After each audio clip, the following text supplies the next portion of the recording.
Meng Mingxian awakened from a surge of excruciating pain, lifting her gaze to meet a pair of eyes brimming with a furious, yet restrained, crimson intensity. Jiuge? How could this be? Hadn't she died? Yet, how could she encounter Jiuge after her demise? Could it be that Jiuge had also perished? No, that was inconceivable. He was far too formidable. Yin Ting could never have killed him. Thus, it must be a mere posthumous hallucination. Her crimson lips trembled. Jiuge, Meng Mingxian, for the sake of a mere Yin Ting, you dare to inflict such harm upon yourself. Do you think you are worthy of me? Yin Mo Jiu gripped her wrist, which was cut by a broken wine bottle, with a fierce intensity that suffused his handsome visage with deep-seated fury. His usually magnetic and deep voice was laden with suppressed wrath. Within the private room, not a single soul dared to utter a sound. The three companions who had accompanied Yin Mo Jiu for a drink, Nie Ziang, Tang Jun, and Feng Yilan watched the scene in heavy silence. In this contest of wills, the ultimate loser was still Jiuge, for Meng Mingxian had threatened with her life. And Jiuge could never stand idly by as she perished. Meng Mingxian gazed blankly at the man before her, whose anger was so palpable it felt unreal. Turbulent waves of astonishment surged within her. The wrist he clutched so fiercely sent forth two distinct agonies. Unable to resist, she glanced at her tortured wrist, and upon doing so, her pupils dilated in shock.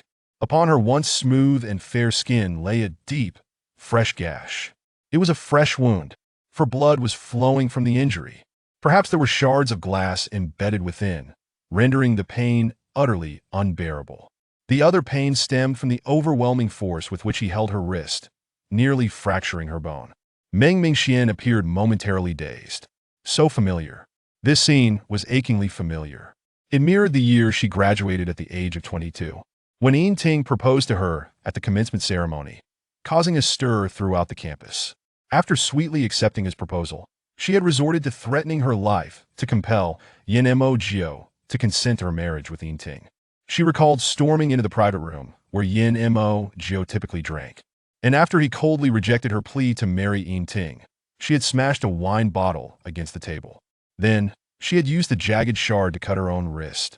That was the first time she had witnessed the sinister and terrifying side of Yin Mo Jiu. It was the first time he had caused her pain, the first time he had shouted at her in public. In the end, he had acquiesced to her marriage with Yin Ting. And from that day forth, she had never seen Yin Mo Jiu again. Not even at her wedding with Yin Ting, where Yin Mo Jiu, her closest kin for a decade, was absent. Meng Mingxian stared at the strikingly handsome man before her, so vividly real that it felt like a dream. Could it be that she had been reborn? Had she returned to the time before her marriage to Yin Ting, to the night she had compelled Yin Mo Jiu with threats of death? Seeing Meng Mingxian's face contorted in pain, tears streaming down, Yin Mo Jiu seemed to release her wrist with a mixture of sorrow and derision. I consent. Yin Mo Jiu's hands hung limply at his sides, his voice cold and hoarse. But only those who truly knew him could perceive the tension in his tightly clenched fists, a manifestation of his suppressed rage. God knew how desperately he wished to confine her, preventing her from ever seeing that man again. Consent? Meng Mingxian snapped back to reality from her shock, only to be struck with another wave of astonishment. Yes, after she had publicly cut her wrist that year, Yin Mo Jiu had indeed agreed to her marriage with Yin Ting. And from that fateful night onward, she had never laid eyes on Yin Mo Jiu again. He had ceased to answer her calls, ignored her messages, vanishing completely from her life.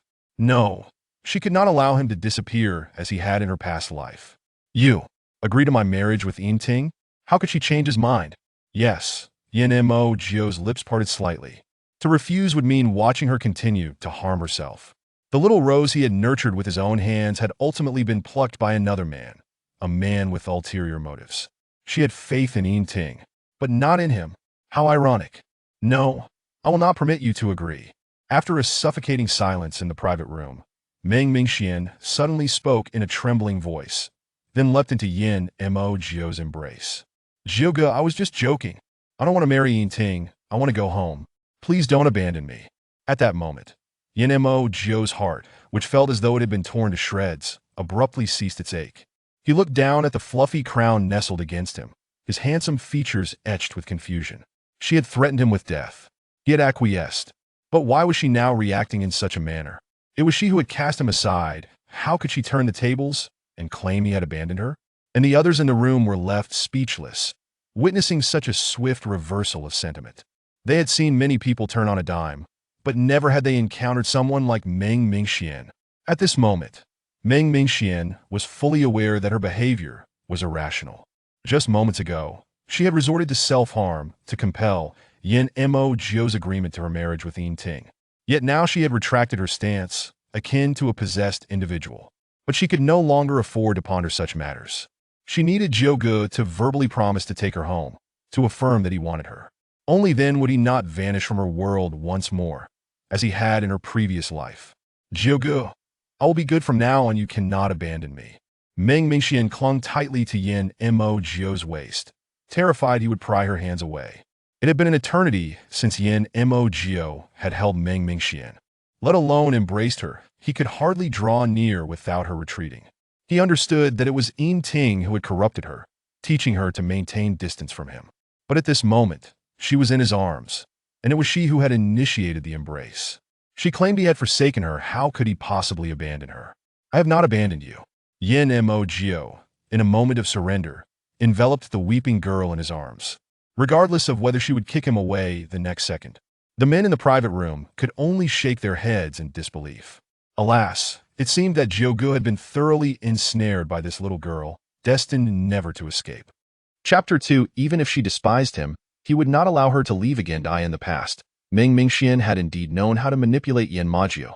But the current Meng Mingxian was the one who had not seen Yin Ma Jiuye for 3 years in her previous life. She was unsure of how to handle him now. The only thing she could be certain of was that whatever Yin Ma Jiuye promised her in person, he would fulfill. Therefore, when Yin Ma Jiuye assured her that he would never abandon her, her heart instantly felt at ease. Jiuye, my hand hurts, I want to go home.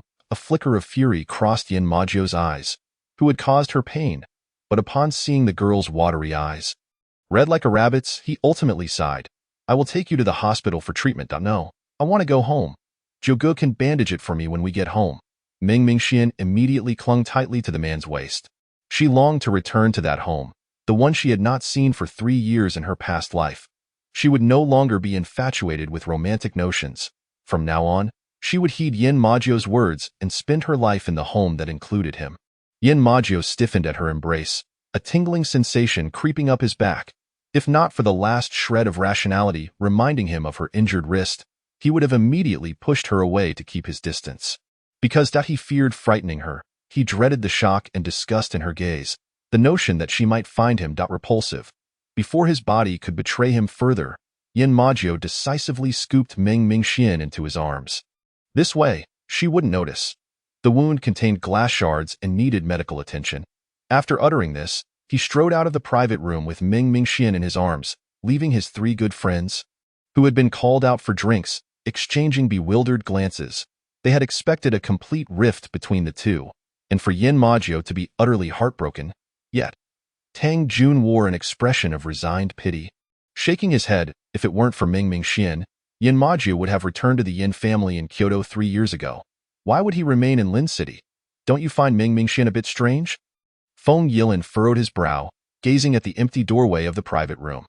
Tang Jun took a sip of his light drink and replied with a faint smile. Are you suggesting that Meng Mingxian's demeanor has changed drastically before and after her wrist incident? Indeed, when she entered the room, her gaze was so frigid it could chill one's heart. I felt it was unfair to Yin Ma Jiuye.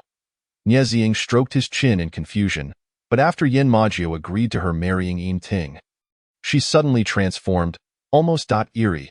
It's as if she were possessed. Don't say she was just acting before.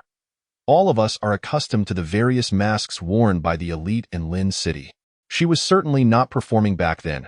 However, just now, when she was in Yin Ma Jiuye's embrace, her tearful expression seemed like a performance. Nie Ziyang's words caused Tang Jun and Feng Yilin to exchange a startled glance. A sense of urgency dawning upon them. It seemed necessary to keep a close watch on Meng Mingxian for Yin Ma Jiuye's sake. After all, Meng Mingxian was hopelessly romantic and could easily be manipulated by Yin Ting to undermine Yin Ma Jiuye. At the hospital, as the doctor treated her wound, Meng Mingxian winced in pain. In her previous life, she had never sought medical attention for her injury because, After Yin Majiu had given his consent, she had left the private room to find Yinting. Yinting had merely performed a rudimentary dressing of her wound, which later left a scar and occasional pain. Now, as the doctor treated her wound, she realized Yin Majiu had been correct. The wound contained residual glass shards. The scar on her wrist in her past life had clearly healed, yet still caused her pain, undoubtedly because Yinting had not cleaned the glass shards properly. Observing Ming Mingxian, whose eyes were reddened with tears she was desperately holding back, Yin Majiu pressed his lips together tightly, emanating a cold and fierce aura. After the doctor finished treating her wound and wiped the sweat from his brow, he respectfully assured, "Rest assured, young Master Jiu, the young lady's wound is not deep. She must avoid using her wrist and getting it wet for the next few days, and apply iodine twice daily. It should heal within a week at most." The renowned young Master Jiu of Lin City, a figure who traversed both the underworld and the upper echelons of society, wielded immense power, with the entire economy of Lin City relying on him. His reputation was indisputable, and young Master Jiu had a beloved, Ming Mingxian. Even a minor injury would warrant the earth being excavated 3 feet deep. The doctor could hardly fathom the perpetrator capable of inflicting such harm on the young lady still being alive. Yin Majiu approached and took a seat beside Ming Mingxuan's hospital bed. The doctor and nurse, recognizing the moment, discreetly exited the room. Yin Majiu silently gazed at Ming Mingxuan's tear-streaked face for a moment, then took several tissues to gently wipe away her tears. Ming Mingxian did not shy away from him, which offered Yin Majiu a measure of solace, akin to mending a great wound in his heart. "Jiugu, I want to go home," Ming Mingxian pleaded pitifully, tugging at the man's sleeve, gently swaying. Yin Majiu, having wiped her tears, did not withdraw his hand from her cheek. His fingertips softly caressed her delicate skin, his gaze imbued with an unfathomable depth. "After tonight, I will no longer agree to your marriage with Yinting. Are you certain you want to give that up?" Yin Majiu's voice was low and somber. Ming Mingxuan's household registration was in his hands. The moment he uttered the word agree, he had prepared to return to Kyoto alone. But now, she was clinging to him, reminiscent of long ago. Henceforth, if she continued to demand marriage with Yinting after today, he would not let her go. Even if it meant keeping her by his side against her will, even if she despised him, he would not release her from his grasp. When Ming Mingxian heard Yin Majiu's question, she quickly grasped his wrist. "Jiugu, I will not marry Yinting. I want to be with you forever." In her past life, this was precisely when Yin Majiu had vanished. She had no idea where he had gone. Later, when her wedding date with Yinting was set, he had insisted she contact Yin Majiu, claiming he was her only family and should attend her wedding to offer his blessings. It was then she discovered she could no longer reach Yin Majiu. Fear gripped her, as if everything happening now was merely a figment of her imagination after death, dreading that Yin Majiu would disappear from her world once more, forever with him. Yin Majiu gazed at Ming Mingxuan's watery eyes, a smile gracing his lips. Mingxian had spoken those very words before. Yet after Yinting's arrival, she had broken her promise. Not only had she moved out of her home, residing in the school dormitory, but she also refused to return home on weekends. The warmth in her gaze had gradually turned cold. She had even come to resent him for opposing her relationship with Yinting. Tang Jun's previous warning, "Keep a close watch, be wary of the childhood friend being outmatched by the unexpected," had now become a reality. This time, it was serious. "I can't explain my previous broken promises," Ming Mingxian murmured softly. "That feels like a distant past, a matter of my last life. Let us not dwell on it." She tugged at the man's sleeve with a hint of unfamiliar pleading. A touch of childlike charm. Chapter 3. The pain made her want to hold him tighter. Yin Majiu observed Ming Mingxian, an unusual emotion flickering in the depths of his dark eyes. No one could truly hide secrets from the esteemed young Master Jiu of Lin City. Ming Mingxuan's apprehension was laid bare before him. He knew his little girl had secrets. Perhaps it was something Yinting had taught her. He was temporarily unaware of her intentions, yet he was reluctant to disrupt the precious tranquility and warmth they shared. "All right." He bent down, extending his arms, gently lifting her by the knees. "Brother won't dwell on the past." The moment her body left the ground, Ming Mingxian instinctively wrapped her arms around Yin Majiu's neck. She had been lonely for far too long. In her death, not a single soul had been by her side. Thus, the tenderness of Yin Majiu's embrace in this life nearly brought her to tears. "Jiugu," she whispered, burying her face in the crook of his neck, tightening her grip around him.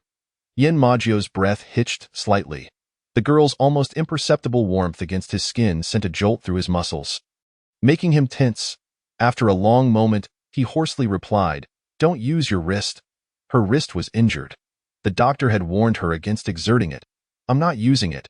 Meng Mingxian feigned innocence, her eyes wide. Having faced death once, she was no longer afraid of such trivial pain. The pain only made her want to hold him tighter. In this life, she would never leave his side again. Wherever he went, she would follow. Meng Mingxian had entered the Yin household at the age of 6, and Yin Majio had watched her grow up, naturally understanding her stubborn nature. He chose not to press further, simply holding her securely as he briskly exited the hospital room. Before long, they found themselves seated in the back of a Rolls-Royce. Yin Majio had initially intended to place her on his lap, but suddenly recalled and changed his mind, settling her beside him. "Give me your hand." He tugged at the hem of his suit jacket, covering his thighs slightly, before reaching out to Meng Mingxian. She remained close to him, and upon hearing his request, her eyes flickered momentarily before she extended her right hand to him. Yin Majio cast her a knowing glance, seeing through her little ruse. Left hand. Meng Mingxian remained silent, concealing her left hand behind her back. The searing pain indicated she was likely bleeding again, and she couldn't let him see it. A look of displeasure instantly crossed Yin Majio's handsome face. "Extend it," he commanded coldly. Meng Mingxian pursed her lips, opting to sit at the edge of the car door. Then, she discreetly peeked at her injury. Sure enough, it was bleeding. The freshly bandaged white gauze was already stained with blood. "Ouch! Don't touch!" As soon as Meng Mingxian saw him reaching out, she cried out in pain. Yin Majio immediately halted his movement. He stared at her for a long while, then irritably loosened his tie and straightened his posture. The driver in the front seat struggled to maintain a smile. Young Master Jiuye was too reluctant to scold or hit the young lady. The moment she cried out in pain, he dared not touch her again. Even if he could tell she was feigning her discomfort, he found himself powerless against her. However, after this injury, her relationship with young Master Jiuye had notably softened. Truly, it is a blessing for his subordinates. 3-month salary deducted. Yin Majio coldly addressed Suli, who was stifling a laugh in the rearview mirror at Suli. Meng Mingxian paused for a moment, quickly interceding for Suli. "Brother Jiuye, this has nothing to do with Suli. It was she who held him too tightly, causing the wound to bleed. It is not Suli's fault." "Miss, you are wise." Suli nearly wept with gratitude. 3-month salary, over several $100,000 cannot be deducted. He did not laugh. Truly, he did not laugh. He would swear it on the future of his bride. Yin Majio's thin lips pursed, and his piercing gaze finally retreated. "Thank you, Jiuye. Thank you, Miss." Suli immediately expressed his gratitude with joy. After following Jiuye for so long, he could discern from a mere glance whether it would be conflict or peace. Meng Mingxian was momentarily taken aback, involuntarily glancing at Yin Majio's cold profile. In her memories of the past life, Yin Majio had indeed been very strict with her. However, whenever it was not a matter of principle, he would always indulge her. Before Yinting appeared, her relationship with Yin Majio was actually very harmonious, closer than that of siblings. Later, Meng Mingxian bit her lip gently, her gaze flickering. She understood why she had gradually grown distant from Yin Majio in her past life, but in this lifetime, she would not be foolish again. Moreover, she was determined to uncover the reason behind Yinting's deep-seated hatred for Yin Majio. Lost in memories of her previous life, she was perceived differently in Yin Majio's eyes. Contemplating the person occupying the girl's thoughts, Yin Majio's simmering anger was almost uncontrollable. Meng Mingxian remained oblivious. It was not until they arrived at the Yin family's villa that Yin Majio slammed the car door with a bang. Meng Mingxian's body trembled, jolting her back to reality. She raised her head in confusion, looking out the car window. Did Brother Jiuye leave without waiting for her? Meng Mingxian bit her lip, feeling a pang of loss. Her self-harming actions tonight had indeed wounded Brother Jiuye's heart. At her wedding with Yinting in her past life, although Brother Jiuye did not attend, his good friend Nie Ziyang did. She linked arms with Yinting and approached Nie Ziyang's table to toast. He had regarded her in her pure white wedding gown with a smirk, saying, "Little white-eyed wolf looks quite pretty in a wedding dress." The drink she offered to Yinting was left untouched by Nie Ziyang as he got up to leave, merely placing a thin red envelope down. Upon opening it, She found a check for 50 million Nye. Must have given such a generous gift out of respect for Brother Jiu. Or perhaps it was Brother Jiu's intention. Miss, please get out of the car. Jiuye is waiting for you at the entrance. Su Li's voice emanated from the open car door, snapping Meng Mingxian back to reality. She raised her eyes and, indeed, saw Yin Majiu's tall silhouette waiting at the villa entrance. Her mood instantly brightened. It was all right. She would strive to mend her relationship with Brother Junmim. Meng Mingxian replied, stepping out of the car and rushing toward Yin Majiu. Naturally, Yin Majiu heard the hurried footsteps behind him and turned to face her, his brows slightly furrowed. Meng Mingxian noticed the concern in his cold gaze and, feeling a surge of mischief, tripped herself deliberately.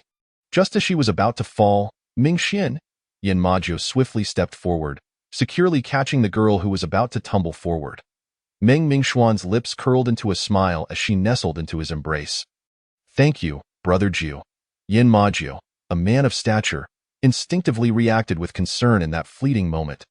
Yet, once that instinct passed, he saw through her little ploy. Yin Majiu closed his eyes in restraint, swallowing the reprimand that had been on the tip of his tongue. She had finally shown a willingness to return home. He could not afford to make her unhappy again.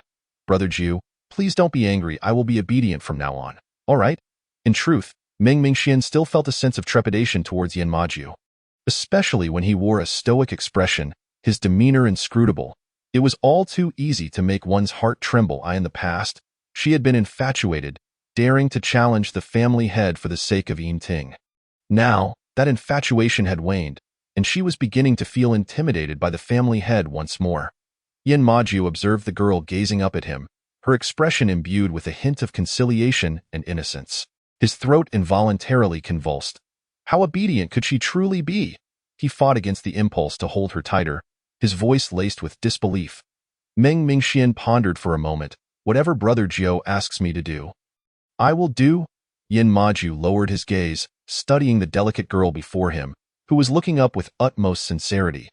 Deep within his heart, a wave of sarcasm surged. Is that so? If I were to ask you to marry me, would you obediently comply? He did not believe it. She was merely returning to deceive him after listening to Yin Ting's words. Yet, despite this, he still yearned for the warmth of the moment.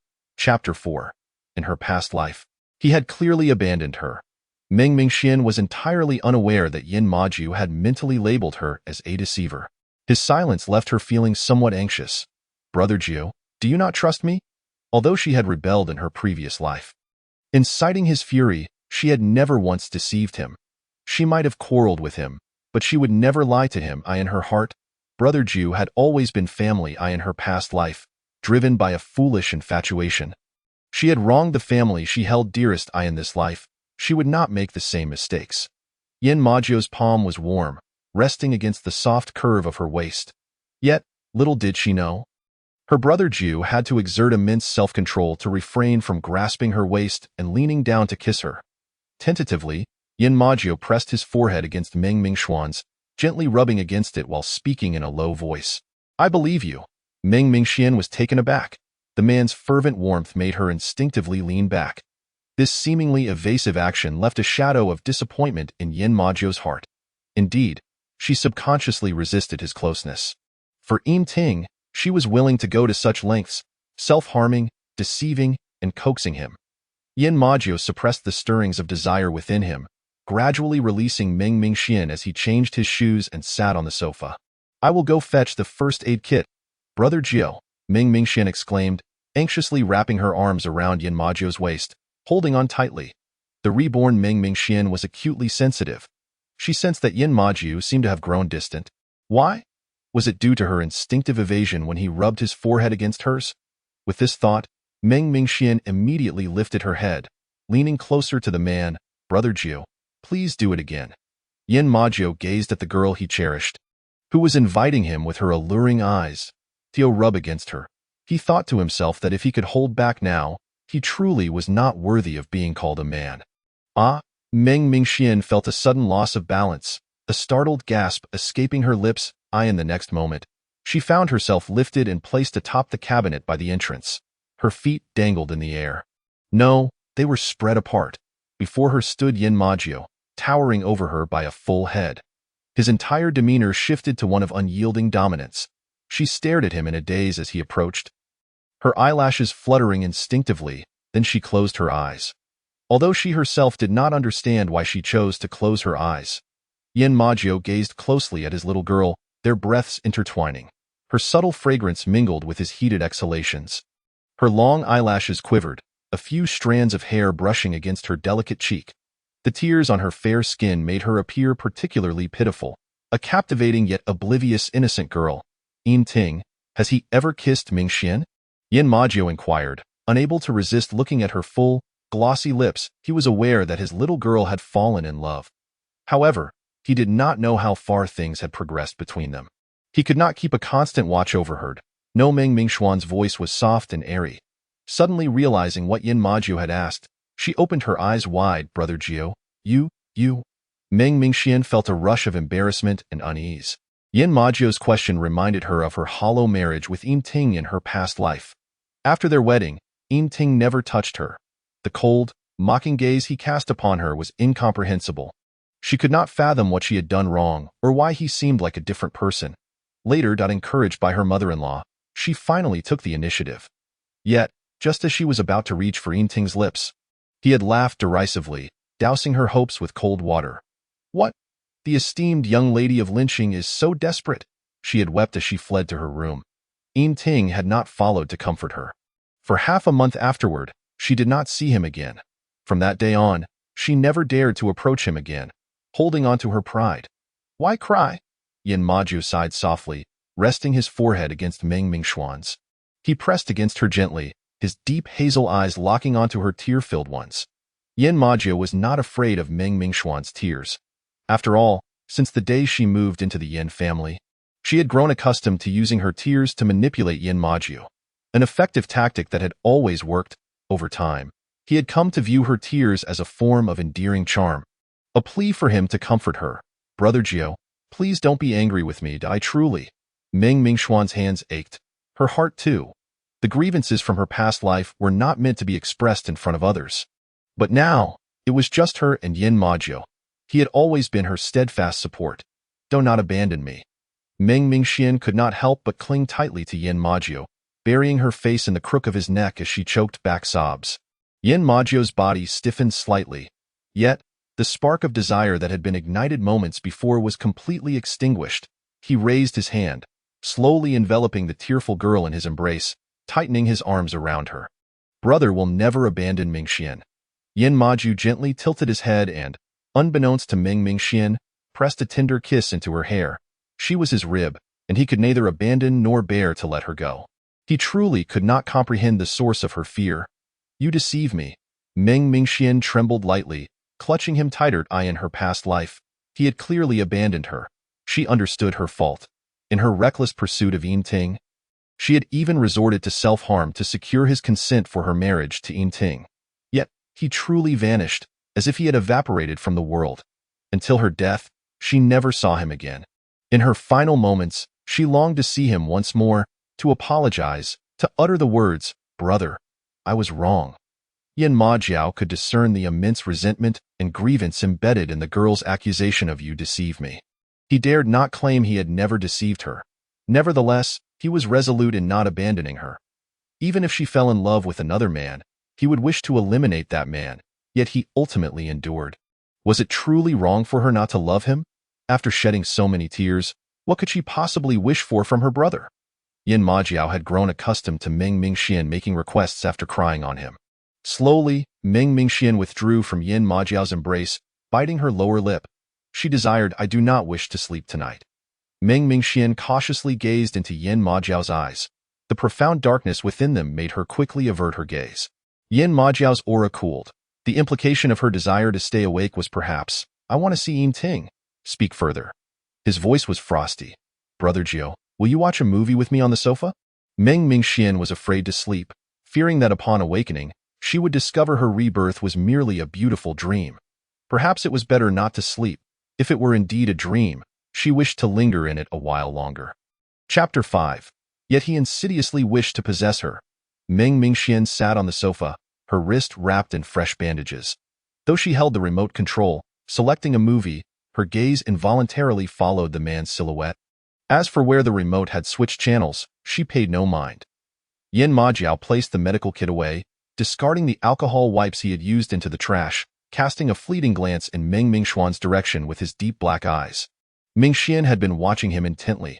Wherever he moved, her gaze followed. She seemed utterly insecure. This reminded Yin Majiao of the time when 6-year-old Meng Mingxian first arrived at the Yin household, appearing just as anxious and cautious. She would often cry in the middle of the night, hiding beneath the covers, calling for her father, mother, and sister, a heart-wrenching sight. It took him 3 months to earn her trust, to become her shadow. Subsequently, he spent over a decade helping her genuinely integrate into the Yin family. She blossomed into a confident and radiant young woman, spoiled to the utmost by him. Within the circles of Linsheng, she was affectionately dubbed the Little Princess of Linsheng. Little did he anticipate that a mere 2 years with Yin Ting would effortlessly dismantle all his years of effort. Yin Majiao squeezed a bottle of orange juice, pouring it into a glass before returning to Meng Mingxuan's side. Planning to watch an animated film, he gently placed the orange juice before her, raising an eyebrow as he glanced at the television screen. Meng Mingxian shifted her gaze to the screen, only to realize that in her distracted button pressing, she had inadvertently tuned into the animated channel, specifically, a preschool educational animation channel. Her cheeks flushed crimson as she hurriedly manipulated the remote to select a different film. Yet, what should she choose? Suddenly, she recalled a time when watching horror films, Yin Majiao had remarked on her being both inexperienced and overly playful, prompting her to select a newly released suspense horror film. This way, she could rationally snuggle up to Brother Jiu. Are you certain you wish to watch this?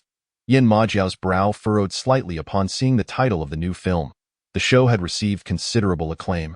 Produced by Nie Ziyang, who had profited immensely. The plot was intellectually demanding yet terrifying, hardly suitable for Mingxian, who had been terrified of such things since childhood, having witnessed her parents' tragic car accident. Yes, Meng Mingxian nodded vigorously. She was determined to watch this. After all, how else could she cling to her brother? Not afraid. Not afraid. After all, he was there. If she truly felt fear, she could always burrow into his embrace. Meng Mingxian secretly plotted in her heart. Observing the girl's candid, bright eyes, Yin Majiao's expression suddenly turned cold. It was Yin Ting who had altered her. Presumably, Yin Ting had taken her to see such films on numerous occasions. Yin Majiao chose silence, seating himself at the armrest of the sofa, leaving a single person's distance between him and Meng Mingxian. Throughout, it had always been Meng Mingxian who initiated closeness, if she did not take the initiative. Yin Majiao would maintain his distance. He feared that his unsightly side would be discovered by Meng Mingxian. Yin Majiao's restraint was completely lost on Meng Mingxian. She glanced at the man, cloaked in an aura of chill, wondering how she had inadvertently displeased him. Whatever. First, she would coax him.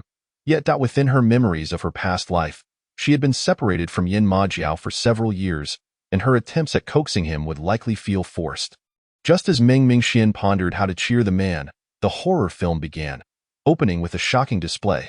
A bloodied visage abruptly appearing on the screen. Meng Mingxian let out a high-pitched scream, instinctively leaping toward Yin Majiao. Upon hearing her scream, Yin Majiao immediately extended his arm. She leapt directly into his embrace. Yin Majiao looked down at the fluffy head nestled against him, his thin lips curling into a slight smile. So, she was still afraid. Has it passed? Has it passed? Meng Mingxuan's heart raced wildly, her voice trembling uncontrollably. Yin Majiao cast a glance at the unfolding plot on the screen and replied coolly, not yet. Upon hearing this, Meng Mingxian burrowed deeper into the man's arms. When it passes, say something. Yin Majiao responded indifferently, tightening his arm around the girl in his embrace. The delicate scent of her light shower gel wafted from the slightly open collar of her clothing, inviting and intoxicating. Yet within Yin Majiao's inky black gaze, there was a hint of self-loathing. He was acutely aware that she had affections for another, that her seeking solace in his embrace was merely because he was her only family. Yet he insidiously wished to possess her, not just her body, but also her heart. If she were to discover that he had harbored such intentions since her youth, she would undoubtedly find it repugnant. Yin Majiao self-mockingly curled his lips. He could not deceive her for too long. He feared she would uncover his true feelings. Thus, He gently rested his chin atop Meng Mingxuan's head, rubbing it softly a couple of times before speaking in a low voice. Now it has, however, Meng Mingxian did not rise. She mumbled something softly, continuing to nestle in Yin Majiao's embrace. A flicker of surprise crossed Yin Majiao's dark eyes. Was she not asleep? In his arms? Yin Majiao slightly loosened his hold on Meng Mingxian, adjusting her position in his embrace, then lowered his gaze. The girl nestled against him, her long and thick eyelashes softly resting upon her eyelids. Her usually vibrant eyes were obediently closed. The gentle rhythm of her breathing indicated she had indeed drifted into slumber.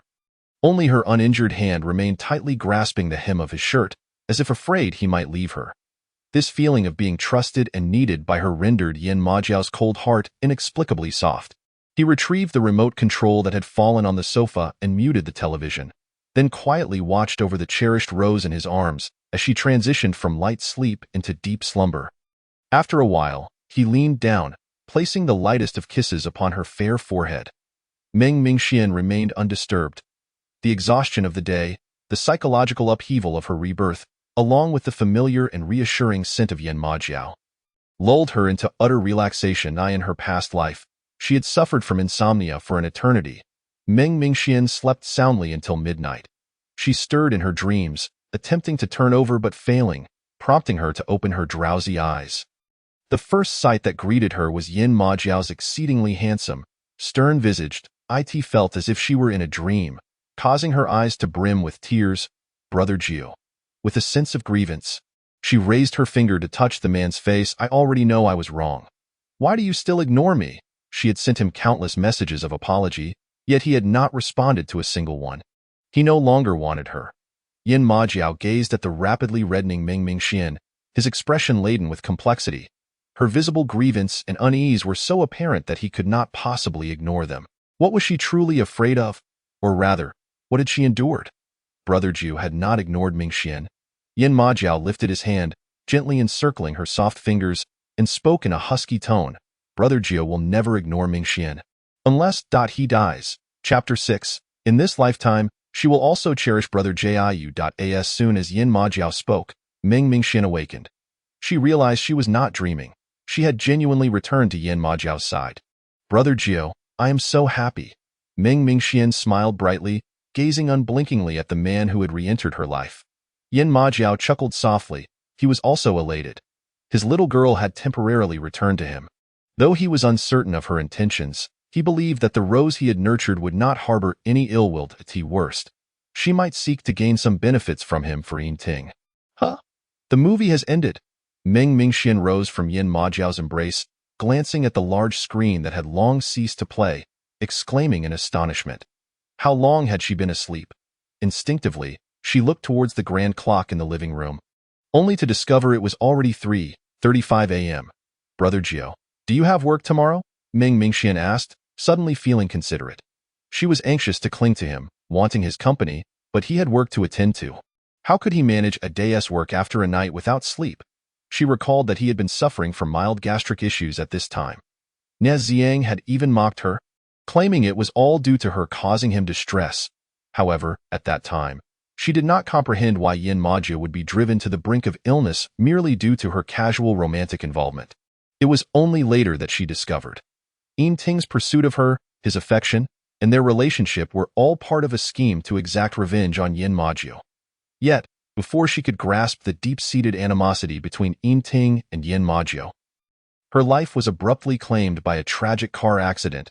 The pain of that accident was truly excruciating. Recalling the bone-deep agony, Meng Mingxian involuntarily shuddered. Cold? Yin Majiao noticed her shiver.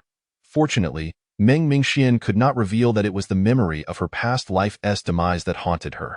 She dared not speak of it, even to her guardian, Jiu, fearing she would be deemed insane.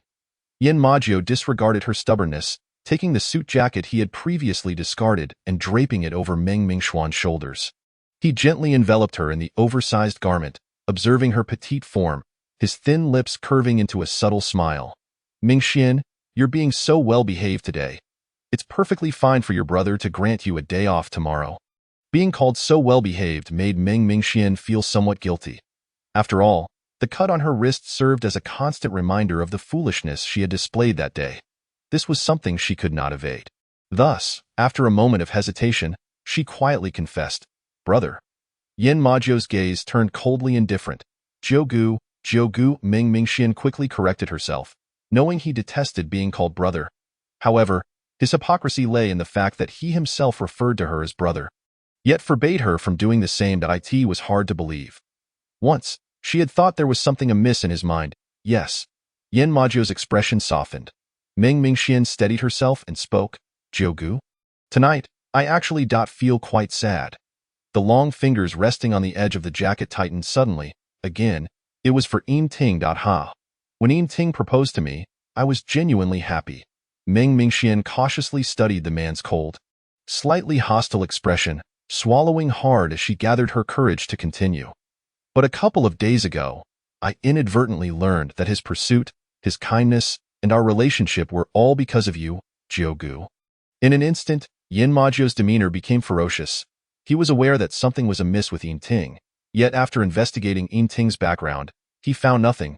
He never expected that Mingxian would uncover the truth about Yim Ting's intentions before him. No wonder she was acting so unusually tonight. Clearly, she had resorted to self-harm to threaten him into agreeing to her marriage with Yim Ting, but after he truly consented, she had recanted, declaring that she would not marry Yim Ting. It turned out she had seen through Yim Ting's true nature. It must have deeply hurt her, for her first genuine love, one she had cherished, was merely a ruse. Do not cry. Yin Majuo gazed at Ming Mingxuan's reddened eyes. Gently pressing her into his embrace, he could not bear to see her weep for another man. A surge of rage surged within him. Jiugu. Ming Mingxian choked back her words. "I'm sorry I was raised by you. I should have trusted you the most. Yet, blinded by the intentions of a scheming outsider, I hurt you. I'm truly sorry I was wrong. Please do not be angry with me. Don't abandon me." The apology that Ming Mingxian had been unable to voice in her previous life finally escaped her lips in this one. As she regained her sense of security, the shackles of guilt were loosened significantly. For the first time, Yin Majuo felt a pang of heartache for Ming Mingxuan's tears. His heart twisted as if caught in a vice. She was not crying to achieve any ulterior motive. Her sorrow was genuine, rooted in fear of being abandoned by him, of being disregarded, of losing him. He experienced a fleeting illusion, as if he had indeed abandoned her, which was why she was so terrified and heartbroken. But he was acutely aware that this could never be, even tonight, when she had resorted to self-harm to coerce him into agreeing to her marriage with Yim Ting. He had already devised a plan in his fury. He would never truly relinquish her. But for now, the priority was to soothe his little girl. Brother forgives Mingxian. Mingxian will not cry anymore. All right? Yin Majuo tenderly stroked Ming Mingxuan's back, patiently whispering reassurances. Yet, the moment he began to comfort her, her tears flowed uncontrollably, like a dam bursting. It had been so long since someone had treated her with such patience and gentleness, and that person happened to be the brother she had yearned for until her last breath in her previous life. Before long, Yin Majuo's shirt was completely drenched. If Mingxian continued to cry like this, he might end up crying alongside her, but he had yet to shed a tear himself. Perhaps she could teach him how? Yin Majuo jested helplessly. To his surprise, Ming Mingxian actually laughed. She had never imagined that the stern and serious countenance of Yin Majuo could ever look so comical while crying. Hearing her laughter, he exhaled in relief. If she was laughing, then she must not cry anymore. He gently pulled her from his embrace, using his fingertips to wipe away her tears. One by one, Ming Mingxian stared unblinkingly at Yin Majuo, suddenly wishing to give herself a slap. With such a wonderful brother, why would she ever need a man? Mingxian? Yin Majuo seized her hand, which was just about to strike her own face, and admonished her sharply. He had initially thought she intended to hit him. As a result, if he had not reacted quickly, she would have reddened her cheeks with that slap. Startled, Ming Mingxian snapped back to reality. Oh dear. Had she truly been so impulsive as to attempt to strike herself? Feeling a bit awkward, she stammered. If I say I was testing your reflexes, would you believe me? Yin Majuo. Ming Mingxian met his gaze for a moment before lowering her head. All right, only a fool would believe that. Yin Majuo observed the way her head drooped, gritting his teeth slightly as he replied, I believe you. Yay? Ming Mingxian suddenly lifted her head, looking back into Yin Majuo's dark eyes. Did her brother just say he believed her? No, Why would he believe such an obvious lie? Even a fool wouldn't he fall for that. Yin Maju gently wiped away the last glimmer of moisture from the corner of Meng Mingxuan's eye. Smiling softly, whatever Mingxian says, brother believes. Meng Mingxian felt the urge to cry once more. Such a brainless, doting brother was a dream come true for countless girls. Yet, she had failed to cherish him in her previous life. How foolish! No, she could not simply bask in Jiuye's affection in this life. She too must dote on him, to become an ardent admirer of her brother. With that thought, Meng Mingxian rose to her feet. Extending her hand to pull Yin Maju up, Jiugu, it's already quite late.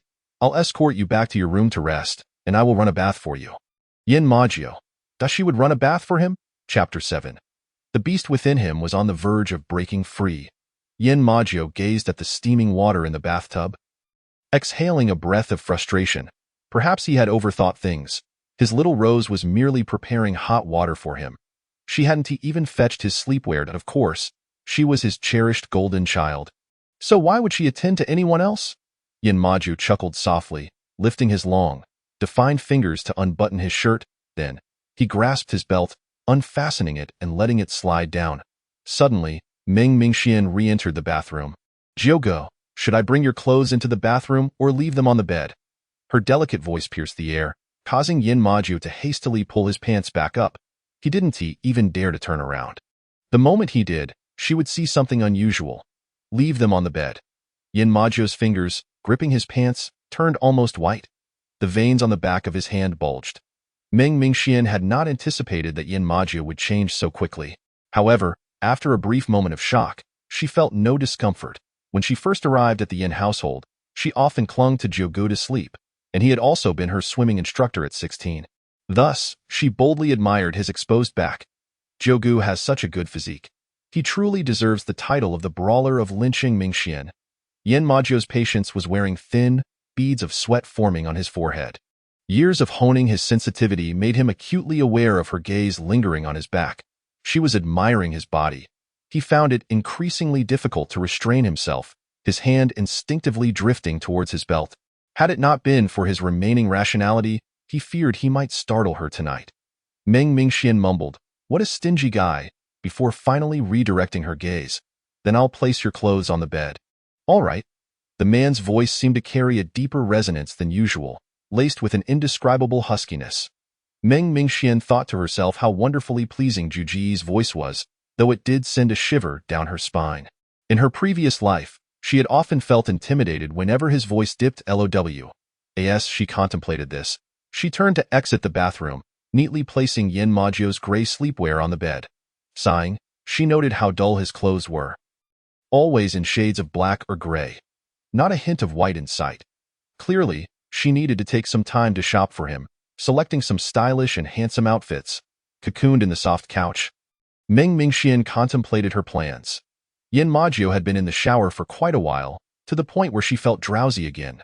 To her surprise, when Yin Maju finished his shower and emerged wrapped in a towel, he found Meng Mingxian curled up on the sofa in his room, a small bundle with drooping eyelids.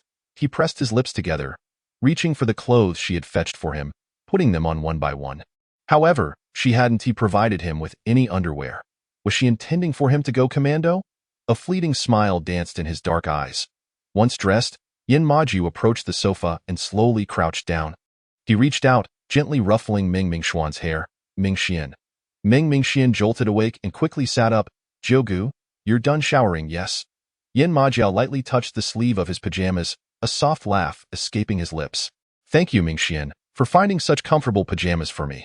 Meng Mingxian blinked in surprise. "Isn't this outfit bought by the butler?" The hour was late. It was time to return to her room and rest. Yin Maju's gaze briefly swept across her injured wrist. She was hurt and needed ample rest. Meng Mingxian had already intended to return to her room but found herself lingering on the couch, not wanting to leave.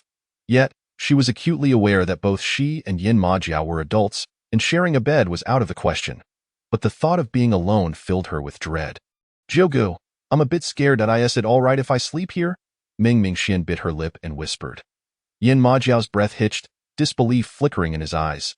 Did she truly understand what she was saying? The intensity of his gaze startled Meng Mingxian, prompting her to hastily clarify, "Jiugu, I only need this couch. As long as I can sense your presence, I feel safe. Otherwise, it felt as though she were trapped in a beautiful dream, with the car accident looming like a nightmare. Once the nightmare concluded and she awoke from the dream, she would still find herself imprisoned in that desolate villa, utterly alone. Yin Majiao studied her anxious eyes for a long moment before finally accepting that she was earnest in her request. He raised his hand and gently brushed her cheek, and no longer did she display any resistance. Instead, she unconsciously leaned towards his fingers, a tender caress reminiscent of her past attachment to him. This stirred the beast within him. Threatening to break free, brother will sleep on the couch. He fixed his gaze upon her, his voice husky. Mingxian will sleep in the bed. Mingxian was taken aback. That how can that be? It's settled then. Otherwise, you can return to your own room. With a single sentence, Yin Majiao effectively silenced her protests. She had no desire to leave the presence of Jiuye. After all, she had graduated from her 4th year and secretly planned to stay close to him as an assistant. Seeing that she no longer voiced any objections, Yin Majiao reached out and lifted her from the couch, walking steadily toward the large bed. Hold on tight to me, as they stood by the bed. He lowered his gaze to the girl in his arms. Be gentle with your left wrist. All right. Mingxian obediently tightened her grip around his neck. Yin Majiao freed one hand to pull back the gray blanket. As Mingxian felt her weight shift, she clung to him even more tightly. Yin Majiao quickly regained his hold on her. Though he wished she would embrace him a little longer, he couldn't bear to see her in pain. Her wrist was injured. He gently placed Mingxian on the bed, bending down to observe her for a moment before ruffling her hair. Sleep now, just as Mingxian was about to say goodnight. A thought struck her. She hurriedly grasped the man's sleeve. Jiuye, please don't turn off the lights. Those 3 years spent alone had intensified her fears, leading her to develop the habit of sleeping with the lights on. A small nightlight rested by the bedside. Yin Majiao did not comply, stating that sleeping with the lights on was not advisable. Mingxian pouted. Forget it. A nightlight is better than nothing. After all, with Jiuye's presence, she should feel secure. With that thought, her mood lightened. Jiuye, good night. Good night, my dear. Yin Majiao added the affectionate term in his heart before getting up to turn on the nightlight and switch off the main lights. He tucked the blanket around Mingxian before turning to lie down on the couch. Silence soon enveloped the bedroom. Mingxian gradually felt restless, constantly sitting up to check if Yin Majiao was still there. After a while, she could no longer contain herself. Jiuye, she called out at this age. Surely he wouldn't need to coax her to sleep. If she couldn't fall asleep, how could Yin Majiao? After a brief moment of awkwardness, Mingxian, with a boldness born of necessity, said, if Jiuye doesn't mind, it wouldn't be so bad. After all, he had mentioned that he wouldn't be working tomorrow, right? If he had work, she would never be so inconsiderate as to ask him to lull her to sleep. Chapter 8. He lowered his head, gently kissing the corner of her lips. Yin Majiao's body ached.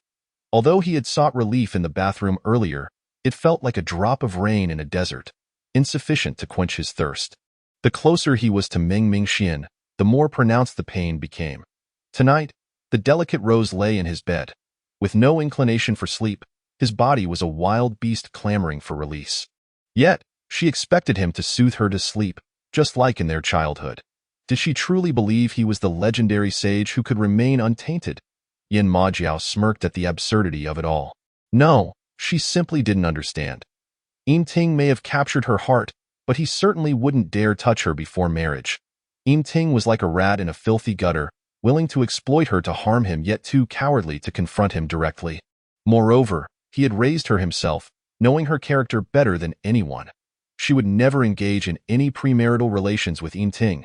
From childhood, he had shielded her meticulously, surrounding her with friends whose characters he had thoroughly vetted, pure as a blank canvas. Thus, she remained oblivious to the physiological traits of men.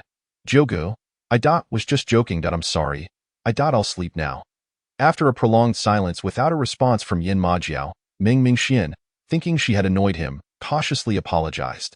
Her insecurity had nothing to do with her brother. It stemmed from her past love-struck naivety, having fallen for Yimting's deceit, which transformed her from a princess into a prisoner. Perhaps she would have to confront her anxieties alone, as her brother couldn't be by her side every hour of every day. Yin Majiao's long fingers moved slightly downwards, applying pressure to the restless desire within him, allowing pain to replace unspeakable longing. Then, he rose from the couch. How could he soothe her? Yin Majiao sat at the edge of the bed, watching the girl's anxious face illuminated by the soft glow of the nightlight. Meng Mingxian gazed at the strikingly handsome man before her, her inner turmoil gradually soothed by his gentle presence. Tell me a story. She wished to drift off to sleep listening to his voice. When she first arrived at the Yin household, he would narrate countless fairy tales to her. However, as she grew older, she realized he had altered the endings to those tales. He had meticulously taught her to distinguish between fairy tales and reality, yet she still fell victim to Yin Ting's deceit. She felt immense guilt for all the effort he had put into her education. A flicker of pain, coupled with self-reproach, surfaced in her eyes. Yin Majiao perceived her changed expression clearly, and an overwhelming fury towards Yin Ting ignited within him. The little rose he had painstakingly nurtured was showing signs of wilting because of Yin Ting, but it was all right as long as she continued to trust him. He would restore her to her former self. Yin Majiao reached out and pulled the blanket higher, covering her delicate collarbone. All right. Meng Mingxian gazed at him for a while, her heart secretly elated. It was wonderful, as long as she turned to him. Jiuye would forgive her past grievances and continue to pamper her. Once, there was a little butterfly in a mountain stream, adorned with vividly colorful wings, fluttering about without a care. Yin Majiao recounted the tale of a little butterfly longing to escape the mountain stream to explore the wondrous world outside. Meng Mingxian closed her eyes, listening to his deep, magnetic voice, and soon slipped into slumber in her dream. She became that little butterfly, soaring out of the mountain stream. The world outside was indeed different from the stream. But she quickly encountered a villain. The wicked person ensnared her in a beautiful net and confined her in a container, nearly turning her into a specimen. Fortunately, the young man from the mountain stream arrived just in time, defeating the villain and rescuing her, bringing her back to the enchanting mountain stream. Brother. Meng Mingxuan's lips curved into a lovely smile, her hand unconsciously stretching from beneath the blanket to find the man's large hand. Grasping it tightly, Yin Majiao continued narrating the story, his thin lips moving slowly, yet his gaze remained fixed on the delicate hand nestled within his. Her hand felt so small, as if he could crush it with the slightest pressure. Yin Majiao gently shifted, intertwining his long fingers with hers, their palms fitting together, the warmth of their hands merging. In any other context, this would have been undeniably intimate. Meng Mingxian did not awaken, appearing so obedient that it seemed she would acquiesce to anything he chose to do. Yin Majiao observed the gentle serenity of her sleeping face, his palms softly caressing hers. He allowed his mind to wander, the sounds escaping his lips growing increasingly hoarse. Once Meng Mingxuan's breathing steadied, Yin Majiao could no longer restrain himself and lowered his head, gently kissing the corner of her lips. Why, dear?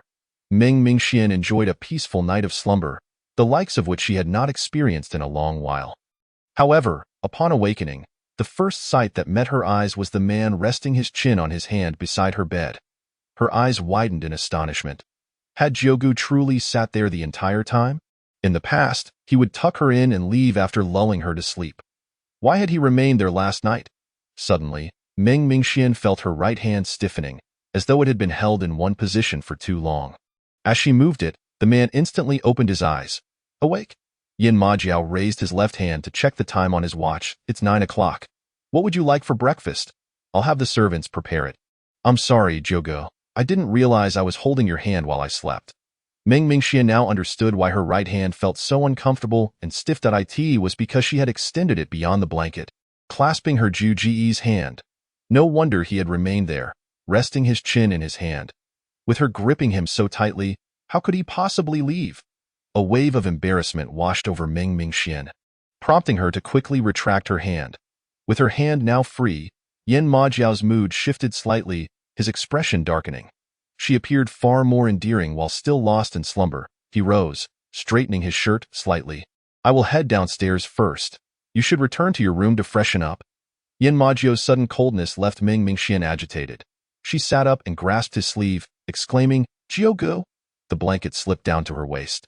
Standing tall, Yin Majiao's gaze from above easily captured the sight before him. Those curves and her fair skin. He stiffened momentarily, struggling to avert his eyes. Speak. Regret washed over him for not having provided her with a higher-collared nightgown the previous night. Yet, with her injured wrist, he could not assist her in bathing or changing clothes. Would he entrust that task to a servant? Absolutely not. He could not bear the thought of anyone else touching her body. Regardless of gender, Meng Mingxian parted her crimson lips, the words of apology lodged in her throat. She suddenly remembered that Jiugu had always disdained her uttering phrases like thank you or I'm sorry. Never mind. She would find another way to make amends with Jiugu. I wish to eat the fried egg that Jiugu makes. Meng Mingxian decided to bypass the awkwardness of him sitting at her bedside for half the night and responded directly to his earlier inquiry about breakfast. It had been far too long since she had savored it. Chapter 9. Ting had succumbed to a drinking binge that led to a gastric hemorrhage, requiring urgent hospitalization and leaving him unconscious.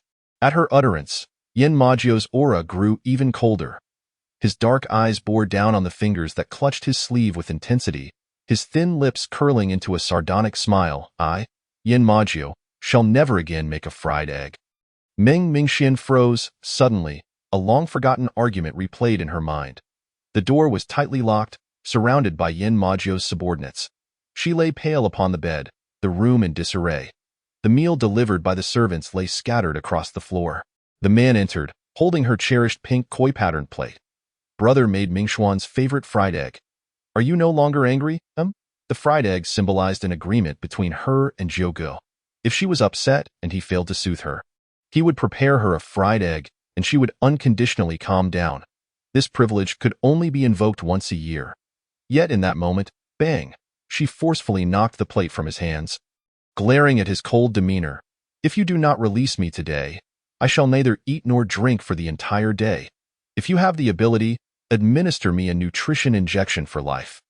The man's hands, suspended mid-air, clenched tightly, he gazed at the heart-shaped fried egg, now shattered among the porcelain shards on the floor. After a long silence, he rasped, does the fried egg agreement no longer hold? Have the courage to kill me, or I shall never again eat the fried eggs you make, she shouted irrationally, consumed by her anger. The man remained silent for a prolonged moment. Jiugu understood. He bent down, meticulously picking up the porcelain shards, oblivious to the blood drawn by the sharp edges. Once he finished, he turned to leave the room, and the bodyguards outside quickly retreated. The door swung open for her. From that day forth, her romantic relationship with Ting was officially public. Yin Majiu never again obstructed her outings with Ting. Fragments of memory often retaliated against those who acted recklessly. Meng Mingxuan's heart ached with a tearing pain, unbearable in its intensity.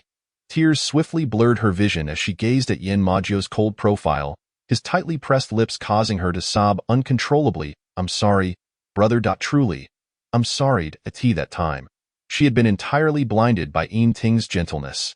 He indulged her in every desire, accompanying her in all endeavors, providing her with an unprecedented sense of ease.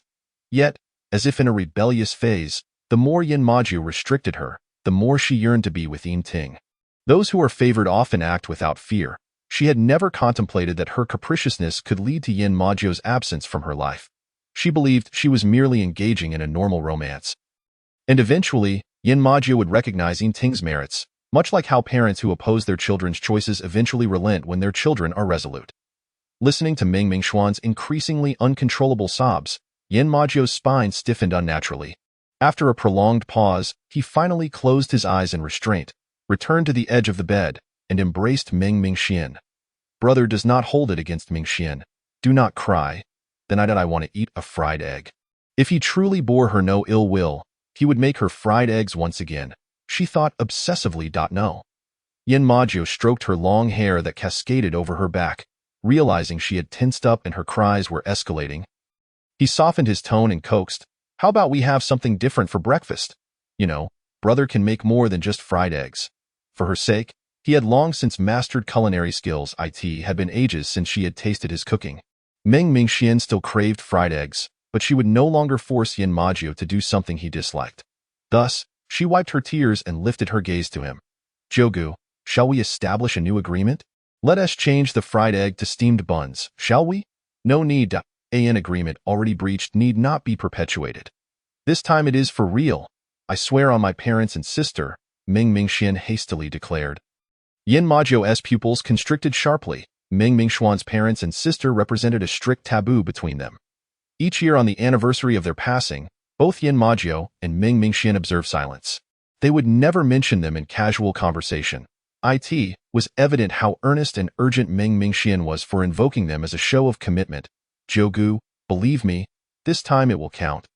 If I fail to uphold the agreement, then enough. Yin Majiu did not wish for Meng Mingxian to truly swear. He pressed his finger against her red lips, offering a faint smile. Steamed buns are neither delicious nor appealing. Let us change it to heart-shaped strawberry cakes instead. Initially, he had coaxed her into establishing the fried egg agreement merely due to his own sentiments. He had hoped that if there ever came a day when he could not restrain himself from crossing boundaries with her, the fried egg agreement might save him from a dire fate, sparing him from a death sentence in her eyes. Yet he had never anticipated that the promise of fried eggs would be shattered due to an external man. All right, Meng Mingxuan's heart soared. As long as Jiugu agreed to renew their pact, she would dedicate her life to making amends for the moments she had let him down. In the morning, we shall have 2 boiled eggs and a glass of milk, and at noon, brother will take you out for a nice meal. All right? Yin Majiu gently wiped away her tear streaks with his fingertip while seeking her consent. Of course, I will eat whatever Jiugu prepares for me, Meng Mingxian nearly exclaimed. I would eat anything, but fortunately caught herself in time. Then, be a good girl and return to your room to freshen up and change. A glimmer of amusement flickered in Yin Majiu's dark eyes as he ruffled her hair. Remember to be careful. Avoid getting your wound wet. Meng Mingxian nodded obediently, her bright eyes eagerly following the silhouette of the man as he entered the bathroom. Once he was out of sight, she joyfully burrowed back under the covers, rolling around on the bed. She was back. She had been reborn. This was not a dream. She had truly returned to the past. She was back before she had entirely hurt Jiugu and lost him. She was elated. She felt immensely grateful to the heavens after indulging in glee on the bed for a while. Meng Mingxian reluctantly emerged from Yin Majiu's blanket to attend to her own room and freshen up.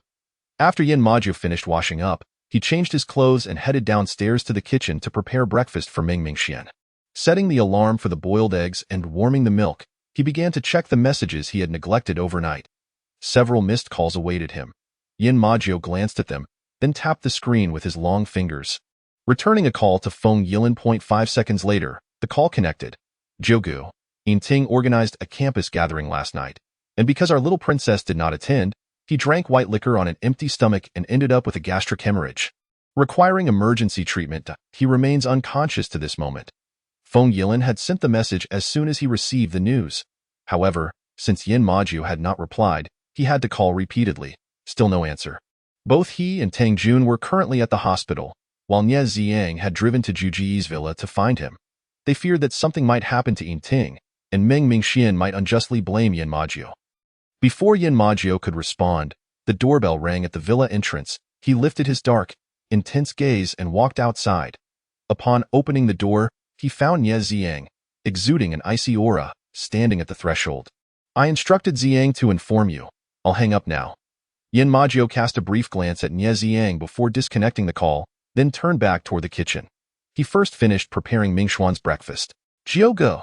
Yinting deliberately drank to the point of gastric hemorrhage to enter the hospital. This is a ploy.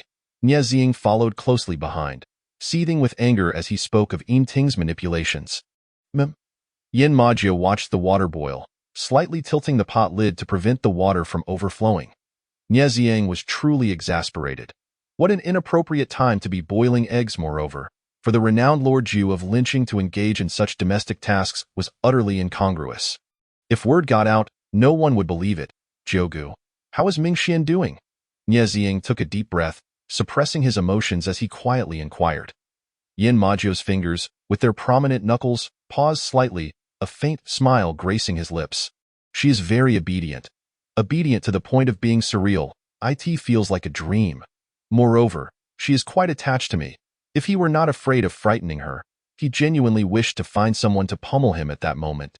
Let pain and blood serve as proof that everything is indeed real. Nie Ziyang gazed at the subtle curve at the corner of Yin Majiu's lips, his eyes widening in disbelief. Is Brother Jiu smiling? In the past 2 years, Brother Jiu had never smiled even once. The atmosphere grew heavier by the day, and his smoking increased with each passing moment. As for alcohol, That was a topic best left untouched. Sometimes, he feared that Brother Jiuye might drive himself to madness. Lost in his thoughts, Nie Ziang was jolted back to reality by the sound of Yin Majiao's alarm clock going off. He raised his hand to turn off the gas, then fished the boiled egg from the bubbling water and placed it in a bowl of cold water he had prepared earlier. Once she finishes her breakfast, you can speak to her. Yin Majiao thought, recalling Yin Ting, his brows furrowing in seriousness. His voice carried a chill as he mentioned about Yin Ting. Holding a bowl, he took some milk and turned to leave. Me? Nie Ziang pointed to himself. Incredulous. Did he really look like some resentful figure? That little white-eyed wolf, Ming Xian, might very well throw a bowl at his head. Chapter 10. Wearing the dress he wished to see her in during her past life. After Ming Xian finished freshening up, she spent some time selecting her attire. The wardrobe was filled with the season's latest styles, freshly washed and pressed, yet untouched. However, she decided to wear the wine-red V-neck slip dress that Yin Majiao had gifted her when she turned 20. The mere sight of this dress brought back memories of Yin Majiao's disappointment that year. Ming Xian, wear it after the birthday banquet to show your brother, he had said, handing her an elegant gift box in a low voice. But after the banquet, when she opened the box, she found the V-neck slip dress instead of the demure style she preferred. At that time, Yin Ting had already added her on WeChat, and she was happily chatting with him every day. Thus, upon returning to the villa, she set the gift box aside and dove under the covers to chat with Yin Ting. When Yin Majiao knocked on the door, she pretended to be asleep. In her past life, Yin Majiao never got to see her wear that dress. In this life, she vowed to make up for all the regrets of her previous existence. After slipping into the dress, Ming Xian twirled in front of the mirror a few times. To her surprise, Brother Jiu had quite an eye for fashion. Standing at a mere 163 cm, she was not particularly tall, yet the short dress accentuated her long, straight legs and slim waist. However, the neckline was a bit too low. A slight bend would reveal more than she intended. After some thought, Ming Xian rummaged through her jewelry box and chose a diamond brooch. Pinning it at the neckline. Perfect. She spun around a couple more times to ensure everything was in order before briskly making her way to the door. She couldn't keep Brother Jiu waiting too long. As she descended the stairs, Yin Majiao and Nie Ziang, seated at the dining table, noticed the subtle sound from the staircase. They both looked up simultaneously towards the stairs. There stood Ming Xian, her long hair styled in a voluminous, fashionable bun, framing her delicate features and radiating charm. She wore the wine-red V-neck slip dress, its flowing hem swaying gently with her lively steps, showcasing her fair, straight legs. The diamond brooch at her neckline sparkled brilliantly, reflecting the light from the crystal chandelier. Although the brooch concealed her chest, it ignited boundless imagination. Even Nie Ziang, who usually regarded Ming Xian as a little girl, couldn't help but be taken aback by her stunning appearance. Who would have thought that this seemingly naive princess of lynching could exude such a blend of innocence with a hint of allure in that sexy wine-red dress? It was utterly irresistible. At that moment, Yin Majiao's expression darkened, and he abruptly stood up. Don't look, Nie Ziang. I'm done for. He's not an outsider. Besides, the dress is merely alluring. Nothing is exposed. What could he possibly see? Yin Majiao strode towards Ming Xian. Swiftly removing his suit jacket in the blink of an eye, he was before her, draping the jacket over her bare shoulders. Ming Xian felt enveloped by the oversized jacket, momentarily bewildered. Her bright eyes looked up at the man in confusion. Brother Jiu, don't you want to look? Or do you think it doesn't suit me? But in her past life, he had clearly said, Ziang is here. Yin Majiao's thin lips pressed together, then he slightly lifted his chin. Put your hands in the sleeves and wear it properly, Ming Xian. Wait, what does that have to do with each other? Though she was puzzled, she obediently extended her slender arms into the sleeves of Yin Majiao's suit jacket. A faint smile tugged at the corners of Yin Majiao's lips, so obedient. He reached out his long fingers to button the jacket. One by one, Ming Xian couldn't help but twitch at the corner of her eye. Her beautiful, sexy little dress on its first day had been so thoroughly subdued. Luckily, they were at home. If they were out, she would undoubtedly be viewed as a spectacle. What woman wears a man's suit jacket and buttons it up completely? That would be quite strange, wouldn't it? Let's go have breakfast, Otto. All right. Yin Majiao took her hand, guiding her down the last 2 steps to the dining table. He pulled out a chair for her, gently pressing her shoulders down as she sat her day. Then, He presented her with a peeled egg and cut it for her with a knife and fork. "Thank you." Just as Ming Mingxian was about to express her gratitude, she met his slightly furrowed brow and immediately revised her words. "Brother Jiu is so kind to me." Yin Majiao relaxed his brow and settled down beside her, casually pushing the milk towards her. Nie Ziang, a silent observer, reaffirmed his thoughts. Brother Jiu was beyond redemption. In this lifetime, Brother Jiu would undoubtedly be ensnared by the little princess. Many men may show kindness to women for mere novelty, but Brother Jiu's devotion to the little princess had remained unwavering for over a decade. Nie Ziang watched as Ming Mingxian enjoyed her breakfast, unable to suppress an eye roll in his mind. This little white-eyed wolf? Ming Mingxian ate in silence, mirroring Yin Majiao's demeanor. After all, he had taught her table manners since childhood. "Wipe your mouth." Yin Majiao waited until she set down her knife and fork and finished her milk before handing her a warm towel. "Did Brother Jiu eat?" Ming Mingxian asked as she took the towel to wipe her mouth. "I have." "What did you eat?" "The same as you." Ming Mingxian leaned closer, sniffing lightly, her brow furrowing. "I don't smell eggs or milk. Though," she added with a playful smile, "there's certainly a strong smell of smoke." Since childhood, Ming Mingxian had possessed a keen sense of smell. Before her fallout with Yin Ting and Yin Majiao, he had rarely smoked. She despised men who constantly puffed away. Yet in recent years, his smoking habit had escalated alarmingly. Yin Majiao found himself at a loss for words. The thorns of the little rose were emerging, pricking him. After a long moment, he finally conceded. "I'll go eat. There's more in the pot." He simply had not prioritized himself. Go on. Ming Mingxuan's face lit up with a bright smile. Yin Majiao rose, casting a deep, cold glance at Nie Ziang. The latter nodded resignedly. He had taken on this arduous task, hoping that perhaps Mingxian had finally wised up, and he wouldn't end up with a bowl to the head today. After Yin Majiao's figure disappeared into the kitchen, Ming Mingxian turned her gaze back to Nie Ziang, her red lips curling into a smile. "Nie Xiao, is there something you wish to discuss with me?" Although Nie Ziang, Tang Jun, and Feng Yilin were all close friends of Yin Majiao, they had only appeared in Ming Mingxuan's life when she turned 18. Hence, she was not particularly familiar with them. Their encounters were infrequent, and she only knew that they were allies of her brother Jiu. "How does Mingxian know that I have something to say?" Nie Ziang's originally smiling face turned grave. Could it be that she had already received news? Chapter 11. How wonderful it would be to deceive him for a lifetime. Ming Mingxian chuckled lightly. "If there wasn't something to discuss, do you think Brother Jiu would let Nie Xiao sit here for so long?" Nie Ziang. A sense of shame washed over him, as if his face had been peeled off and tossed on the ground for others to trample. Yet the little princess was absolutely right. Since arriving in Linqing, he had barely entered this villa more than 5 times, and each time he sought out Brother Jiu, he was quickly ushered away, never allowed to linger for more than 5 minutes. Once, when he urgently needed to use the restroom, a single icy glare from Brother Jiu had stifled his urge. Sigh, Brother Jiu truly was the epitome of prioritizing romance over friendship. Is it about Yin Ting? Ming Mingxian blinked. She glanced at her phone, which was flooded with messages from Yin Ting and several missed calls from her roommates. Yin Ting was likely aware of how she had threatened Brother Jiu the previous night. After all, her self-harm was something he had taught her. Thus, her overnight disappearance would not bode well for him. He probably suspected that Brother Jiu was keeping her confined.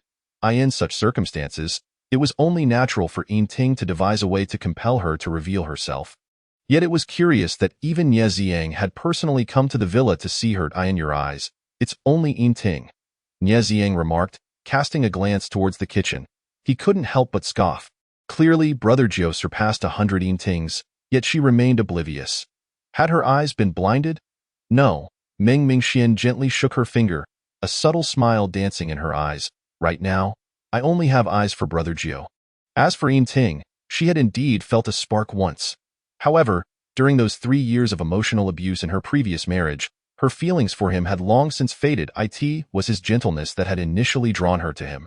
Since he has withdrawn his tenderness, how could she possibly maintain this fluttering of the heart? At this moment, my gaze is solely fixed upon Jiugu. A girl's dulcet voice, sweet as honey, wafts into the kitchen. The man's slender fingers, deftly peeling the eggshell, suddenly tighten. The tender egg is instantly crushed, shards of shell piercing the egg white. What to do? Even if it is a lie. He should damned well like it. Dio deceive him for a lifetime. How wonderful that would be to tea the dining table. Nie Ziang is equally astonished by Ming Mingxian's words. He leans forward, both hands braced against the table, his peach blossom eyes fixed intently on Ming Mingxian. Sister Mingxian, your talent for deception has truly grown more formidable. You can even blur the lines between truth and falsehood in the past. She did nothing yet held Jiugu in the palm of her hand. Now, with her current antics, wouldn't Jiugu be hooked like a fish? I did not lie. Meng Mingxian is unconcerned with whether Nie Ziang believes her, but fears that Yin Majiao in the kitchen might misunderstand, so she earnestly clarifies. I have my pride. Since Yin Ting has deceived me, I shall retract my feelings for him. In truth, she does not wish to admit to having fallen for a deceitful scoundrel. But what can she do? The point of her rebirth is not particularly kind to her. She not only accepted Yin Ting's proposal before the public eye, but also harmed herself in front of Yin Majiao to marry him. If she denies ever having been touched by Yin Ting, no one would believe her. It is far easier to acknowledge that she was indeed deceived by him, which would make it simpler for Yin Majiao to accept the immense change in her. That Mingxian's sister self-harmed yesterday. Nie Ziang still finds it hard to believe. His eyes are not easily blinded like Zhu Jiyi's. Meng Mingxian falls silent for a moment, slowly gazing towards the kitchen. After a while, she hoarsely replies. Yin Ting forced me to resort to self-harm to pressure Jiugu into agreeing to marry me, but I have already realized his ulterior motives. The reason I truly self-harmed to threaten Jiugu was merely to clearly discern who is the one that genuinely cherishes me. Though Nie Ziang feels something is amiss, it also seems reasonable. He continues to gaze into Meng Mingxuan's eyes. So, has Sister Mingxian seen clearly? Meng Mingxian offers a faint, ethereal smile tinged with self-mockery. Jiugu knows full well that Yin Ting is no good, yet because I threatened him with self-harm, he had no choice but to compromise. Meanwhile, Yin Ting, to achieve his goals, taught me self-harm, inflicting harm upon myself. Nie Ziang contemplates, who truly cares for me? He gazes unblinkingly at Meng Mingxian. He thinks she must be serious. After all, she is a rose nurtured by Zhu Ji's hands. She possesses pride. If Yin Ting could deceive her for a lifetime, he could successfully injure Jiugu as well. Unfortunately, Yin Ting's true nature has been revealed to her in advance. Thus, without hesitation, she retracted her feelings for him. Speaking of which, how did Mingxian's sister know that Yin Ting intended to target Jiugu? Nie Ziang inquires further. Meng Mingxian recalls that her phone number was leaked due to purchasing express deliveries at university, resulting in frequent anonymous harassment calls. Without hesitation, she attributes it to the anonymous caller. After I accepted Yin Ting's proposal, I received an anonymous call. The caller informed me that Yin Ting did not truly like me. He approached me solely to deal with Jiugu and that his true love was a childhood friend named Yutane. Yu Tian, the white moonlight resting upon Yin Ting's heart. Thus, Yin Ting married her but never touched her, subjecting her to 3 years of emotional neglect. In her past life, Yu Tian often came to the villa to mock her coldly, even attempting to bully her as if she were a servant. However, in her previous life, she never allowed Yu Tian to bully her. She even slapped her before. This time, she would not let either Yu Tian or Yin Ting, this pair of sordid lovers, off the hook. Just an anonymous call, and Mingxian's sister never suspected it was an intentional attempt to sow discord? Nie Ziang chuckles lightly. Meng Mingxian also smiles, yet it is steeped in sarcasm. I found a hidden album on his phone containing pictures of him and Yu Tian. During her previous relationship with Yin Ting, he pretended to be open by sharing his phone password with her. Like many young women in love, she delighted in checking her boyfriend's messages and call logs. Yet she never imagined that his phone contained a hidden album filled with pictures of him and Yu Tian. She only learned of this when Yu Tian flaunted it in the villa. Even the fact that Yin Ting married her to deal with Yin Majiao was revealed to her by Yu Tuntun. No wonder Yu Tian had never appeared before her marriage to Yin Ting in her past life, willingly becoming Yin Ting's clandestine girlfriend. Why Yu Tian had always known that Yin Ting did not love her. He merely sought to confront Yin Majiao, so it was. Nie Ziang finally begins to believe her somewhat. However, he still wishes to conduct one final test. Thus, he looks at Meng Mingxian and states deliberately, I came to see Sister Mingxian today because Yin Ting organized a gathering for his classmates last night. However, since Sister Mingxian did not attend, Yin Ting drank heavily on an empty stomach, resulting in a gastric hemorrhage that required emergency hospitalization. As of now, he remains in a coma. Chapter 12. I, Ming Mingxian, will only ever care for Jiugu. Upon hearing this, Ming Mingxian laughs. A ploy of self-harm? She laughed. Nie Ziyang could hardly anticipate such a reaction from her.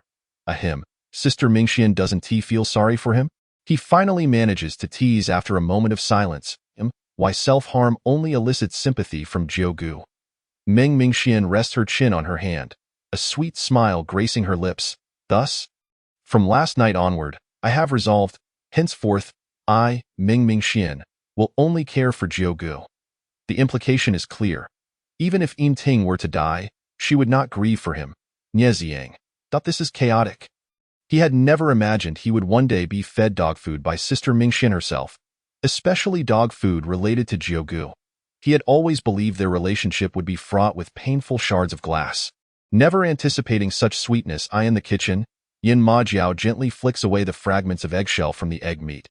His lips part slightly as he takes a bite. The boiled egg seems to have transformed into something sweet. At the dining table, Nie Ziyang swallows the dog food before continuing with the serious matter. So what does Sister Mingxian plan to do now? Annul the engagement first. If I annul the engagement now, won't he that expose my ruse? Ming Mingxian blinks innocently. Does Nie Xiao know Yin Ting's true identity? Does he know why he is targeting Jiugu? Is it a personal vendetta against Jiugu? Or is there someone behind the scenes orchestrating this? Over the past 2 years, you have investigated him thoroughly, but found no issues, right? Nie Ziyang. Today, he has been beset by misfortune, being questioned relentlessly by a young girl. However, I have indeed investigated Yin Ting. Logically, in lynching, no one should be able to evade our scrutiny. Yet, this Yin Ting's background is impeccably clean. Nie Ziyang steadies himself and begins to recount Yin Ting's background. Yin Ting was born in a small, impoverished town in Lincheng. His family was destitute. His father succumbed to cancer at a young age, leaving behind a nearly blind widow to make ends meet through handicrafts. Yin Ting was exceptionally filial and diligent in his studies, consistently ranking first in his class. He has always been labeled as a poor academic achiever, a source of inspiration. As for the so-called childhood sweetheart, Nie Ziyang finds himself puzzled, unable to uncover any connection. Yin Ting has always been a lone wolf. But soon, Nie Ziyang chuckles again. Fortunately, Sister Mingxian provided her name. I will check again later. Ming Mingxuan's heart inexplicably flutters. With Jiugu present, Nie Ziyang would not dare to deceive her. Thus, Nie Ziyang truly had not uncovered any relationship between Yu Tiantian and Yin Ting. However, how could there be no trace of a childhood sweetheart? Ming Mingxian gulps nervously. Could it be in her past life, Yu Tiantian deceived her? If she brought up Yu Tiantian, wouldn't he that contradict her own lies? Yet, observing Nie Ziyang's beaming smile, Ming Mingxian could not bring herself to refute her previous words. She could only silently pray that Yu Tiantian had not deceived her in her past life, that Yu Tiantian and Yin Ting truly were childhood sweethearts.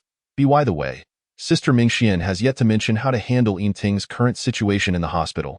Nie Ziyang brings up the most pressing matter.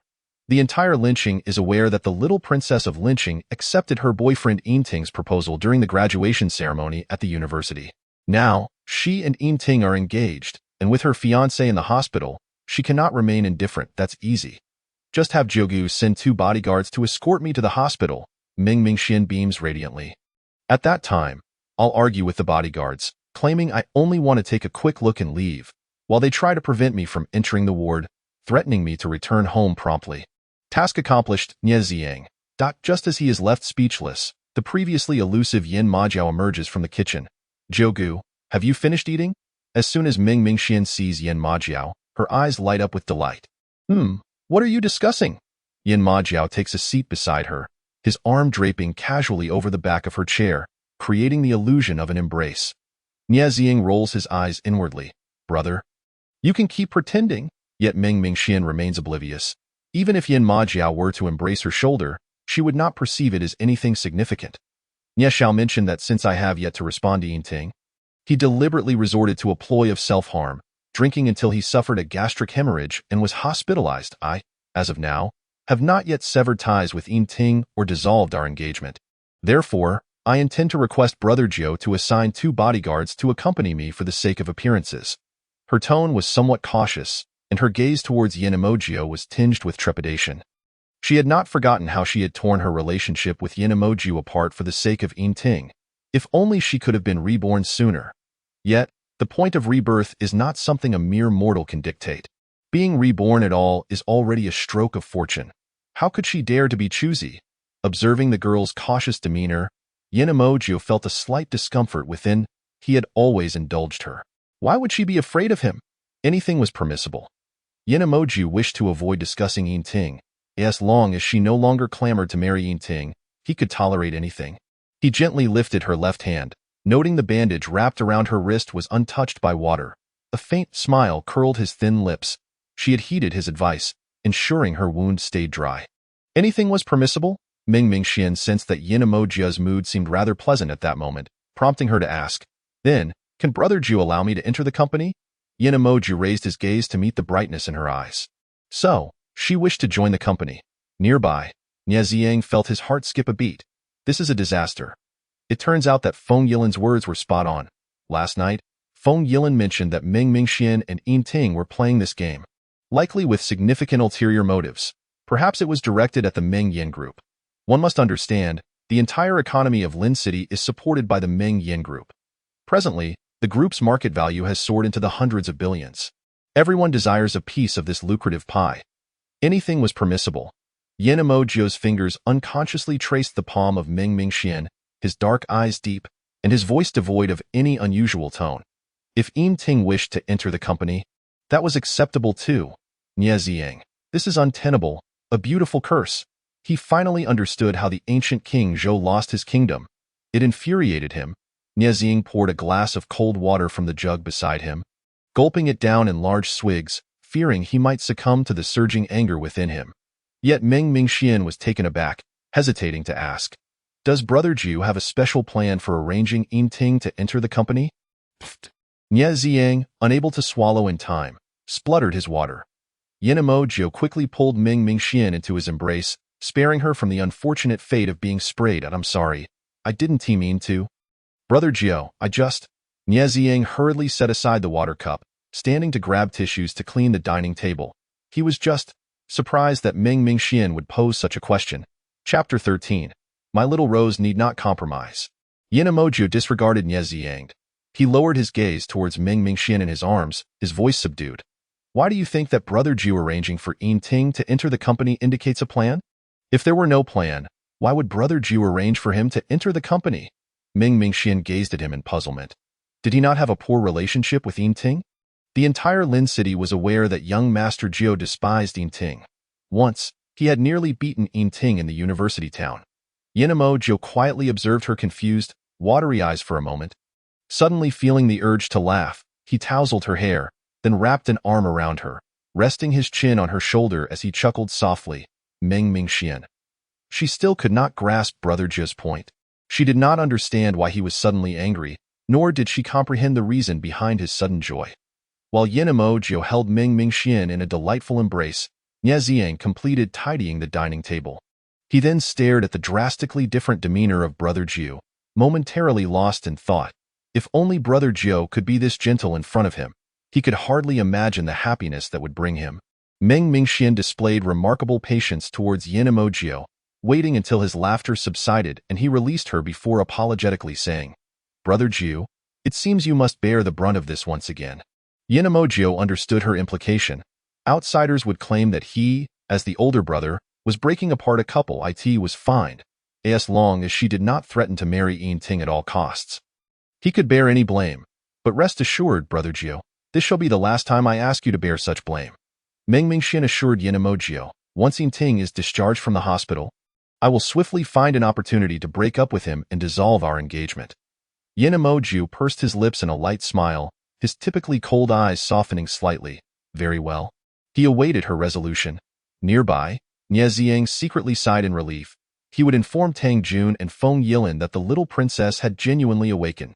I thought Mingxian would suggest continuing the charade with Yinting to help Brother Jiu uncover the person behind Yinting. He jested. This was also a possibility that Feng Yilan analyzed last night. Ming Mingxian hesitated briefly before softly stating, I did entertain that thought. Ouch, her waist. Yenimojo lost control for a moment. However, upon hearing Ming Mingxuan's sharp intake of breath due to the pain, he snapped back to reality and loosened his grip on her slender waist. He shifted to gently kneading it, resembling a tender, affectionate gesture. Meng Mingxian remained oblivious to the burgeoning intimacy, solely focused on clarifying. I know Brother Jiu has never liked my association with Yin Ting, so I have dismissed that thought. She would no longer engage in actions that displeased Brother Jiu. Yin Emojia's gaze flickered. So, it was for his sake that she had abandoned the notion of continuing the charade with Yin Ting. Moreover, Brother Jiu would undoubtedly uncover the truth soon enough. Without her needing to compromise herself, Meng Mingxian gazed trustingly at the man before her, her smile radiating warmth. She had employed the phrase compromise herself, which entirely pleased Yin Emoji. His gaze lingered on her full, glossy lips for a moment, and his long frozen heart suddenly ignited with warmth. Why little Rose truly need not compromise herself. Upon hearing the long-missed term little Rose, Meng Mingxuan's eyes sparkled even more brightly.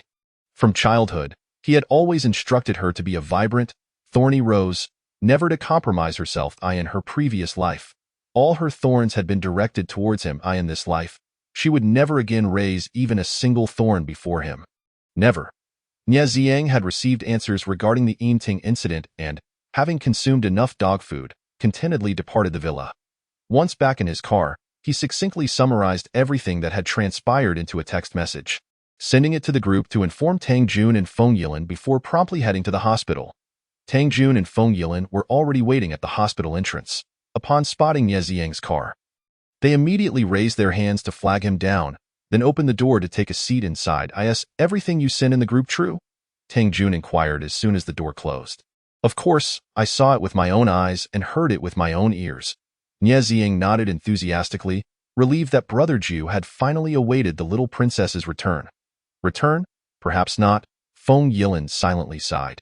He then spoke in a somewhat somber tone. Unfortunately, I know this girl. You don't know. Is that true? Nie Ziang straightened up in his seat. How do you know Yin Ting's childhood sweetheart? Feng Yilin smirked coldly. Although Yu Tian is indeed from Lin City, she is the illegitimate daughter of the Song family's second son, raised within the Song family. How could she have grown up in the same countryside as Yin Ting to become his childhood sweetheart? Nie Ziang. No, it can't be. Did the little princess deceive Brother Jiu again? After a long pause, Nie Ziang managed to force out a strained smile. Is there a possibility of them sharing the same name? He was genuinely frightened. The little princess withholding sweet favors from Brother Jiu was one thing. What he had witnessed today, Brother Jiu had already been sweetened to the point of nausea. If the little princess was merely deceiving Brother Jiu, he truly could not fathom the magnitude of the blow Brother Jiu would endure. Feng Yilin's expression turned cold, his tone even more frigid. I will investigate thoroughly.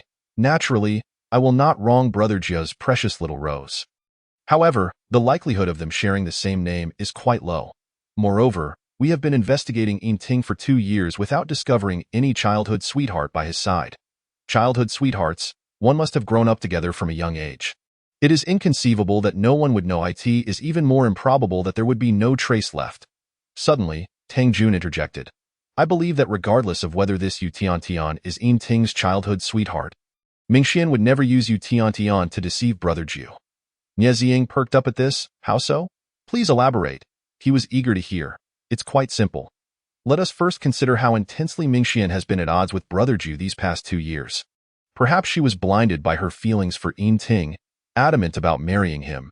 But to say she would assist an outsider in harming Brother Jiu, I truly do not believe that. As he spoke, Tang Jun chuckled. After all, she is the girl that our Brother Jiu has raised for over a decade. For the past 10 years, Meng Mingxian had only quarreled with Brother Jiu over Yin Ting. However, the conflicts stemming from her feelings for Yin Ting were based on a foundation of mutual affection and normal courtship. How could Yin Ting dare to incite her to harm Brother Jiu? How could Yin Ting's ugly true nature be revealed to her before marriage? After returning home last night, he had pondered. Meng Mingxian had been raised by Brother Jiu and could not possibly be the kind of girl to betray her kin. She had been deceived by Yin Ting, misled in matters of the heart. Yet she had always been open in her disputes with Brother Jiu. She would never resort to underhanded tactics against him. Go on. Nie Ziang's smile was practically stretching to the back of his ears. He wholeheartedly supported Tang Jun's words. Most importantly, the little princess would not use someone as easily discoverable as Yu Tian to deceive Brother Jiu. She was not that foolish. Tang Jun raised his hand, patting Feng Yilin on the shoulder. So, It is evident that Mingxian indeed believes Yu Tiantian is Yinting's hidden childhood sweetheart, in this case. It is likely that someone has misinformed her, rather than her intentionally using Yu Tiantian to deceive Brother Jiu. Following Tang Jun's analysis, Feng Yilin regained his composure. Perhaps he is indeed overthinking it. Chapter 14. Yinting? Let us part ways. Due to a wrist injury, Meng Mingxian rested at home for 2 days before she received Yin Majiao's permission to visit Yinting at the hospital. She made her way there.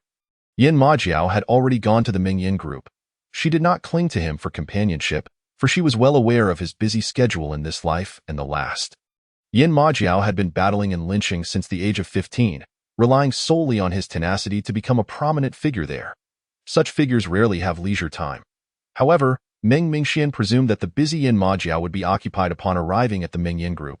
Yet he was merely smoking, accompanied by 3 other men, enveloped in a haze of smoke in the office. If he was truly concerned, why did he not accompany her? Tang Jun lounged on the sofa, his gaze laced with mockery. Yin Majiao's thin lips were pressed tightly together, evidently unwilling to respond to Tang Jun. Feng Yilin smiled faintly. Our esteemed lord of lynching also has his fears. Fears of seeing what he does not wish to see. Fears that little rose merely pretends to hide her thorns. Fears that the warmth of these past few days is nothing but an illusion. Yin Majiao cast a cold glance at Feng Yilin but remained silent. Nie Ziang, looking at the background information on Yu Tiantian, expressed his frustration. I have investigated numerous leads, even coaxed Yu Tiantian with drinks, yet she claims to have no acquaintance with Yinting. What is going on? If they are indeed strangers, then there should be no talk of childhood sweethearts. Yet, their young lady swore that Yinting's phone contained a photo of Yu Tiantian. A joint photo at that. Could it be that someone is deliberately sowing discord? Tang Jun pondered. Someone who cannot bear to see Yinting ascend to the status of Lynching's little princess, thus resorting to anonymous calls to mislead Meng Mingxian, hoping to sever her ties with Yinting? If that is the case, then this person must be a woman, and one who harbors affection for Yinting. Only love can drive a person to madness. I do not appreciate that sentiment. Nie Xing slammed the table. After all, it took considerable effort for Mingxian to decide to break up with Yinting. If she discovers that someone has framed him, deliberately instigating this rift, will she not quickly forgive him? It cannot be allowed. If it turns out to be false, I will employ some means to turn this into a reality. A glint of ruthlessness flickered in Nie Xing's usually nonchalant gaze. I am more concerned about something else. Feng Yilin frowned. What is it?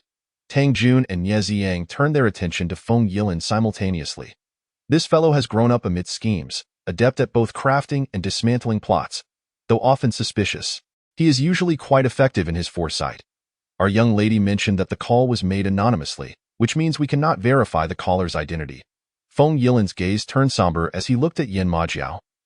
Pausing briefly before continuing, if Yinting is indeed being set up, and he has no connection with Yu Tiantian, could he not easily shift the blame onto Brother Jiu? Tang Jun and Nie Ziang froze simultaneously. Are you suggesting that Yinting is orchestrating this himself?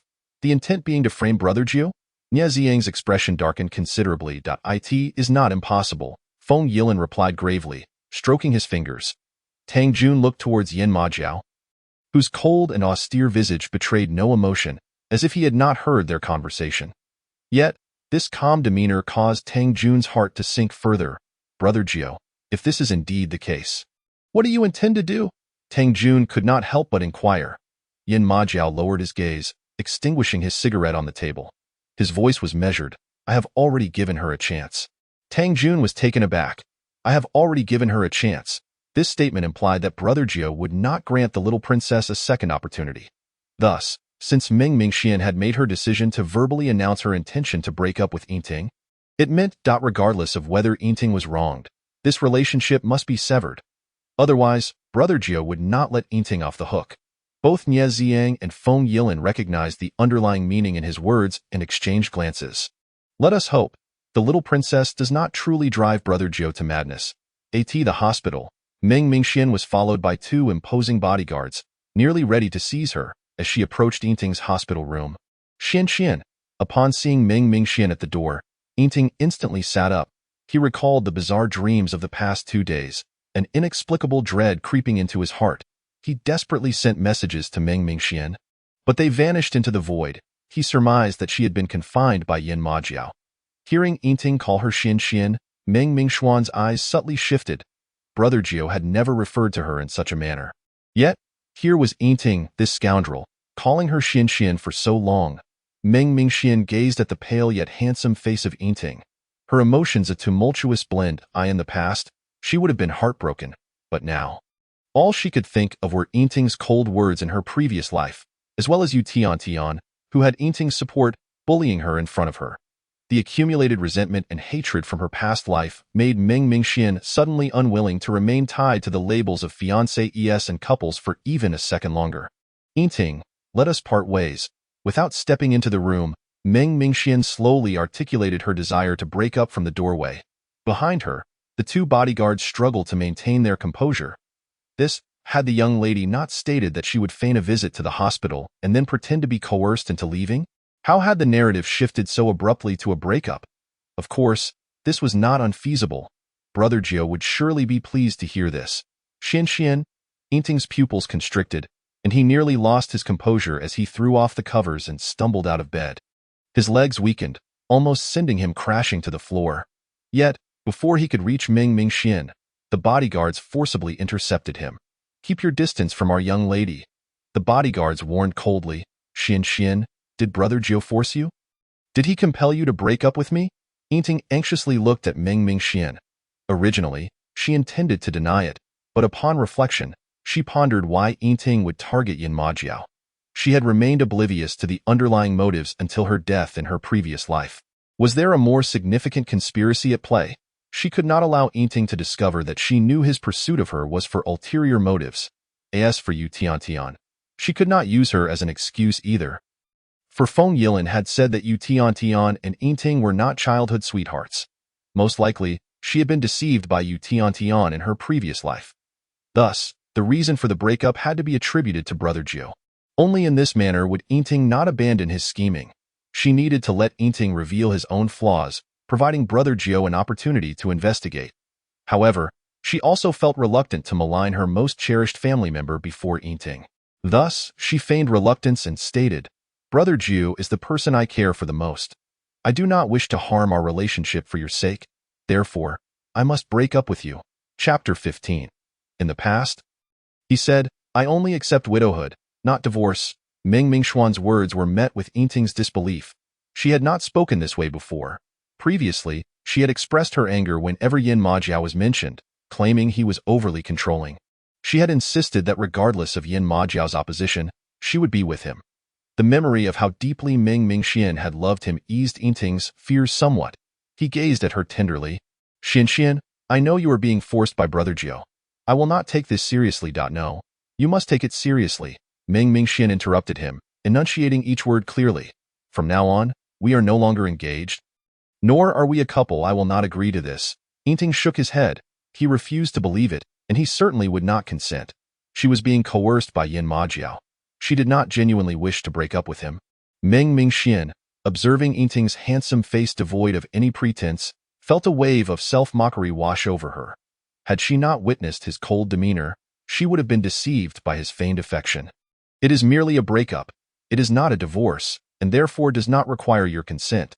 She spoke slowly. In her previous life, after realizing that the one he loved was Yu Tian, she had mentioned divorce. Only for him to nearly crush her wrist in response, he had declared, I only accept widowhood, not divorce. Ultimately, as he wished, she had died. In that moment, she had felt an overwhelming sense of injustice. Unwilling to accept that she would remain Mrs. Yin until her death. Fortunately, in this life, she had been reborn before becoming Earth. Why? Do not seek me out again. Otherwise, Brother Jiu will not spare you. Having calmly uttered this, Meng Mingxian turned and departed without looking back. Xin Xian, Yingting attempted to chase after her, but was forcefully pushed to the ground by the bodyguards, who retaliated by kicking his calf. The young lady no longer wants you. Be wise and leave on your own, the bodyguards warned coldly. They had long harbored disdain for this fellow. How dare he incite the young lady against their Brother Jiu? Now that the young lady had discarded him, they had every right to settle the score. Sitting on the ground, Yingting glared at the retreating figures of the bodyguards, a flicker of murderous intent flashing in his cold eyes. but it vanished as quickly as it appeared. What is happening? I merely stepped out to grab a meal, and you are sitting on the floor? Yinting's childhood friend, Yuan Wei, entered the room with a lunchbox, momentarily taken aback at seeing Yinting on the ground. Xian has been here. Yinting slowly rose, his cold gaze clouded with complexity. Yin Majiao forced her to break up with me. Yuan Wei frowned upon hearing this. I knew it. Mingxian must have been confined by Yin Majiao for several days without any news. But why would Mingxian concede to Yin Majiao? Mingxian had clashed fiercely with Yin Majiao for Yinting's sake, and the entire Linqing was aware of it. This delicate little rose from Linqing is renowned for her unwavering spirit, refusing to bow or compromise before others. How could she be coerced by Yin Majiao into breaking up with Yinting? Yinting reminisced about Meng Mingxuan's last words before her departure, a smile suddenly gracing his lips. I understand now. What do you comprehend? Yuan Wei inquired, astonished. Indeed, for the past 2 years, Yin Majiao had not used taking action against Yinting to threaten Meng Mingxian. So why resort to this tactic now? I am certain. For as Mingxian departed, she warned me not to seek her out again, lest Yin Majiao would not spare me. After Yinting spoke, a cold smile emerged. I am waiting for Yin Majiao to make his move against me. Yuan Wei was well aware that Yinting had plotted for many years solely for the sake of vengeance. Yet, he thought of the vibrant and beautiful Meng Mingxian, feeling a twinge of sympathy. Ah Ting, your feelings for Mingxian? Naturally, I hold affection for her, Yinting replied, his tone slightly darkening, but she will not assist me in dealing with Yin Majiao. Thus, he must ensure their relationship stabilizes before revealing the truth to her. However, as Yinting pondered the vague dreams that had plagued him in recent days, a sense of gloom enveloped him, akin to dense clouds gathering overhead. An unsettling premonition filled his heart, as if he were to lose something of great significance.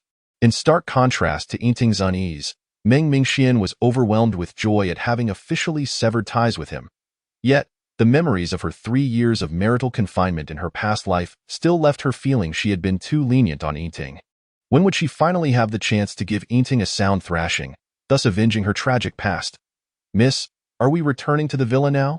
The front driver, Su Li, glanced at the rearview mirror and asked with a smile. Meng Mingxian checked the time, her lips curling in a soft smile. We are heading to Mingyan Group, it's nearly lunchtime.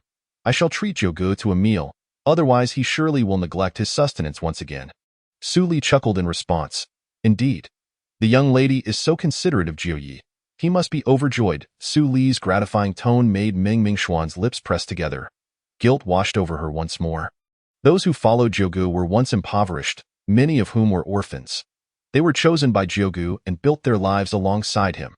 Their loyalty to him was unwavering, and they understood how well he treated her.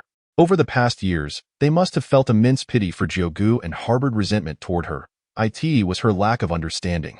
From now on, I shall treat Jiuge well, Meng Mingxian promised softly. Su Li tightened his grip on the steering wheel, his lips stretching into a grin. Thank you, Mississippi. It is certainly a good thing for the young lady to awaken to this realization. However, those around them hoped even more that the young lady would soon recognize Jiuye's merits as a man, thus capturing her heart. Only then would Jiuye truly find fulfillment. 20 minutes later, Su Li parked the car at the entrance of Mingyan Group's building. He opened the door for Meng Mingxian. Miss, we have arrived at Mingyan Group. Thank you, Meng Mingxian replied, lifting her skirt slightly as she bent to exit the vehicle. She then proceeded to enter the Mingyan Group office building. Greetings, Miss. Good day, Miss. In the lobby on the first floor, the front desk security and staff hurriedly approached, bowing in greeting. Good afternoon, everyone. Meng Mingxian greeted them with a cheerful wave. The tense crowd collectively sighed in relief, having initially feared that the young lady would once again confront General Yin. Plunging their work into chaos, to their surprise, the young lady appeared in good spirits today, narrowly escaping a calamity. Unbeknownst to Meng Mingxian, the thoughts of the crowd had long since faded from her memory. Having not visited Mingyan Group in over 3 years, the tumultuous events of the past felt like mere echoes from a distant time. As Meng Mingxian awaited the arrival of the exclusive elevator. An employee elevator opened beside her, revealing the sound of a man reprimanding his subordinate. Bai Chan, you are still in your probationary period. Taking leave every few days makes it seem as if you have no intention of becoming a permanent employee. Bai Chan? Meng Mingxuan's head snapped toward the sound, recognizing the name of the exceptional computer talent who had tragically committed suicide at Mingyan Group in her past life. She recalled how this incident had sent shockwaves through Lincheng, casting a significant shadow over Mingyan Group. Chapter 16. He enjoys being managed by her. In her previous life, Meng Mingxian had learned about Bai Chan during a hacking incident that targeted the computer systems of Mingyan Group. At that time, the entire IT security team had been helpless against the hackers. Just as hope seemed lost, Bai Chan, the intern, stepped forward and managed to turn the tide in a mere half hour, becoming an overnight sensation. Having saved Mingyan Group from losses amounting to billions, she was immediately promoted to a permanent position. Yet, this remarkable talent had suddenly taken her own life at Mingyan Group. There must be more to this story. As Meng Mingxian observed Bai Chan exiting the employee elevator with her head lowered. She recalled the negative impact Bai Chan's suicide had on Mingyan Group, prompting her to approach the girl. Bai Chan, long time no see. I didn't realize you were working at Mingyan Group. Meng Mingxian feigned surprise, grasping Bai Chan's wrist. The department manager who had just reprimanded Bai Chan nearly collapsed in shock. What? This intern is acquainted with the young lady? It's over for him. He is doomed to a very grim fate. Bai Chan trembled slightly, lifting her lifeless gaze to meet the radiant Meng Mingxian. Why young lady? Although the young lady was a prominent figure at the university, everyone at Lin University recognized her. Bai Chan felt bewildered as they had never met. Please don't call me young lady. We are alumni. Just call me by my name, Meng Mingxian said warmly, linking her arm with Bai Chan's. Come, let us go meet my Jiugu, who is also your General Yin. A talent like you must be retained for Jiugu. Young lady, Bai Chan, inherently introverted, found herself pulled into the president's exclusive elevator by Meng Mingxian, without even considering resisting. Only as the elevator began its ascent did she remember that she had just taken leave and that her mother was gravely ill. Young lady, I must go to the hospital. To see my mother. Summoning all her courage, Bai Chan finally voiced her urgent concern. She truly needed to rush to the hospital. Otherwise, her family would cease her mother's medical expenses. Your mother is unwell? Meng Mingxian asked with genuine concern. No wonder the supervisor had scolded Bai Chan earlier for taking leave during her probationary period. My mother. Bai Chan felt a pang of vulnerability, nearly on the verge of tears. Throughout her life, she had endured countless derogatory remarks about her mother, being called derogatory names such as slut, vixen, and whore. It was the first time someone referred to her mother as auntie. It's not just an illness. My mother was pushed down the stairs, suffered a head injury, and has been in the ICU for over a month without regaining stability. Perhaps it was the warmth in Meng Mingxian's gaze that prompted Bai Chan, typically reserved, to inadvertently reveal the truth. Meng Mingxian narrowed her eyes. Could Bai Chan's suicide in her past life be connected to this incident? Observing Bai Chan's attire and demeanor, it seemed she was not faring well. Meng Mingxian formulated a plan, smiling. Don't worry, I will have Jiugu arrange for your mother to receive the best medical resources in Lincheng. The first step in retaining talent for Jiugu is to extend a helping hand. Bai Chan's eyes widened in astonishment. What? Before she could fully comprehend the shock, the elevator arrived.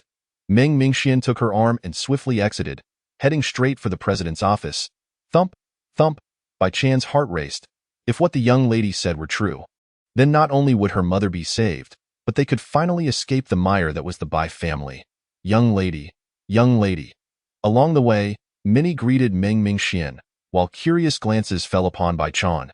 As an intern yet to make her mark, the senior executives around Yin Majio did not recognize Bai Chan. Most were puzzled as to how this junior employee had garnered the young lady's favor.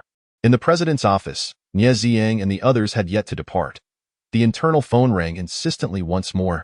Jiugu, answer it. It might be something important, Tang Jun suggested, glancing at the persistently ringing phone. Yin Majio pressed his lips together and then lifted the receiver. Yin Zong, the young lady has arrived. She entered the elevator 5 minutes ago. Yin Majio sprang to his feet. Tang Jun's words rang true. This was indeed significant. After hanging up, Yin Majio strode toward the door, only for it to swing open. Jiugu. Upon seeing the man's coldly handsome face, Meng Mingxian immediately released Bai Chan's arm and rushed toward him. The sweet smile on her delicate face was devoid of pretense. The tension that had gripped Yin Majio throughout the morning began to dissipate. His little rose had not changed. What brings you to the company? Yin Majio naturally embraced Meng Mingxian before everyone present, his warm hand gently ruffling her hair. After leaving the hospital, it was nearly noon, and I thought I might as well come over to treat Jiuge to a meal. To prevent him from avoiding sustenance once again, Meng Mingxian replied with an expression of "I see through you." Indeed. Yin Majiao's lips curled slightly. He relished being managed by her, hoping she would be his lifelong little housekeeper. "Mingxian, who is this young lady?" Nie Ziyang inquired curiously, glancing at the bashful girl at the door. Clearly, anyone brought before Jiuge by Meng Mingxian must possess remarkable qualities. Meng Mingxian turned her gaze back towards the forgotten Bai Chan. A smile blossoming on her face as she released Yin Majiao and approached Bai Chan's side. "Jiuge, this is my university alumna. Bai Chan, she is a prodigy in computer science, truly remarkable." The pride in Meng Mingxuan's tone was palpable. Sensing several pairs of eyes from the president's office fixated upon her, Bai Chan instinctively tightened her fingers, a cold sweat of anxiety trickling down her back. Yin Majiao, feeling a sense of emptiness, harbored a hint of dissatisfaction. Yet, when he beheld the eager sparkle in Meng Mingxuan's eyes, he ultimately refrained from expressing his discontent. "Jiuge, Bai Chan's mother has been pushed down the stairs and is currently in the ICU fighting for her life. Could you arrange for the best medical resources and lynching for her mother?" Meng Mingxian tilted her head slightly, her voice pleading. "Lao Si, make the arrangements." Yin Majiao dismissed the matter as trivial. The individuals under his protection held a unique privilege in his eyes. "Except for men." "All right." Feng Yilin stood up. "Bai Chan, quickly express your gratitude to Jiuge," Meng Mingxian urged, shaking Bai Chan's arm. Thank you, Mr. Yin." Bai Chan stammered, her nerves betraying her. "Machem." Yin Majiao cast a fleeting glance at Bai Chan before signaling Nie Ziyang with his eyes. Nie Ziyang smiled back and gestured, "Got it." Anyone who suddenly appeared beside the little princess was subject to thorough scrutiny, and Bai Chan was no exception. "Miss Bai, please accompany me to the hospital," Feng Yilin said with a smile as he approached her. "All right, thank you." Bai Chan nodded eagerly. Meng Mingxian tugged at Bai Chan's hand and reassured her, "Don't be nervous. His name is Feng Yilin. He's a wonderful person. Go visit your mother in the hospital, and once her condition stabilizes, I'll have Jiuge promote you." Bai Chan bit her lip, trembling as she replied, "Thank you, miss. I will write an IOU for the medical expenses." She refused to accept the lady's kindness without reciprocation and no need. "Consider it an advance on your salary from Meng Yin Group." Meng Mingxian winked. "Your worth far exceeds these medical expenses, does it not?" Bai Chan was perplexed by Meng Mingxuan's unwavering belief in her, yet she was determined not to betray that trust. The lady was right. She nodded earnestly, vowing to create greater value for Meng Yin Group. Once Feng Yilin escorted Bai Chan away, Meng Mingxian took a deep breath and turned to Yin Majiao. "Jiuge, how much have you smoked? The office reeks of smoke. Does he not realize he has chronic pharyngitis? Why smoke so much?" Observing the little girl's long-lost authoritative demeanor, Yin Majiao cleared his throat gently. "It's all Ziyang and the others." He shifted the blame without a hint of guilt. Nie Ziyang interjected. "Seriously, Jiuge, doesn't your conscience hurt? We were merely accompanying you." Chapter 17. Jiuge has someone in his heart, a forbidden topic. Meng Mingxuan's expression hardened. "Does she look that gullible? I'm being deceived in my past life doesn't count. I was wrong. I won't smoke anymore." Yin Majiao stepped forward, gently rubbing the top of Meng Mingxuan's head. That was the attitude she desired from him. However, she was not overly domineering. She raised her hand, lightly resting it on his wrist. "Jiuge, you're busy with work. Smoking occasionally is a way to relieve stress, I understand. But you shouldn't smoke this much. It's detrimental to your health." She wished for him to remain healthy for a lifetime. The warmth radiating from her fingers provided a sense of solace to the man, making the years of torment she had inflicted upon him seem trivial. Yet, a primal possessiveness surged within him. Yin Majiao gazed down at the girl before him. Her eyes were too pure to see that moment. She reflected only him. "From now on, I'll smoke less," he sighed softly, enveloping her in his embrace. "Imichem." Meng Mingxian immediately beamed with joy. Nearby, Nie Ziyang and Tang Jun exchanged knowing glances. Nie Ziyang raised an eyebrow. "See? I wasn't lying. They're quite affectionate now." Tang Jun's eyelids twitched slightly. "Incredible. The young lady truly knows how to cut ties cleanly." As soon as she uncovered Yin Ting's true nature, she immediately distanced herself without hesitation. As a man, he felt a twinge of inferiority. "Jiuge, after I visited the hospital today, I couldn't help but break up with Yin Ting." Meng Mingxian leaned away from the man's embrace, looking up to share the good news. Yin Majiao raised his wrist, gently tracing her eye with his fingertip. It tickles. Meng Mingxian evaded, giggling softly. He brushed against her eyelashes. Observing her delicate demeanor, Yin Majiao chuckled. Are you happy to have broken up? He restrained the urge to kiss her forehead. Of course. Meng Mingxuan's smile radiated brightly. After leaving the hospital, she felt light as a feather. Initially, she had hesitated, thinking it inappropriate to break up without reason, but upon reaching the hospital, she suddenly realized. She had Jiugu backing her up. Why should she fear anything? Thus, without hesitation, she told Yinting it was over. Since she felt this joyful, shouldn't she post about it on social media? Yin Majiao's lips curled slightly, his tone casual as if discussing the most mundane matters. Meng Mingxian was a girl who loved sharing on social media. Throughout university, she would post about even the most trivial matters. However, at that moment, as Yin Majiao mentioned it, her face flushed instantly. Oh no. She hadn't deleted her previous posts flaunting their relationship. Jiugu, you should put on a jacket. I need to delete a few posts first, then we can go eat. Meng Mingxian recalled this pressing matter and promptly dashed away from Yin Majiao. Yin Majiao retracted his empty hand, his gaze following the girl as she ran, until he saw her sitting on the sofa, head down, seemingly engaged in a flurry of deleting posts. The chill in his heart dissipated suddenly. Nie Ziang and Tang Jun craned their necks in curiosity to catch a glimpse. Don't look, Meng Mingxian exclaimed, flustered as she noticed the two men peering at her, hastily putting her phone away. The little princess is quite foolish. How long will it take to delete thousands of posts? Just set it to be visible for a month, Tang Jun chuckled. Oh? Meng Mingxian paused, realization dawning. Indeed. Nie Ziang added, what your second brother said is correct. This way, you only need to delete the most recent month. Isn't 3 days visibility even better? Meng Mingxian countered. Nie Ziang chuckled knowingly. So, the breakup post will only be up for 3 days? Nearby, the man holding the suit jacket wore a dark expression. How could that be? Once I delete the posts, I'll make it public. 3 days should suffice. After saying this, Meng Mingxian lowered her head to adjust her settings. As a result, her post from the last 3 days would be wiped clean. Shortly after, she took her phone and snapped a picture of the man in front of her, lowering her head to edit a new post. Yin Majiao's lips curled slightly as he turned to shut down his computer. Simultaneously, he pulled out his phone, opened social media, and refreshed. Within seconds, a striking new post appeared. Single again, long live breakups. The accompanying picture featured him but did not capture his face. Instead, it showcased his suit jacket draped over his arm. Lazily leaning against the desk, exuding an air of elegance. Tang Jun, witnessing this, complimented, Little princess, your photography skills are impressive. Jiuye's long legs are simply stunning. Are you envious? Meng Mingxian replied proudly. Not just envy.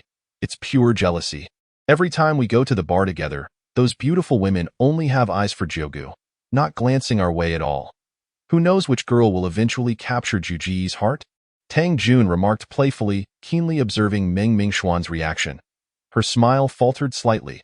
She glanced at Yin Majiao, noting his indifferent expression, and silently exhaled in relief. Jiugu has someone in his heart, a forbidden topic. Meng Mingxian chose not to engage with Tang Jun any further, lowering her head to delete a few more posts before putting away her phone and standing up. Jiugu, are we ready to go? Yes. Yin Majiao donned his jacket and approached Meng Mingxian. Jiugu, your tie is crooked. She initially intended to reach for his wrist but noticed his tie was improperly fastened. Yin Majiao, unconcerned, tugged at it, causing the tie to loosen completely. Help me retie it. All right. Meng Mingxuan's first tie-tying experience was for Yin Majiao, who had taught her how to do it. It wasn't until she and Yinting's relationship soured that she had stopped doing such things. Yin Majiao gazed down at her delicate, fair fingers gliding over his dark tie. His typically sharp features softened, revealing a hint of tranquility. His treasure. She has truly returned. All done. Initially apprehensive about her skills being rusty from disuse, Meng Mingxian found her hands instinctively adept. Satisfied with her work, she raised her eyes to smile at the man. Yin Majiao's Adam's apple moved slightly as he leaned closer to her ear. Murmuring, beautiful, it was unclear whether he referred to the tie or her. His usually cold voice held a hint of warmth, almost intoxicating. Meng Mingxian felt her heart skip a beat. Chapter 18. Regardless of who wishes for her demise, Jiuye wants her to live. The silver-gray sports car sped along the road to the hospital. Bai Chan felt completely stiff, unable to move. Initially, she was hesitant to sit in the passenger seat. However, Feng Yilan's car only had 2 seats. As she hesitated by the car, she heard his indifferent taunt from the driver's seat. "Do you need me to carry you like a princess to get in the car?" She hurriedly uttered an apology and briskly walked to the passenger seat. Flustered when she struggled to open the door, Feng Yilan observed her awkwardness and, without a word, pressed a button to open the door, revealing it swung upward, with a slight flush on her face. Bai Chan settled into the passenger seat, nervously fumbling for the seatbelt and trembling as she fastened it. Feng Yilan's gaze lightly swept over Bai Chan's slightly bowed profile. After passing 4 traffic lights, he finally spoke slowly, inquiring how she came to know the young lady. Bai Chan's mind momentarily froze for a few seconds before she managed to reply, "Everyone at Lingda knows the young lady." However, the young lady wouldn't introduce every Lingda alumnus to the ninth master. Feng Yilan's speech was deliberately slow. Bai Chan was momentarily taken aback, her innate sensitivity finally allowing her to grasp the deeper implications of Feng Yilan's words. Her delicate fingers gradually tightened around her seatbelt. After a long pause, she spoke in a barely audible whisper. "I don't know how the young lady would know me, but before today, I have never spoken to her. Nor have I ever deliberately approached her." Feng Yilan glanced at Bai Chan, unable to conceal the embarrassment and humiliation evident on her face. Tiske, how sensitive and fragile the self-esteem of those from the lower strata is. Yet, in high society, such self-esteem is utterly worthless. Wealth and power are the most valuable commodities in elite circles. You'd best be cautious. Should anyone harbor ill intentions while approaching the little princess, no one could save her. Regardless of her circumstances, Bai Chan gripped her seatbelt even tighter, remaining silent throughout. Prior to boarding the vehicle, Feng Yilan had already inquired about Bai Chan's mother's name and the hospital she was in. Sending a message to the hospital director, every hospital in Lingxing had shares in the Mingyan Group. Thus, when Feng Yilan brought Bai Chan to the ICU, the director and vice director were already waiting respectfully in the corridor. "Young Master Feng, young Master Feng, young Master Feng." Upon seeing Feng Yilan approach, the director immediately led his entourage forward to greet him. "How is Ms. Cheng's condition?" Feng Yilan inquired, casting a glance at the girl who had collapsed in tears against the glass window. Bai Chan's mother, surnamed Cheng, was named Cheng Anning. Unfortunately, her fate was anything but peaceful. Pregnant before marriage, she was discovered by Madame Bai, who nearly caused her to miscarry. For over 20 years, she bore the label of the mistress and worked as a free maid in the Bai household. Now, having suffered a fall and in critical condition, she seemed to embody the stereotype of a failed mistress, not only failing to rise in status, but also being perpetually at the mercy of the Bai family. "Young Master Feng, well that Ms. Cheng actually isn't in too much trouble," the director chuckled awkwardly, unsure of how to convey certain realities. After all, the Bai family was a prominent clan in Lingxing. The astute Feng Yilan instantly sensed something unusual. He fixed a sharp gaze on the director, asking, "What do you mean, young master? You should be aware that in such prominent families, whether someone lives or dies is often just a matter of a few words from certain individuals." The director replied with a wry smile. If the person before him were anyone other than Feng Yilan, and not someone close to the ninth master, he would not dare to divulge a single word. But with the ninth master suddenly sending Feng Yilan to handle this matter, Cheng Anning could not be allowed to die. Feng Yilan pursed his lips coldly, understanding the implications. Someone wanted Cheng Anning dead. A fall down the stairs, followed by a few months in the ICU, would slowly lead to her demise. By the time she truly passed away in the hospital, all incriminating evidence would vanish. Even if Cheng Anning had a daughter in the world, she would be powerless to stir any trouble. No wonder Cheng Anning was sent to a private hospital. Clearly, the Bai family was willing to spend money to secure Cheng Anning's life. Regardless of who wished her dead, the ninth master wanted her alive. Feng Yilan left those words and stepped forward. The director, quick-witted, immediately understood Feng Yilan's intention. "Young master, rest assured, Ms. Cheng will be out of danger by tomorrow and will be transferred to a regular ward." Feng Yilan stood beside Bai Chan, one hand in his pocket. The director stated that after resuscitation, "Your mother is no longer in critical condition and will be moved from the ICU tomorrow." Bai Chan was taken aback, quickly turning her head. "Why, young Master Feng? Is it true?"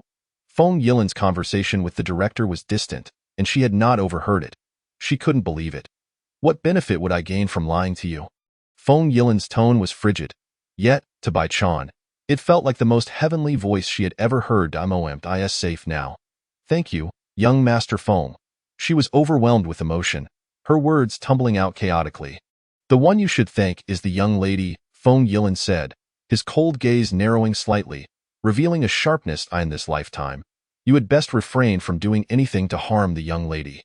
Otherwise I won't, Bai Chan exclaimed, her voice rising. It was the young lady who brought her before the ninth master, which allowed Feng Yilan to exert pressure on the hospital to ensure her mother's safety. Even if she were to die, she would never harm the young lady. Feng Yilan stared at Bai Chan for a long moment. Those 3 words she spoke with remarkable conviction. He could only hope she would adhere to her words. The Bai family? Despicable, Madam Bai. Healy smashed her teacup onto the floor in rage. Her voice seethed with anger. What kind of person is the ninth master of Lingsheng? How could he involve himself with that wretched Qing Anning? The butler glanced sideways at his master. The second young lady's internship at the Mingyan group was still unknown to Madam. However, the master was aware. Butler, have you found out why the ninth master suddenly took an interest in our Bai family's affairs? Bai Zhibin furrowed his brows, pretending to be oblivious to the reasons. Upon hearing this, the butler knew it was time to speak. After all, the second young lady had worked hard to forge a connection with the ninth master of Lingsheng. Sir, Madam, according to the hospital, it was young Master Feng, who was beside the ninth master, that personally took the second young lady to the hospital for assistance. The second young lady seems to be interning at the Mingyan group. Is it possible that she performed exceptionally well and thus caught the attention of the higher-ups in the group? What? Healy stood up in shock. That little wretch actually entered the Mingyan group? That's a place everyone in Lingsheng aspires to join. Who would have thought that the little wretch had such capabilities? It appears her sister is quite impressive, not only having entered the Mingyan group, but also gaining the ninth master's favor. Bai Sitong, the eldest daughter of the Bai family, had a glint of intrigue in her eyes. Do you think that dead girl's success will benefit you in any way? He Li's anger flared. Bai Sitong smiled and wrapped her arm around her mother's shoulder. Mom, don't be angry. Allow me to analyze this for you. Initially reluctant, He Li's attitude began to shift dramatically as her daughter spoke. The Bai family, the Mingyan group. It must be said that Bai Chan had indeed brought honor to the Bai family this time. Ultimately, He Li relented. Since my daughter is doing well, let's bring her back and ensure she recovers well.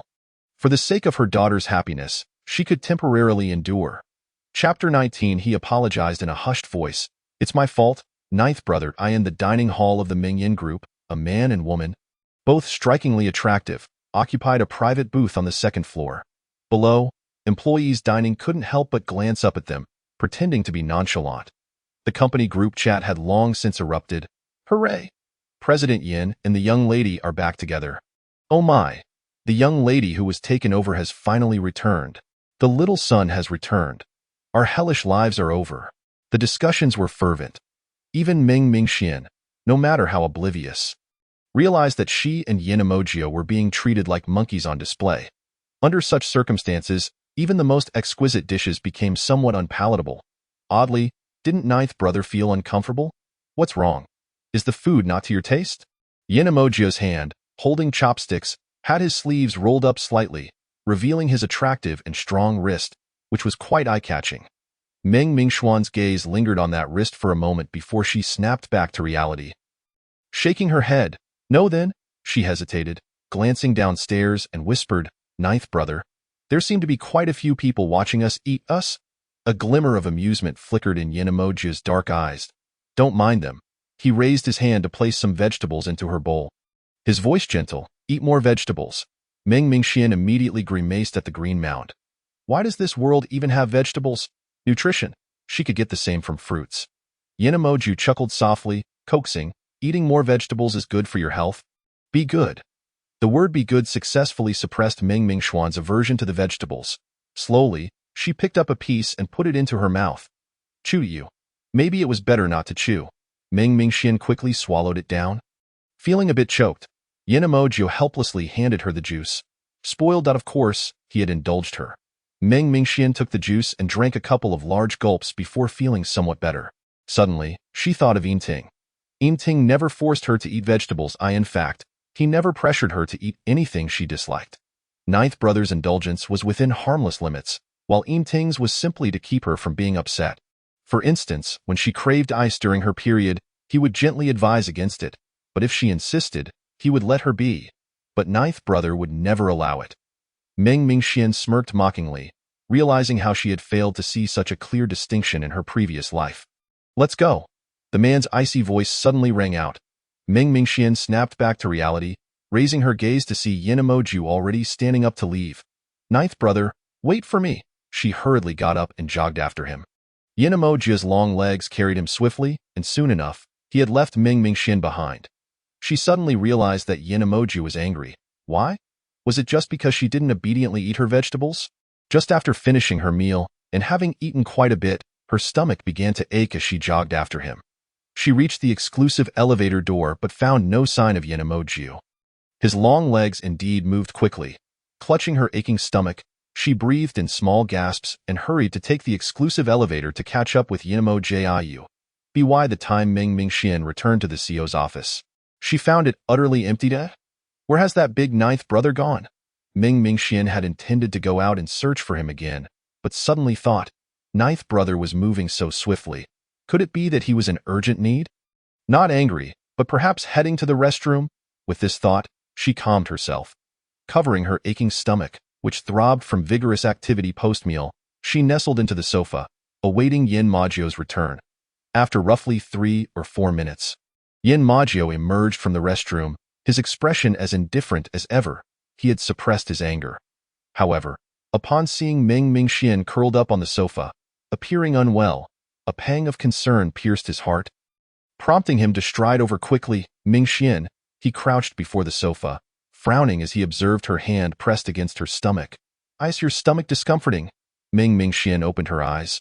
Ninth brother, did you just rush off to the restroom? Yes. Yin Maju's gaze fixated on her abdomen. Where does it hurt? I was chasing after you. Ran too fast. Meng Mingxian replied, a hint of embarrassment coloring her cheeks. She had assumed he was angry, but it turned out to be a misunderstanding. How she had inadvertently tormented herself. Yin Maju's thin lips pressed together, and after a moment's silence, he gently pulled her hand away, his warm palm resting on her stomach, kneading it softly. An exclamation mark seemed to materialize above Meng Mingxian's head. This might not be entirely appropriate. Though they were family, still. Yet Yin Maju had already begun to lecture her. How many times have I told you, no strenuous activity after meals. It can cause mesenteric traction and gastrointestinal spasms, leading to pain. Chastened, Meng Mingxian lay still, allowing him to massage her stomach. After a considerable time, she softly said, ninth brother, I'm no longer in pain. You can stop. She felt that never mind. It was of little consequence. Yin Maju's back glistened with a sheen of restrained sweat. Outwardly composed, his long fingers repeatedly yearned to ascend, covering her ample. He admitted to himself. He was indeed a beast. A self-deprecating smile graced Yin Maju's lips, yet ultimately, with formidable willpower, he retracted his hand. Meng Mingxian immediately sat up. Why were you chasing me? Yin Maju settled beside her, lightly wrapping his arm around her shoulder. Meng Mingxian typically did not lie to Yin Maju. He could easily see through her. Thus, she spoke candidly. I thought ninth brother was angry, so I came to comfort you. Yin Maju's fingers glided over her shoulder, his dark eyes momentarily clouded. She said she came to comfort him. Then, Mingxian, tell me, why would I be angry? Because I don't eat vegetables? Ha? Yin Maju regarded her with an expressionless face. Meng Mingxian recoiled slightly. Had she guessed wrong? What had she just done? Hadn't she merely sipped the juice he handed her? And then, had she been lost in thought for a while? Surely, her expression at that moment hadn't appeared as if she were contemplating Yinting. This misunderstanding could be significant. Meng Mingxian immediately raised her gaze to Yin Maju. I wasn't thinking about Yinting. Seeing Yin Maju's demeanor remained indifferent, seemingly unconvinced, she grasped his wrist, urging, I truly wasn't. I just felt foolish earlier, not realizing his blatant deceit. He would indulge me in whatever I wanted, even if it harmed my well-being. While ninth brother would never allow me to do anything detrimental to myself. Ninth brother is the one who truly cares for me. Meng Mingxian's heartfelt explanation cleared the air, leaving Yin Maju with a solemn gaze, tinged with a hint of darkness. His eyes fell to her rosy lips, lingering for a long moment before he finally spoke, his voice low. It was my fault. Ninth brother should not have turned away. Leaving you alone. The one with sinister thoughts was me, the despicable one was also me, and I owe the Ming family greatly. I should never have turned my back on you. Chapter 20. It seemed as though ninth brother harbored some colossal secret. No? Meng Mingxian shook her head. Ninth brother is the best brother in the world. Ninth brother.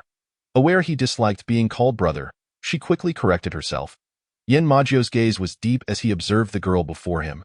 In her eyes lay an unwavering dependence on him, akin to a weary bird returning to a safe haven after enduring hardship. Ninth brother. Meng Mingxian gently tugged at Yin Majio's clothing. I really have broken up with Yin Ting, and I want to think of him again. Ninth brother, please don't get angry with me due to misunderstandings and leave me behind. Okay? Meng Mingxian was genuinely fearful of Yin Majio's misinterpretations. She didn't want to be abandoned once more. Yin Majio's thin lips moved slightly. He had intended to explain that he hadn't abandoned her, merely sought to process his own anger. He feared scaring her. However, he could not elucidate his terrifying possessiveness. All right. Ultimately, Yin Majio dismissed the urge to explain. He gently caressed Meng Mingxuan's cheek, promising, Ninth brother promises Mingxian that there will be no more misunderstandings. Nor will I leave you behind. They sealed the promise with a pinky swear. Meng Mingxian extended her finger. At that moment, Yin Majio genuinely felt like laughing. It had been ages since he had made a pinky swear with his little rose. Pinky swear. It counts, he chuckled softly, intertwining his pinky with her delicate finger. Their thumbs gently pressed together to seal the promise. As Meng Mingxian gazed at their joined thumbs, her heart settled, and she earnestly added, Ninth brother, if you ever feel angry, just tell me, and I will comfort you.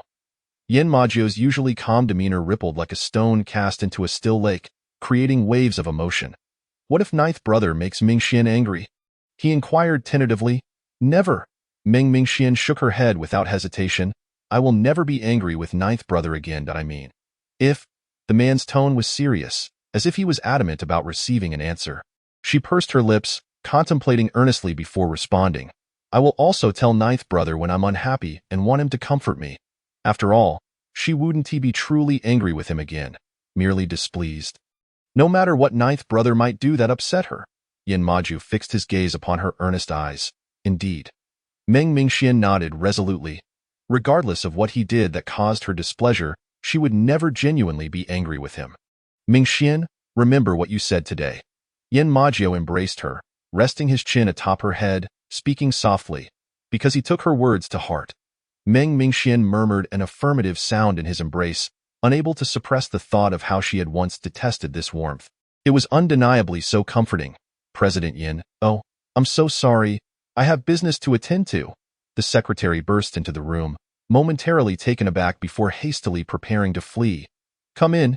Yin Majio's voice was low and commanding, halting the secretary in his tracks while also releasing Meng Mingxian from his embrace. The secretary thought to himself, cursed his own misfortune. Had he not checked the lunar calendar before leaving today? Trepidatiously, he stepped into the office, closing the door behind him. He bowed his head, standing in front of the sofa, and mechanically reported, President Yin, someone from Kyoto has been sent over, saying they need to see you in person. They are currently waiting for you in the reception room. Kyoto? Meng Mingxuan's eyes flickered with interest. Ninth brother, has someone from Kyoto come to urge you? What for? Bring them over. Yin Majio replied coolly. It was also time for Mingxian to learn about his background, for he intended to take her away. Yes, President Yin. After the secretary departed, Meng Mingxian turned to Yin Majio, perplexed. Ninth brother, what do they want from you in Kyoto? Yin Majio gazed at her steadily for a long time before finally uttering two words. Return to Beijing. Return to Beijing? Back to Beijing? In an instant, Meng Mingxian comprehended the reason behind Yin Majio's sudden disappearance from Ling City in her previous life. He had gone to Beijing, and the secretary's earlier mention of urging indicated. He likely needed to return to Beijing soon. It was because of her that he had not gone until now. Otherwise, why would someone from Beijing send someone to urge him? Just as she was about to inquire further, he ruffled her hair gently, saying, Be good. We'll discuss it at home. With that, Yin Majio glanced at the door that had been pushed open, indicating that there were outsiders present. All right. Meng Mingxian obediently closed her mouth. The door swung open, and the secretary led in an elderly man in his 60s. Dressed in a Zhongshan suit, the man exuded an air of authority shaped by years of experience. Meng Mingxian quietly observed him, noting his imposing demeanor, though he seemed to lack a certain nobility. The next moment, the elder smiled and bowed slightly, addressing Yin Majiu, "Young master, the old gentleman was worried when you didn't answer his calls or respond to messages. So he sent me to urge you to return to Beijing in person." Meng Mingxian, "Young master, why would this elder refer to her ninth brother as young master? Could it be that Yin Bo was actually someone from Beijing? A lost child of some grand family? Though Yin Bo had passed away, had ninth brother been found by his family? Would he be returning to inherit a vast fortune?" Meng Mingxuan's mind raced with various thoughts. "It seems I have not promised you anything." Yin Majiu casually crossed his long legs, exuding an effortless air of elegance. Meng Mingxian clenched her fingers, resisting the urge to push her ninth brother's legs down. As long as ninth brother was happy, that was all that mattered. After muttering this to herself several times, she managed to suppress her impulse. Meanwhile, Yin Majiu, having observed her conflicted expression, chuckled and lowered his right leg, placing it properly. Before Meng Mingxian could fully grasp the situation, she heard the elder softly advise, "Regardless of how the young master conducts himself, the old gentleman truly cares for you. With his time running short, he urgently needs you to return to Beijing to take charge. For the sake of your mother, you cannot allow the family business to fall into the hands of that mother and son." Huh? Huh? Huh? Meng Mingxian's lips parted slightly, her heart so shocked she could scarcely articulate her thoughts. Why did these words sound so familiar when separated, yet feel so foreign when combined? A week later. "I will give you an answer." The mention of his deceased mother brought a glimmer of chilling resolve to Yin Majiu's eyes. "Very well, I shall return to Beijing to report to the old gentleman." The elder's face lit up with joy at this response. Until the old man departed, Meng Mingxuan's hand remained clasped in Yin Majiu's grip, leaving her in a state of bewilderment. "Jogo, let's head home." Very well, an undercurrent of unease stirred within Meng Mingxian. She sensed that Yin Majiu harbored a colossal secret. It was a secret of great magnitude, one she had not encountered in her past life after marrying Yin Ting. Now that she had returned to Yin Majiu's side, she believed he would eventually unveil this momentous secret to her. The car swiftly departed from the Mingyan Group building. Yin Majiu guided Meng Mingxian out of the vehicle and into the villa. "Would you like some juice?" Yin Majiu poured a glass of juice for her and took a seat opposite her. The atmosphere heightened Meng Mingxuan's anxiety.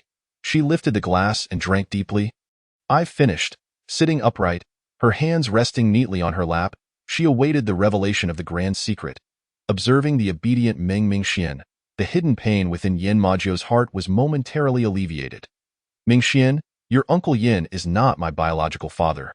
His voice was low, yet each word reverberated with profound significance. Meng Mingxuan's beautiful eyes widened in shock. Chapter 21. Master Zhu seeks to establish his name. Meng Mingxian lost her parents at the tender age of 6 and moved in with the Yin family. Throughout her childhood, it was Yin Majiu, for years her senior, who spent the most time with her, alongside Uncle Yin and Aunt Yin. Once, she had envied Yin Majiu for his complete family, yet now he revealed that Uncle Yin was not his biological father.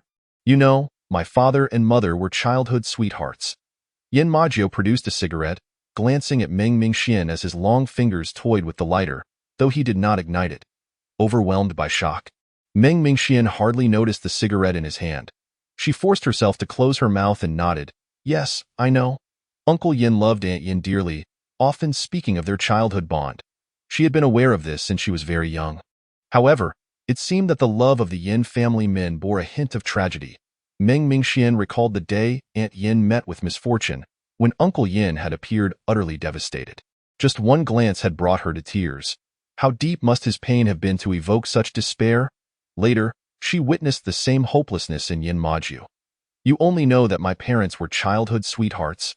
But you do not realize that the childhood sweetheart was never the one to fall from the sky." Yin Majiu's voice dripped with sarcasm as he cast her a sidelong glance. Meng Mingxian felt an inexplicable sensation that his statement about the childhood sweetheart was directed at her. Surely, it was just a misconception.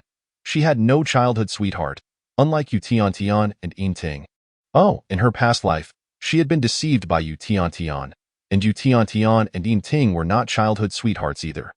Zhouge, are you implying that someone intervened between my parents? Meng Mingxian steadied herself and asked. Not a person, Yin Majiu replied slowly to a scoundrel. Caught off guard by the abrupt correction, Meng Mingxian nearly choked on her words, and she finally made the connection. Who this scoundrel was? The elderly gentleman from Kyoto had referred to Yin Majiu as young master and mentioned sir while relaying some messages from the elder. Coupled with Yin Majiu's earlier revelation that he was not Uncle Yan's biological son, it became clear that the one who intruded upon Uncle Yin and Aunt Yan's childhood romance was none other than the gentleman from Kyoto, Yin Majiu's biological father. The scoundrel he spoke of, his name was Yin Zhang, the last remnant of the prestigious Yin family in Kyoto, a figure of immense power. Yin Majiu's cigarette bent under pressure. He came to Lin City for an inspection and encountered my mother. Meng Mingxian trembled slightly. Aunt Yin was stunning, a gentle beauty from Jiangnan, and it was easy to imagine how the gentleman from Kyoto would be captivated. Mother willingly went with him. Yin Majiu smiled faintly. Father chose to support her. He believed mother had found true love. Believed? So it wasn't truly the case. Meng Mingxian instinctively clenched her fingers. In truth, mother was merely trying to protect father. She understood that she could not compete against a powerful figure. And father had a widow and child to care for, so she did not want to be a burden. Yin Majiu's cigarette broke entirely, and he continued, if this were the conclusion of the tale, it would indeed be a beautiful story. Alas, mother was betrayed and nearly lost her life at Yin Zhang's hands. Meng Mingxian recalled the elderly man's words. You wouldn't want the Yin family's fortune to fall into the hands of that mother and child. Would you? She lowered her gaze. It turned out that the young master had stolen Aunt Yin away, but had failed to cherish her properly, ultimately betraying her and fathering other women and children. Nearly costing Aunt Yin her life. On her way back to Lin City, mother had been kidnapped, her limbs broken. A chilling aura flickered in Yin Majiu's eyes. Had father not been attending an academic conference in Kyoto and fortuitously returned to Lin City? Discovering mother's heirloom bracelet left on the road and rushing to rescue her, she would have been silenced. Meng Mingxian shivered. The hidden secrets within prominent families were indeed brutal and terrifying. Father had exhausted all his savings, promising not to alert the authorities. The kidnappers, driven by greed, finally agreed to release her but demanded that mother change her name and never set foot in Kyoto again. Meng Mingxian understood. The kidnappers were likely hired by the mistress of Yin Zhang, intent on claiming Aunt Yan's life. Only with Aunt Yan's demise could the mistress step into the family. Thus, the kidnappers accepted 2 payments but insisted on Aunt Yan's name change, fearing Yin Zhang's mistress would discover they had failed in their task. After news of mother's death reached Kyoto, the elder grew suspicious, never ceasing his investigation into the truth. Years ago, his people found me, Yin Majiu stated, tossing the broken cigarette into the trash. He said he would only acknowledge me as his eldest grandson. Meng Mingxian was taken aback by the complexity of Yin Majiu's background. In her past life, had he been preoccupied with these matters in Kyoto, which explained his absence in Lin City? No wonder she could never find him. Zhouge, what do you intend to do now? Meng Mingxian inquired softly. Having traveled to Kyoto in his past life, it was only natural he would do so again in this life. He must seek vengeance for Aunt Yin. But what about her? Would he take her along to Kyoto? If he wanted her to remain in Lin City, citing danger in Kyoto, how could she convince him to bring her along? The unease in Meng Mingxian's eyes was nearly overflowing. Yin Majiu rose and sat beside her, gently placing his warm palm on her shoulder. Mingxian, while Kyoto may pose certain dangers, I am far more concerned about your well-being alone in Lin City. Would you be willing to accompany me to Kyoto? I do not wish to remain alone in Lin City. I want to go to Kyoto with Zhouge. Joy radiated from Meng Mingxian's eyes. Before Yin Majiu could voice his question, she immediately expressed her intent. Wonderful. It was clear that Zhouge did not intend to leave her behind in Lin City. He truly was the best brother in the world. Meng Mingxian's happiness was impossible to conceal. Her eyes, already glistening, now sparkled even brighter. Very well. Yin Majiu gently embraced her, stroking her long hair that cascaded over her back. Then it's settled. We shall depart in a week. He had considered leaving her in Lin City, but the distance between them made him uneasy. Should anything happen, he would regret it for a lifetime. Thus, it was better to keep her close, under his watchful eye. Meng Mingxian beamed, her heart finally at ease. In the private room of the club, Nie Ziyang and Tang Jun clinked their glasses together. Cheers. finally, we can return to Kyoto and make our mark. In recent years, the majority of Mingyan Group's business had shifted to Kyoto. With the assistance of Old Master Yin, they had embarked on collaborations with several multinational corporations, in contrast to the elation of Nie Ziyang and Tang Jun. Yin Maju appeared somewhat distracted in the dimly lit room. Jogu, is there something else on your mind? Feng Yilin noticed Yin Maju's preoccupation. Yin Maju's long, slender fingers gently swirled the wine in his glass. After a moment, he lifted his gaze. There is a performance that requires your cooperation. A performance? Feng Yilin was taken aback. Who are we performing for? Yin Maju lowered his eyes, studying the enticing lights reflected in his glass of wine. After a long pause, he finally spoke. For Mingxian, Nie Ziyang, Tang Jun. Feng Yilin was momentarily stunned, then smiled. Jogu is finally ready to take action? Yin Maju recalled the delightful image of Ming Mingxian hastily declaring her desire to accompany him to Kyoto. And a subtle smile graced his lips. The recent little rose had proven too tempting. He needed to secure a position for himself. Chapter 22. Have you blocked my phone and WeChat? After deciding to go to Kyoto in a week, Yin Maju began to arrange the upcoming affairs of Mingyan Group. Ming Mingxian refrained from visiting the company, fearing she would disrupt Yin Maju's work. With nothing to occupy her time, she slowly organized her belongings to take to Kyoto, packing them into her suitcase. Upon seeing the limited edition pink bear, measuring 60 centimeters, resting on the bed, she paused in surprise in her past life, when insomnia plagued her and headaches drove her to the brink. It was her wonderful mother-in-law who had fetched this bear for her from the villa. Since then, she had clung to the bear while sleeping. This bear had been a birthday gift from Yin Maju on her 15th birthday. At that time, he had planned to leave on a long trip but delayed his departure until the day after her birthday to be with her. When Jogu was away, the bear kept her company. As she reached for the bear, she noticed 5 characters he had personally inscribed, attached as a label on its back. The temporary companion bear. It seems that the bear can only serve as a temporary companion for her when he is absent from home. Ming Mingxian thought to herself, unable to suppress a chuckle. She was reluctant to part with it, for it was a gift from Jogu. However, this bear had borne witness to countless tormenting nights in her past life. Before she could truly let go of her former existence, she needed to conceal it first. Ming Mingxian picked up the bear and placed it in the corner of the wardrobe. This was their old residence, and she hoped that one day, when both she and Jogu had grown old, they could return here to revisit some childhood memories. The phone on the sofa rang. Ming Mingxian hurried over, fearing it was a call from Yin Maju. Upon checking the screen, she saw it was an unfamiliar number. Hello, this is Ming Mingxian, she answered. Xian, have you blocked my phone in WeChat? Yin Ting's hoarse and pained voice came through.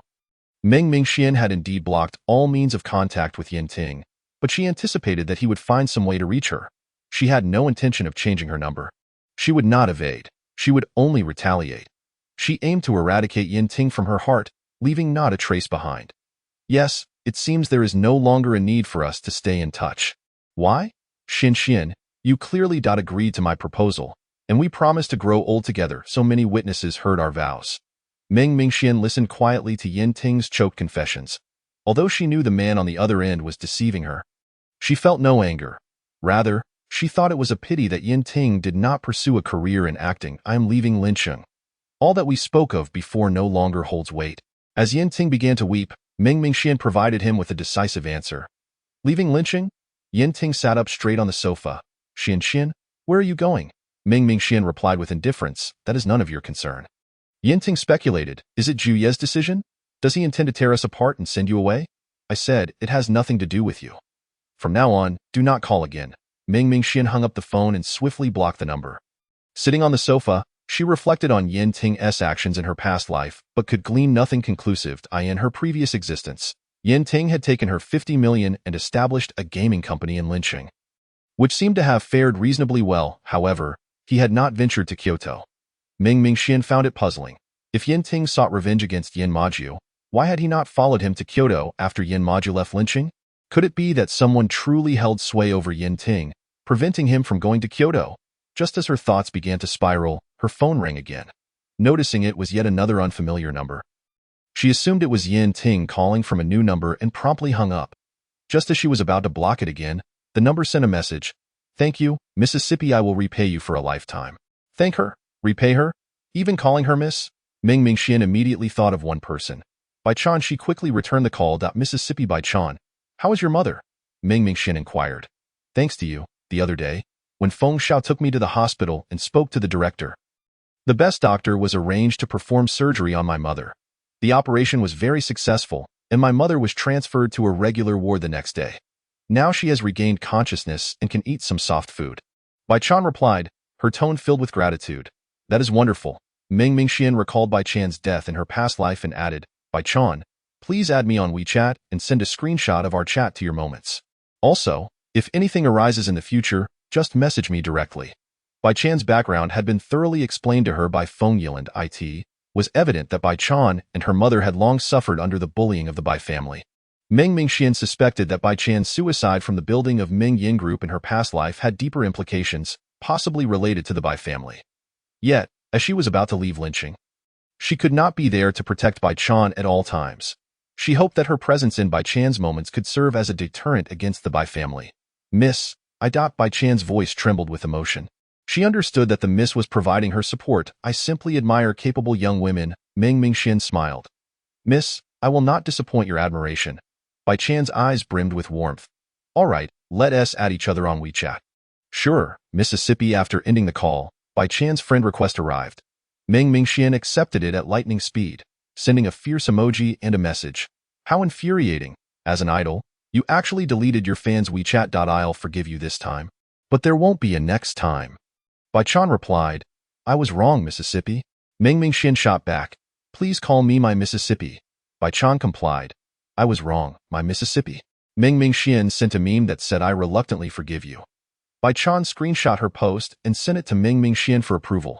Miss, is this screenshot acceptable? Ming Mingxian reviewed it twice, ensuring it conveyed intimacy, and replied, it's perfect. With trembling fingers, Bai Chan posted on her moments.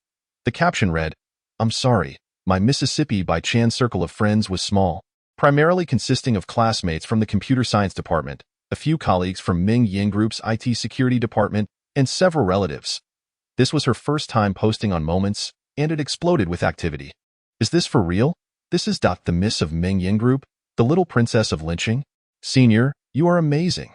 The miss of Ming Yin Group considers you an idol. Senior, where can I get a fan like this? I want one too. Xiao Chan, so it turns out you are not just acquainted with the president of Ming Yin Group, but with the miss herself.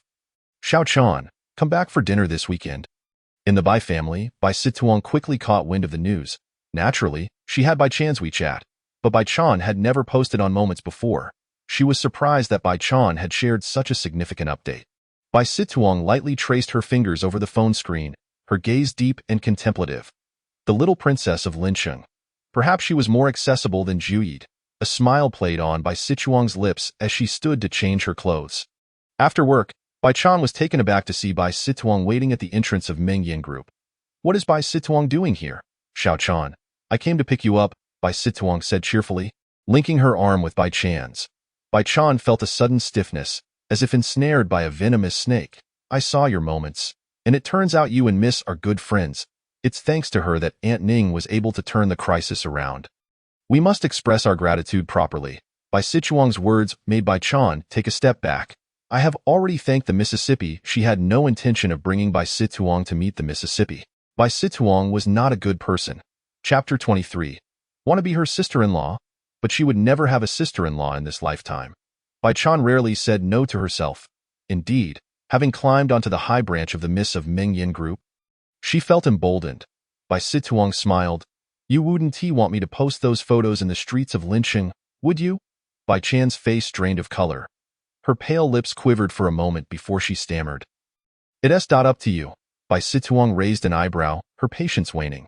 Yet, thinking of Jiuye, she maintained her composure. What about your mother? Are you not concerned? We will soon be bringing your mother back to the Bai family. Her future will depend entirely on you. Bai Chan swayed slightly, finally rasping, even if you kill us both, I will not do anything to harm the Mississippi. A scoff escaped Bai Situang. She looked at Bai Chan as one might regard a fool. Reaching out to pat Bai Chan's head. What are you thinking, my dear sister? Ask around lynching and see who would dare harm Jiuye's precious jewel.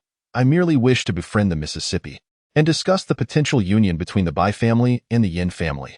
The Bai family and the Yin family. Bai Chan's eyes widened in shock. Did she have her sights set on Jiuye? The Bai family was considered a prominent family in Linqing. Yet Jiuye had risen from nothing, standing alone without family support. If the two families were to unite, it would be a formidable alliance. Mutually beneficial, Bai Situang smiled. Besides, your miss is deeply in love with a man. Yet Jiuye has torn them apart. If I can strike up a conversation with Jiuye, perhaps I can persuade him to reconsider and accept that impoverished suitor. As a member of Linqing University and a contemporary of Meng Mingxian, Bai Chan had witnessed the romantic love between Meng Mingxian and Yin Ting. She had even been present at the proposal during graduation. She had seen Meng Mingxuan's sweet smile. However, this was a matter between the miss and Jiuye, and did not require the interference of an outsider. Truly unwise, Xiao Chan Bai Situang, finding Bai Chan unyielding and no longer angry as before, opted not to punish her.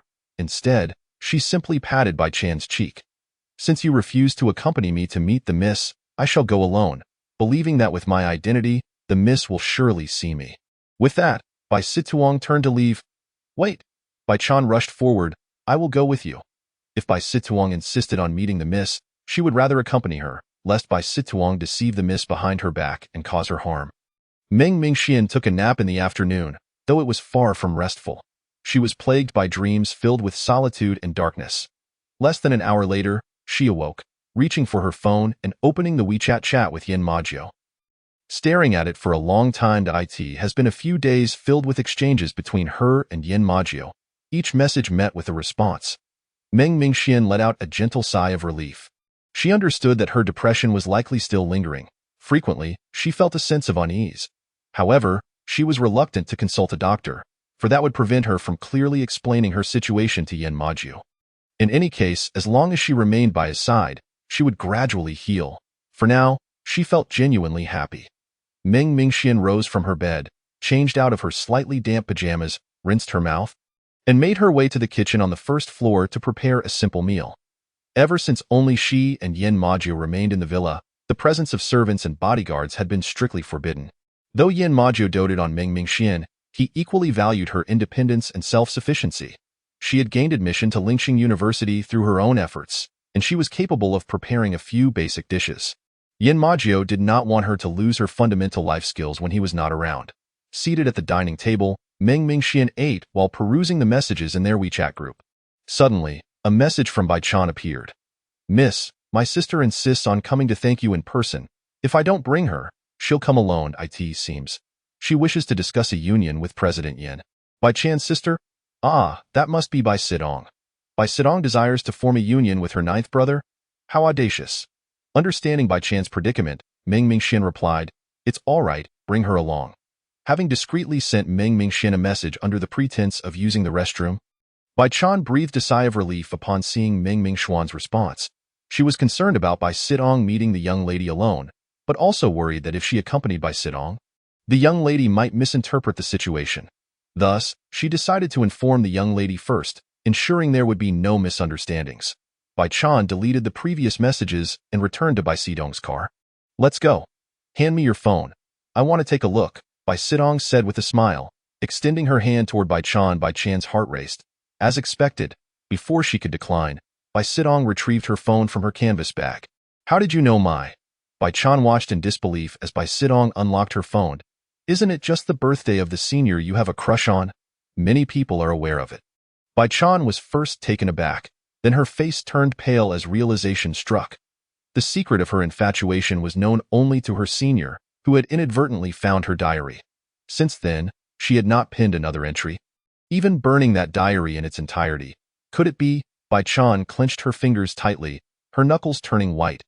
After checking Bai Chan's conversation history with Meng Mingxian and confirming that she had not contacted her, Bai Sidong returned the phone. Drive, she commanded.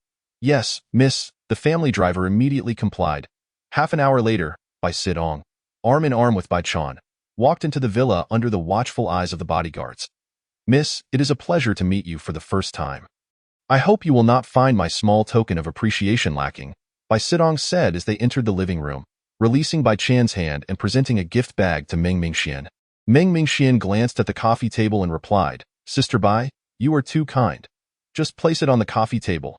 She then waved to Bai Chan, idle, come sit here. The term sister Bai eased Bai Xidong's tension. Indeed, Meng Mingxian was considerate of Bai Chan, confirming that her approach was correct.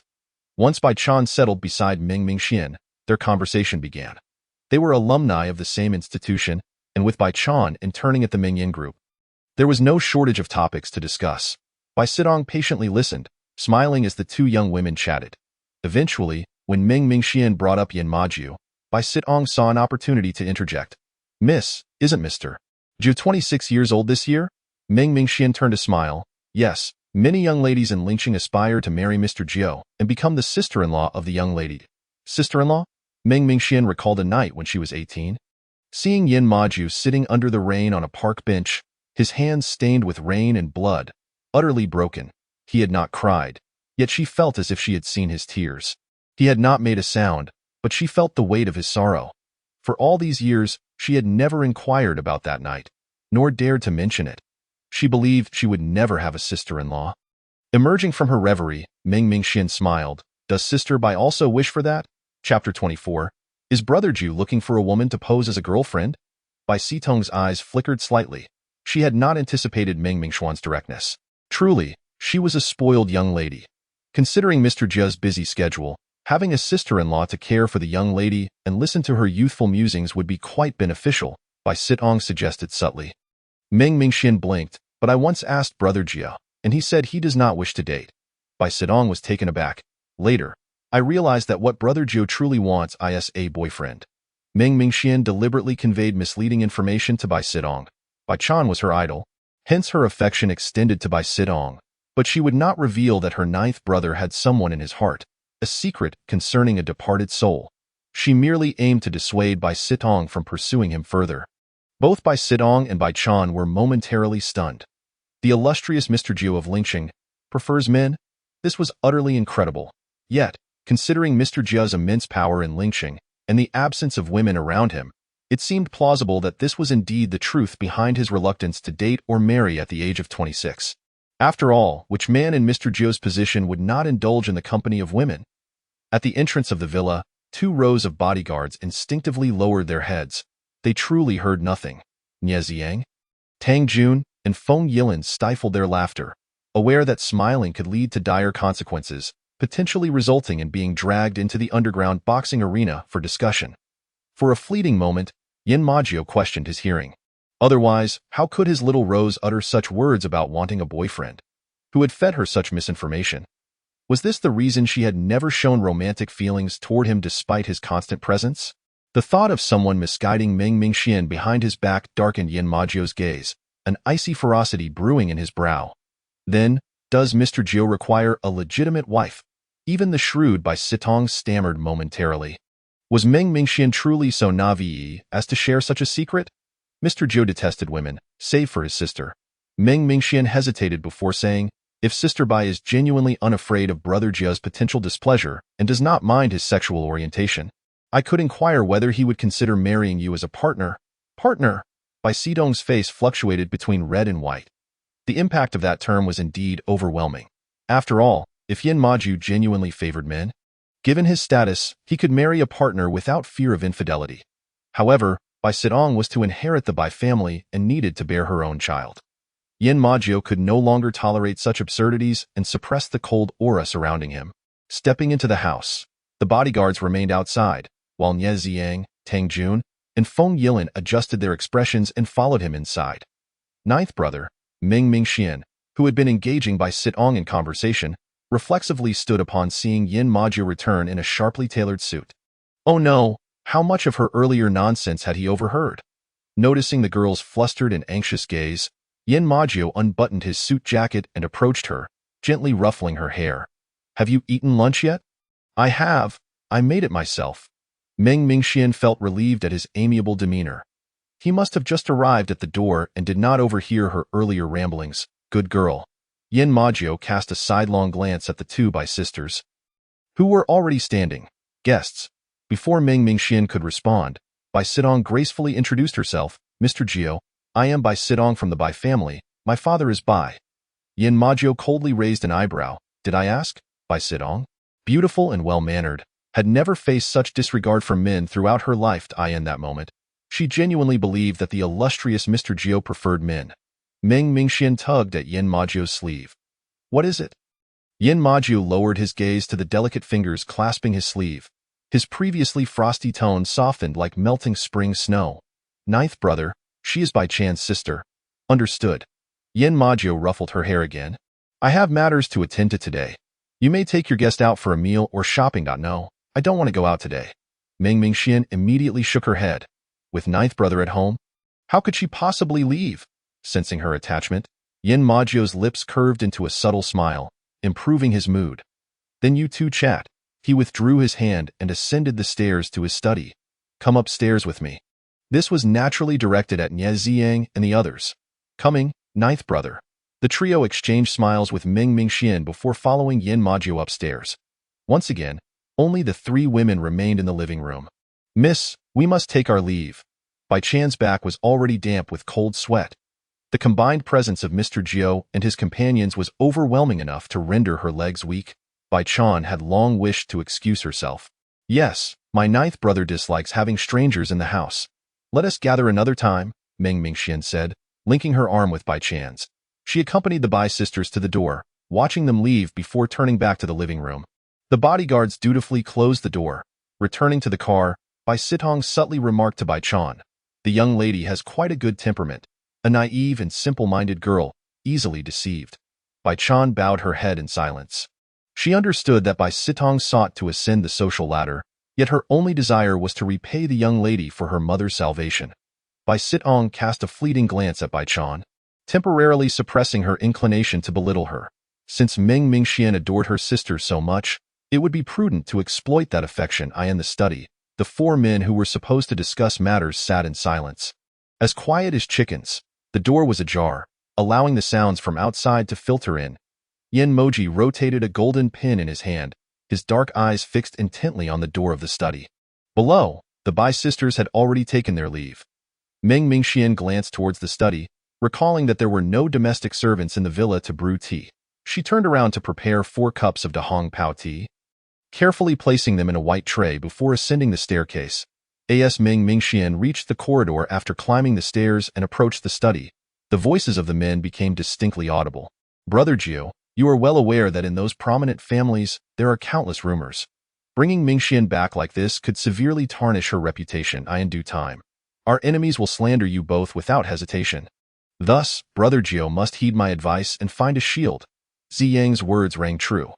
Moreover, if Brother Jiuye were single, he would likely be beset by various noble ladies upon returning to Kyoto, which would lead to considerable trouble and offend those families. It would be wiser to return to Beijing while in a non-single status to deter any matrimonial pursuits from those families. Brother Jiuye, you should find a woman to pose as your girlfriend. They urged. Meng Mingxian stood at the door of the study, momentarily stunned. Brother Jiuye was to find a woman to pretend to be his girlfriend? Chapter 25. Brother Jiuye, do you think I would be suitable? Meng Mingxian asked nervously, her fingers fidgeting. For reasons unknown, she hesitated to step into the study. She heard the sound of a lighter flicking repeatedly, not as if someone was lighting a cigarette, but rather as if deep in thought. Then, she heard Yin Moji's deep voice. Is it merely a nominal identity, or must we engage in a charade? Of course, we must display some affection. Otherwise, it will be too obvious that it's a ruse. Rest assured, it will only involve holding hands and perhaps a gentle embrace. Yes, there is no need for Brother Jiuye to make any sacrifices. Meng Mingxian frowned slightly. Must they really hold hands and embrace in front of others? An inexplicable discomfort surged from the depths of her being. I have a cleanliness obsession.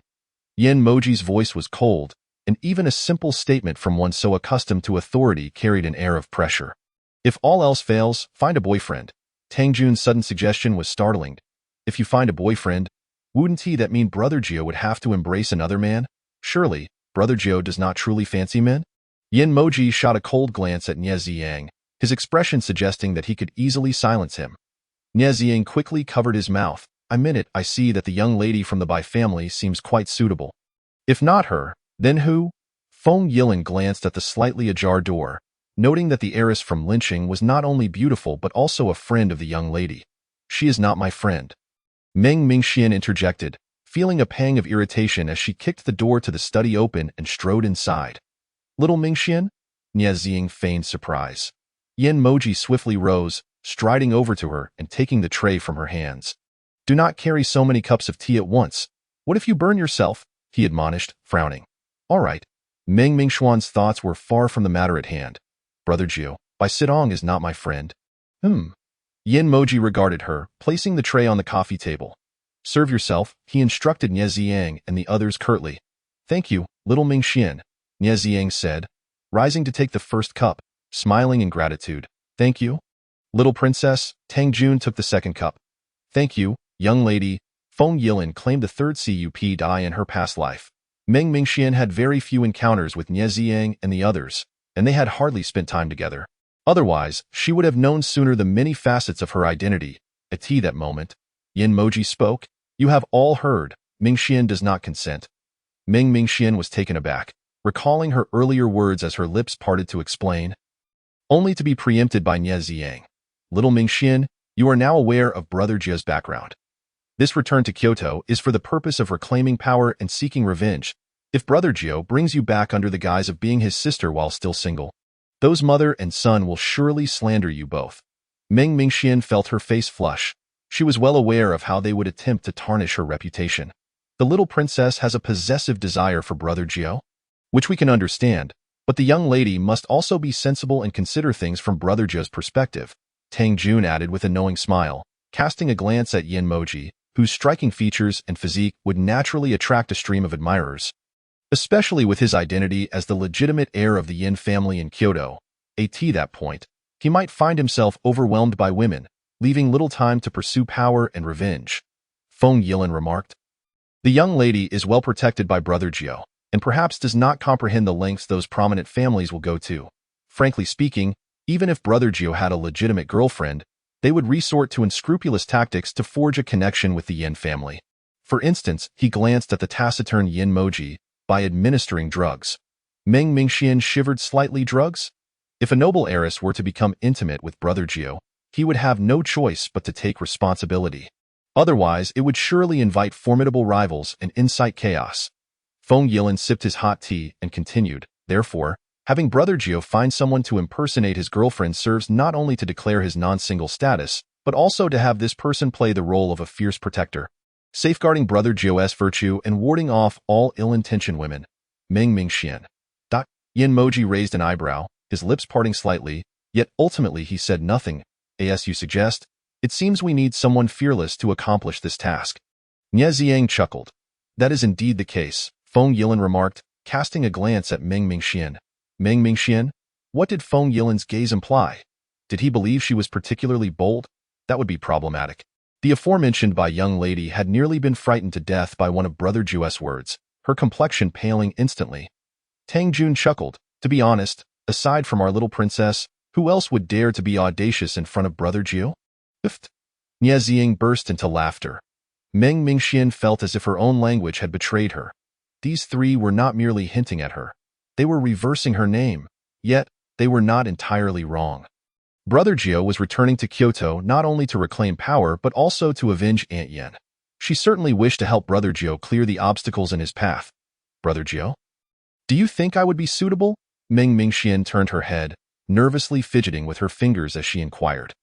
Yin Moji looked at her, their gazes locking, and in her beautiful eyes, he saw a flicker of starlight that ignited an impulse to conceal her from the gaze of others. Clap! Nie Ziyang exclaimed, springing to his feet in excitement. If little Mingxian is willing to assist with this, it would be absolutely perfect. Tang Jun raised an eyebrow, laughing. The dynamic between Brother Jiu and the little princess is so natural. It hardly requires acting.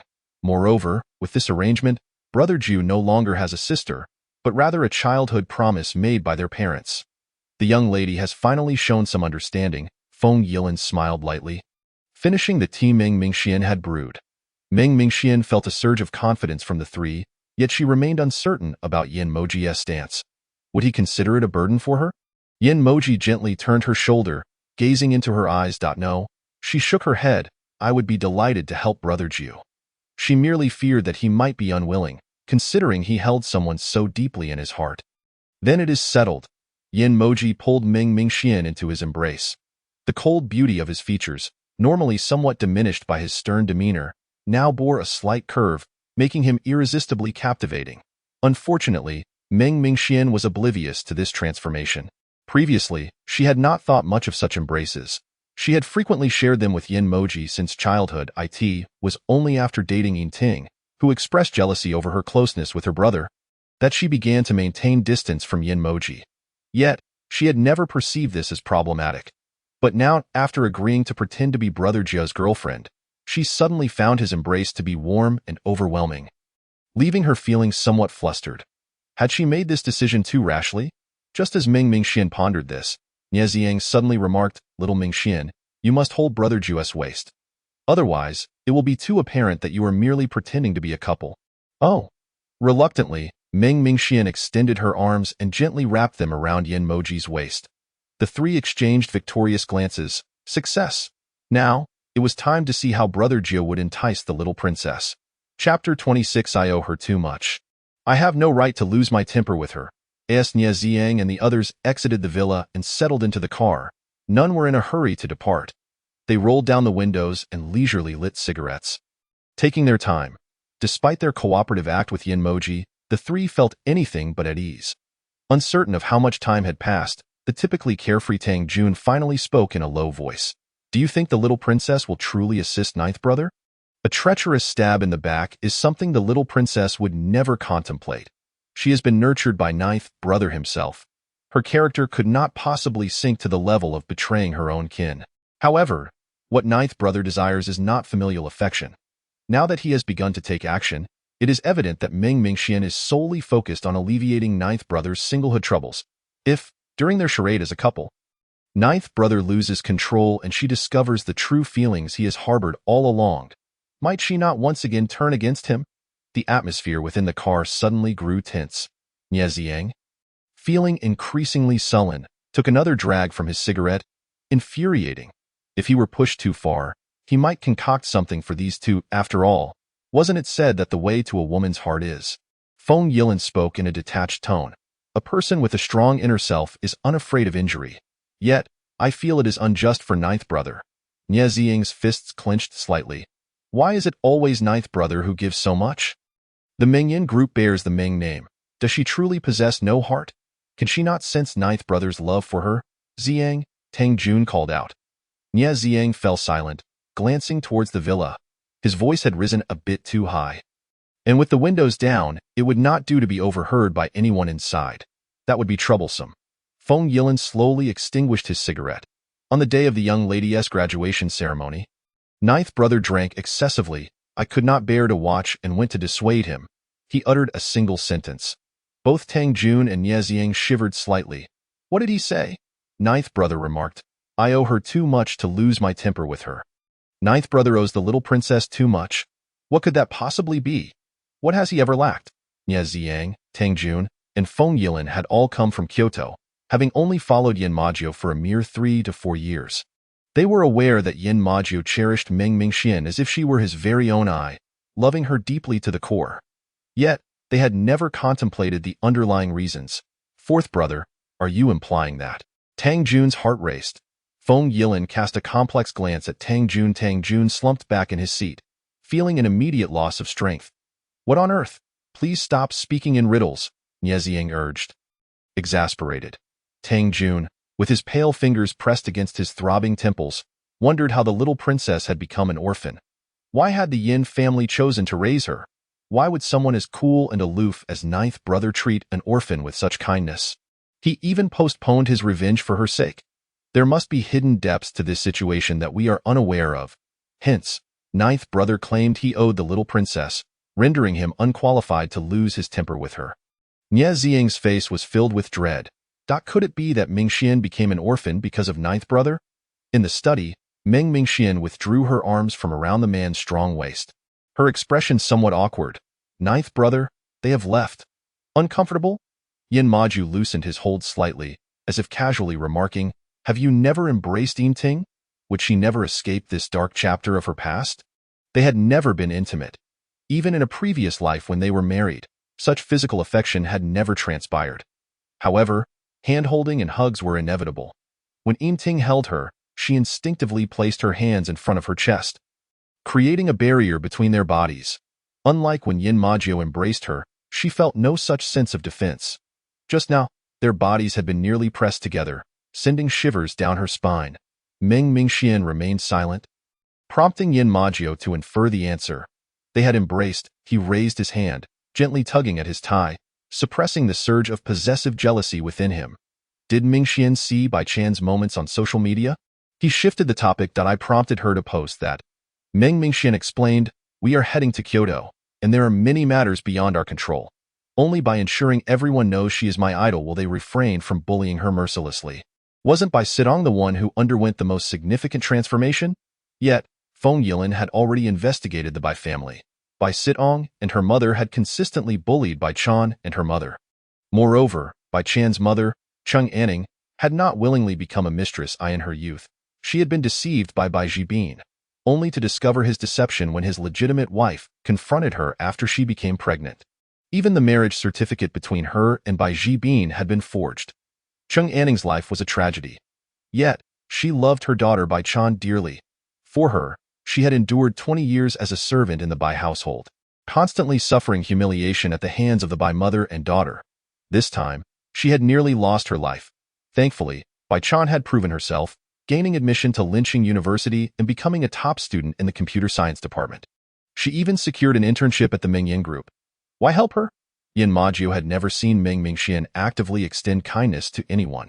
Even with Yin Ting, he had to pursue her for several months before she gradually acknowledged him. For our Mingyan Group, ours in that moment, Yin Majio's previously imperceptible aura of dominance softened. He took her hand, enclosing it within his own. She felt her instinct to withdraw slightly, yet she quickly complied, not pulling away again. Her computer skills are exceptional. Meng Mingxian earnestly attempted to persuade Yin Majio of Bai Chan's talents, stating that during her studies, she had overheard several computer science students discussing Bai Chan, claiming her abilities rivaled those of renowned hackers. Furthermore, well-known companies from outside had sought her out, but she chose to remain in Linqing for the sake of her mother. All right, she was embellishing a bit. Regardless, Bai Chan was indeed competent. Even if Ninth Brother set up a test, Bai Chan would undoubtedly pass. Mingxian could act as her mentor and benefactor, but she must maintain her distance and absolutely refrain from forming a friendship with her. Remember my words, all right? Yin Majio leaned in slightly, his breath brushing against her ear, with just half an inch separating them. His lips could almost graze her porcelain-like earlobe, sending a warm, tingling sensation through her. For a moment, Meng Mingxian forgot how to respond. Unbeknownst to her, Yin Majio was testing the boundaries. She merely felt a sense of confusion, wondering why her proximity to Yin Majio after pretending to be a couple suddenly felt less comfortable. All right, Meng Mingxian absently agreed, not questioning why Yin Majio forbade her from befriending Bai Chan and insisted on maintaining distance. After all, Yin Majio had her best interests at heart. With the serious matters addressed, they shifted to discuss her desire to find a boyfriend. Yin Majio's hand slowly moved upward, gently grasping the nape of Meng Mingxuan's neck, his handsome face inching closer, his voice low and husky. Who has been spreading such a significant rumor about me in front of Mingxian? Meng Mingxian wished for nothing more than to find a crack in the ground to hide herself, so he had heard. I was just speaking casually. She is coveting you. So I said that to dissuade her. Meng Mingxian stammered in her explanation. Yin Majio smirked. So what does Mingxian think? Do I prefer men or women? Ninth Brother undoubtedly favored women. It was a pity that her sister was no longer around. Meng Mingxian lowered her gaze, and Yin Majio did not catch the regret and sorrow that lingered in her eyes. Chapter 27. She raised her hand to cover the spot he had kissed. Yin Majio gently patted Meng Mingxuan's back. In the future, if any woman covets me, will you still use this excuse? No need. Meng Mingxian shook her head vigorously. What reason will you use in the future? Yin Majio inquired again. Meng Mingxian hesitated, wondering if he had forgotten about their pretense as a couple. Surely, no woman would dare approach the rightful girlfriend, right? Of course, she wasn't entirely sure. After all, she had never encountered such peculiar situations in her 2 lifetimes. The diversity of large families is astounding. Yin Majio's tone was laced with mockery. You will soon witness it. Meng Mingxian paused, then felt a pang of sympathy. She mimicked his gesture, gently patting his back.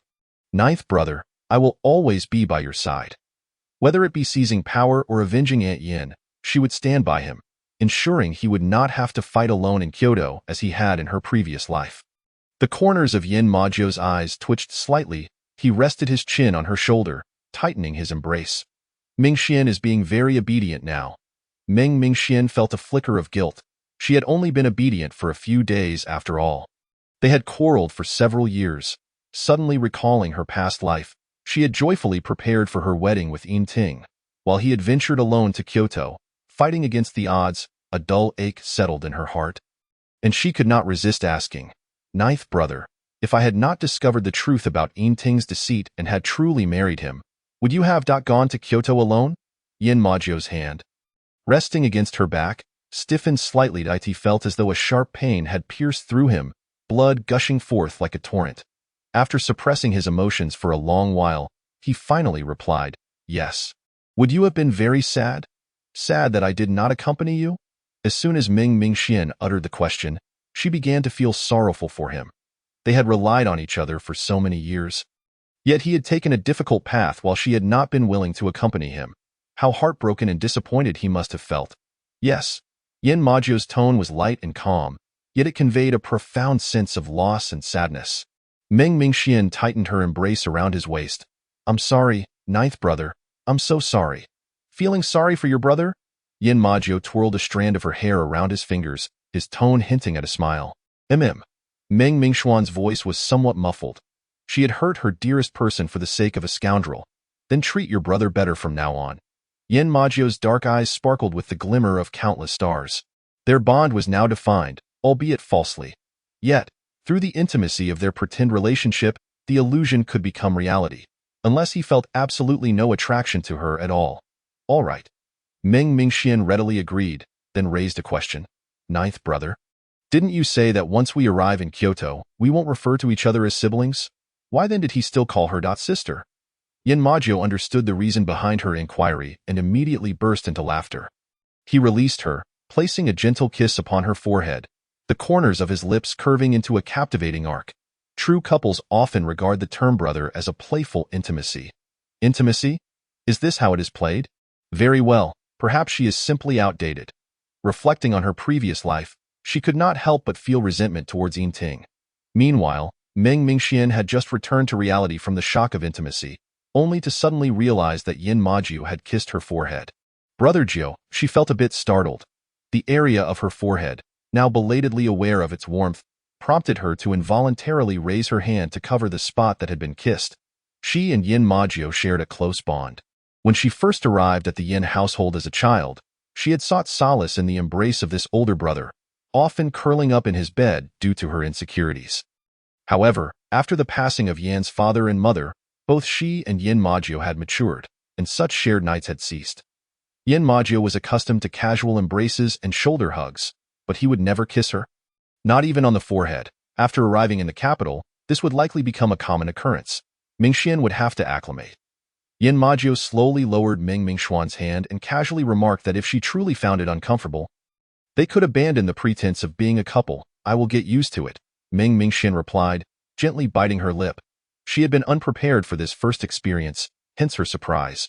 Having agreed to assist him, how could she retract her word? It was merely a kiss on the forehead. Abroad, they even kiss on the cheeks. She was overreacting. Yin Majio's gaze shifted slightly. "I thought you were with Ting." Mingxian fell silent. Ting did not genuinely care for her. How could he engage in such intimate gestures? Perhaps he found even holding or linking hands with her repugnant, yet felt compelled to maintain appearances. Mingxian wished to steer the conversation away from Ting.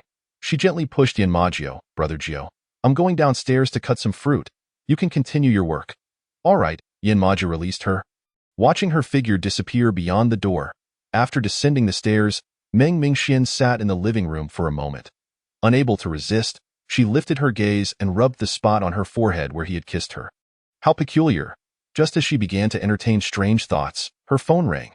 Upon checking, she saw it was her roommate, Wang Yu, calling. Xian, I just heard some news that your file seems to have encountered a problem. The school is investigating. Do you want to come and check it out personally?" The unwelcome news hit her as soon as she answered the call. She stood up. "Are you at school right now?" "I'll come over immediately." The file was of utmost importance. If there was an issue, She certainly needed to assess the situation. Yes. All right, I'll be there in half an hour. Meng Mingxian hung up and glanced towards the second floor. Considering that Yin Majio was busy with work and she would likely return soon, she chose not to go upstairs to inform him. However, as she was leaving, she mentioned to the guard at the door, I am going to Lin University for a bit. If Brother Joe asks, just say I'll be back shortly. Yes, Mississippi Meng Mingxian quickly had Su Li drive her to Lin University. Upon alighting, she spotted her roommate, Wang Yu, waiting by the roadside. Xian, over here. Wang Yu waved enthusiastically upon seeing Meng Mingxian. Meng Mingxian hurried over. Thank you so much for this. We are good friends. After all, Meng Mingxian smiled but refrained from responding further.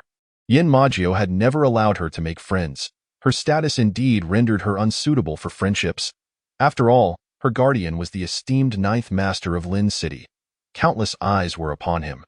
In her early years, Meng Mingxian had struggled to understand this, experiencing a rebellious mindset against Yin Majio's constraints. However, after suffering a betrayal that nearly cost her life, she had learned to be more compliant. As Meng Mingxian and Wang Yu walked hand in hand through the gates of Lin University, Su Li diverted his gaze to find a parking spot, keeping his phone in a visible position. Ready for Meng Mingxuan's call. Xian, actually your file hasn't encountered any issues. As they passed a towering tree, Wang Yu ceased her forward motion, grasping Meng Mingxuan's arm. But if I didn't say so, the ninth master would surely not allow you to leave. Right? Meng Mingxian raised an eyebrow. What? Just then, a soft and familiar voice called from behind, Xian.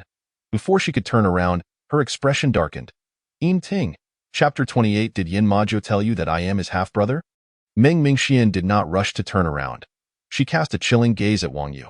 Wang Yu took a step back, inexplicably flustered. Xian, I doubt if my brother Jiu finds out that you helped Yin Ting deceive me into coming out. Have you considered what your fate would be? Meng Mingxian inquired. Wang Yu's complexion paled instantly. From now on, do not contact me again. I in front of Wang Yu. Meng Mingxian blocked her number. Wang Yu's fingers turned white from clenching tightly. But she dared not voice her objections to Meng Mingxuan's decision. In Lin City, offending the ninth master might still allow one to survive. He was unlikely to quibble with mere ants. However, if one were to offend Meng Mingxian, the ninth master would not show any mercy. After resolving matters with Wang Yu, Meng Mingxian turned to face the man who had drained her every hope for love in her past life. Xian, please do not leave Lin City. All right? The day Meng Mingxian informed Yin Ting over the phone that she was leaving Lin City, he had assumed she was deceiving him. However, just yesterday, a senior from Meng Yin Group had messaged him. Speaking of personnel changes within the company, inquiring whether the ninth master was indeed leaving Lin City and whether Meng Mingxian would be taken away as well. The entire Lin City was aware that Meng Mingxian was Yin Ting's fiancée, whom he had proposed to. Although Meng Mingxuan's breakup announcement had been seen by alumni of Lin University, no one dared to confront Yin Ting immediately. What if it was merely a quarrel? After all, a young lady might exhibit some temper.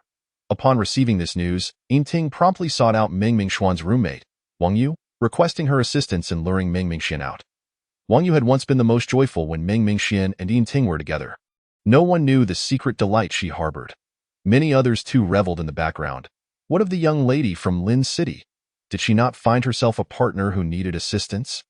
Alas, Meng Mingxian regarded Yin Ting, recalling the truths revealed by Yu Tiantian in her previous life, and spoke with an indifferent tone. Must I spell it out for you? You have been scheming to approach me, pursuing me. Do you think I am truly unaware of your motives? The current Meng Mingxian had uncovered the secret of Yin Majio's lineage. She could deduce that the driving force behind Yin Ting's pursuit was likely the mother and son from Kyoto. However, in this lifetime, she would not again become a blade that harmed Yin Majio. Thus, there was no need for her to feign civility with Yin Ting. Yin Ting's expression shifted dramatically. You know? He needn't ask. He understood that Yin Majio had uncovered the truth and presented evidence to Meng Mingxian. In a wonder Meng Mingxian had suddenly severed ties with him so decisively. Xian, did Yin Majio say anything to you? I can explain everything, but I assure you I never deceived you regarding my feelings. Yin Ting extended his hand toward her. My feelings for you are genuine. He truly liked her. She was so wonderful. No one could possibly dislike her. Meng Mingxian took a step back, evading his grasp. Yin Ting, I will not become a tool for you to hurt my brother Jiu. Initially, Meng Mingxian intended to turn and leave, but suddenly thought of Yin's mother, who had treated her so kindly in her past life. She inhaled deeply, raising her gaze to meet Yin Ting's. Going against my brother Jiuye will not yield favorable outcomes. Even for the sake of your mother who toiled to raise you, you should cease this pursuit. In the past, she had been there, ensuring that Yin Majiu would not take action against Yin Ting. But now that she and Yin Ting had broken up, if he continued to persist, Yin Majiu would undoubtedly teach him a lesson. She understood Yin Majiu's temperament. The mention of mother shattered the remnants of hope on Yin Ting's face. Yin Majiu had indeed uncovered the truth. After Meng Mingxuan's declaration, she turned to leave, but Yin Ting swiftly stepped in front of her. Did he tell you that I was only using you to be with you? Yin Ting's eyes brewed with a storm of pain. Did he also tell you that I am his half-brother? Meng Mingxuan's eyes widened in shock. What? Was Yin Ting truly the second son of the Yin family from Kyoto? No, she had met Yin Ting's mother multiple times in her past life. She certainly did not have a Kyoto accent. Suddenly, Meng Mingxian realized that Yin Majiu's heritage was still a secret, one she had only recently learned. This matter would likely only spread after Yin Majiu returned to the Yin family in Kyoto. Therefore, when Yin Ting spoke of being a half-brother, she raised her eyes. Are you saying you are also the son of Yin Bobo? The Yin Bobo she referred to was naturally the deceased Yin Shicheng. He does not acknowledge it. Yin Ting stepped closer to Meng Mingxian, his pained gaze locking onto hers. While you and Yin Majiu bask in the paternal love he provides. My mother and I were humiliated in a lunatic asylum. A lunatic asylum? Meng Mingxian was so shocked she forgot to retreat. If it were not for my grandfather discovering that my mother had given birth to me in that asylum and finally rescuing me when I was 4, arranging for me to be adopted by a family with financial support, I too might have become a lunatic. Yin Ting grasped her shoulders, his voice hoarse with pain as he asked, Tell me, do you and Yin Majiu owe me anything? The warmth on her shoulders snapped Meng Mingxian back to reality. She raised her hand to push Yin Ting's arm away, stepping back. Even if Yin Bobo owed you something, neither my brother Jiu nor I owe you anything. We were unaware. It was not as if she and Yin Majiu had stolen his father from him. If it weren't for Lin Rushua's return to Lin City, would he have abandoned her mother? If not for the existence of Yin Majiu, would he have disowned her? You are the beneficiaries, Yin Ting exclaimed hoarsely. Meng Mingxian remained silent. At that time, Aunt Yin was already with child. And it was only after Uncle Yin had exhausted his family fortune that he managed to rescue her from the clutches of kidnappers. If Uncle Yin had considered the vendetta from the capital and the associated dangers, it would not have been impossible for him to deny Yin Ting's existence. However, she could not convey any of this to Yin Ting. Let me ponder this matter carefully. I shall provide you with an answer shortly, Meng Mingxian stated, referring to the possibility of Yin Ting returning to the Yin family. After all, he was the legitimate heir of Yin Shicheng. Yet, to Yin Ting's ears, it sounded as though she was contemplating remaining in Lincheng. Very well, I will await your decision, Yin Ting replied, his expression softening once more. Meng Mingxian turned and departed briskly. She walked out of the campus of Lin University. Her emotions were in turmoil. She had never anticipated that Yin Ting was actually Uncle Yan's son. In a wonder, she had felt an inexplicable sense of familiarity upon seeing him for the first time. If this revelation were true, then Yin Ting was the last descendant of Uncle Yin in this world. She needed to rush back to inform Yin Mojiu. She settled back into the car. Meng Mingxian received a message from Bai Chan. Miss, my mother insists on personally expressing her gratitude. May we have a video call? Without hesitating, she initiated a video call. Miss, greetings. I am Xiao Chan's mother. I truly appreciate your kindness. Before Bai Chan could properly greet Meng Mingxian, Chang Anning had already begun expressing her heartfelt thanks. Meng Mingxian listened with a smile, responding that it was no trouble at all. It was a pleasant conversation. However, as the call was drawing to a close, Meng Mingxian suddenly spotted a face behind Bai Chan that she recognized all too well. Wait a moment, Bai Chan. Miss, what is it? Who is that beside Annie? Meng Mingxian fixed her gaze on the woman in the frame who was pouring water for Chang Anning. How could Yin Ting's mother, Lu Hui, appear in Chang Anning's hospital room, serving her? Chapter 29. Stepping forward would bring her closer to the truth. Bai Chan glanced at her mother in the hospital room. Aside from her and her mother, there was only Lu Hui, the high-end caregiver. Bai Chan replied, she is the caregiver that Feng Xiao hired for my mother. Auntie Hui. Lu Hui was invited by Feng Yilin as a caregiver? Meng Mingxian felt a wave of dizziness wash over her. How could Feng Yilin possibly know Yin Ting's mother? And why would he bring her in as Bai Chan's mother's caregiver? Her mind buzzed for a moment before she steadied her voice and said, Bai Chan, I'll come over immediately. Please keep her there.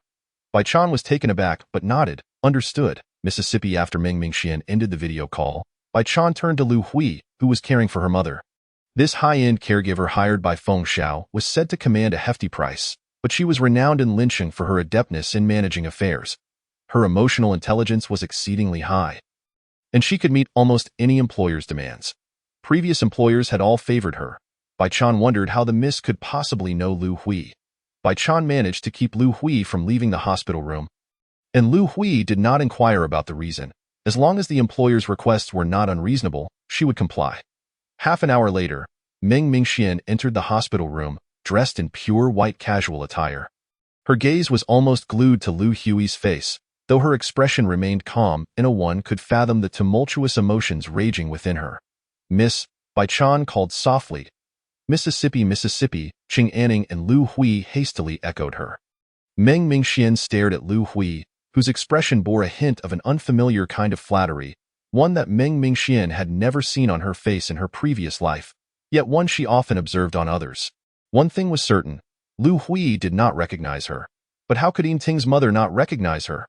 Meng Mingxian had already approached Lu Hui, yet remained silent. The atmosphere grew oppressively quiet.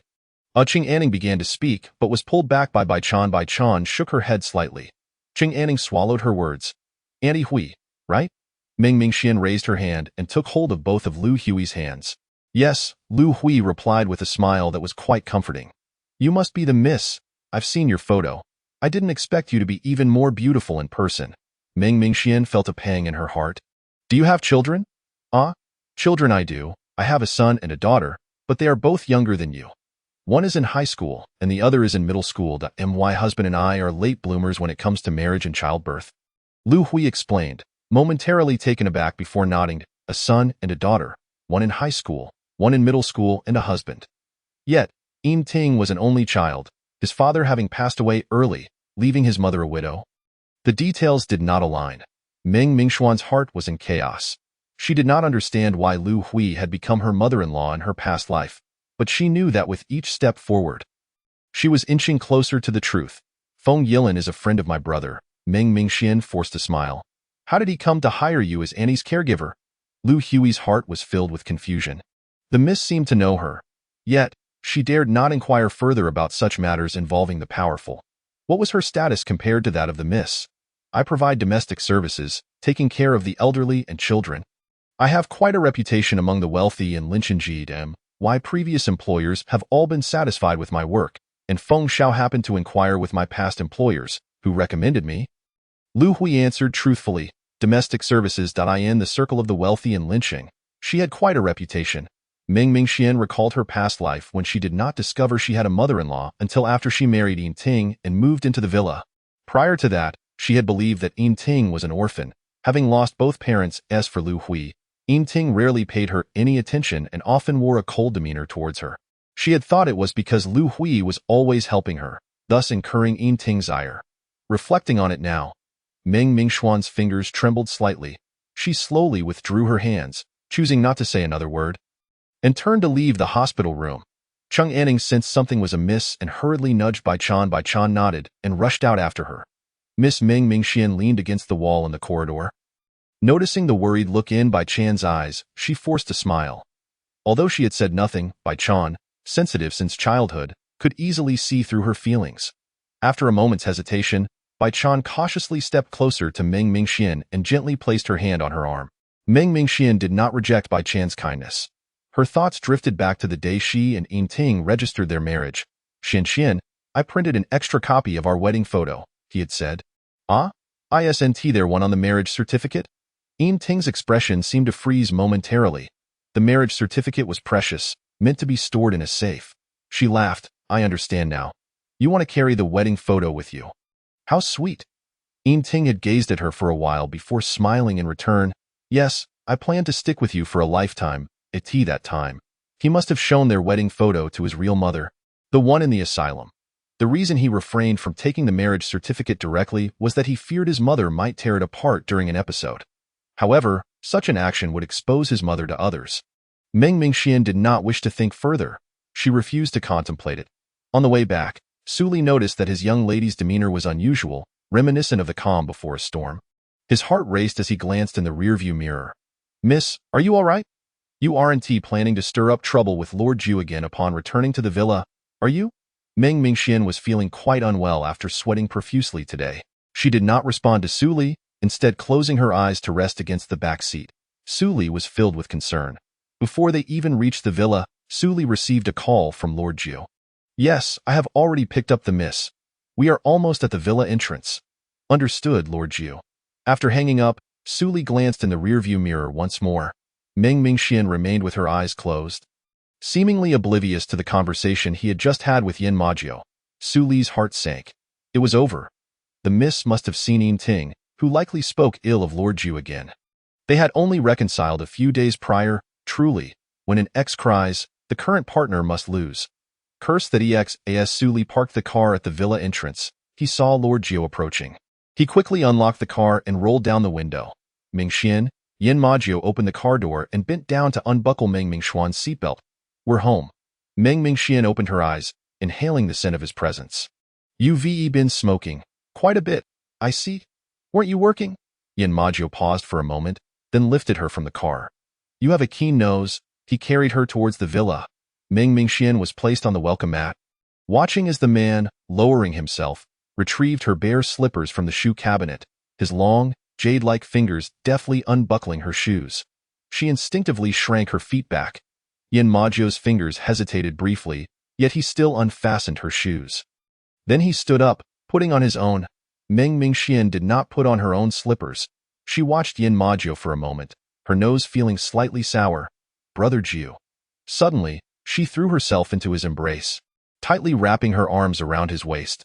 Chapter 30 scenes played out countless times in her mind, of being locked away and having legs broken. Upon learning that Meng Mingxian was attending Lin University, Yin Majio felt an overwhelming urge to bring her back. Yet, with everyone gathered, he hesitated to give the order to depart, leaning against the door and smoking one cigarette after another.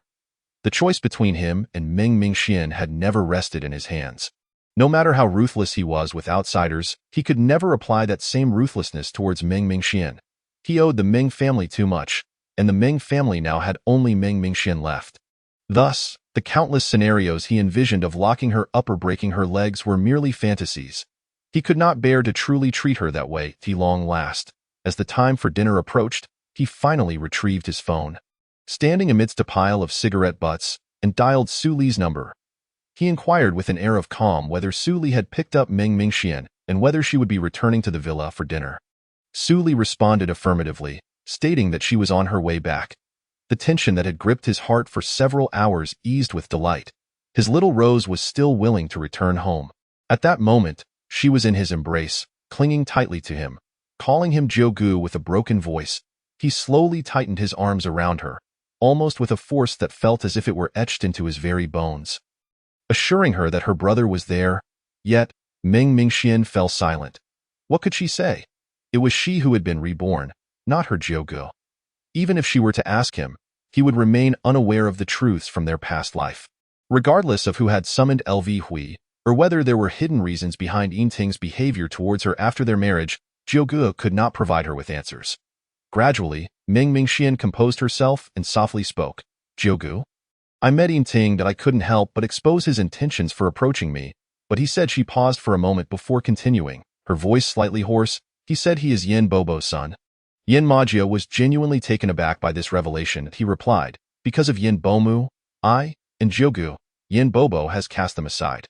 While we basked in Yin Bobo's towering paternal love, he and his mother were being humiliated in a mental institution." Meng Mingxian could not fathom such an experience. Although she had lost her parents at a young age, the Yin family had protected her from harm. The greatest trauma she had endured in her past life stemmed from Yin Ting's emotional abuse, culminating in the fatal car accident that ended that life. "That's not true," Yin Majio quickly countered. "Huh?" Meng Mingxian emerged from his embrace, looking up at him in surprise. Yin Majio released one of his hands, gently sweeping aside her disheveled fringe. His voice turned cold. "If he truly is my father's son, then he should be the same age as me.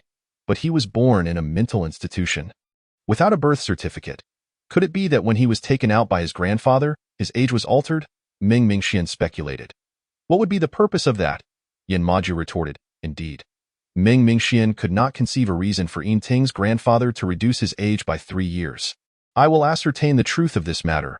You need not worry, Yin Maju said as he squatted down, grasping her ankle and lifting it slightly to help her into her slippers. This time, Ming Mingxian did not instinctively retract her foot. When Ye Ziang and Feng Yilin entered the office, they saw Yin Maju's tall figure standing motionless before the floor-to-ceiling window, as if the bustling traffic below held a mesmerizing allure. Last night, at midnight, old Master Tang had suffered a heart attack and was hospitalized, prompting Tang Jun to return to Kyoto ahead of schedule. Jiugu, Ye Ziang called out as he closed the door. Followed closely by Feng Yilin, Yin Maju did not turn around. The two exchanged glances and approached the window to join him in observing the scenery below. You have 3 days to uncover the truth about Yin Ting's origins. Yin Maju held a cigarette between his fingers, yet did not light it. Jiugu, how about you grant me a favor? Ye Ziang asked with a grimace. 3 days. They have been investigating for 3 years and have found nothing amiss regarding Yin Ting's background. His father died early, and his widowed mother passed away during his college entrance examination year. Yin Ting is simply a government-supported orphan. The neighbors can attest to that. Feng Yilin, sharper than Ye Ziang, began to piece things together. Jiugu, do you have new leads? Yin Maju turned around, his back leaning against the window. The cigarette twirled between his long fingers. Yin Ting told Mingxian that he is the son my father disowned. Both Ye Ziang and Feng Yilin understood that Yin Maju would not acknowledge the scoundrel from Kyoto. Thus, when he mentioned father, he referred to Yin Shicheng. Was Yin Ting the son of Yin Shicheng, or merely cast aside by him? This revelation explained Yin Ting's calculated approach towards the young lady. He harbored resentment not only towards Jiugu but also towards her. Feng Yilin's tone was devoid of warmth. It was indeed Yin Shicheng who abandoned Yin Ting. However, both Jiugu and the young lady are beneficiaries of the situation. The paternal love that Yin Ting lacked was bestowed upon Jiugu and the young lady. Is that true? How melodramatic. Ye Ziang was somewhat taken aback. If it were indeed the case, what did Jiugu intend to do? Jiugu had been raised by Yin Shicheng. Although they had never met him, they were well aware that Zhu Ji's current power and wealth were entirely nurtured by Yin Shicheng's influence. Jiugu could not possibly act against Yin Shicheng's son. But what if Yin Ting insisted on opposing both Jiugu and the young lady? Let us see if it's true. Yin Maju replied as he placed the cigarette back into its case. Ye Ziang observed that the box contained an unaltered number of cigarettes. A sudden thought struck him. Could it be that Jiugu was quitting smoking? Impossible. Jiugu was a chimney, practically a spokesperson for cigarettes. Mingxian mentioned that Yin Ting's mother is in a mental institution and that he was born there as well. Yin Maju looked towards Feng Yilin, who had a glint of insight in his eyes. With these 2 leads, 3 days would be more than sufficient. Very well, Jiugu. I will investigate this immediately. After Ye Ziang and Feng Yilin departed, Yin Maju glanced at his phone. Someone's WeChat avatar remained silent. Had she not seen the note he left? He recalled the sight of the girl's flushed face in slumber that morning, her lips curling up ever so slightly. At that moment, as if sensing his thoughts, the words typing appeared in the chat box. Yin Maju stared at the message as if transfixed. After a while, a new message caught his eye. Jiugu, I had a nightmare. Suddenly, Yin Maju felt an overwhelming desire to return home, to embrace the girl who had dreamt of nightmares. Chapter 31. Yin Maju wished to reward her with a kiss. What kind of nightmare did you have? He replied instantly, grabbing the coat from the sofa as he headed out. He acted promptly. Because of Yin Maju's swift response, Ming Mingxian did not rush to get out of bed but instead lay there, exchanging messages with him. Her nightmare had originated from him. The little bear that had accompanied her through long nights in her past life had somehow reappeared from her wardrobe and found its way into her arms. As she was accustomed to hugging the bear while sleeping, she dreamt of her past life once more. Upon awakening, her eyes were slightly damped in a fit of mild frustration and morning grumpiness.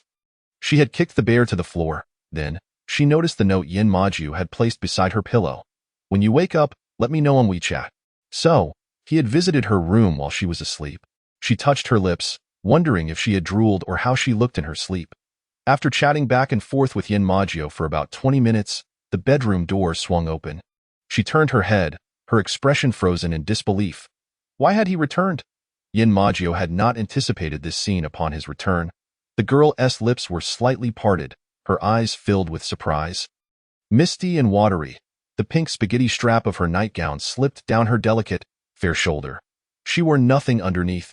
The angle at which she turned her head was perfectly aligned with his line of sight. The subtle glimpse of her figure stirred the most hidden desires within the man. Meng Mingxian belatedly realized her chest felt a bit chilly.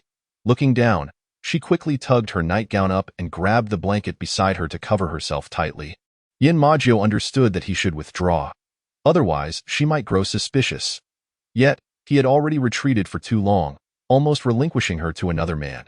He did not want to step back any further, having been nearby on business. He decided to come back for a moment.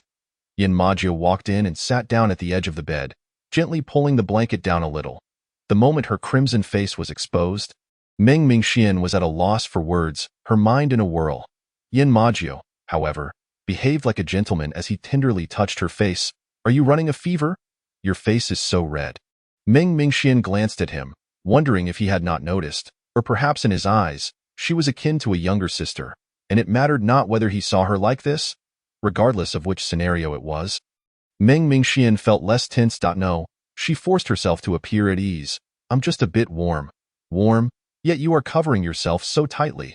Yin Majio continued to tug at the blanket, but she clung to it fiercely. "Brother," Meng Mingxian, perhaps feeling anxious, called out. Yin Majio's long brows furrowed slowly. "What am I to you now, Mingxian?" "Your girlfriend, not a fake girlfriend. Let us change the term." Yin Majio leaned down slightly, his warm breath close to Meng Mingxian. "Get used to it for a few days, so that when we return to Kyoto, you won't be exposed." Meng Mingxian opened her mouth but found herself at a loss for words. After a moment, she tentatively asked, "What should I call you?" She was unsure how to address her boyfriend in her past life. Before marrying Yin Ting, she had always called him by his name. After their marriage, from the wedding night onward, Yin Ting had left her alone in the bridal chamber, and she never had the chance to call him husband. "Yin, Mo, Jiu. For now, just call me by my name. In the future, call me husband." Meng Mingxian was momentarily taken aback. How could she dare to directly call his name? After the passing of Yin Bomu and Yin Bobo, no one in the entire Ling city had dared to utter it. "Try saying it." Yin Majio encouraged, his eyes fixed on her rosy lips, his voice slightly hoarse, laced with an enticing tone. Meng Mingxian mentally prepared herself for a long time before finally managing to utter a timid "Yin." "Yin Majio." "Well done." Yin Majio thought of rewarding her with a kiss. Yet, he merely caressed her earlobe and chuckled. "Before we return to Kyoto, say it more often." "Huh, that feels unnatural." Oh, Yin Majio suddenly glanced towards the window, where the little bear lay pitifully in the corner. As if it had been bullied, he rose, stepped forward, and bent down to pick up the little bear that had been tossed so far away. Grasping its ears, he glanced at Meng Mingxian. If it had fallen from the bed, it should be beside it. Meng Mingxian felt a bit uneasy. This was a birthday gift he had given her. Her favorite one. Yin Ting had gifted her an identical one, so she no longer desired this one. Due to her ramblings, she dared not meet Yin Majio's gaze. Yin Majio looked at the bear in his hand and opened the window. Meng Mingxian watched in disbelief as he threw the bear straight out. After all, it had been a gift from him. She had never considered discarding it. Yet, because of her careless words, he had disposed of it himself. Yin Majio turned around, catching a glimpse of the regret in Meng Mingxian's eyes, and remarked, "It was merely a substitute. Better to part with it." In that moment, the flicker of regret in Meng Mingxian's heart vanished. It seemed he was right. Initially, this bear had accompanied her in his absence. The same had been true in her previous life. It was because of her overwhelming longing for him, her insomnia and depression, that she had implored Lu Hui to retrieve it from the villa to keep her company. But now, the bear only haunted her dreams, and she had returned to his side. The bear had indeed fulfilled its purpose and deserved to be laid to rest. Meng Mingxian pondered for a moment and suggested, like Diyu burying flowers, should Mingxian bury the bear? Meng Mingxian found herself momentarily at a loss. It was rare for Yin Majio to joke with her. In her memory, he was always the patriarch, cold and stern. He treated her well and spoiled her, but he never jested with her. "Go wash up. I will prepare breakfast." As Yin Majio passed by the bedside, he suddenly bent down, resting his hand on the pillow behind her. Meng Mingxian instinctively leaned back, yet heard him whisper, "Mingxian, with such poor acting skills, what will you do when you go to Kyoto?" She forcibly stilled her urge to retreat. even leaning slightly forward. The man's lips brushed against her earlobe. Meng Mingxian froze, not daring to move again. Yin Majiao's breath hitched for a moment, but he quickly grabbed the notepad beside the pillow and straightened up, saying, "Very good, keep it up."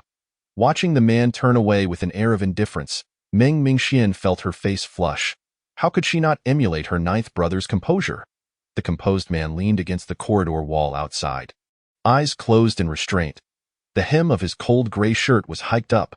After a while, he regained his composure and strode towards the staircase, as the days to leave for Kyoto drew closer. Meng Mingxian and Yin Majiao's interactions increasingly resembled that of a couple.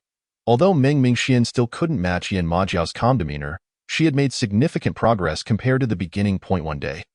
Meng Mingxian received a phone call from an acquaintance who wished to speak with the young lady privately. It was Feng Yilin. Meng Mingxian recalled that Yin Majiao had informed her that Yin Ting's background was being investigated by Feng Yilin. Now that Feng Yilin had suddenly sought her out for a private conversation, could it be that he had uncovered something? All right, Meng Mingxian agreed, and then had Su Li drive her to the address provided by Feng Yilin. Chapter 32. Yin Ting was conceived after Qi Shuyue was intoxicated and assaulted. The address given by Feng Yilin led to a quaint CAF in a secluded area. The serene and elegant decor alleviated some of the summer heat. Feng Xiao. Meng Mingxian entered the private room, placing her bag on the nearby booth before taking a seat and nodding at Feng Yilin. He had already ordered a strawberry milkshake for her. Her favorite flavored Su Li brought the young lady here? Feng Yilin inquired in her previous life. Meng Mingxian had not been particularly fond of Feng Yilin and his companions. Their gazes often reflected disdain. However, in this life, having reconciled with Yin Majiao, their attitudes towards her had warmed considerably, and they even jested with her. I didn't mention it to Su Li. Meng Mingxian understood Feng Yilin's intention. He did not want Yin Majiao to know about this conversation. Thank you, young lady. Feng Yilin rarely smiled, and when he did, it was often cold. Yet at this moment, Meng Mingxian perceived a hint of sincerity in his smile. I misunderstood the young lady that day at the club. The club? Meng Mingxian quickly recalled that on the day of her rebirth, she had confronted Yin Majiao there, coercing him with threats. Feng Yilin and his companions had been present. She awkwardly lifted her strawberry milkshake and took a sip. The icy sensation soothed her nerves. It's all right. Meng Mingxian smiled amicably. She would extend her goodwill to those connected to her ninth brother. Myself, Nie Ziyang, Tang Jun, and ninth brother share a similar plight. Feng Yilin observed her as he spoke of matters unknown to her, noting that ninth brother had left Kyoto and the Yin family before he was even born. In contrast, they had grown up in the family as legitimate children, only to gradually be pushed out of the power center by illegitimate offspring. Meng Mingxian listened quietly. She thought of Yin Majiao's biological grandfather in Kyoto. The old man valued legitimate offspring, continually urging Yin Majiao to return to Kyoto. Feng Yilin and his companions must have reached some sort of agreement with the old man, which led them to seek refuge with Yin Majiao in Linqing. These four legitimate young masters from Kyoto would undoubtedly stir up a storm upon their return. Kyoto was a place teeming with hidden talents, where capability, status, and lineage were fiercely contested. Feng Yilin gently rotated the coffee cup in his hand. In Linqing, you are the young lady of the Mingyin group, a golden child adored by all. But in Kyoto, you are nothing. Meng Mingxuan's eyes flickered. She understood the theme of today's discussion, and no wonder Feng Yilin wanted to speak with her in secrecy from Yin Majiao. In Linqing, she was indeed the beloved young lady, even referred to playfully as Little Princess by Tang Jun. Her every word and demeanor could alter the fate of ordinary people, much like a butterfly effect. But that wasn't due to her own prowess. It was because she stood behind the protective presence of Yin Majiao, who cherished her like a precious gem. She was an orphan. Without Yin Majiao's protection, she would quickly wither away. It wasn't that she couldn't stand on her own. It was that she had long been labeled Yin Majiao's. If not for this label, Yin Ting would not have sought to approach her so deliberately. What Feng Yilin did not realize was that she had understood this principle in her previous life. Hence, after her rebirth, she had never contemplated leaving Yin Majiao's side. What does Feng Xiao want me to do? Meng Mingxian lifted her gaze. Seeing no resistance in her demeanor, Feng Yilin smiled. You need not do anything, but once in Kyoto, temper your temper as the Linqing little princess and consider ninth brother more. That will suffice. Meng Mingxian felt a bit embarrassed. After enduring 3 years of a hopeless marriage in her previous life, her personality had already been tempered. Yet in the eyes of Feng Yilin and his companions, She remained that impulsive romantic who had once resorted to self-harm with a shard of glass during her tumultuous relationship with Yin Majiao, capable of anything. Feng Yilin was concerned that her temperament might cause her to be unable to endure even the slightest grievance in Kyoto, thus burdening Yin Majiao. All right, I understand. Thank you for the reminder, Feng Xiao. Meng Mingxian refrained from explaining, simply nodding. Explanations were futile. It was better to demonstrate through action. Once in Kyoto, she would not hinder Yin Majiao's progress. I should be the one thanking the young lady. Feng Yilin chuckled lightly. Ninth brother is our leader. If he loses, we too shall suffer defeat. Meng Mingxian shook her head. He will not lose. Feng Yilin paused, then smiled again. Indeed, ninth brother will not lose. The conversation proved agreeable, and Feng Yilin subsequently broached the subject of Yin Ting.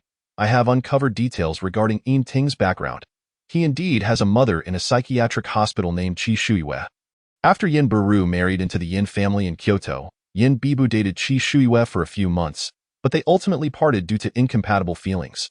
After their breakup, Qi Shuiwe suffered a mental breakdown and was sent to a psychiatric hospital after a severe incident.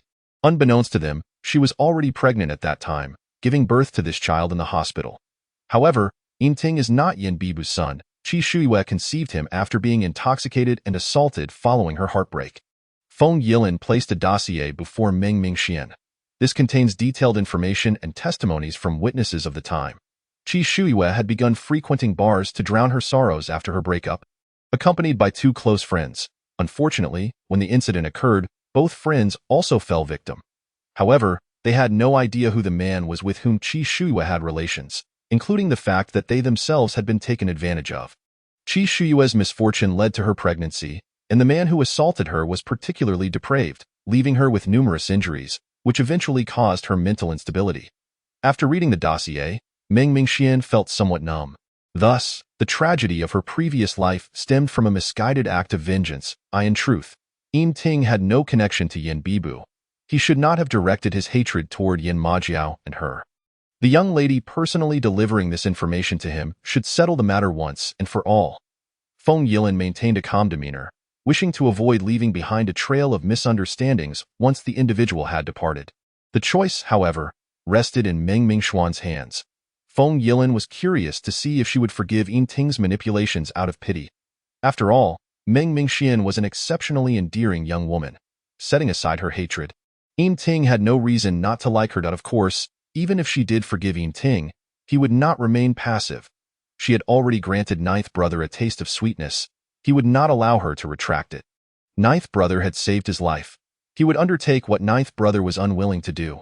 Meng Mingxian did not notice the fierce determination in Feng Yilin's gaze. She collected the dossier, rising to nod. Then I will seek him out and clarify the situation. Wishing you success. Feng Yilin watched her depart. Returning to the car, Meng Mingxian removed Yin Ting from her blacklist and made the call. Yin Ting answered almost instantly. Xian, let's meet and clarify things. Meng Mingxian interrupted him, same place. After hanging up, she instructed Su Li to drive to Fenglin, the very location where Yin Ting had orchestrated their first encounter and where she had agreed to his pursuit. Following the establishment of their relationship, they had revisited that spot every month. The mistakes shared between her and Yin Ting began at Fenglin, and it was only fitting they concluded there as well. Chapter 33. On the rainy night of her 18th year, she extinguished that lingering ripple with her own hands. When Meng Mingxian arrived at Fenglin, Yin Ting had yet to arrive. She tilted her head, gazing up at the maple trees that obscured the sky in her life. Meng Mingxian had little impression of Fenglin, having not visited in 3 years. All she recalled was the fiery red that warmed her heart. Yet now, in the summer, Fenglin was a sea of green, failing to evoke any memories of her youthful infatuation. Xian. The sound of hurried footsteps approached from behind. Yin Ting's voice was slightly breathless. He had run to her. Fearing she might leave if she waited too long, Meng Mingxian turned around, clutching the documents in her hand.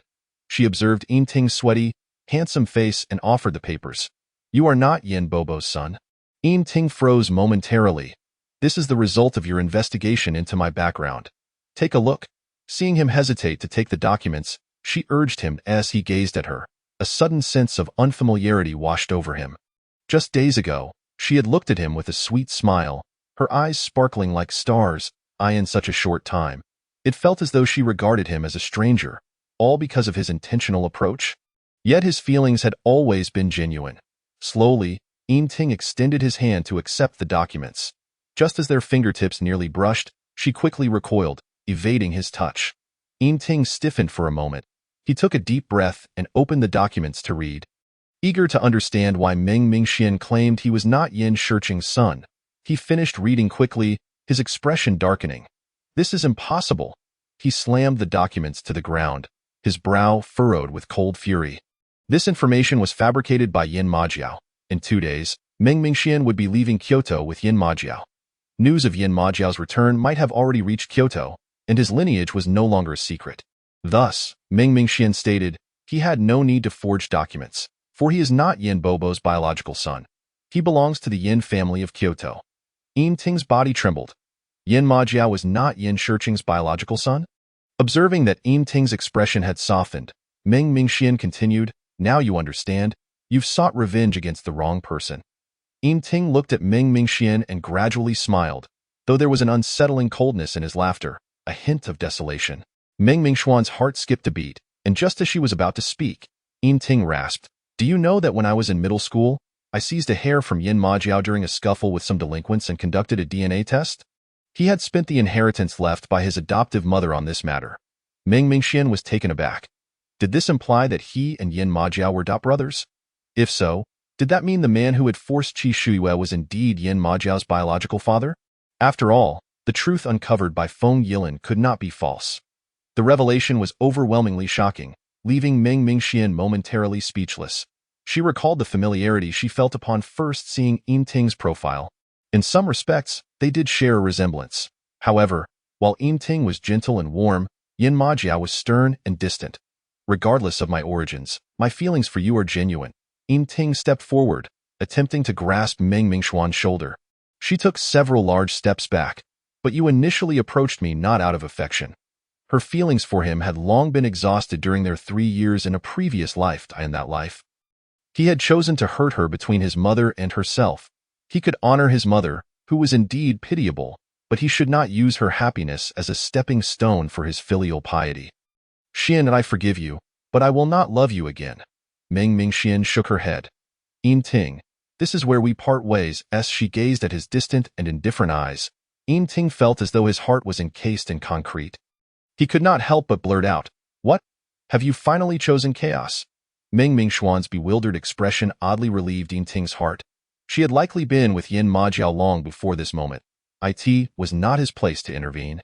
Moreover, she had once mentioned, in a moment of jealousy, that Yin Majiao held a deep love for someone, though that person was no longer present. Xian, I'm sorry for what I just said. You truly disgust me. Meng Mingxian did not offer any further explanation, merely uttering that one sentence before turning to leave. She was indeed with Yin Majiao, but not in the way Ting suggested. They were not related by blood. Moreover, when Yin Bobo had mentioned. Upon returning to the car, Meng Mingxian reflected on the youthful sentiments she had long buried. How could she have never felt a ripple for her dear Jiugu, who was so kind? At 16, she had yearned to grow up quickly. Yet, upon truly becoming an adult, she snuffed out that tender ripple on the rainy night of her 18th year. When Meng Mingxian returned to the villa, Yin Majiao was already seated on the living room sofa. He appeared to have bathed and changed into a pure white silk loungewear set. He looked less stern than usual, his features softened with a hint of warmth. While on the phone, he glanced at Meng Mingxian as she entered, casually discussing work arrangements before hanging up. He rose and approached her. You're back, Mem. Meng Mingxian no longer instinctively recoiled from his affectionate gestures. He wrapped his arm around her shoulder as they settled onto the two-seater sofa. Shall we go shopping? Yin Majiao held onto her with one arm while grasping her hand with the other. His fingers naturally slipped between hers. Meng Mingxian's gaze lingered on his long fingers, finding them quite pleasing to the eye. No. I went to find Feng Xiao for some documents and then met with Ting. Meng Mingxian did not conceal anything from Yin Majiao, recounting her conversation with Ting in detail. In a wonder, I felt a sense of familiarity upon first seeing Ting's profile. I noticed it again in Fenglin. He does indeed resemble you. Yin Majiao listened intently, but after she finished speaking, he suddenly broke into laughter. Meng Mingxian was unsure which part of her words had amused him, but his smile dazzled her momentarily. Yin Majiao's bone structure was strikingly handsome, his features sharp and clean, with deep black eyes that curved into a smile. They sparkled as if filled with clear spring water. In the past, he had smiled often. However, after the Yin and Ming families were left with just the two of them, he had smiled less frequently, transforming from the gentle older brother who cared for her into the feared lord of lynching. Meng Mingxuan's emotions began to waver, feeling somewhat downcast.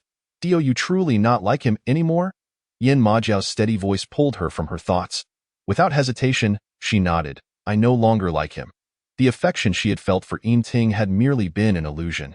When he uttered those two words, chaos, today, she felt no humiliation, but rather a sense of release. In that moment, she realized that the person she had admired had never been the true Yin Ting. Chapter 34. Yin Majiao pondered thoughtfully. "Is it similar to how you felt about Yin Ting?"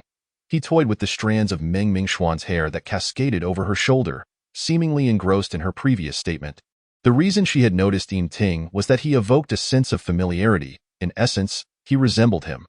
Why then would she choose to like a mere substitute when the genuine article stood before her? That day, Ziyang asked me, "What does Mingxian like about Yin Ting?" Yin Majiao's voice was calm, as if casually engaging in conversation. "I am quite curious as well. What do you like about him?"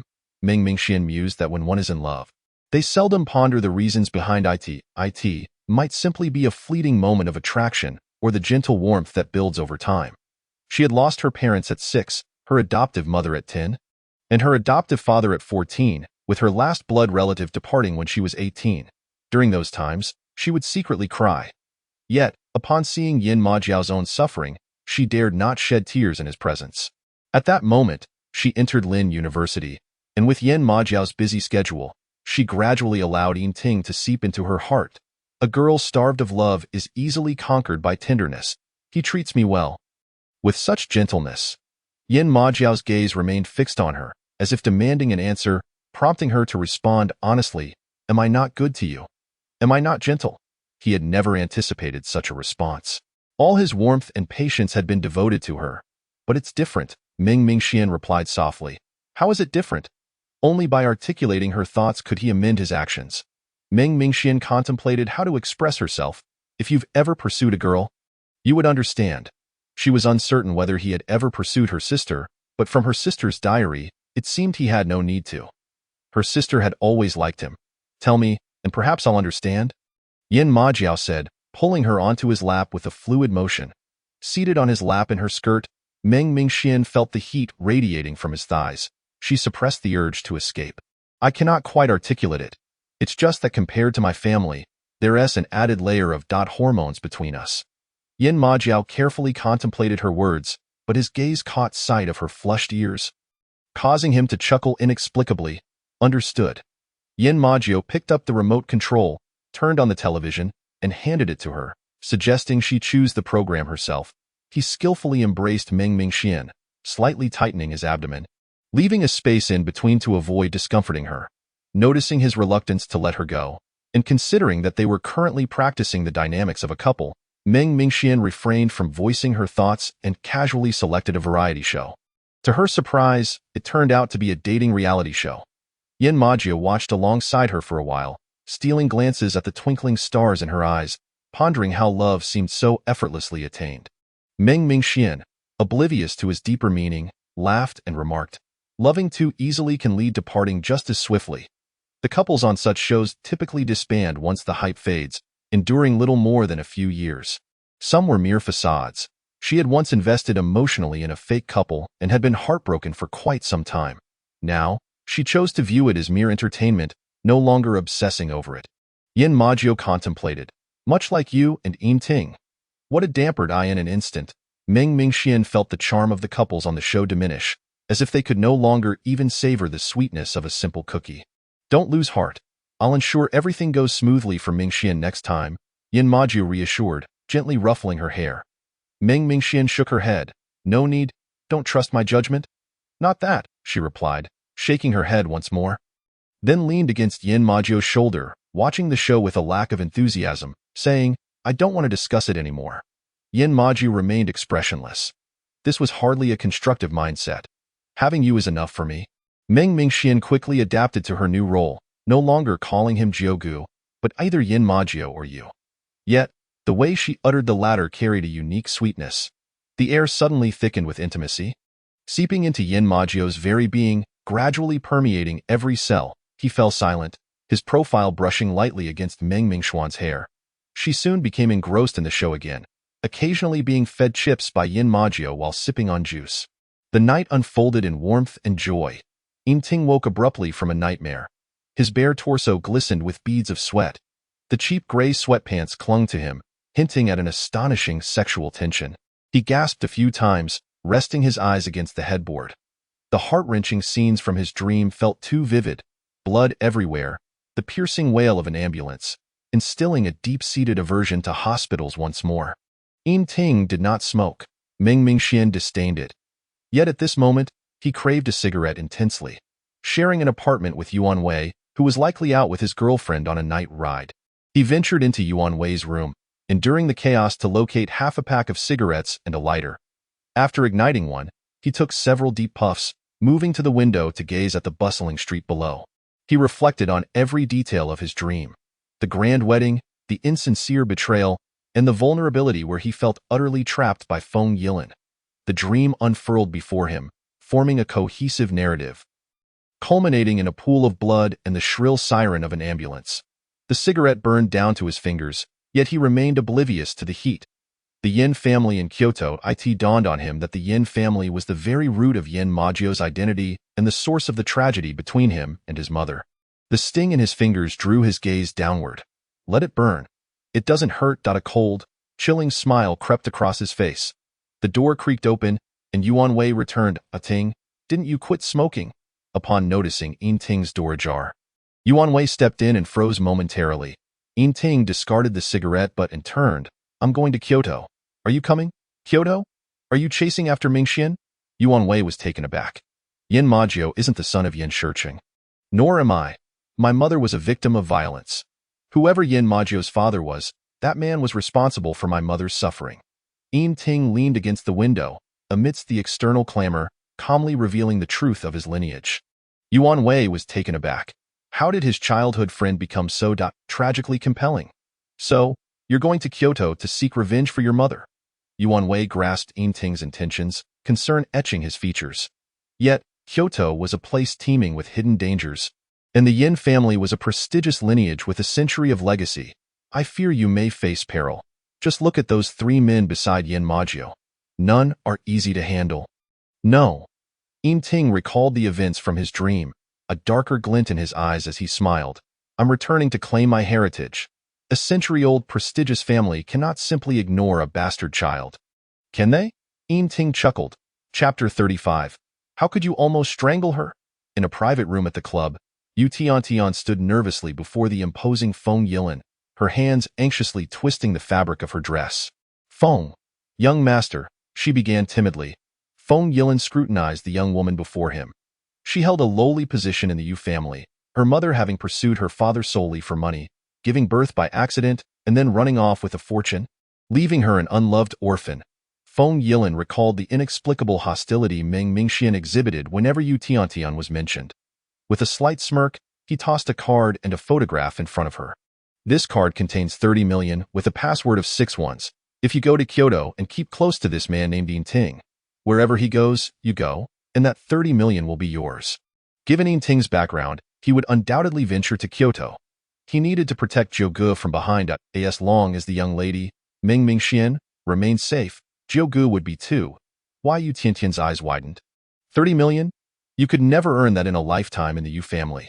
With a seductive allure in his gaze, Feng Yilin added, this is a highly lucrative deal, and I can guarantee you a household registration in Kyoto. Once accomplished, marrying into a wealthy family in Kyoto could also become a reality. Why? Yu Tiantian's heart raced. Such a tempting offer was hard to refuse, especially as it required no personal sacrifice or illegal actions. All she needed to do was to pursue a man. Swallowing hard, she cautiously approached to take the card and photograph. I asked that him. She stared at the man in the picture, stunned. The boy she had saved years ago? Though he had matured, she recognized him immediately. Such a handsome face was rare in everyday life. The relationship between Meng Mingxian and Yinting had always been a taboo for Jiuge. Discussing it was forbidden, even within the school community. Otherwise, Jiuye's associates would come knocking. Thus, Yu Tiantian, an outsider looked down upon in the circle of the affluent and lynching, had no idea that Yin Ting was Meng Mingxuan's fiancée. An old acquaintance? Feng Yilin noticed the change in her demeanor and raised an eyebrow. Why Yu Tiantian hesitated. About 7 or 8 years ago, he was beaten almost to death by a group of thugs and thrown into a river to die. I happened to see it and jumped in to save him. Does he remember you? Probably not. We haven't seen each other since. Feng Yilin raised his glass. Taking a few sips, he was curious about who had exposed Yu Tiantian to Meng Mingxian and how they knew about her past with Yin Ting. As for the phone gallery, he had previously hired a hacker to infiltrate Yin Ting's phone. No hidden album filled with Yu Tiantian's photos was found. Even if Feng Yilin was astute, he would never guess that Meng Mingxian had been reborn. You may leave now. Feng Yilin decided not to linger on the matter and hurried to be by Yin Ting's side. Why Yu Tiantian, brimming with confidence, responded, all right. With the life debt from years ago, he should be easy to approach. After she left, Nie Ziyang clinked glasses with Feng Yilin. Is this really effective? Indeed, Feng Yilin replied with a faint smile. The young lady is quite sensitive about you. As long as Yu Tiantian continues to cling to Yin Ting, the young lady will grow increasingly averse to him. Nie Ziyang expressed admiration. Such tactics require finesse, and you excel at that. Jiugu does too, Feng Yilin replied, but he is reluctant. After all, Jiugu owes the Meng family. Nie Ziyang recalled Meng Mingxuan's relatives and sighed. Feng Yilin's gaze darkened, and he fell silent. In the apartment shared by Yin Ting and Yuan Wei, Yu Tiantian was gripped tightly by Yin Ting around the throat, her face a mask of terror. How could this happen? I'm your savior. Ah Ting, let go. You'll go to jail for murder. Yuan Wei exerted every ounce of strength to pry Yin Ting's hand away, but Yin Ting was frighteningly strong, resembling a wild beast. It wasn't until Yu Tiantian's eyes began to roll back that Yin Ting finally released her with a dark expression. She collapsed to the floor, clutching her aching throat, gasping for fresh air. Yin Ting stared at her, his next words sending her into further panic. How much did Feng Yilin give you? Yu Tiantian was so startled she couldn't respond. She had no idea how Yin Ting knew about the money. Yin Ting continued to regard Yu Tiantian, seemingly not expecting an answer. If you wish to stay by my side, that's fine, but you must be prepared for the consequences. With a disdainful tone, Yin Ting cast that remark over his shoulder before retreating to his room. The door slammed shut with a jolt, causing Yu Tiantian to flinch. She couldn't fathom why there were people in this world who repaid kindness with malice. If it weren't for the 30 million and the household registration in Kyoto that could alter her destiny, she would never remain near Yin Ting. I'm sorry. Ah Ting has been under a lot of stress lately. He's not usually like this. Yuan Wei approached Yu Tiantian, who bore bruises around her neck, and helped her up with an apologetic demeanor. It's all right in order to remain. Yu Tiantian could only feign generosity. Please, have a seat for a moment. I will go persuade A Ting. Yuan Wei assisted Yu Tiantian to the sofa before stepping into Yin Ting's room. There, he found Yin Ting once again shrouded in a haze of smoke. His dark silhouette enveloped in white mist, an eerie stillness emanated from him, leaving Yuan Wei feeling unsettled. Lately, he found it increasingly difficult to comprehend this childhood friend. The Yin Ting of the past was not like this. A Ting, if what she said is true, then she once saved your life. How could you nearly choke her to death? Yuan Wei spoke up. In the past, he had merely offered A Ting a helping hand.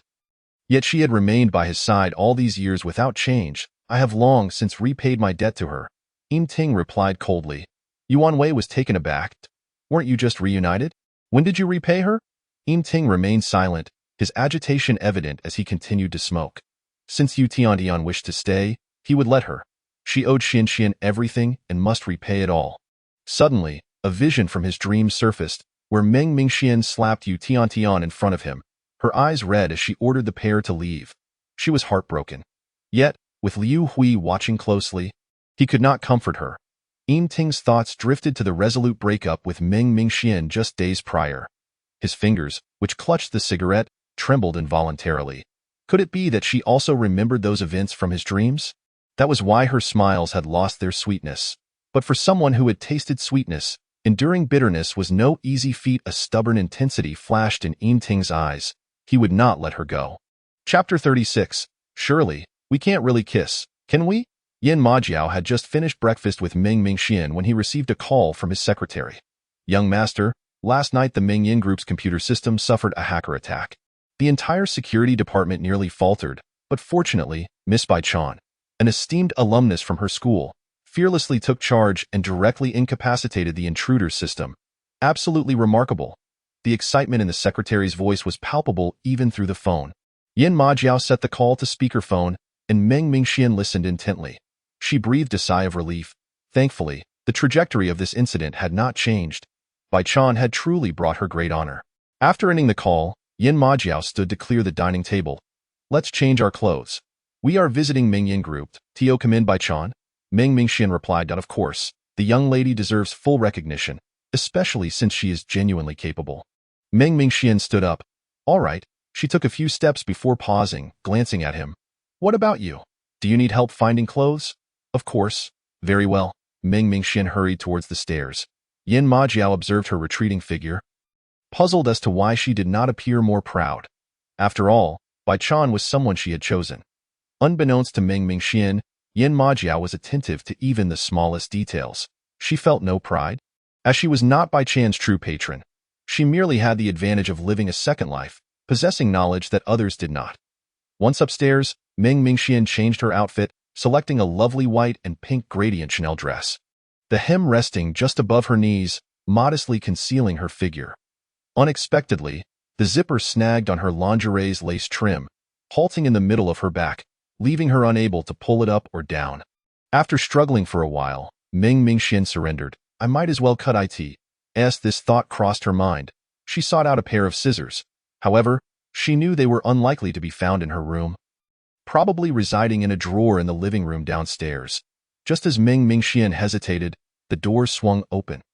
Instantly, she grabbed a blanket from her bed, turning to plop down onto the mattress, wrapping the blanket around herself. Yin Majiao entered without noticing anything amiss. He merely found her posture strange. What is wrong? Nothing. Meng Mingxian began, then changed her mind. The zipper of my dress is stuck. Could you please fetch some scissors from the living room? What do you need scissors for? To cut the dress. She had already attempted to remove it entirely but had found herself stuck. Her figure was not quite well developed. You want to cut the dress just because the zipper is stuck? Yin Majiao walked leisurely into the room, approaching her side. Stand up. I'll help you pull it up. Reluctantly, Meng Mingxian stood, yet she did not release her grip on the blanket. Turning away from Yin Majiao, she felt his warm breath brushing against her exposed skin, causing her to instinctively shrink her neck. Don't move. Yin Majiao gently pressed down on her shoulder, forcing her to remain still. He gazed at the pale expanse before him, his dark eyes deep and intense. Yet, he did not linger long. His fingers deftly untangled the lace caught in the zipper, moving it up and down until the zipper finally slid smoothly with a gentle tug. It reached the top.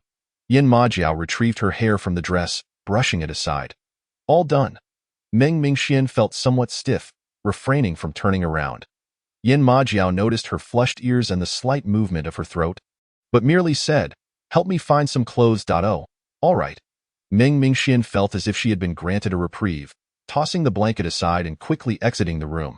Yin Majiao contemplated her earlier mention of hormones. A smirk tugging at his lips, Meng Mingxian rummaged through the men's wardrobe, selecting a gray suit and a black shirt, complemented by a tie of the same color. When we return from Ming Yin Group, let us go shopping for a few outfits.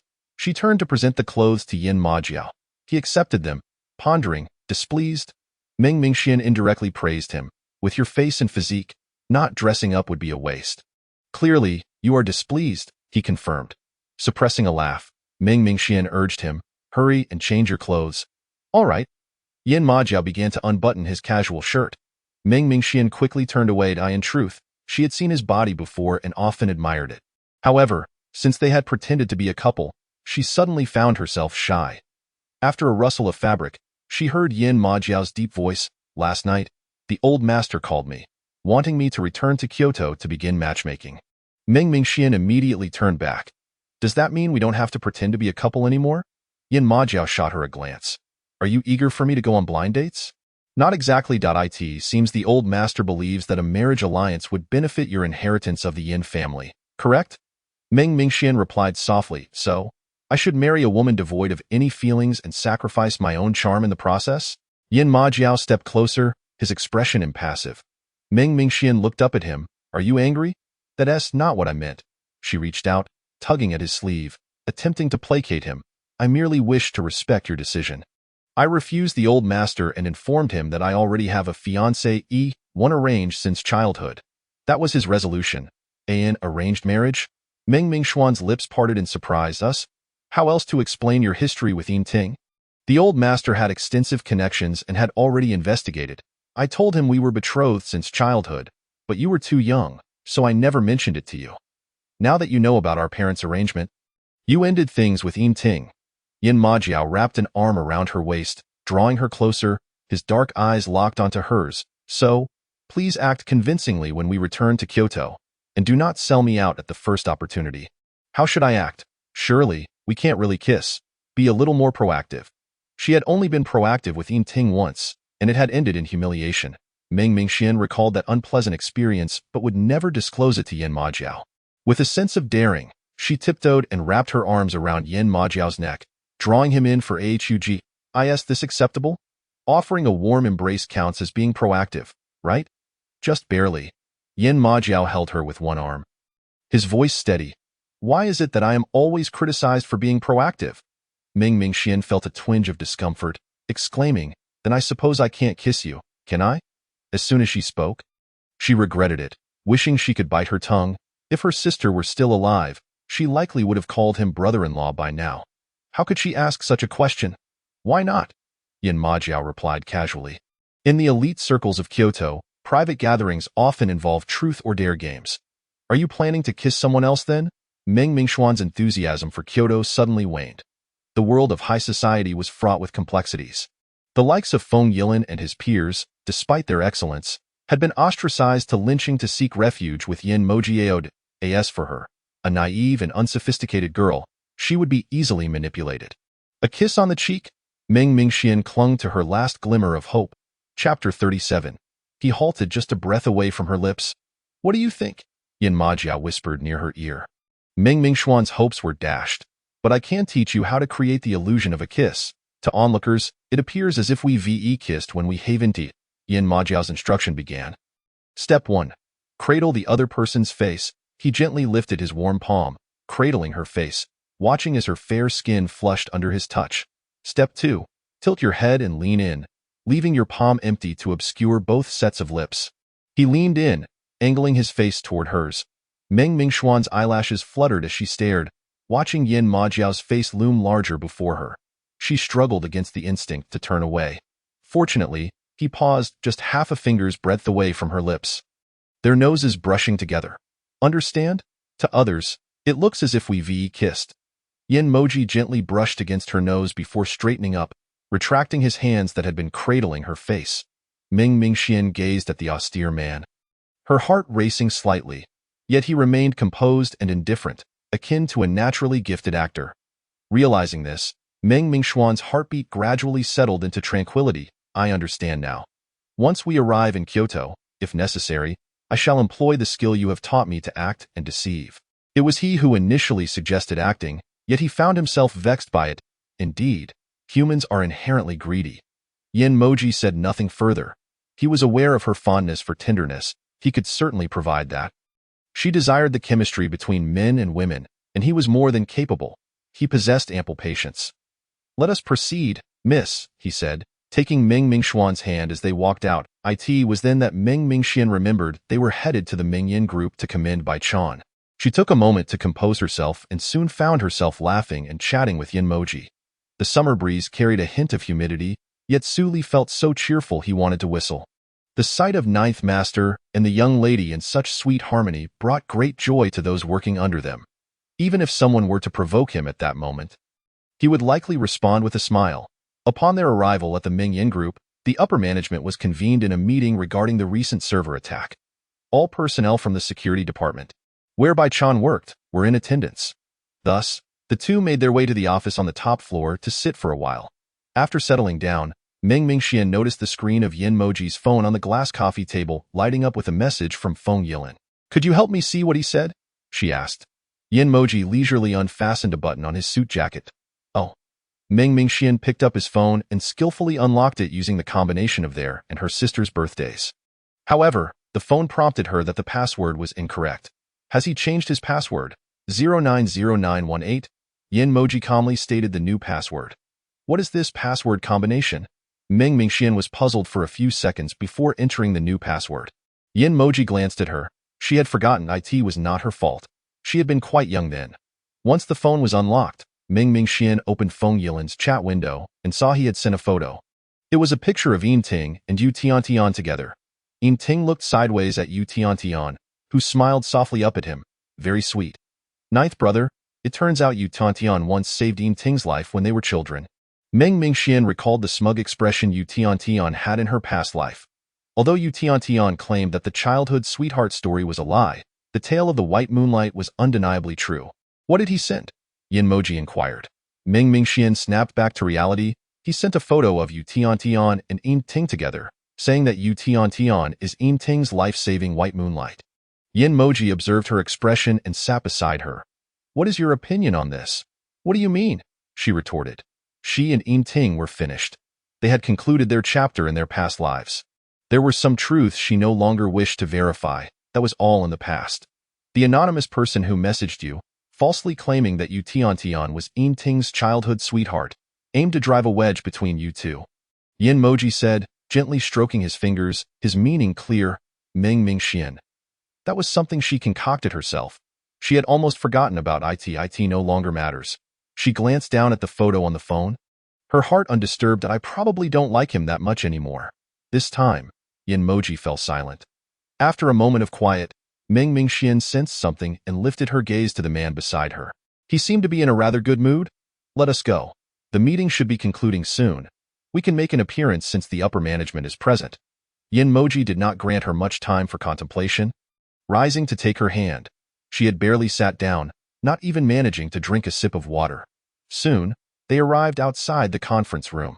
The secretary, observing the young lady being embraced by Ninth Master, felt a bead of sweat form in his palm. Had they, indeed, become a couple? President, young lady, please. The secretary pushed open the large door to the conference room. Young lady. Bai Chan instinctively stood up. Ming Mingxian paid no heed to anyone else. Directly locking eyes with Bai Chan, and immediately offered a smile. Bai Chan's cheeks flushed. She adored the young lady so much. Good day, President. Good day, young lady. All present in the conference room stood, their expressions and tones somewhat excited. The Mingyan group held a dominant position in Lin City, attracting numerous enemies. This incident was arguably the most severe crisis the Mingyan group had faced in recent years. Without Bai Chan's valiant efforts, the company might have lost over $1 billion in market value. Yet they had triumphed. The young lady certainly had a keen eye. Moji embraced Ming Mingxian, standing at the conference table, creating a picturesque scene. Well done. The year-end bonuses for all in the security department will be doubled, with Bai Chan receiving a special commendation of $2 million. Thank you, President. Thank you, young lady. Additionally, I would like to treat everyone to some wedding candies in advance. Moji retrieved a handful of jubilant red wedding candies from his suit pocket and tossed them onto the conference table. Ming Mingxian stared at the man's magical pocket. When did he prepare these wedding candies? Wedding candies? Is the president getting married? One senior executive remarked, having snatched a piece of candy and casting a glance at Ming Mingxuan's face. I heard the young lady officially announced her breakup with that poor boyfriend a few days ago. Could it be? Moji turned his gaze toward Ming Mingxian, his lips curling into a playful smirk, his tone indulgent. That depends on her. The entire upper management was left in stunned silence. The young lady is becoming a madam? A peculiar stillness enveloped the conference room for a few seconds before a handsome man beside Bai Chan suddenly wrapped his arm around her shoulder and stepped forward. Congratulations, President. Congratulations, Madam President. Bai Chan struggled slightly, but to no avail. Ming Mingxian glanced at Bai Chan and inquired of the handsome man. And you are? I am Song Jiuye from the security department, also a senior from the computer department at Lin University. 1 year ahead of Bai Chan, Song Jiuye looked at Bai Chan, his tone gentle. I was the one who recommended her to the Mingyan group. Bai Chan joined the Mingyan group because of Song Jiuye's recommendation. Ming Mingxian suddenly recalled Bai Chan's tragic suicide in her past life at the Mingyan group. Could it be related to Song Jiuye? After all, why would Bai Chan choose to jump from the Mingyan group? She bore no grudge against it. Chapter 38. He clasped Ming Mingxuan's hand, holding it within his palm. Was he truly so fond of her? Meng Mingxian maintained a composed smile. Oh, so you were Song Jiuye. The statement seemed to imply that Bai Chan had mentioned Song Jiuye to her at some point. Upon hearing this, Song Jiuye playfully tapped Bai Chan's nose. So you have mentioned me to the Madam President. Bai Chan looked at Meng Mingxian. She had not mentioned Song Jiuye to the young lady. Meng Mingxian felt it was time to leave, glancing at Yin Moji. Will the meeting be wrapping up soon?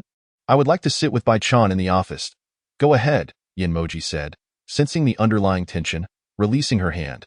Meng Mingxian extended her hand toward Bai Chan, who promptly escaped Song Jiuye's grasp, linking her arm with Meng Mingxian as they exited the conference room.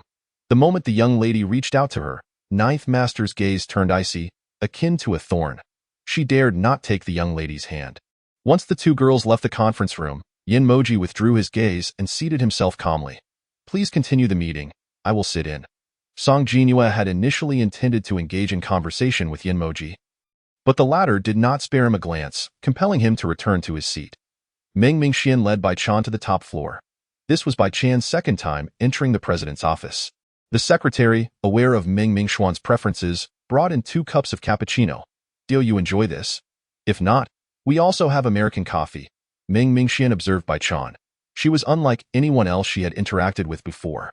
Bai Chan did not initiate conversation, and thus, there was little to say. Others, like Song Jiuye, were always eager to find topics to discuss with her. I like it, Bai Chan quickly replied, lifting the cappuccino with a shy yet genuine smile. I don't enjoy American coffee. It's too bitter. Meng Mingxian chuckled. Neither do I. I don't like bitter drinks. After they both took a few sips, the rich aroma of milk blended with coffee danced on their tongues, sweet with a hint of bitterness. The flavor was just right. Do you like Song Jiuye? Meng Mingxian set her coffee cup down, throwing a straightforward question. Bai Chan's cheeks rapidly flushed a pale red, clearly more than just a simple shyness. She clutched her coffee cup tightly, her eyelashes gradually glistening with moisture. I liked him once. But now, not anymore. He has too much ulterior motive. Meng Mingxian understood Bai Chan's meaning but still felt compelled to caution her. Song Jiuye will certainly pursue you. Whether you can maintain your boundaries depends on you. I can't assist you with personal matters. The technical issues she had resolved previously were her own doing. Upon joining the Mingyan Group's security department, Bai Chan had recognized that she was introverted, not foolish. Meng Mingxian regarded Bai Chan for a moment before realizing. So your contributions were claimed by him? This was the reason Song Jiuye had recommended Bai Chan to the Mingyan Group. He was well aware of her capabilities and knew she was easily manipulated. Yes, Bai Chan nodded. What are your plans moving forward? He won't dare anymore. Bai Chan replied sincerely, looking at Meng Mingxian with a smile. I am now the young lady's person. Meng Mingxian couldn't help but laugh. Your person? How intriguing. Throughout her life, everyone had approached her for Yin Moji's sake. Even Yingting.no1 had ever been hers. With that thought, Meng Mingxian patted Bai Chan's hand reassuringly. Even though I will be going to Kyoto tomorrow, if you ever need assistance, just message me. I want to let the young lady down, Bai Chan replied earnestly. The young lady had already provided her enough support. If she were to be bullied or used by Song Jiuye again, it would be too disgraceful and would reflect poorly on the young lady.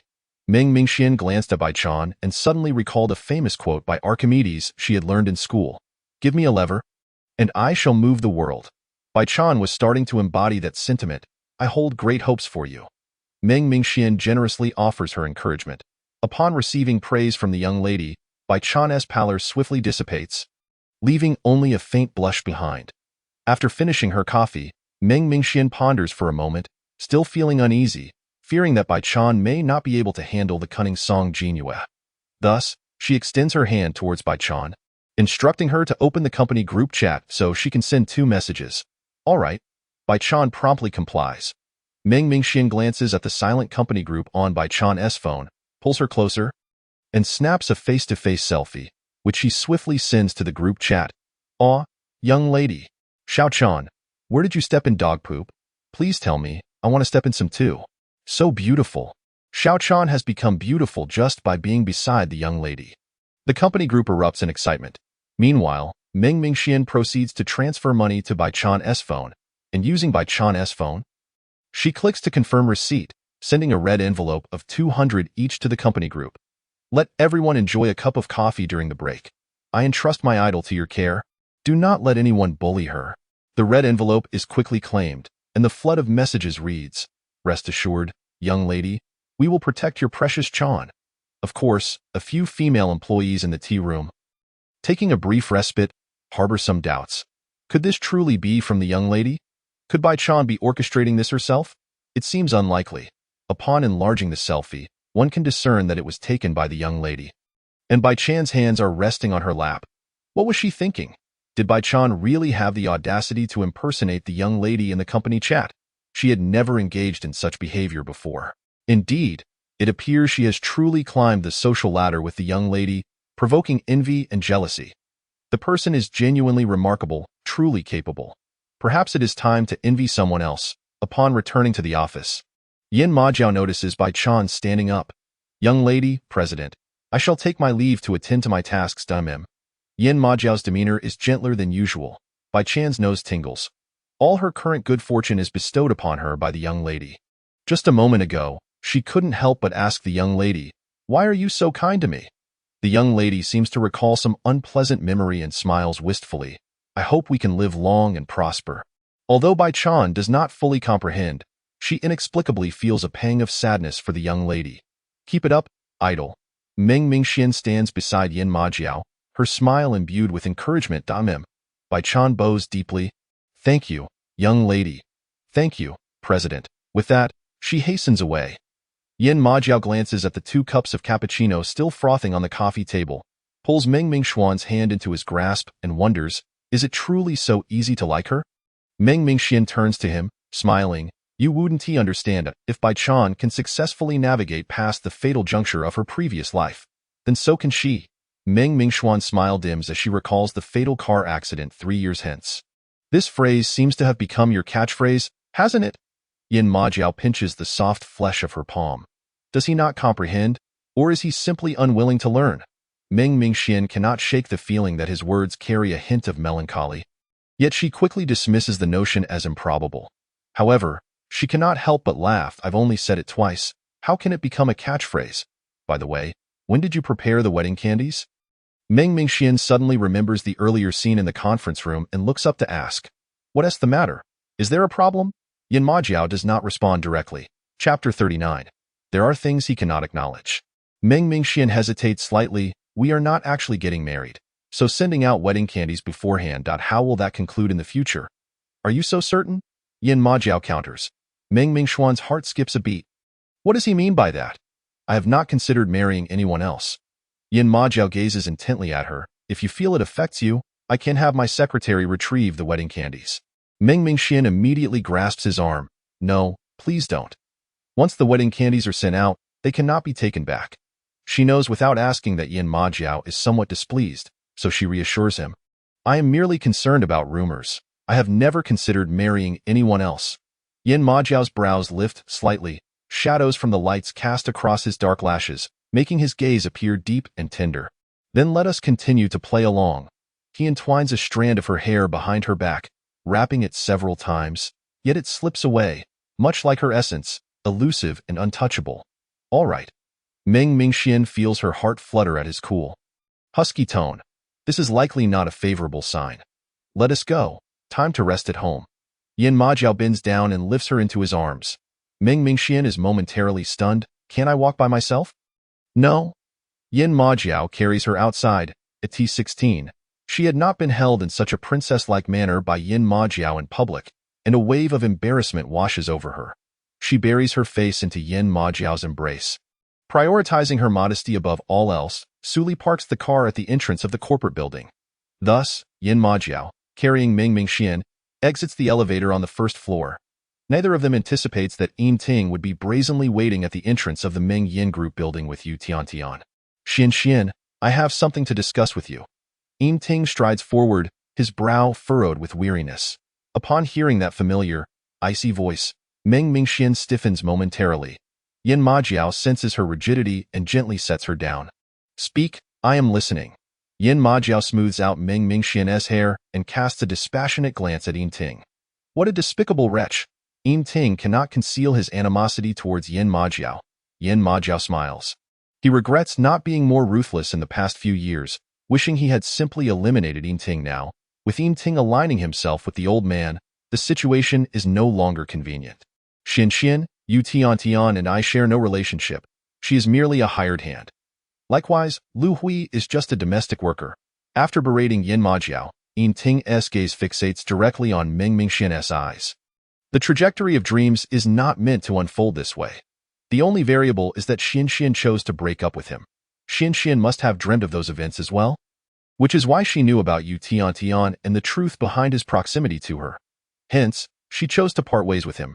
Meng Mingxian, suddenly mentioning Yu Tian and Lu Hui. Could it be that he too has been reborn? Xian wonders who could have bribed them. Yin Ting fixates on her. Meng Mingxuan's brow twitches violently. She instinctively glances at Yin Majiao beside her. And indeed, she sees his exquisitely shaped brows knitting together. I do not know what you are talking about. Meng Mingxian turns and clings to Yin Majiao, burying her face in his chest as they walk away. Yin Majiao glances at the veins bulging on Yin Ting's forehead, says nothing, and carries Meng Mingxian onwards. Yin Ting attempts to intercept them, but the bodyguards behind Yin Majiao swiftly step forward to restrain him. He watches helplessly as they make their way to the roadside Rolls-Royce, where Su Li has already opened the door for them. Xian, you know what I am talking about. Yin Ting's furious shout echoes into the Rolls-Royce.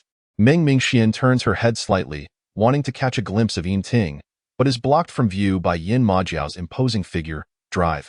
Yes, Master Jiu. The Rolls-Royce speeds away. The bodyguards release Yin Ting, whose eyes are filled with malice. Yin, Imo, Jiu. A tinged.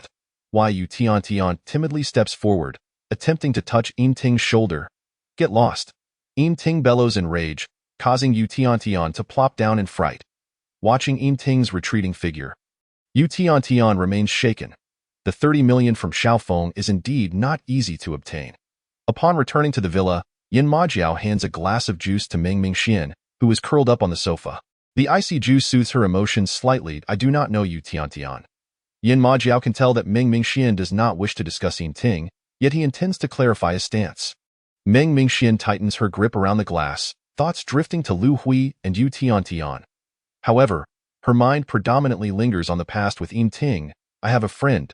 Meng Mingxian begins. She feels a bit awkward. She glances at Yin Majiao, only to find him gazing intently at her, listening earnestly to in an instant. Her embarrassment dissipates. Steadying her thoughts, she continues, I have a friend who was in a relationship. But her parents disapproved. Eventually, her parents confined her partner's family, threatening him to treat her coldly, causing her emotional harm, and even pretending to cheat, which led her to doubt herself and develop depression. Later, upon discovering the truth, she chose to forgive him. You think she made the right choice? Meng Mingxian speaks somewhat vaguely, yet Yin Majiao listens attentively, pondering before responding. When it comes to matters of the heart, there is no clear right or wrong. What matters is whether she will find happiness. Meng Mingxian is taken aback by this answer. She had expected him to condemn her friend as utterly foolish. To love someone so deeply, even amidst their transgressions, is to be unable to let go. Moreover, your friend's partner has his own burdens. Yin Majiao turns her shoulder towards him, speaking deliberately. If she chooses to let go, it signifies a lack of love. Or perhaps no love at all. Meng Mingxian stares blankly into Yin Majiao's profound black eyes. She recalls that rainy night at 18, love seeping into her very bones. Her sister was willing to sacrifice her life for him. But what of her and Yin Ting? Deliberate approaches, false tenderness. And after being humiliated by a kiss, she had condemned Yin Ting to death in her heart. Is this love? The clouds of confusion in Meng Mingxuan's heart gradually disperse. It dawns on her that she never truly loved Yin Ting. Just like now, she does not wish to hear the reasons behind Yin Ting's actions, for she has never sought forgiveness. Even if Yu Tian was indeed sent by Yu Yin Ting, I wouldn't mind. Meng Mingxuan's fingers weave through Yin Majiao's, her exquisite brows curving into a smile. Yin Emojo helplessly said, I haven't done it. He cannot acknowledge something I have not done by T is too unjust. Suddenly, Yin Emoji's gaze sharpened as if recalling something. He raised his hand and gently patted Meng Mingxuan's head, saying, let me call Lin. Feng Lin? Meng Mingxian asked, slightly surprised. The call connected swiftly, and as soon as Feng Lin uttered Jiugu, Yin Emojo coldly questioned, who allowed you to bring Yu Tian to Yin Ting's side? After a moment, Feng Lin replied in a low tone, is the young lady causing trouble with Jiugu again? Meng Mingxian. Chapter 40. Flirtation and banter are essential skills for couples. Who permitted you to act on your own accord? Yin Emoju raised his hand to gently stroke Meng Mingxuan's head. Yet his voice remained icy and serious. I'm sorry, Jiuge. You may as well give me a beating, Feng Yilin quickly apologized. But there was a stubbornness in his tone that suggested, even if you beat me to death, I would still do this. Meng Mingxian couldn't help but laugh softly. Feng Yilin. Meng Mingxian was beside Jiuge, still laughing. She wasn't causing trouble with him. It seemed he had misunderstood. Young lady, Yin Ting is not a good person. He is unworthy of you. Consider Jiuge instead. Meng Mingxian replied with a smile. Got it? Also, I undertook this matter without Jiuge's knowledge. If you wish to blame someone, blame me. Meng Mingxian glanced at Yin Emoju, whose expression remained as cold and detached as ever, devoid of the cruelty he often displayed towards outsiders. She had witnessed him in fights. I won't blame you. However, there is no future for me in Yin Ting. You need not do these things anymore. You have many important matters to attend to, she said to Feng Yilin on the other end of the phone. Feng Yilin's cheerful laughter echoed back. All right, thank you for your understanding, young lady. He awaited the moment to change his address to sister-in-law. Yin Emoju swiped the screen and ended the call. Meng Mingxian appeared somewhat astonished. This is the first time I've heard Feng Xiao laugh like this. Just call him by his name. Yin Emoju noted her form of address towards Feng Yilin. How can that be? He is older than I am. Meng Mingxian shook her head in truth.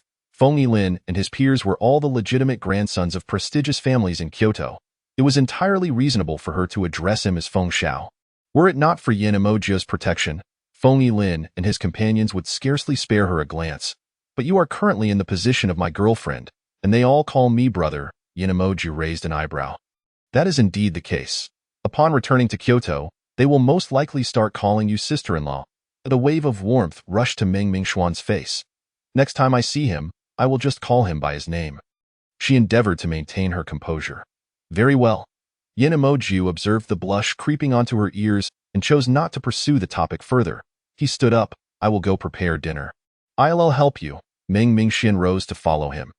How diligent of you to ask. Meng Mingxian stumbled, nearly tripping over her own feet. Yin Emoju swiftly reached out to steady her in his embrace. At that moment, one ought to say, indeed, you have struck gold.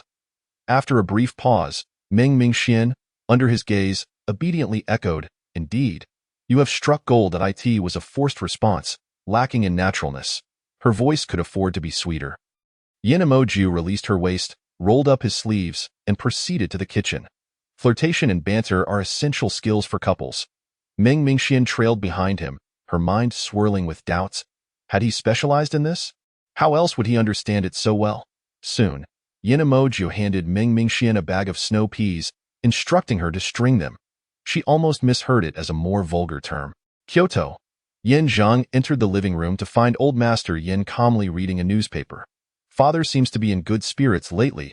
He approached and took a seat to the right of Old Master Yin. Despite being over 70, Old Master Yan's stern demeanor, shaped by a lifetime of authority, still instilled a sense of a wet that moment. He glanced at Yin Zhang, his expression placid. Both grandsons are returning home. Naturally, this old man is pleased. Yin Zhang's gaze darkened. Was he so eager to send off a white-haired person to a black-haired one? Old Master Yan's eyes were deep. It's not as if it hasn't happened before. The old butler silently bowed his head, fixated on the floor, as if he had heard nothing. The living room fell into a suffocating silence. It's been so many years. Why still mourn? Yin Zhang chuckled. His tone as if laced with poison. The Yin family has not ended. Those of us who have walked through gunfire feel no sorrow at death. Old Master Yin regarded his youngest son with a benevolent gaze. But you must not forget you have an older brother, your twin brother whom you killed with your own hands. Yin Zhang's expression darkened. Please refrain from speaking carelessly. Fratricide for power, abandoning wife and children. Now your brother's son and the son you harmed are both returning home. Are you not afraid? Old Master Yan's demeanor remained gentle. Yin Zhang's face turned ashen. After a prolonged silence, he stood and left without a backward glance. The sound of a car faded outside, and the old butler stepped forward, bowing. Old Master, should we warn the two young masters? They are not to be trifled with. They may directly act to prevent them from returning to Kyoto. No need. Old Master Yin continued perusing the newspaper. Such minor crises are unavoidable. Returning to Kyoto is akin to walking into death. indeed. Once old Master Yin finished the newspaper, he slowly lifted his head. Inquiring about the situation in Lin City, you mentioned yesterday that the Ming family's girl was previously the young master's girlfriend? Yes, she broke up with the young master half a month ago and is now the girlfriend of the elder young master. Old Master Yin scoffed. Her methods are indeed impressive. The Ming family has only her left. The elder young master feels quite guilty towards her, prioritizing her in all matters. The old butler spoke candidly. Remembering the 3 lives lost in the Ming family, old Master Yan's demeanor softened somewhat. There are many ways to compensate.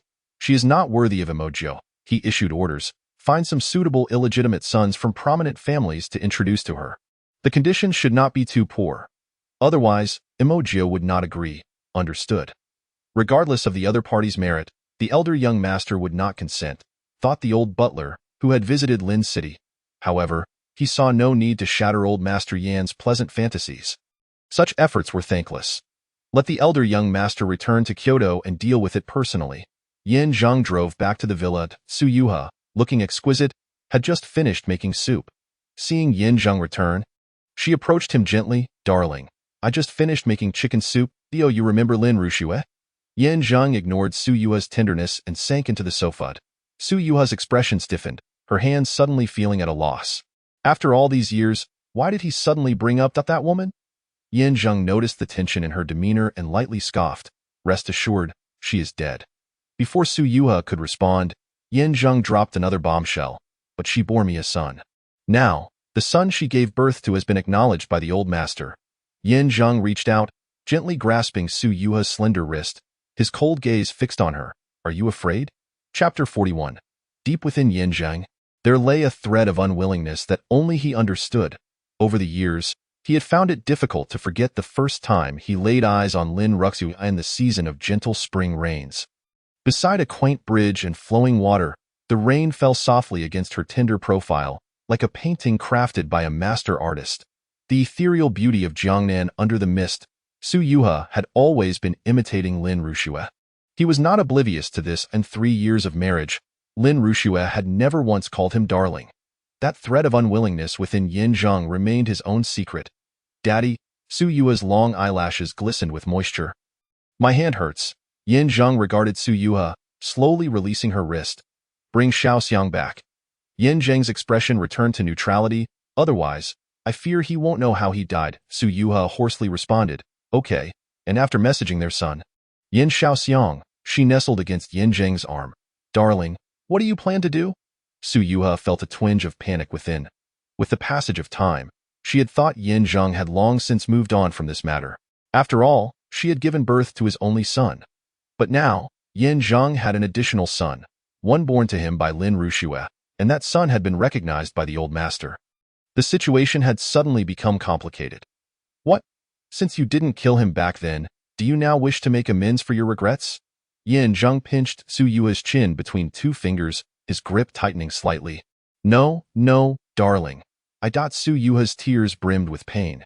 Yin Zhang, in a foul mood, held onto Su Yuha for a while before finally releasing her. Su Yuha's chin bore the marks of his grip. Things are not as they were. Yin Zhang leaned back. The old master is eager for us to take action. Su Yuha's heart raced. He said darling will protect me and Xiaoxiang, right? Su Yuha, disregarding the pain in her chin, gently wrapped her arm around Yin Zhang's. Yin Zhang cast her a sidelong glance, his expression frigid. He neither affirmed nor denied. A neatly arranged convoy awaited at the villa's entrance, with dozens of impeccably dressed bodyguards forming 2 lines. Yin Emoju held Ming Xuan's hand as they exited through the main gate and entered the central Rolls-Royce. Isn't this a bit too ostentatious? Ming Xian was taken aback by the grand display. Yin Emojo fastened her seatbelt for her, his tone unhurried. You will understand shortly. Ming Xian sensed the underlying meaning in his words and chose not to inquire further. Before long, a convoy of luxury vehicles gradually departed from the villa district. Traversing half of Lincheng, the news swiftly spread through the streets and alleys, and everyone knew that the illustrious Jiuye of Lincheng was taking the young lady to Kyoto to reconnect with her roots. It was rumored that Jiuye was not a native of Lincheng, but rather hailing from the esteemed capital, and this return was a journey of ancestral recognition. The Yin family of Kyoto was a renowned family of merit. Had Jiuye not always been ridiculed for his humble origins, lacking a prestigious lineage? Yet now, no one dared to cast aspersions on his background. Wasn't Jiuye's adoptive father rather respectable as well? One could consider him a noble child from a humble background, but how could he possibly compare to the Yin family of Kyoto? The disparity was vast. Indeed. The convoy made its way across Linqing, stopping for a meal at a mountain villa in the outskirts, lingering for about an hour. However, after the convoy resumed its journey, Yin Emojio and Ming Xian found themselves hidden away in a small room within the villa. Is someone out to get us? Ming Xian inquired. Yin Emojio wrapped his arm around her, asking, Are you scared? Not at all. You will protect me, Ming Xian replied trustingly. Perhaps the dim lighting in the small room cast a shadow over Yin Emojio's gaze, rendering it somewhat obscure. Ming Xian suddenly recalled that he had once witnessed his sister's death before his very eyes. She quickly shifted the subject. With so many of us, what could they possibly do? Car accidents, arson, kidnapping, anything is possible, Yin Emojio replied with an expression of indifference. There is nothing they wouldn't dare to do, just as what happened to his mother and the Ming family. Ming Xian was momentarily rendered speechless. Don't be afraid. Once we reach Kyoto, we will be safe. Yin Emojio intended to instill a sense of caution in her, not to induce nightmares while she slept. Ming Xian nodded. Half an hour later, a bus arrived to escort them from the villa. Yin Emojio and Ming Xian changed into hooded sweatshirts and boarded the bus, which headed straight for the airport. The bus swayed unsteadily, making Ming Xian feel somewhat uncomfortable after just having eaten. Yin Emojio held her close with one arm while the other slipped inside her sweatshirt to gently massage her stomach.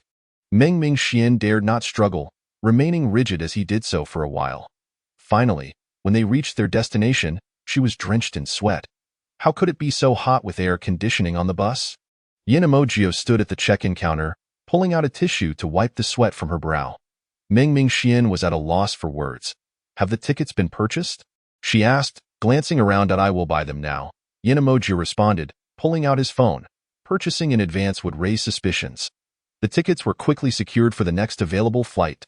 As the plane took off, Ming Xian's gaze fell upon the window, watching Linqing shrink into the distance. Having grown up, she had never left Linqing before. Are you reluctant to leave? Yin Emojio grasped her hand. Ming Xian shook her head. She neither felt particularly fond of Linqing nor was she reluctant to part from it. She was not a native of Linqing, and in her past life, she had met her demise there. Unbeknownst to her, while she was lost in thought, Yin Emojio had been observing her all along. In truth, he had long sensed her transformation. She had become obedient, reliant on him, yet no longer exuded the vibrant exuberance she once had. She refrained from displaying anger or playfulness towards him. Yin Emojio chose not to press further, gently guiding her head onto his shoulder, softly murmuring, Get some rest. Let all your worries fade away. Ming Xian sensed his tenderness, a smile gracing her lips, yet she was also afraid of such gentleness. Thus, her smile quickly vanished. Although Linqing was over 1,000 kilometers from Kyoto, the flight took merely 2 hours. Ming Xian felt as though she had only slept for a brief moment when Yin Emojio's low voice stirred her from slumber. Ming Xian, it's time to disembark. She sat upright, her eyes still heavy with sleep. Yin Emojio regarded her with a smile, seemingly appreciating her disheveled appearance upon waking. As she gazed at his strikingly familiar face, she gradually regained her senses. Though not entirely brother, the smile in Yin Emojio's eyes evaporated instantaneously. The Yin family had sent a vehicle to collect them. From the moment they disembarked, Ming Xian had been calling out to Yin Emojio. Her arms crossed and hands entwined with his, nearly leaning in for a kiss. Yet, it was clear that her efforts had not won him over. It was only when they spotted the Yin family car and the elderly butler standing beside it that Yin Emojio finally halted. Casting a sidelong glance at the pitifully persistent Ming Xian, Do you understand the consequences of being overheard? He asked, his expression stern. I do. Ming Xian nodded. I won't call you that anymore. If I must call you something, it will be a doubled name. Doubled name? Ming Xian stared at him in confusion. Jogu, or Emogu? Yin Emojio's voice was low and slow, inexplicably alluring. Ming Xian. Chapter 42. With outsiders present, refrain from being overly affectionate. Bear with it. The doubled name was something Ming Xian could not bring herself to utter. Yet, seeing Yin Emojio tease her like this, She understood he was not truly upset. Wasn't that the butler beside Yinyi? She clung to Yin Emojio's arm, gazing ahead at the kindly smiling elderly butler. Yin Emojio glanced at him with a neutral expression, seemingly accommodating her. In the next moment, Meng Mingxian felt the arm she was holding suddenly tense, the muscles bulging like a ferocious beast roused from slumber. His hand withdrew from hers. Yin. She watched in shock as Yin Emojio strode forward decisively, throwing a punch at a young man. The kindly expression on the butler's face vanished. He waved his hand forward, and several suited men near the vehicle swiftly rushed in, encircling Yin Emojio and the man who had fallen to the ground, preventing other passengers at the airport from capturing the scene. Yin Emojio's demeanor was dark and furious, his cold eyes brimming with wrath. He seized the fallen man's collar, landing punch after punch. "You bastard!" The man, initially incensed, attempted to retaliate but froze at the sight of Yin Emojio's face, his expression shifting abruptly. Outside the human wall, the elderly butler approached Meng Mingxian with an air of civility. "Miss Mingxian, could you please intervene and stop the young master?" The butler was well aware that he could not halt the situation, but if he was not mistaken, the man being pummeled by the young master was Yi Yukan, the eldest grandson of the Yi family, who had only recently been recognized 4 years ago. Among the 4 prominent families of Kyoto, Yin, Yi, Song, and Qin, this was a serious matter that could lead to dire consequences. "All right." Meng Mingxian did not hesitate, quickly stepping forward through the crowd. Upon witnessing the bloodied face of the man on the ground, her voice trembled. "Yin Emojio, stop." Yin Emojio had indeed lost his composure. He thought that if Meng Mingxian knew the identity of this person, she would certainly not attempt to stop him. However, Yin Emojio's dark eyes gradually calmed, and he released the man's collar. Standing upright, upon hearing Meng Mingxian's voice, Yukin's pained eyes sparkled with a hint of surprise. Yet, when he turned to look in her direction, that surprise vanished instantaneously. "Not her. Who are you looking at?" Yin Emojio taunted, kicking Yi Yukan's thigh mockingly. "You don't think it's your dear sister, do you?" Yi Yukan's complexion paled, and he fell silent. "If you wish to see your dear sister, you might as well find a rope and hang yourself." After casting this remark, Yin Emojio turned to walk towards Meng Mingxian. Yi Yukan's heart was suddenly gripped by pain, as if a knife were stabbing him, making him unable to endure. "What do you mean?" "I mean for you to die, Jiugu." Meng Mingxian found herself grasped by Yin Emojio around the waist as they moved towards the airport exit. She couldn't help but glance back at the extraordinarily handsome man. Just now, he had called out Jiugu. Was he someone from lynching? This one-sided altercation at the airport had not caused any commotion. The elderly butler remained behind to handle the aftermath while he accompanied Yin Emojio and Meng Mingxian to the car. "Young master," the old master was quite pleased to hear that you initially traveled by convoy but changed to a flight back to Kyoto midway. The elderly butler maintained his composure, as if Yin Emojio's earlier confrontation with Yi Yukan was of little significance. In the social circles of Kyoto, as long as no lives were lost, the Yin family could manage to smooth things over. Meng Mingxian glanced at Yin Emojio, sensing that he was still preoccupied with the earlier incident involving the man. Who exactly was that man? What could have provoked such anger in him? Yin Emojio's mood seemed to recover swiftly, his demeanor no longer reflecting the earlier volatility. He ignored the butler, casually asking Meng Mingxian, "Girlfriend, do you have any wet wipes?" "I do." Meng Mingxian retrieved a pack of wet wipes from her bag and, glancing at the blood on his hands, asked, "Do you need my help?" "No need. I wouldn't want to soil your hands." Yin Emojio took the wet wipes and began to gently clean the blood from his fingers. "Who was that earlier?" Meng Mingxian exchanged glances with the elderly butler for 3 seconds before averting her gaze and asking. The butler displayed a hint of understanding in his smile. "Just some trash." Yin Emojio replied that it was the first time Meng Mingxian had heard Yin Emojio curse, leaving her somewhat bewildered. She recalled the shock and guilt on the face of the man who had been beaten, sensing that there was more to the story. However, since he seemed unwilling to divulge it, she let it rest. The elderly butler observed the now quiet Meng Mingxian, smiling. That was Yi Yukan, the eldest grandson of the Yi family, which is on par with the Yin family. Meng Mingxian exchanged glances with the elderly butler once more. "What are you looking at me for?" "I don't know anyone named Yi Yukan." The elderly butler discreetly shifted his gaze back to the road ahead. Disappointment was clearly etched on his forehead. Meng Mingxian thought the journey to the Yin family's old residence took significantly longer than the flight, as it took nearly 3 hours for the vehicle, adorned with small red flags, to slowly enter the Yin family estate. Elder Yin sat in the living room, exuding an air of cultured elegance mixed with authority.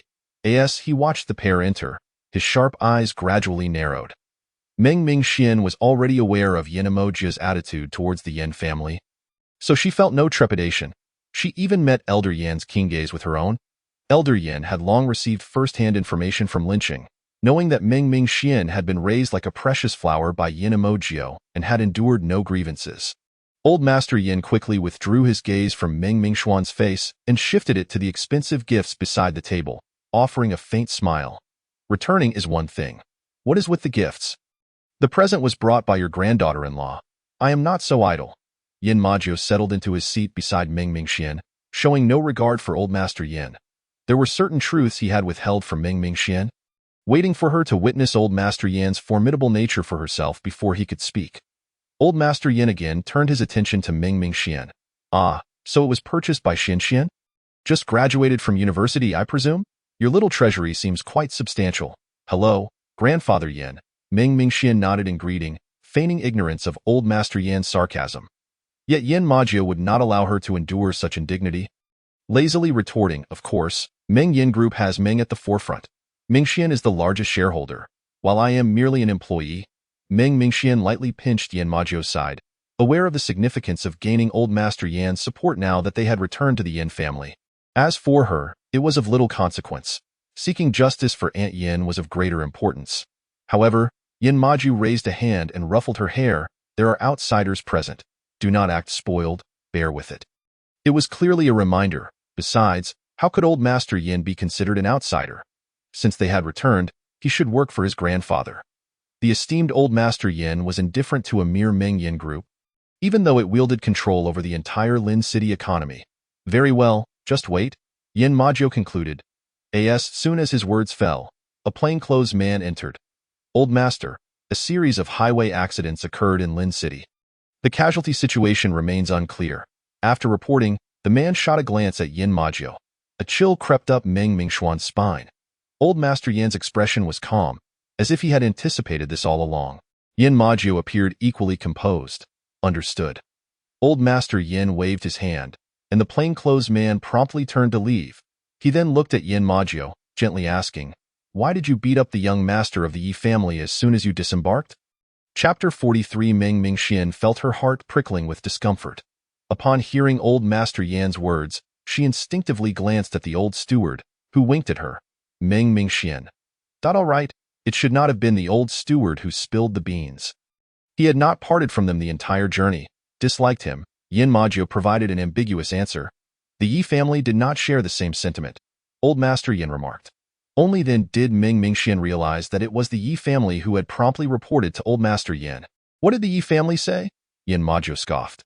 They claimed that the young Master Yi insisted on calling you brother and forbade the Yi family from causing us any trouble. Old Master Yin smiled gently, his tone carrying a hint of satisfaction. In recent years, the Yi family had gradually gained an upper hand over the Yin family. If the sole heir of the Yi family acknowledged the heir of the Yin family as a brother, it signified something that any discerning person could comprehend. Yin Majio's expression turned frigid, despicable. Meng Mingxian could not help but glance at Yin Majio's excessively handsome face. Never before had she witnessed such hatred directed at anyone, not even towards Yin Ting. What heinous act had the young master of the Yi family committed? Old Master Yan's smile faded. You should be aware of your mission upon returning to Kyoto. Even if Yukon harbors a grudge against you, you must acknowledge him as your little brother. Yin Majio's expression visibly stiffened. Meng Mingxian squeezed her fingers, wondering if Old Master Yin had unwittingly struck a chord. She could not help but recall the image of Yukon, bloodied yet looking at her with eyes that transformed from surprise to disappointment upon hearing her voice. And Yin Majio's chilling words, "If you wish to see your dear sister, find a rope and hang yourself first." The more she thought about it, the more she felt a sharp pain in her heart. What is happening to me? They had met, and it was time for them to leave. Yin Majio made no promises to Old Master Yin, pulling Meng Mingxian to stand and bid farewell. Where are we going? Old Master Yin frowned. My girlfriend owns property in Jiuye Garden. Naturally, we are returning there. Each villa in Jiuye Garden is worth over 100 million, and those who reside within are either wealthy or nobility. You shall stay at the old residence, Old Master Yin declared firmly. No, Yin Maju rejected without hesitation. What is wrong with that? There is a generation gap. Old Master Yin nearly gasped for breath. Before he could utter another word, Yin Maju took Meng Mingxuan's hand and turned to leave. The old steward accompanied them to the door, smiling. Welcome back, young master and Miss Ming. Do visit again. Goodbye, steward. The old steward watched as Meng Mingxian was ushered into the car by Yin Maju, still smiling. Miss Ming is more polite than the young master. The car belonged to the Yin family. The keys were inside. No one dared to steal a car from the Yin family. Yin Maju drove out of the Yin family's old residence, navigating like a local who had grown up in Kyoto, not even glancing at the GPS, heading directly towards the villa. Meng Mingxian remained silent throughout the journey, lost in thought as she gazed out the window. While waiting at a traffic light, Yin Maju glanced at her several times, but she remained oblivious. Watching the red light count down, Yin Maju's long fingers lightly tapped the steering wheel. He pondered how to convey to Meng Mingxian the nature of Yiyukan. If Yiyukan could not obtain information from him, he would inevitably seek her out. Get out. Unbeknownst to her, the car had already returned to the villa. Meng Mingxian observed as he bent down to unbuckle her seatbelt. Finally snapping back to reality, she grasped his hand, following him as they walked into the villa. The villa exuded an artistic ambience, imbued with a tranquil elegance, particularly the colors of the curtains, which were among Meng Mingxuan's favorites. Lavender lined the path on either side of the entrance, accompanied by rose petal-shaped street lamps. This inevitably led Meng Mingxian to overthink. When did you purchase this? She could not help but inquire. 3 years ago, when I learned of my background, Yin Maju replied candidly. Did you want to bring me back to Kyoto even then? Thus, the villa's decor was tailored to her preferences. Indeed, weren't you afraid I would refuse to leave Lin City? Yin Maju shot her a glance, as if preparing to knock her out and take her away. You returned home on your own. The pang of bitterness washed over Meng Mingxian in her past life. He had not knocked her out to take her away. Yiyukan had previously been known as Sukan in Lin City. He was an acquaintance from their past. Yin Maju pulled her down to sit, beginning to speak of Yiyukan. Meng Mingxuan's interest piqued, her bright eyes fixed on him, listening intently. He is a petty scoundrel, coveting your sister. He will likely seek you out in the future, so keep your distance from him. Yin Maju contemplated for a moment and added, if he inquires about your sister, simply tell him she has been reincarnated for many years. There truly is a grudge over a wife. However, it should not have succeeded. It was merely coveting, Meng Mingxian speculated, recalling her sister's diary. Have you remembered? Seeing her lost in thought, Yin Maju reached out and pinched her cheek. I have remembered. Meng Mingxian snapped back to reality and nodded. I will go to the study to handle some matters. You should return to your room, take a shower, and rest for a bit. Yin Maju withdrew his hand and stood up. He needed to inquire about the accident. Although he had previously briefed his subordinates, unforeseen circumstances could arise on the highway. All right. After Yin Maju entered the study, Meng Mingxian did not immediately return to her room for a shower. She wandered around the villa, initially intending to visit the beautiful garden, but the sun was too strong, causing her to hesitate and admire it briefly through the glass window. It was almost half an hour later that she ascended the stairs to her room, taking a quick shower. After a brief nap of just over an hour, Meng Mingxian did not sleep soundly. Perhaps it was due to the appearance of Yiyukan. She dreamt of her sister, Meng Mingyu. Meng Mingyu was the same age as Yin Maju but had not grown up with Meng Mingxian. Instead, she was raised by their aunt in Haicheng. When the car accident claimed their parents, only 6-year-old Meng Mingxian was present. It was not until Meng Mingxian was 16 that she met her sister, Meng Mingyu, for the first time. By then, Meng Mingyu was already 20, standing beside Yin Maju. Meng Mingyu was exceptionally beautiful, radiating a noble aura cultivated since childhood, rivaling even the naturally charismatic Yin Maju. After marrying into Haicheng and having a cousin, Meng Mingyu left Haicheng to live with them in the Yin family. In truth, Meng Mingxian had only spent 2 years as sisters with Meng Mingyu. When she turned 18, Meng Mingyu passed away. Mingxian, wake up. Meng Mingxian felt a warm sensation upon her forehead, pulling her from the heart-wrenching dream. Upon opening her eyes, she found Yin Maju's eyes mere inches from her own. He rested his elbow on the bed, his palm cradling her head as if she lay in his palm. Did you have a nightmare? Yin Maju gently brushed aside her slightly damp hair, wiping the glistening tears from the corners of her eyes. Meng Mingxian longed to reach out and embrace Yin Maju. Yet, due to the recent dream and the inexplicable feelings that had been stirred within her over the past few days, her desire gradually faded. I dreamt of my sister, she softly confessed, gazing into Yin Maju's eyes. She missed her sister dearly. Her sister had treated her with immense kindness. And him? Did he miss her sister more than she did? Chapter 44. I will ensure he can never find her. Yin Maju's hand paused in its motion of brushing her hair. This was the first time since she turned 18 that she had mentioned Meng Mingyu in his presence. You miss her? Yes. Meng Mingxian recalled the day of Meng Mingyu's funeral, when Yin Maju had held her, tear-streaked, in his embrace. After hearing her say, "I have no family left," he stroked her head, his voice hoarse as if he had endured sleepless nights. You still have a brother. After that, she truly had only him as her brother. It has been over 4 years. She must have already been reincarnated, now cherished by her new parents as a carefree little princess. Yin Maju narrated a fairy tale to comfort her. Have you ever considered searching for her? Meng Mingxian, being a reincarnated soul herself, believed in such miracles. What purpose would that serve? Yin Maju retorted. Indeed, if her sister had truly been reborn, she would now be merely 2 or 3 years old, while he was already 26. Will you still marry? Meng Mingxian asked, her voice laced with a strange urgency. Yin Maju's gaze darkened. Of course, a sense of inexplicable disappointment washed over Meng Mingxian. Her sister had died for him, and he loved her so deeply. Yet time would eventually erase all. Did you read her diary? At first, I didn't know it was a diary. I glanced at it while sorting through her belongings. But I didn't read further. Yin Maju did not conceal the truth. He had no habit of prying into others' privacy. However, the little Rose he had raised had never written a diary, leaving him with no chance to spy. Meng Mingxian was taken aback that Yin Maju had handed her sister's belongings to her without having looked at them himself. I did read it. She felt a pang of sadness. You should take a look too. It's filled with her innermost thoughts.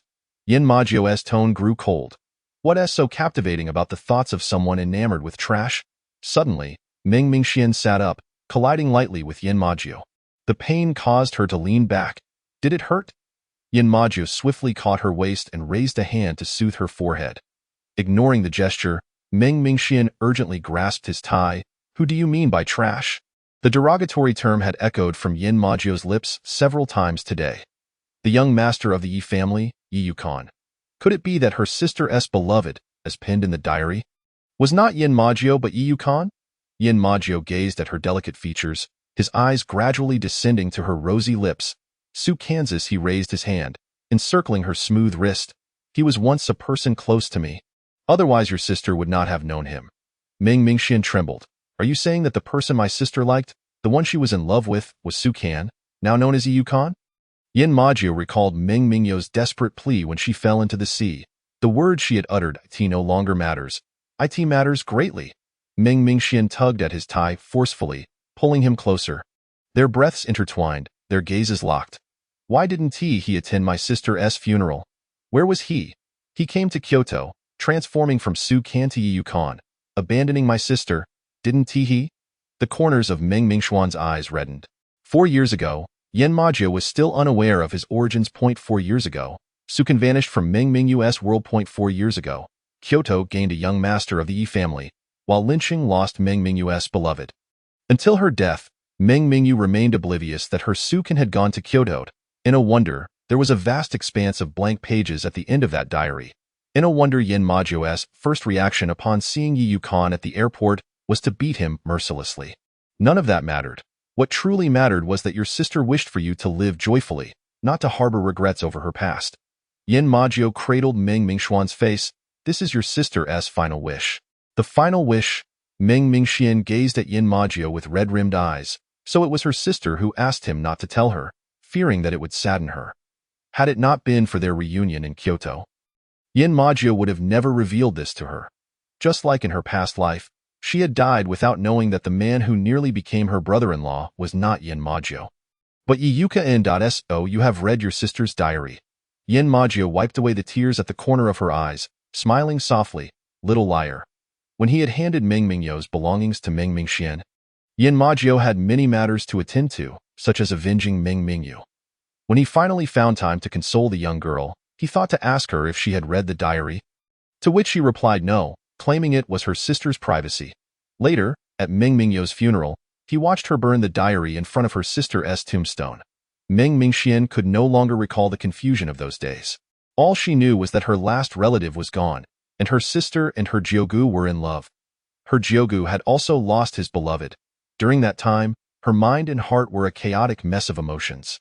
After her sister's funeral, she subconsciously began to distance herself from Jiugu. And then she met Yin Ting at university. His profile immediately captured her attention. I didn't mean to deceive you. Meng Mingxian finally reached out, wrapping her arms around Yin Majio's neck. The pent-up feelings that had been swelling within her found a release now that she knew her sister's lover was Yukon. She would not compete with her sister. I want to tell Yukon that my sister has been reincarnated. She could sense that Yukon still held a place for her sister in his heart. Otherwise, he wouldn't have allowed Yin Maju to beat him without retaliating. I will ensure he never finds her sister. Her sister's grave must remain untouched by the tears of a crocodile. Why Yukon is unworthy to pay his respects to her sister. Let alone weep at her tomb. She is your sister. You are her last attachment in this world. You may make any decision on her behalf. Yin Majio enveloped her in his arms, accepting her decision regarding this matter. Was Su Can's disappearance sudden? Meng Mingxian inquired once more. Yin Majio fell silent for a moment before responding. It was a death escape. Meng Mingxuan's heart felt pierced by a sharp blade. The pain chilling her. Did her sister feel this way when she believed her beloved had died? He truly is trash. She concurred with Yin Majio's assessment of Yukon. Yin Majio fell silent. Holding her tightly, time seemed to revert to that poignant moment 4 years ago, both of them embracing each other for warmth in their shared sorrow over Meng Mingyu. The following morning, Meng Mingxian awoke to find a note beside her pillow. Yin Majio had left. He had informed her the night before that he would be preoccupied for an extended period. Su Li and the others had not been injured, and after dealing with the traffic accident, they would all arrive in Kyoto and settle into the villa area.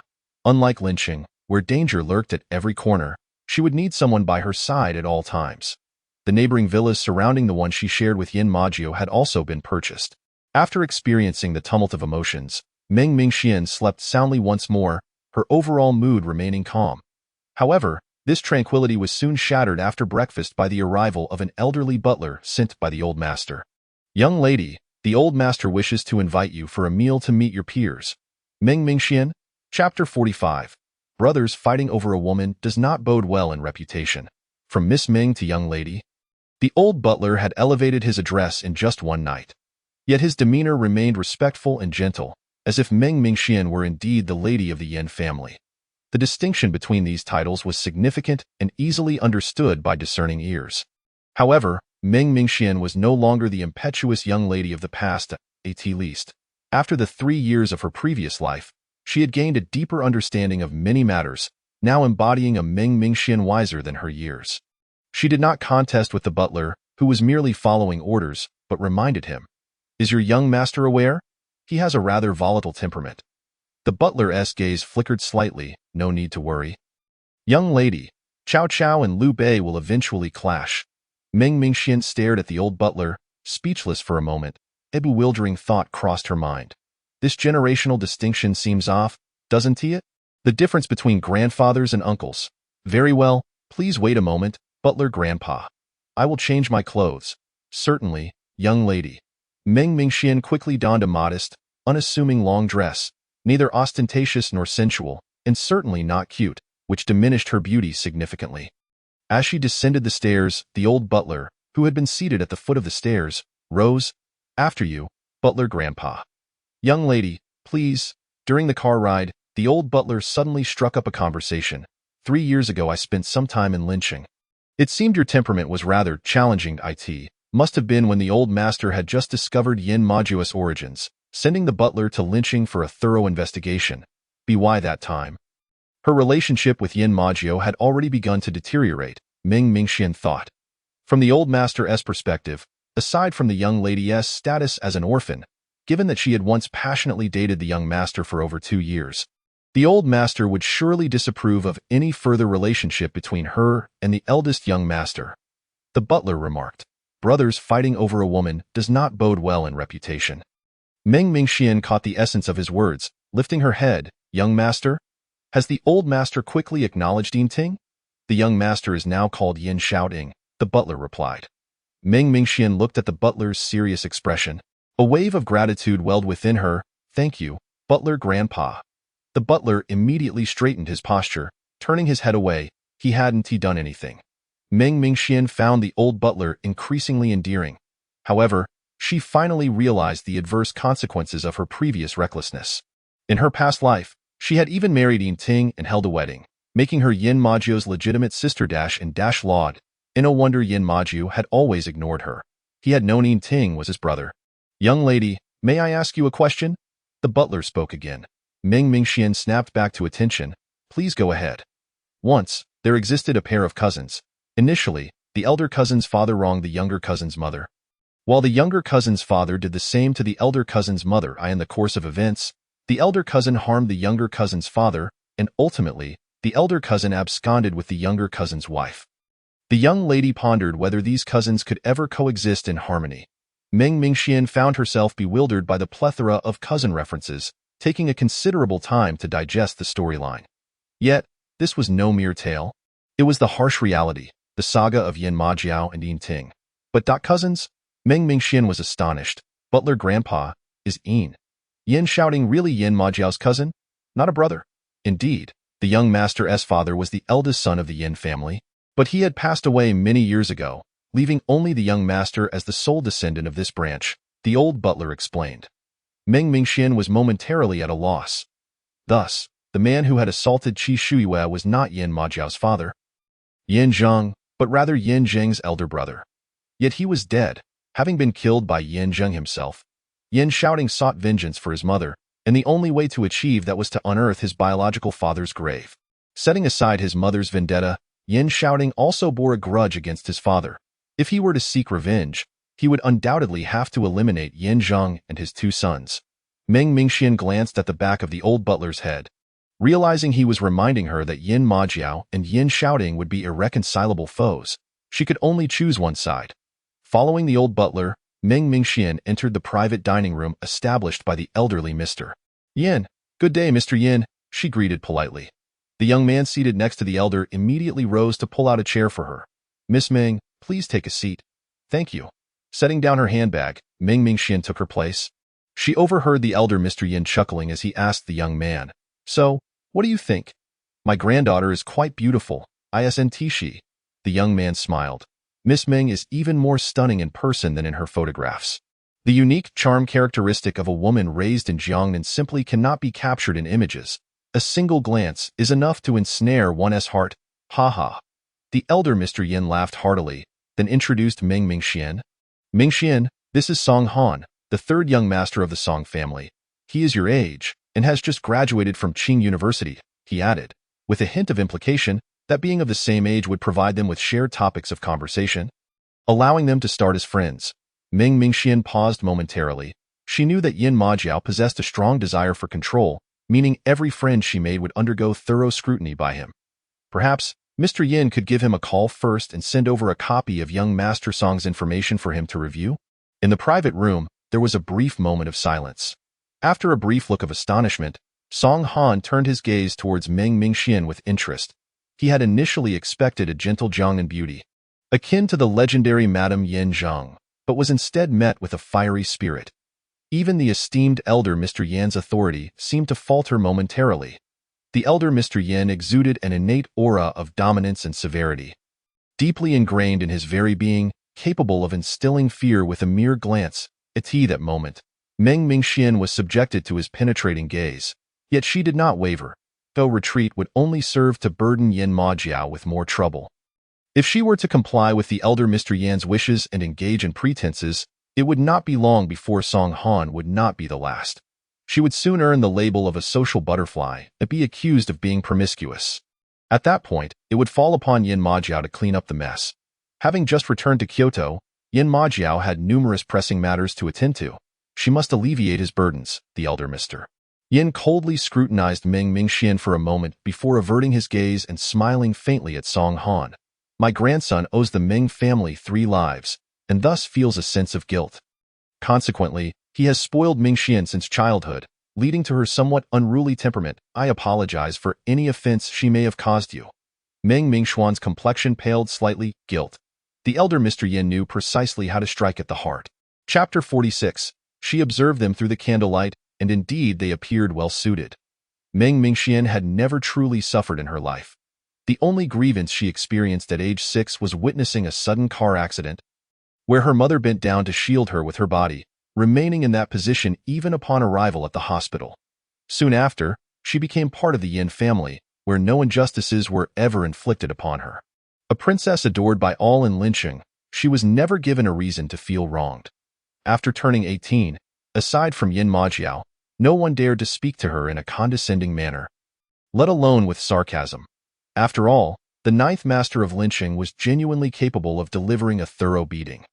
But upon arriving in Kyoto, Meng Mingxian found herself wronged, with the other party invoking the 3 lives of the Meng family.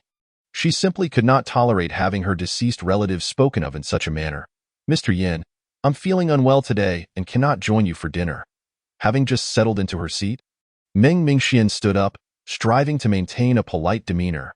The elder Mr. Yin shot her a piercing glance. Yet before he could speak, she turned and left. The elder Mr. Yin had been publicly slighted, and while he felt somewhat displeased, he quickly regained his composure and glanced at Song Han. I shouldn't he have mentioned her deceased family. Song Han rose, a smile gracing his face. All right. As he turned, Song Han thought to himself that the elder Mr. Yin was not genuinely remorseful. Rather, he was deliberately poking at the girl's heartstrings, reminding her of her status as an orphan and discouraging her from harboring foolish hopes regarding Yin Majiao.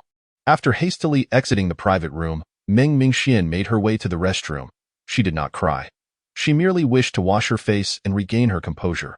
Almost immediately after leaving the private room, she regretted her decision, recalling the words of Feng Yilin before coming to Kyoto. He had advised her to endure. Yet, on this very first day, she had failed to hold her ground. Taking a moment to calm herself, she inhaled deeply and exited the restroom, deciding she would return to apologize to the elder Mr. Yan. To her surprise, upon stepping out, she found the refined Song Han waiting in the corridor. Have you been crying? He asked, glancing at her eyes with a light-hearted smile. She had not. But what was with that tone? It was as if they were quite familiar, when in reality, they were not acquainted at all. Meng Mingxian regarded Song Han and politely suggested, Young Master Song, let us head back to dinner. Having faced death once, she felt there was little she could not endure. I have someone I care for, so you need not worry about anything. As she turned to leave, Song Han chuckled lightly. As for why I'm here today, it's also due to family pressure. If you dismiss me, there will be another. Meng Mingxian halted and looked back at him, puzzled by his meaning. Are you suggesting that you'd set me up with your brother? Song Han took a step closer and whispered, Of course. I am only speaking of the future. As for now, I can serve as your shield. You wouldn't want Yin Gu to worry about your affairs, would you? Meng Mingxian realized that Song Han was indeed rather familiar. Referring to Yin Majiao as Yin Gu, let us go. I'll accompany you. As per the elder Mr. Yin's wishes, Song Han indicated, glancing towards the private room. Meng Mingxian had arrived in the old butler's car. Now, the old butler was with the elder Mr. Yin, so she would need to take a taxi back. Since Song Han had already spoken, and considering the saying that one should not strike a smiling face, especially given Song Han's overtures of friendliness, Meng Mingxian nodded. Then I'll trouble you, young Master Song. The elder Mr. Yin had been observing from the window of the 3rd-floor private room, his eyes fixed below. Only when he saw Song Han and Meng Mingxian exit the restaurant together and enter the sports car parked in the lot did he smile with satisfaction, finding Song Han quite agreeable and considerate. The old butler merely grunted, silently withholding his thoughts. What a foolish old man. Song Han proactively opened the back door of the car for Meng Mingxian, seemingly concerned she would hesitate between the front passenger seat and the rear. Meng Mingxian glanced at him, feeling a warmth in her heart. Thank you. Not at all, if Yin Gu doesn't mind. I might even call you sister-in-law in the future. It's only fitting for a younger brother to drive his sister-in-law around. Song Han said with a grin. Meng Mingxian couldn't help but smile in return. Song Han truly had a knack for social interactions. And no wonder he had won the elder Mr. Yin's favor. It was likely the elder Mr. Yin understood that only someone exceptional could attract her attention and pass Yin Majiao's scrutiny. Shortly after Meng Mingxian settled in the car, Yin Majiao's call came through. As soon as she answered, his voice resonated through the phone, slightly grating her eardrums. Where have you gone?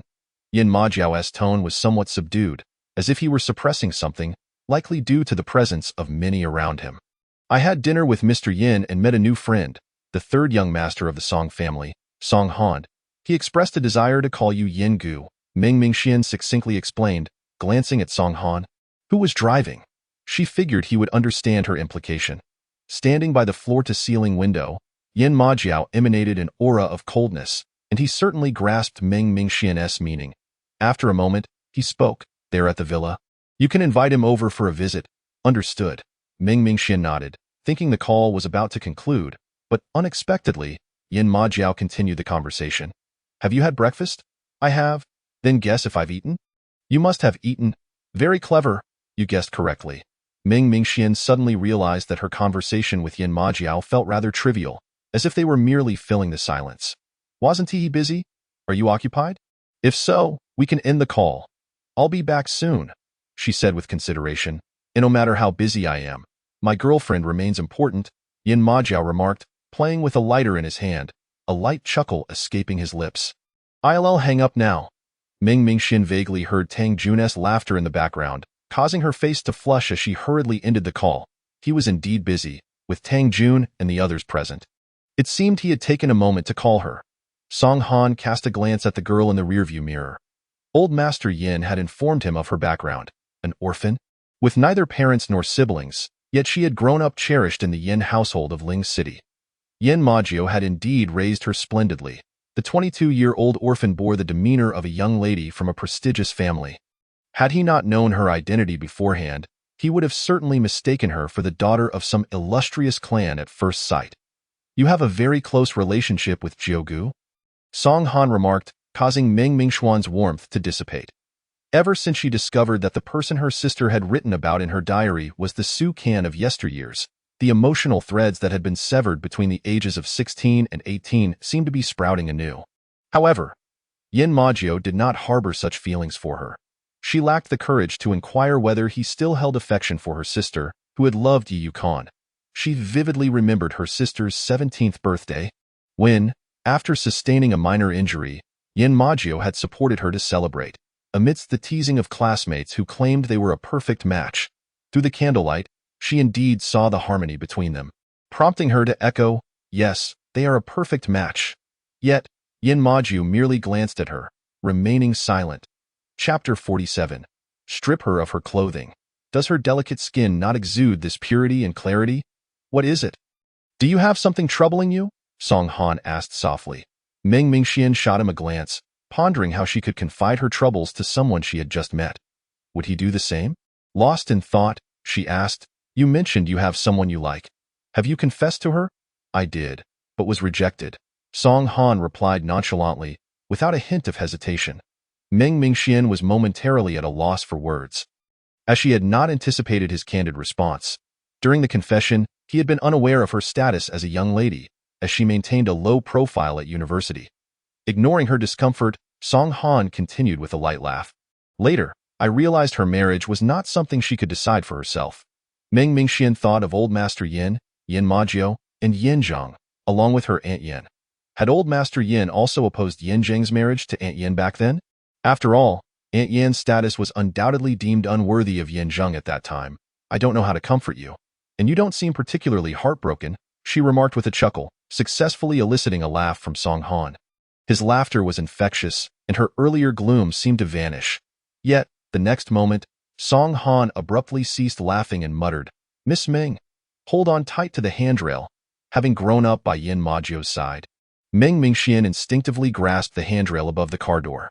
Song Han abruptly swerved the steering wheel, causing the vehicle to veer toward Ming Mingxian. With a bang, the sports car collided violently, skidding for quite a distance before coming to a halt.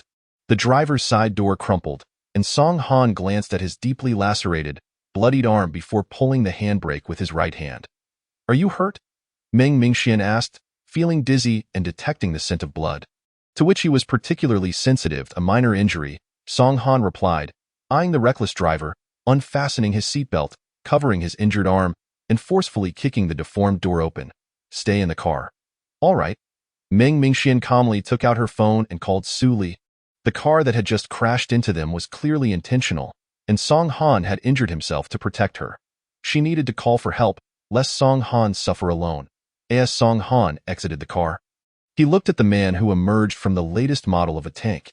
Young Master Yin, in a society governed by law, why such recklessness? Are you afraid your brother lacks leverage against you? So you present him with one? It was now common knowledge in the capital that the Yin family no longer had only Yin Shaoxiang as their sole heir. They had gained an older half-brother, Yin Majio, born of the first wife, and a younger half-brother, Yin Shaoding, the only bloodline of the eldest son of Old Master Yin. Originally the sole heir, Yin Shaoxiang had suddenly become the second son. His face turned icy and malevolent. "I'll be damned," he cursed, then flung open the car door and seized Song Han by the collar. Yin Shaoxiang pressed Song Han's upper body against the scorching engine hood of the tank, enunciating clearly, "A lowly, illegitimate child, and you still aspire to rise. Do you believe I won't inform your two esteemed heads, forcing you to leave the Song family in disgrace?" Upon learning that Old Master Yin had taken an interest in Song Han and was willing to facilitate a connection between him and Meng Mingxian, Yin Shaoxiang had labeled Song Han as Yin Majio's lackey. Otherwise, he would not have opted to drive a tank out of the garage instead of a multi-million-dollar luxury car. The tank was robust. Song Han's sports car was mere plastic in comparison. He was eager to see how Song Han would explain Meng Mingxuan's injuries to Yin Majio. Unexpectedly, Song Han had displayed remarkable courage, choosing to veer sharply to protect Meng Mingxian rather than himself. Young Master Yin seemed to forget his own origins. Song Han remained composed, reminding him that when young Master Yin was born, his brother's mother was still Mrs. Yan. In essence, he too was an illegitimate child, no more noble than Song Han in broad daylight. On the streets, young Master Yin would not go so far as to ruin him. At most, he would suffer some physical pain and verbal humiliation. Yet, this served as the best declaration of loyalty. Yin Shaoxiang was inadvertently assisting him. Damn it! Yin Shaoxiang was thoroughly provoked, swinging a punch at Song Han. Song Han did not retaliate, allowing young Master Yin to strike him. Many bystanders were watching, some recording videos and taking pictures, but none dared to call the police. The license plates of both vehicles spoke volumes. Who would want to meddle in such affairs and invite trouble upon themselves? Meng Mingxian overheard their conversation and instantly recognized Yin Shaoxiang's identity. However, she had not anticipated his reckless behavior. As she watched Song Han getting beaten, his face bloodied and eyes swollen, she gritted her teeth and opened the car door. With a loud bang, Meng Mingxian picked up a piece of metal from the ground, a remnant of the sports car, and struck Yin Shaoxiang forcefully on the back of his head. As Yin Majio's nominal girlfriend, Yin Shaoxiang could be seen as her brother. If this escalated to the police station, it was merely a family dispute, and she had no fear. "You bastard." Yin Shaoxiang was momentarily stunned, halting his assault on Song Han as he turned to see who had struck him from behind. Upon seeing Meng Mingxian, his eyes widened in shock. Why was no one informed of Meng Mingxuan's appearance? Yin Shaoxiang had countless women in his life, preferring those who were demure. However, the purity radiating from Meng Mingxian was unlike any he had encountered. Her mere gaze seemed capable of cleansing the soul. His gaze traveled down to her modest dress. He wondered if her delicate and tender skin also bore that same purity and clarity beneath her clothing. Meng Mingxian had never witnessed such a gaze from a man directed at her before. With a troubled expression, she lifted the piece of metal again, striking Yin Shaoxiang's head once more. "Give her a break."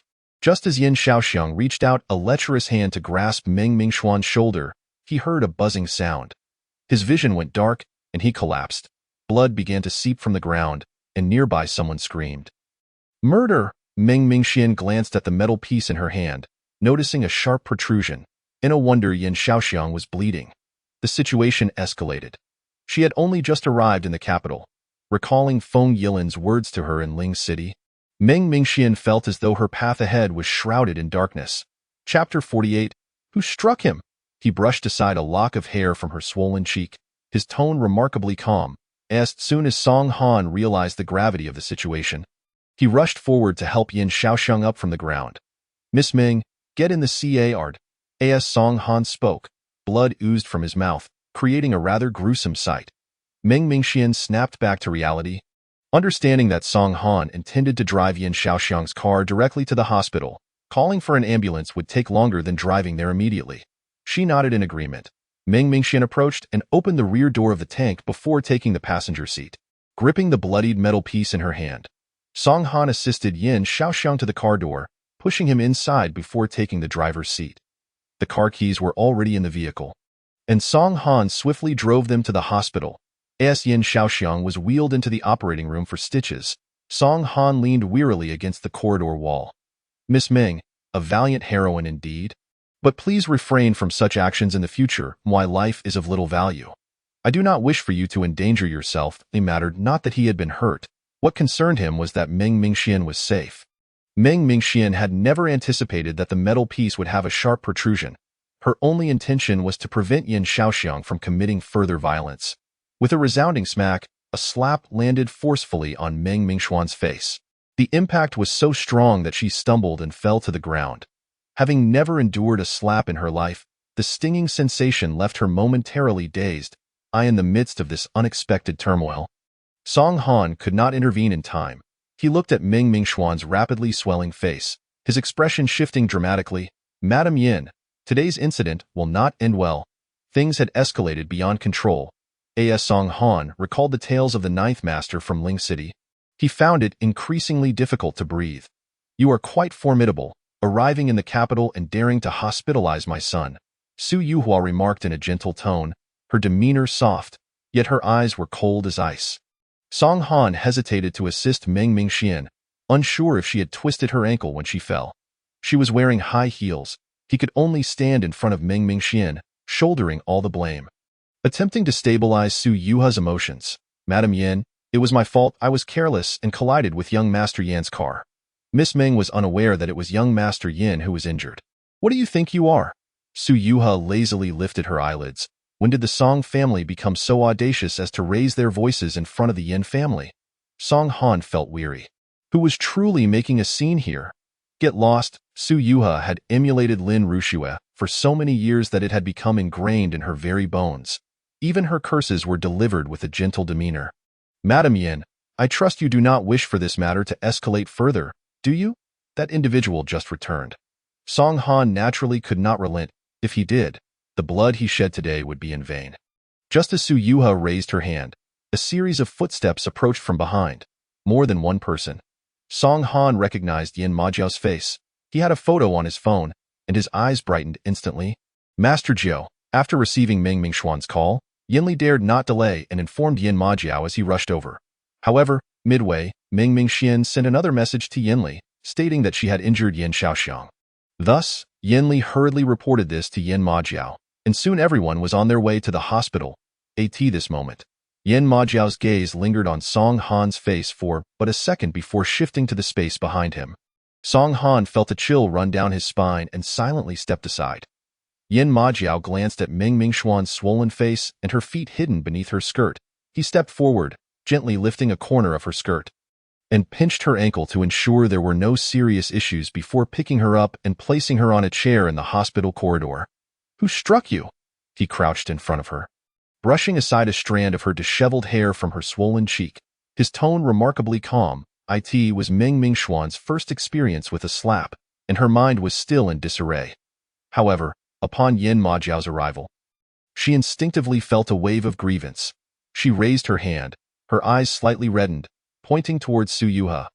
Initially, she did not recognize Su Yuha, but after the latter's words post-attack, she realized that the woman before her, who had dealt her first slap, was indeed the current wife of Yin Zhang, Yin Shaoxiang's mother, who had taken the place of the previous one. Since she was an enemy, there was no need for pleasantries. Understood. Yin Majiao turned to Song Han. You're Song Han, correct? Thank you for your assistance this time. Yin Majiao rarely expressed gratitude, and the few occasions he did were solely for Meng Mingxian's sake. The circumstances were clear without further inquiry. One glance at Song Han's bloodied face told him that Yin Shaoxiang had acted violently, and Song Han had shielded Meng Mingxian.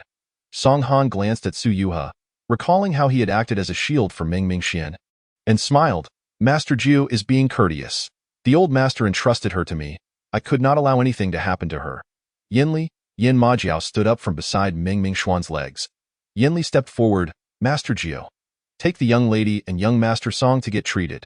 Yin Majiao removed his suit jacket and draped it over Meng Mingxuan's arm. Yes. Master Jiu. As Meng Mingxian clutched Yin Majiao's jacket, she turned back repeatedly as she followed Yinli. He wouldn't strike Su Yuha, would he? Once the footsteps behind him faded away, Yin Majiao approached Su Yuha with an indifferent expression. His imposing aura startled Su Yuha, causing her to retreat. What do you intend to do? Yin Majiao scrutinized Su Yuha for a moment, sneering, a mere imitation. Su Yuha had once overheard someone refer to her as a delicate flower, and had retaliated by severely bruising that wealthy lady's face. Yet, this was the first time she had been called a mere imitation. She was well aware that she was not ugly. Otherwise, she would not have attracted a man like Yin Zheng. After all, I am your elder. Su Yuha, who was legally married to Yin Zheng, slightly lifted her chin in Yin Majiao's presence. You still need to address me as mother.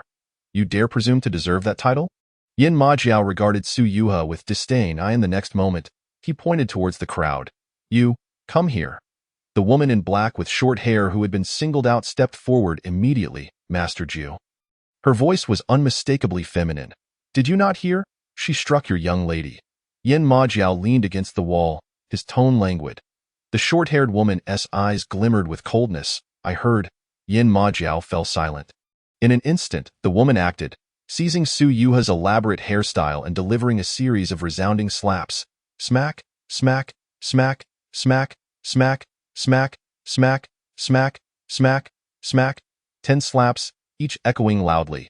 Once finished, the woman pushed Su Yuha forward, releasing her grip, causing Su Yuha to crash heavily to the ground.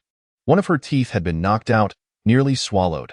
Shocked, she coughed violently, spitting out the pristine tooth. The bodyguards Su Yuha had brought to the hospital were left dumbfounded, taking a step forward in unison, only to be seized by Yin Majiao's other subordinates who had come with him. The situation took a sharp turn. How old are you to still be so impulsive? Yin Majiao shot a sidelong glance at the woman in black, expressing his disapproval. Master Jiu is right. I acted in haste and lost control. If this lady wishes to pursue legal action, I am willing to face the consequences and compensate for her medical and emotional damages. The woman in black spoke with sincerity and remorse. Su Yuha. Chapter 49. Rest assured. Do you really want such a woman beside Master Majiao? Su Yuha could not swallow her anger and did not wish to let the matter rest. Yet she found herself powerless against Yin Majiao in his current state. Trembling, she pulled out her phone and called Yin Jing via video. Yin Majiao remained in the same position, leaning against the corridor wall, his white shirt blending almost seamlessly with the pristine wall, mockingly observing as Su Yuha sought help. Help? He was curious to see what would unfold. Yin Zheng was discussing aviation matters with several relevant personnel. After hanging up the video call the first time, Su Yuha, undeterred, called again. Perhaps Yin Zheng sensed the urgency in her tone as he finally accepted the call. What? The third word never left her lips. For Yin Zheng had already seen Su Yuha's face, swollen like that of a pig, even through the phone's beauty filter, blood vessels visible. Who struck you? Yin Jing asked, though he already had an inkling of the answer and instinctively wished to be wrong. Majiao. Su Yuha seemed to suppress her grievances, her usually gentle voice choked with emotion. Darling, could you come pick me up? I want to change into a fresh set of clothes before returning to the hospital. Xiaoxiang is still in the operating room. As she spoke, Su Yuha deftly turned her phone, just enough to capture the scene behind her, where the Yin family bodyguards were being restrained. This subtly conveyed to Yin Zheng that his son had not only struck his stepmother but also prevented her from leaving. As for Su Yuha's mention of Xiaoxiang is still in the operating room, Yin Zheng paid little heed. Since Yin Majiao's return to the capital, he had anticipated the brothers' irreconcilable conflict and had foreseen that Yin Xiaoxiang was no match for Yin Majiao. However, Su Yuha was a different matter. She was an elder. Yin Zheng glanced at the individuals waiting for him to continue the discussion, raised his hand slightly, and they promptly gathered their materials and bowed before departing. Which hospital? He stood up and walked towards the door. Su Yuha sighed in relief, quickly informing Yin Zheng of the hospital and floor. Throughout the exchange, Yin Majiao neither hindered Su Yuha nor intervened. Yet, as Su Yuha hung up and attempted to rise, Yin Majiao clicked his tongue. The short-haired woman immediately stepped forward, pressing down on Su Yuha's shoulder. What do you think you are doing? Su Yuha struggled. Madam has sustained severe injuries. It would be best not to move recklessly. Utter nonsense. How outrageous. Su Yuha seethed, holding onto her anger until Yin Zheng's arrival, which was half an hour later. Yin Zheng arrived accompanied by 2 bodyguards. Even Yin Majiao's subordinates dared not lay a hand on Yin Zheng's guards. Dressed in formal attire, Yin Zheng exuded an aura of authority that was both calm and imposing. The entire capital was aware that, despite his personal failings and the scandal of his mistress ascending to prominence, he had not committed any grievous errors in his lifetime. Moreover, the mistress had only taken her place after the passing of the legitimate wife. Help her up. Yin Zheng's gaze lingered on Yin Majiao's face, which resembled that of his late ex-wife. For a moment before he spoke softly, "Yes, sir." The 2 bodyguards promptly stepped forward, one on each side, to assist Su Yuha from the ground. Yin Majiao remained silent, allowing the short-haired woman to withdraw as the guards approached. "Who taught you to strike your elders?" Yin Zheng took a couple of steps forward, positioning himself 2 individuals away from Yin Majiao. Yin Majiao pulled out a cigarette and placed it in his mouth, clearly unwilling to engage with Yin Zheng. The 2 bodyguards were acutely aware that since their master learned of his ex-wife bearing him a son, he had struggled to find rest on several nights. The events of the past were murky, with no clear right or wrong, but when their master sought resolution, it was too late. Su Yuha was pregnant with the second young master, while the former wife had already passed, leaving no body to be found. The evidence was insufficient, making it difficult to hold Su Yuha accountable. "And your brother? How did he end up in the operating room? Did you strike him as well?" Yin Zheng glanced at the illuminated door of the operating room before inquiring again. Yin Majiao, still with the cigarette in his mouth, remained silent. Yin Shaoxiang had been beaten by Yin Zheng countless times growing up. Sometimes out of anger, he would use a belt, while Su Yuha would tearfully refrain from pleading for mercy. But now, Yin Majiao's blatant disregard for Yin Zheng, treating him as if he were invisible. When unchallenged, Yin Zheng merely observed him in silence, not uttering a single harsh word. Witnessing this, Su Yuha felt as though a knife were lodged in her heart, twisting relentlessly. The corridor fell into a profound silence. Until the lights of the operating room were extinguished, the doctor emerged through the open door, shattering the eerie silence. "Who is the family member of the injured?" "I am." Su Yuha hurriedly stepped forward, yet stood a couple of paces away from Yin Zheng. It was at this moment that the doctor noticed Yin Zheng, impeccably dressed, and his gaze shifted to one of reverence. The injured party had sustained a head injury from a sharp object. Fortunately, the wound was not deep, requiring 5 stitches and a week's hospitalization for observation to prevent infection. "Very well," Su Yuha nodded, her eyes glistening with tears as she cast a fleeting glance at Yin Zheng. At that moment, Yin Zheng assumed that it was Yin Majiao who had inflicted the injury and had no intention of addressing the matter. Then Su Yuha spoke. "Darling, that orphan from the Ming family just arrived in Kyoto and has already harmed Shaoxiang like this. Can you trust such a woman to be by Majiao's side?" It seemed that Madame Yin should not be reprimanded for her appearance, but rather for her words. Yin Majiao's gaze flickered over to Su Yuha's swollen face. With a bruised mouth, she would be less likely to speak carelessly. It was then that Yin Zheng realized that the one who had injured Yin Shaoxiang was not his brother Yin Majiao, but rather the orphan from the Ming family, Ming Mingxian, who had been closely attended by Yin Majiao. Yin Zheng was already well aware of the individuals surrounding Yin Mojiao. At that moment, Suli returned to the front of the operating room with Song Han and Ming Mingxian. Yin Majiao extinguished the cigarette in his mouth, striding forward to embrace Ming Mingxuan's shoulders, frowning as he observed her still swollen face. "Why haven't you applied any medicine?" "I used ice for a while and applied a layer of ointment." "It's transparent," Ming Mingxian explained, lifting her face for him to see. Indeed, there was a thin layer of ointment on her face, emitting a faint medicinal scent. After seeing this, Yin Majiao's thin lips curved slightly. "You little vain creature." Ming Mingxian, "That I am not." The nurse had asked her whether she wanted transparent ointment or iodine, and naturally, she chose the transparent one. Chapter 50. What to do? It seemed she had become enmeshed in the role. The intimacy between Yin Majiao and Ming Mingxian was evident to all. Although they were merely pretending to be a couple, at this moment, there was no trace of artifice, for the deep-seated affection within Ming Mingxian had quietly emerged from its desiccated state. As for Yin Majiao, it was needless to elaborate. His gaze towards Ming Mingxian was charged with a tension that sent shivers down one's spine. Yin Zheng cast a glance at Ming Mingxian, harboring discontent. "So it was you who injured my brother?" Ming Mingxian also glanced at Yin Zheng. He bore a striking resemblance to the old Mr. Yin, with sharp brows and piercing eyes, his features exuding an air of intimidation. Yin Majiao bore little resemblance to Yin Zhang. He resembled their aunt. Is it inappropriate for a sister-in-law to reprimand a wayward younger brother? Since Su Yuha had laid the matter bare, revealing that Ming Mingxian was the one who had inflicted the 5 stitches on Yin Shaoxiang. Yin Majiao confronted Yin Zhang and his wife head-on. Su Yuha blurted out, "What kind of sister-in-law is she?" The old man would never allow such an orphan to cross the threshold of the Yin family, especially when it concerns his firm resolve to elevate Yin Majiao. Yin Zhang momentarily fell silent, contemplating Yin Majiao's attitude towards family affairs. Then, he stated, "Let us see if you can get past your grandfather first." "Darling," Su Yuha's eyes brimmed with tears. He had promised to protect her and their child. Yin Zheng glanced at Su Yuha, his tone calm. "I will accompany you to apply the medicine. Shaoxiang is still waiting for your care." Despite her reluctance, Su Yuha had no choice but to comply with Yin Zheng's directive. Before leaving, she cast a frigid glance at Ming Mingxian, akin to a venomous serpent glimmering with malice. Ming Mingxian was unperturbed by Su Yuha's disdain. She had encountered individuals far more sinister than Su Yuha and was no longer intimidated.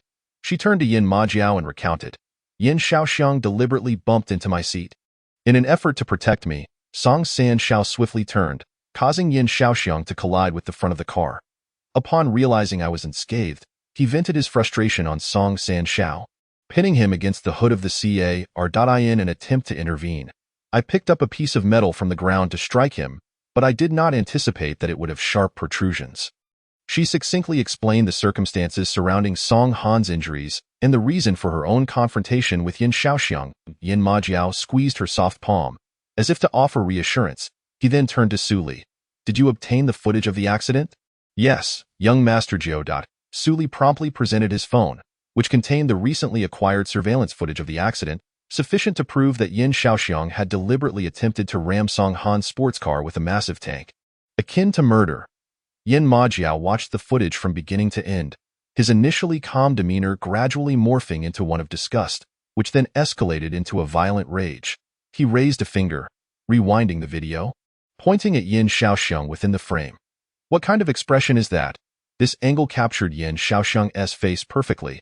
He was pressing down on Song Han's body while glancing at Ming Mingxian, his eyes betraying uncontainable admiration, even a hint of desire. In the next frame, Yin Shaoxiang released Song Han, smiling as he approached Ming Mingxian, reaching out to touch her shoulder, only to be struck again by Ming Mingxian with the metal piece.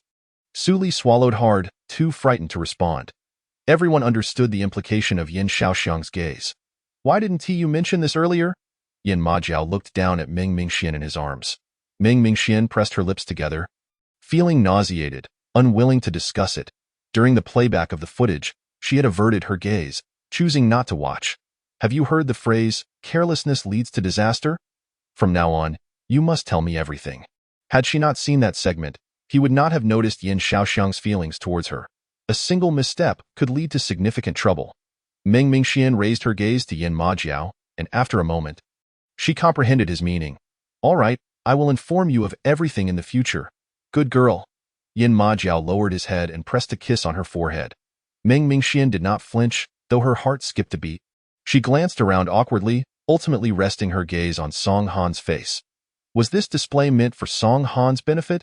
The next moment, Yin Majiao indeed turned his attention to Song Han. "I will remember this favor. Song San Shao It was the least I could do, young Master Jiu. Just call me Song Han." Song Han himself had not anticipated that Yin Shaoxiang would present him with such a significant opportunity. He had originally intended to ask Ming Mingxian to facilitate a connection with Yin Majiao. Moreover, he had not held out much hope for success, as he was a bastard child, sharing a similar background with Yin Shaoxiang. "Su Li, see Song Han off." "Yes, young Master Jiu." The repeated song made Ming Mingxian want to laugh, and she struggled to suppress it. Once Su Li and Song Han departed, Yin Majiao lifted Ming Mingxian into a princess carry. Striding towards another elevator, he wrapped his left arm around her waist, pressing her uninjured right cheek against his chest. "What were you laughing about just now?" "I saw you. It was nothing." Ming Mingxian did not believe it was worth mentioning. Leaning against him, she felt a long-lost yet familiar sense of security wash over her. What to do? It seemed she had become enmeshed in the role. When Yin Shaoxiang awoke, it was already nighttime. The effects of the anesthetic had worn off, and his head throbbed painfully where he had been injured. Su Yuha sat beside his bed, her face swollen, her once gentle eyes now mere slits. Upon awakening, Yin Shaoxiang did not immediately recognize the woman who had maintained her beauty into her 30s. Shaoxiang, you're awake. Su Yuha grasped Yin Shaoxiang's hand, her voice choked with emotion. Why were you so impulsive? Why did you go and bump that woman on the street? Even if you wanted to act out, how could you do so in public? You're being foolish. As soon as she spoke, Yin Shaoxiang recalled the incident, his expression turning to one of shock. Mom, what happened to your face? Who did this? Who dares to strike my mother? Who could have done this to her? It had to be that woman, son. I warned you before. He returned to avenge Lin Rushue, and you handed him the evidence. Su Yuha held back her tears, lest they aggravate her wound. Whereas my dad? Yin Shaoxiang asked incredulously. He just watched you get beaten? Not asking was better. Upon inquiry, Su Yuha became even more distressed. Your father said that family matters should not be aired publicly, especially since you were the one who bumped into your future sister-in-law. She has video evidence, and the old man will side with her. Future sister-in-law? Yin Shaoxiang suddenly recalled how he had sustained his injuries, gritting his teeth. That woman with the surname Ming. He was determined to have her at any cost. I will make her pay, Shaoxiang. Su Yuha, recognizing her son's intentions, grasped his wrist tightly. Do not act recklessly, especially regarding Ming Mingxian. She is your brother's Achilles heel. Do you understand? It was because I slapped Ming Mingxian that your brother returned the favor with 10 slaps. Although her slap had been forceful, it could not compare to the strength of that female bodyguard. That was why she had suffered such a great loss. Chapter 51. Had he forgotten that she was the one who was struck? And that it was her face that bore the brunt? Strike the snake at its weak point, dig up the roots of the tree. Yin Shaoxiang's face was filled with a sinister determination. It is precisely because Ming Mingxian is his Achilles heel that I must target her. Su Yuha was momentarily taken aback. I was careless, and didn't he expect that Song Esian could go this far? Next time, she won't be so fortunate, an outsider, unrelated to the Yin family. Even if I were to take her by force, Yin Majiao would only give me a beating at most. Yin Shaoxiang sneered. Just like this time. Even if he truly injures Ming Mingxian, what could Yin Majiao do to him? Yin Shaoxiang's wound throbbed, and he closed his eyes. She just arrived in Kyoto and has yet to taste the consequences. Soon, she will learn that my blood is not so easily shed. Su Yuha remained silent for a moment, undeniably feeling a twinge of doubt. Yet she ultimately said, act according to circumstances. Do not make your intentions too obvious. Understood. Su Yuha stayed with Yin Shaoxiang at the hospital until the early hours, before returning to the villa. Yin Zhang was in the study, engrossed in a book. Su Yuha had taken a bath and changed into her nightclothes before knocking on the study door. Entering while holding a bowl of ginseng soup prepared by the maid. Darling, please have some ginseng soup. Don't work too late. Yin Zhang looked up and noticed Su Yuha was wearing a pure white veil on her face. Casually asking, what's with the veil? Su Yuha paused in her steps, wondering if he had forgotten that she had been struck by Yin Majiao's men, and that it was her face that had been hurt. In her silence, Yin Zhang suddenly recalled the incident, realizing he had been caught up in his own thoughts. I was a bit dazed, he said lightly. The wave of unexpressed bitterness washed over Su Yuha. After standing still for a moment, she approached and set the ginseng soup down beside Yin Zhang. You should return to your room and rest. Yin Zhang glanced at her. Do you still remember that day when you said you would protect me in Shaoxiang? Su Yuha crouched down beside Yin Zhang, her exquisitely maintained fair fingers resting on his thigh. Yin Zhang turned to look at Su Yuha, her face concealed by the white veil, making her appear more like the woman he had known.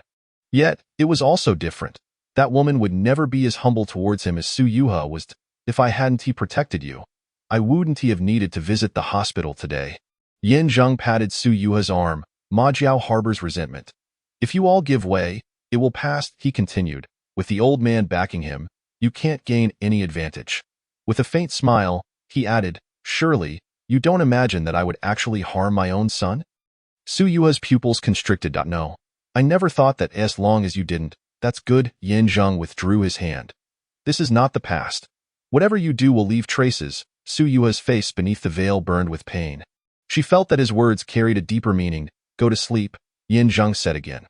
All right, you shouldn't work too late either. Su Yuha, devoid of the courage to ask further questions, stood and left. Yin Zhang gazed at her slender figure retreating, momentarily overlapping with a memory. He then gave a self-deprecating smile. The woman had never brought him soup. After being carried back to the koi garden, Meng Mingxian quickly washed away the grime and changed her clothes. When she emerged, Yin Majiao was clad in pristine white sleepwear, clearly having washed up as well. His physique was flawless, and paired with the white attire, he resembled the perfect Prince Charming that every girl dreams of in her youth. Meng Mingxian was quite satisfied with her discerning eye. Come over and apply the medicine. Yin Majiao held a tube of ointment in his hand. Meng Mingxian tucked away her admiring gaze and obediently walked over. She kicked off her slippers and sat on the bed. Yin Majiao knelt by the bedside, meticulously applying another layer of ointment to her face. The faint scent of medicine and his gentle touch made Meng Mingxian feel no pain at all. After placing the ointment down, Yin Majiao wiped his fingers with a damp cloth. Are you feeling wronged? He changed from kneeling to sitting, wrapping his arms around Meng Mingxuan's waist. Meng Mingxian shook her head. You avenged me. Initially, she found it hard to believe, as it was the first time in 2 lifetimes that she had received a slap. However, after experiencing his tenderness towards her, she had long been comforted. Moreover, compared to the grievances she endured in her previous life without his protection, this was nothing, and no matter how much he avenged her afterward, it was still he who suffered the pain. Yin Majiao longed to kiss her, but with no one around, he restrained himself. Every time he thought of Su Yuha receiving 10 slaps, each one heavier than his own, he felt that the pain was worth it. A smile graced Meng Mingxuan's lips. This was also an opportunity for her to avenge Yin Majiao. After all, it was Su Yuha who had struck her first. Not worth it, Yin Majiao frowned, his fingers sliding up to her neck, gently supporting her chin with his thumb. The old man has urged me for 3 years, yet I kept postponing my trip to Kyoto. Mingxian, avenging is secondary. Do you understand? In matters of revenge, he did not require her assistance. Meng Mingxuan's heart trembled violently. She opened her mouth but found herself at a loss for words. Nothing is more important than you. Yin Majiao lowered his head, his gaze landing on her moist, rosy lips. Just then, his phone rang. He released her, took out his phone to glance at it, and answered. Majiao, return to the old residence. I have something to ask you. The cold voice of the old master came through the phone. Oh, Yin Majiao hung up. The warm atmosphere that had just enveloped them shattered, as Meng Mingxian recalled the old master's merciless words. My grandson owes the Meng family 3 lives, feeling guilty, hence he spoiled Mingxian from childhood. Why did the old master say that Yin Majiao owed the Meng family 3 lives? Only her sister. Meng Mingxian suddenly realized this point. You should sleep. I'll go for a bit. Yin Majiao tucked her into the blankets and stroked her hair. Meichim. Meng Mingxian suppressed her questions and nodded. Yin Majiao then turned off the room lights. Quietly leaving the room, by the time he reached the Yin family's old residence, it was already past midnight. Even without this phone call from the old master, Yin Majiao would have come for Song Han. Young master, the old master is waiting for you in the study. The old butler led Yin Majiao into the study, brewed tea, and stood aside like a statue. Yin Majiao neither sat down nor drank the tea. He wandered around the old master's study, his gaze landing on several seemingly valuable antique collectibles in the center. Grandfather, your collection is impressive. I wonder which one you cherish the most? The old master followed Yin Majiao's gaze, a smile curling at the corners of his lips. The jade ruby in the middle was a birthday gift from your uncle when he was still alive. Smash! Yin Majiao picked up the jade ruby to admire it, but it slipped from his grasp and shattered into pieces. The old master's last words were cut short by the sudden turn of events. His expression changed dramatically as he supported himself against the desk. Chapter 52. Do you think she would hate you if she knew? What are you doing? The old master hurried to the broken jade ruby, moving swiftly for someone of his age. He trembled as he picked up 2 pieces of the jade ruby. His eyes filled with anger.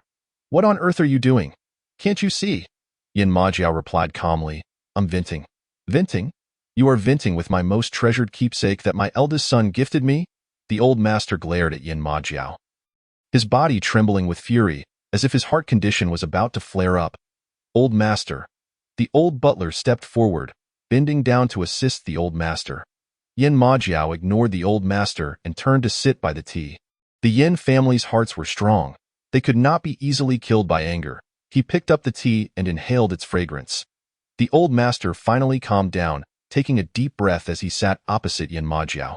Speak, is this about that orphan from the Ming family? After much contemplation, the old master concluded it was regarding the introduction of Song Han to Ming Mingxian, 80 your age. No one has taught you the meaning of etiquette? Yin Majiao took a sip of tea, lifting his eyelids. Mingxian addresses her as grandfather Yin with such politeness. The old master chuckled in anger. Indeed, you've taught her well. You raised her as if she were your own. Bang! Yin Majiao slammed the teacup heavily onto the table. Grandfather, some words are better left unspoken. He was displeased. The old master fell silent for a moment. Fine, I won't mention it. But do you think this matter can be concealed? Who in Lin City doesn't know that Ming Mingxian was raised by you? So what if I raised her? In the old days, child brides were common.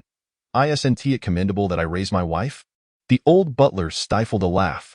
Are all the descendants of the Yin family such scoundrels? One after another, scoundrels. The old master shut his eyes to calm himself before reopening them to gaze at Yin Majiao. If you both have mutual feelings, I am not an old-fashioned stickler, but you know very well that she loves aiding. You are merely her brother. Yin Majiao leisurely sipped his tea. You already know? Isn't it that obvious? How long has she been by your side? If she liked you, she would have liked you long ago. Why wait until now to pretend to be a couple? The old master was certain. He had all the information about Lin City at his fingertips. It was only when Yin Majiao brought Ming Mingxian back to Kyoto that she suddenly broke up with Yin Ting and returned as Yin Majiao's fiancée. However, connecting the dots, the old master could see through the charade in Ming Mingxian's eyes. It was likely that Yin Majiao had deceived her. You are meddling a bit too much. Yin Majiao glanced at the serene portrait of the woman in the study. Your grandmother must have troubled you greatly back in the day. The old master's expression nearly faltered.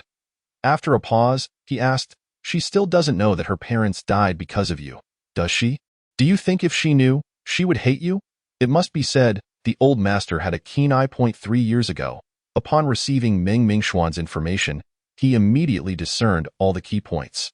Neither Yin Shiqing, Lin Ruxue, nor Yin Majiao would let the 6-year-old girl know the true cause of her parents' death, fearing she would hold resentment. As for Mingxuan's matters, do not intervene again. Yin Majiao disregarded the old master's attempts to sow discord. Otherwise, next time, all the antiques in this study may not be safe. Old Master Yin was suddenly struck by a heartache at the thought of Yu Rui. Moreover, Yu Rui is a counterfeit. You have been deceived. Yin Majiao rose from his seat, dropped this statement, and strode away. Old Master Yin was left stunned in place. His gaze slowly fell upon the box placed on the desk by the old steward. The echoes of Changsuan's words reverberating in his ears. Steward, Old Master, take the broken jade for appraisal tomorrow. All right. Old Master Yin suddenly felt a wave of fatigue wash over him. He reclined on the sofa, reminiscing about that birthday celebration when his eldest son publicly presented Yu Rui to him in a display of filial piety.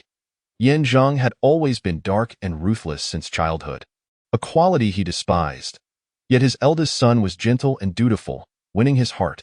The family fortune, painstakingly built through blood and sweat by him and his numerous brothers, was something he wished to pass on to his eldest son. But Old Master Yin wearily closed his eyes. The night was as profound as a lurking beast, ever ready to devour its prey.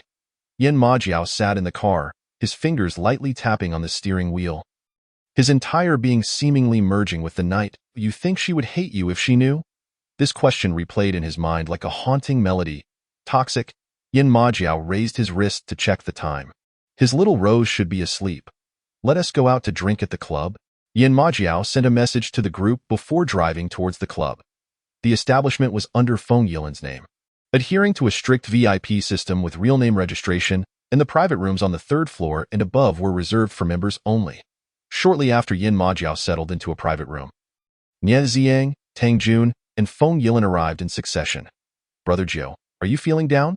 Nie Ziang clinked glasses with Yin Majiao, thinking it strange, as he believed having a girlfriend should have alleviated his mood, albeit temporarily. Could it be that something has transpired with Mingxian? Tang Ju nudged Nie Ziang, reminding him that he was well aware that Brother Jiu had confronted that individual today. The incident from earlier in the day had already spread through their circle. No one reported it, nor did anyone blow it out of proportion, as it was merely a family affair of the Yin clan. However, Everyone was watching with bated breath to see who would emerge victorious in the end. Nonetheless, there was a general understanding of Yin Shaoxiang's madness. Under the current national conditions, no one would be foolish enough to deliberately cause a car crash in broad daylight. It would be too brazen. Perhaps only the Yin family possessed such audacity. With the old master, a man adorned with numerous medals, still around, and Yin Zheng holding a ministerial position, Yin Shaoxiang felt emboldened by these circumstances. Besides, as long as he insisted it was merely an accident, no one could hold him accountable.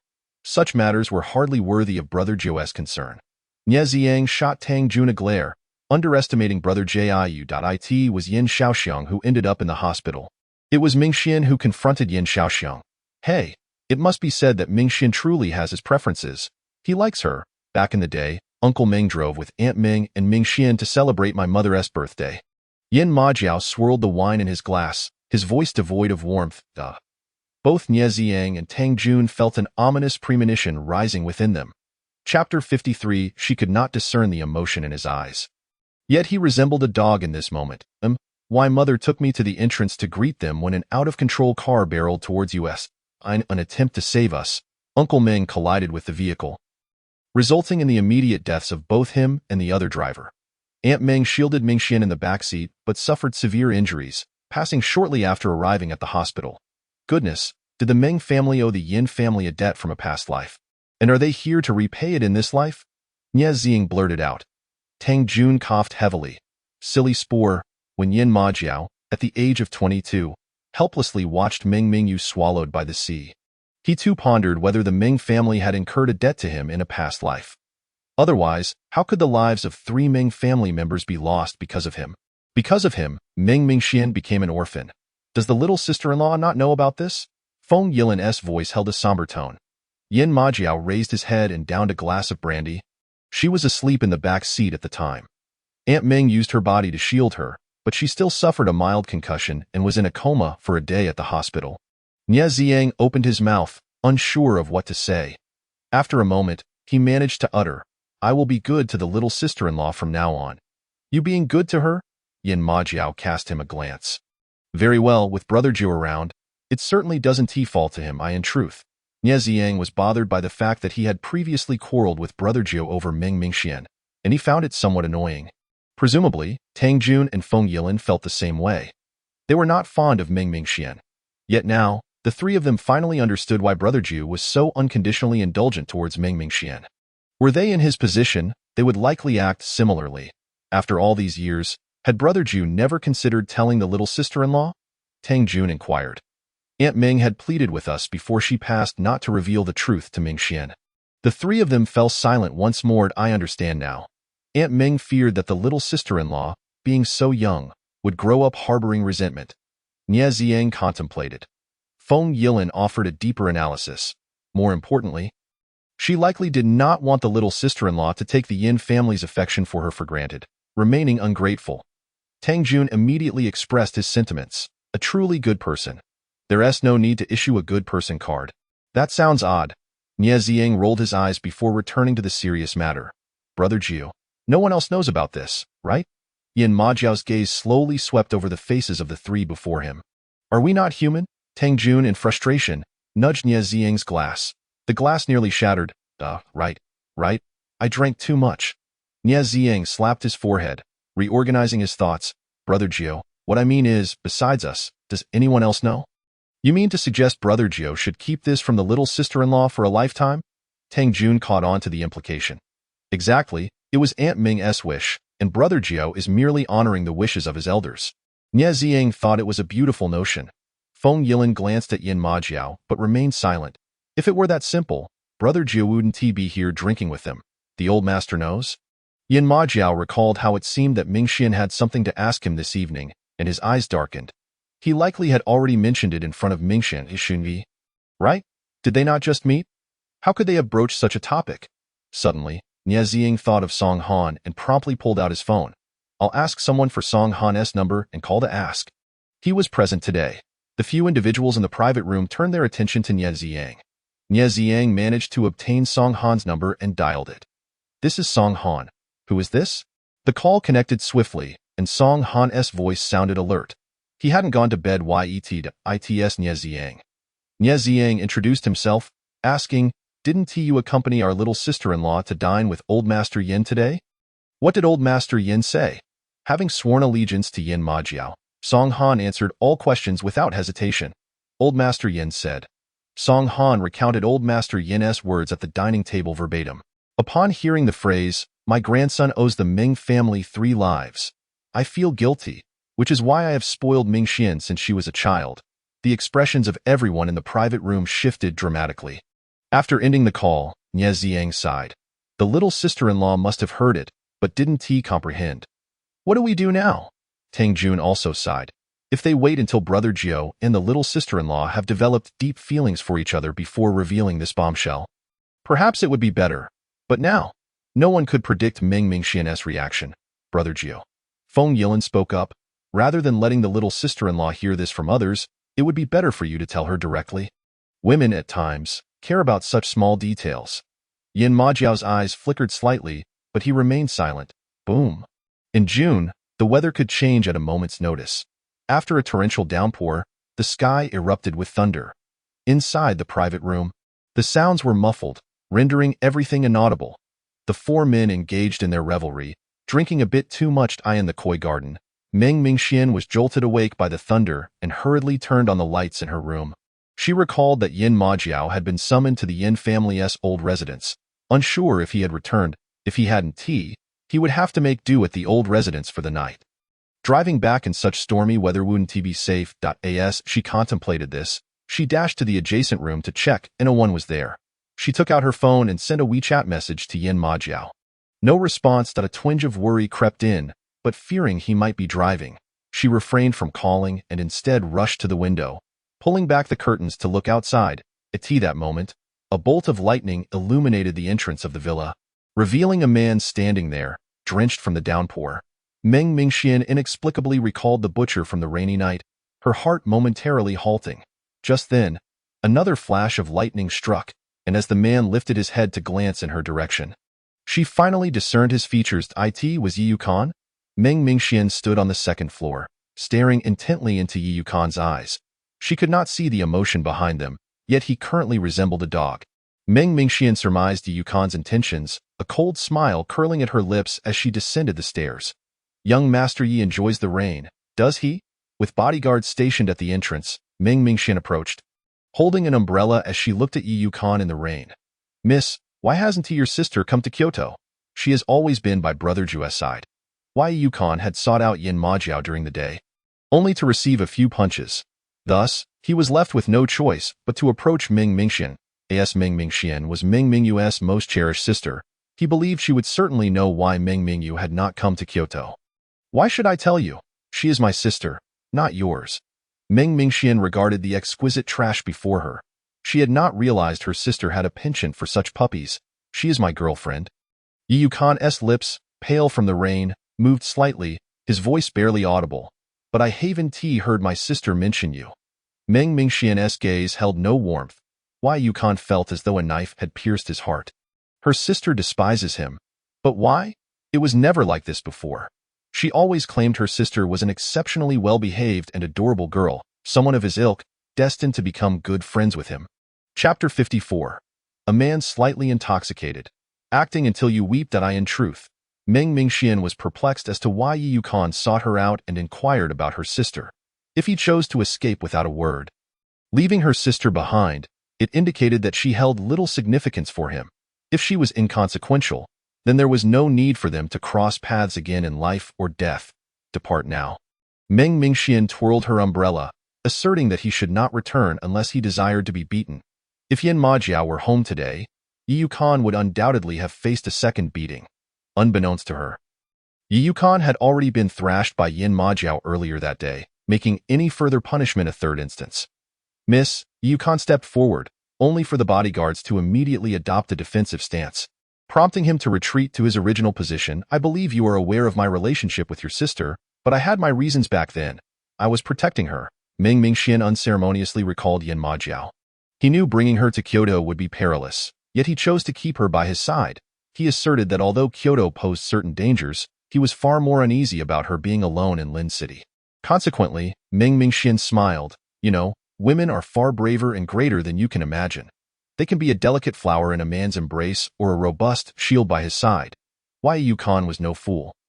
He understood her words. He then rasped a counter-question. At that time, Brother Jiu was merely the Brother Jiu of Lin City, and the Yin group was on the rise. Miss, you have now witnessed the lawlessness of the people in Kyoto. Do you believe that had I not left 4 years ago, Brother Jiu and your sister would have encountered any trouble? Those are mere excuses. Meng Mingxian remained unmoved. Miss, I beg you. Wai Yukon nearly knelt before her. However, Meng Mingxian turned, holding her umbrella, and entered the house.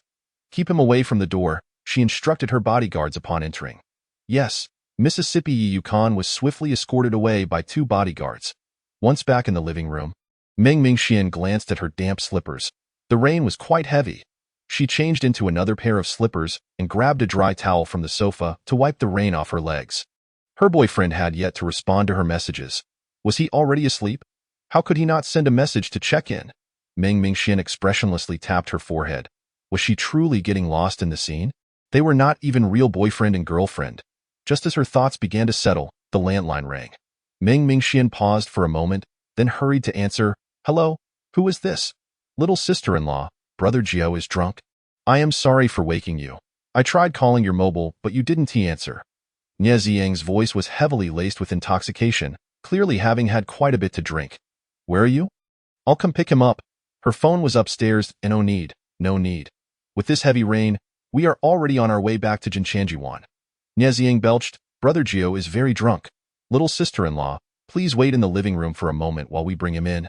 This meant they were giving Meng Mingxian a heads up that the men would be entering shortly, allowing her time to change. Meng Mingxian understood. All right, come on over. After hanging up, she rushed to the door to wait. She had just seen Yukon and had changed clothes upon leaving the bedroom. The bodyguards approached as Meng Mingxian opened the door. Miss, do you wish to see young Master Yi again? No, I'm waiting for your Master Jiu, she replied with a smile. She had waited for others before, but her mood tonight was distinctly different. The bodyguards immediately chuckled and stepped aside. Nie Ziyang's car soon pulled up to the villa, with several bodyguards promptly raising large black umbrellas to assist. Meng Mingxian eagerly watched. Nie Ziyang and Tang Jun helped Yin Majiao out of the car, and under the black umbrella, they made their way toward Meng Mingxian. As they reached the door, Meng Mingxian extended her hand, only to be kindly halted by Feng Yilin. Little sister-in-law, please go inside and fetch some towels. We need to wipe our faces. All right. A slight flush crept onto Meng Mingxian's cheeks. After all, these 3 men had previously referred to her as Mingxian, little princess, or young lady, but now they uniformly addressed her as little sister-in-law. She couldn't shake the surreal feeling of being on cloud 9. By the time Meng Mingxian returned downstairs with several fresh towels, Nie Ziyang and the others had already left, leaving only Yin Majiao sprawled on the sofa, a blanket draped over him. Meng Mingxian set down the extra towels, taking only one as she approached and squatted beside him, inspecting his arm for any signs of rain. Thanks to the large umbrella, he remained mostly dry, save for a few raindrops on his arm and slightly damp shirt sleeves. Yin Majiao? Meng Mingxian softly called. She had never seen him so intoxicated. Had old Master Yin said something to upset him, or had Yukon's appearance reminded him of her sister, causing his discontent? Brother Jiu, she called again. The man opened his eyes briefly, gazing at her for a moment before closing them once more. Don't call me randomly. He still retained a glimmer of lucidity, not completely inebriated. Meng Mingxian felt a twinge of guilt as if she had been caught in a lie. She knew she ought not to call him Brother Jiu now. Truthfully, she found it more endearing to call him that than by his full name.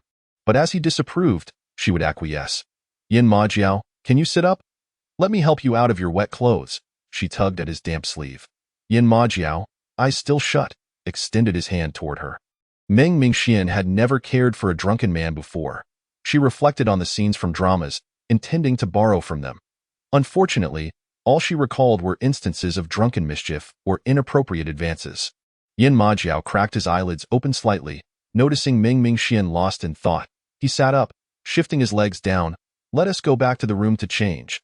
Meng Mingxian snapped back to reality and quickly pulled his arm across her shoulder. Yin Majiao cast her a glance, shifting some of his weight onto her. So heavy. Meng Mingxian found it somewhat challenging to maneuver Yin Majiao from the living room to the bedroom. was only when he settled on the bed that she remembered this was her room. Yet, Yin Majiao had already begun unbuttoning his shirt, his fingers fumbling frustratingly with the buttons. A sudden urge to capture this moment arose within her. After all, the sober Yin Majiao had never appeared so clumsy. Unable even to unfasten his buttons. "Let me help you." Meng Mingxian stepped forward, but just as she extended her hand, Yin Majiao opened his long legs, pulling her waist toward him, causing her to nearly tumble into his lap. "Help me." Yin Majiao's hands gripped her waist, and though his eyes seemed unfocused, they narrowed slightly. Chapter 55. Yin Majiao, you have taken my first kiss. The rain outside fell increasingly heavier, obscuring the nighttime road. Nie Ziang and his companions found themselves stranded, their car halted by the roadside. Yet, Nie Ziang bore no signs of frustration over being stuck. Rather, he appeared exhilarated. "Do you think tonight Brother Jiu and little sister-in-law will get together? If they do, at least there's a golden ticket for when the storm hits. It would be best if they could have a son right away. That would be even safer. Do you think Brother Jiu is like you? A beast? Hey, why are you cursing?" Nie Ziang playfully punched Tang Jiuyuan in the back seat. Feng Yilin chuckled lightly. "I believe little sister-in-law harbors some feelings for Brother Jiu. After all, if he was not mistaken, when he called her little sister-in-law, her face had indeed flushed. If there's any interest, why wait so long for Brother Jiu? And what about that scoundrel Yin Ting? That guy barged in at the wrong time." Nie Ziang grumbled, realizing only then that Yin Ting was actually Yin Shouting, which left him unable to insult Yin Shouting as he had previously. Brother Jiu's approach towards little sister-in-law was misguided. One cannot blame her for being attracted to someone else. "Don't you think that the Yin Ting of yesteryears resembles a smiling Brother Jiu?" Feng Yilin remarked with a calm smile. Nie Ziang pondered this as well. Brother Jiu had always taken on a paternal role towards little sister-in-law. So how could she develop romantic feelings for him? "At least my family's easier to coax. Whether angry or upset, a good hug and kiss will suffice." Nie Ziang grinned. "You've been left hanging for 3 years and still haven't moved on? Should I investigate for you?" Feng Yilin struck precisely. Tang Jun exchanged glances with Feng Yilin, then looked back at Nie Ziang. After his exile from Lin City, Nie Ziang's fiancée nearly became someone else's. This was no secret. There were underlying tensions between them. Feng Yilin's comment was, in fact, a reminder to Nie Ziang that there might be hidden circumstances warranting investigation. As the conversation turned to personal matters, Nie Ziang felt a wave of fatigue wash over him. "Driver, let's head back. The rain has lessened a bit." "Yes, young master Jin Chanjuan." Meng Mingxian had just completed the arduous task of assisting Yin Majiao out of his clothes. Just as she intended to fetch him clean garments, Yin Majiao suddenly pulled her back into his embrace. "Who are you?" Had the alcohol truly muddled his mind to the point he no longer recognized her? "You resemble my girlfriend." Yin Majiao's lips were abruptly silenced by Meng Mingxuan's hand. Her complexion shifted from crimson to pale. "Resemble whom? Who do I look like?" Yin Majiao tugged her hand away and spun around. Meng Mingxian felt the world tilt as she found herself on the bed, with the inebriated Yin Majiao looming above her, his breath reeking of alcohol. She felt as if she were being intoxicated by his scent. "Ming!" Yin Majiao's voice was as light as a feather, brushing against Meng Mingxuan's heart. The final syllable was so soft that she strained to catch it, yet failed. Perhaps she had heard it clearly. It is merely her subconscious desire to shield herself, to avoid hearing the truth clearly. Meng Mingxian secretly feels disdain for her own thoughts. Yin Majiao lowers his gaze upon the exceptionally docile Meng Mingxian beneath him. Her eyes devoid of resistance, he supports himself with one hand on her back, lifting his right hand to gently part her dry strands of hair. The air conditioning is set to a perfect temperature. Yet he feels an inexplicable warmth. As Meng Mingxian gazes up at Yin Majiao, his handsome visage gradually inches closer to her. When his warm, soft lips meet hers, she instinctively tightens her grip on the fabric of her skirt. His breath is heavy, yet his kisses are soft. After just a few seconds, he collapses onto her, as if he has succumbed to slumber. Meng Mingxuan's heart races, pounding as if it might leap from her chest. After a while, she finally regains her composure. "Yin Majiao, you've taken away my first kiss," she murmurs with a hint of complaint. It is entirely unlike the initial kiss she had envisioned, leaving her with a sense of regret. Just as she contemplates escaping from beneath him, it seems that she inadvertently stirs him awake. He lifts his head once more. his palm gripping the back of her neck, his dark eyes, which instill a sense of unease, locking onto hers. What are you fidgeting about? Is he so heavy that she cannot escape? Just as Ming Mingxian intends to express her discomfort at being pinned down, he leans down again. This kiss is forceful and fervent, imbued with a possessive intensity that leaves her breathless. Yet he appears to possess a certain skill, momentarily retreating just as she struggles to keep pace, allowing her a brief respite to catch her breath. As soon as she manages to inhale a couple of fresh breaths, he swiftly resumes, showering her with kisses like a tempest. His fingers gradually pry apart her own, securing her hands in place. Their palms pressed together, their breaths intertwining, she looks up at him, her eyes wide with confusion, only to be scorched by the fervor in his gaze, prompting her to shut her eyes once more. The budding feelings within her heart begin to unfurl in the end. Yin Majiao still hasn't he changed out of his clothes. Ming Mingxian, rendered powerless by his kisses, finds herself cradled in his arms. Slipping into slumber, she is unaware of how she succumbed to sleep, only realizing the sunlight streaming into the room upon waking, instinctively retreating to a sunless corner. Last night, she had forgotten to draw the curtains. When her cheek brushes against warm skin, she jolts awake. Good morning, the deep, husky voice of the man resonates above her. Slowly, it dawns on Ming Mingxian that the warm skin belongs to Yin Majiao. She hurriedly retreats from his embrace, fully alert now. Good morning, I'm heading to the office. How do you wish to arrange your day, Mingxian? Yin Majiao rises from the bed, intending to freshen up. Ming Mingxian glances at his back, feeling at a loss. Does he not remember last night's events? Yin Majiao turns his head slightly, suggesting, we could take the bodyguards to explore Kyoto. Once I finish my tasks, I'll message you and we can have dinner together. Why did you drink so much last night? Ming Mingxian is indifferent to the prospect of shopping or dining. The memories of past events linger, prompting her to indulge a bit too much. Yin Majiao falls silent for a moment before speaking. Mingxian, there is something. The glistening mist of unshed tears fills Ming Mingxuan's beautiful eyes. Faced with her vulnerable expression, Yin Majiao finds himself unable to broach the subject. Next time, he decides, returning to sit beside her. What's wrong? He pulls her into his embrace. Can you forget everything from the past? Ming Mingxian wishes to grip his clothing, but he is not wearing any. So her fingers slide down his waist instead. Yin Majiao's body shudders slightly, a peculiar sensation stirring within him. Let us forget everything from the past, shall we? They have both loved others. She had feelings for Yinting, and he for someone else. Neither of them is favored by the other. She has become engrossed in this charade and hopes he will too. I only have you. With reddened eyes, Ming Mingxian clings tightly to his waist, affirming that Yin Majiao is her sole focus.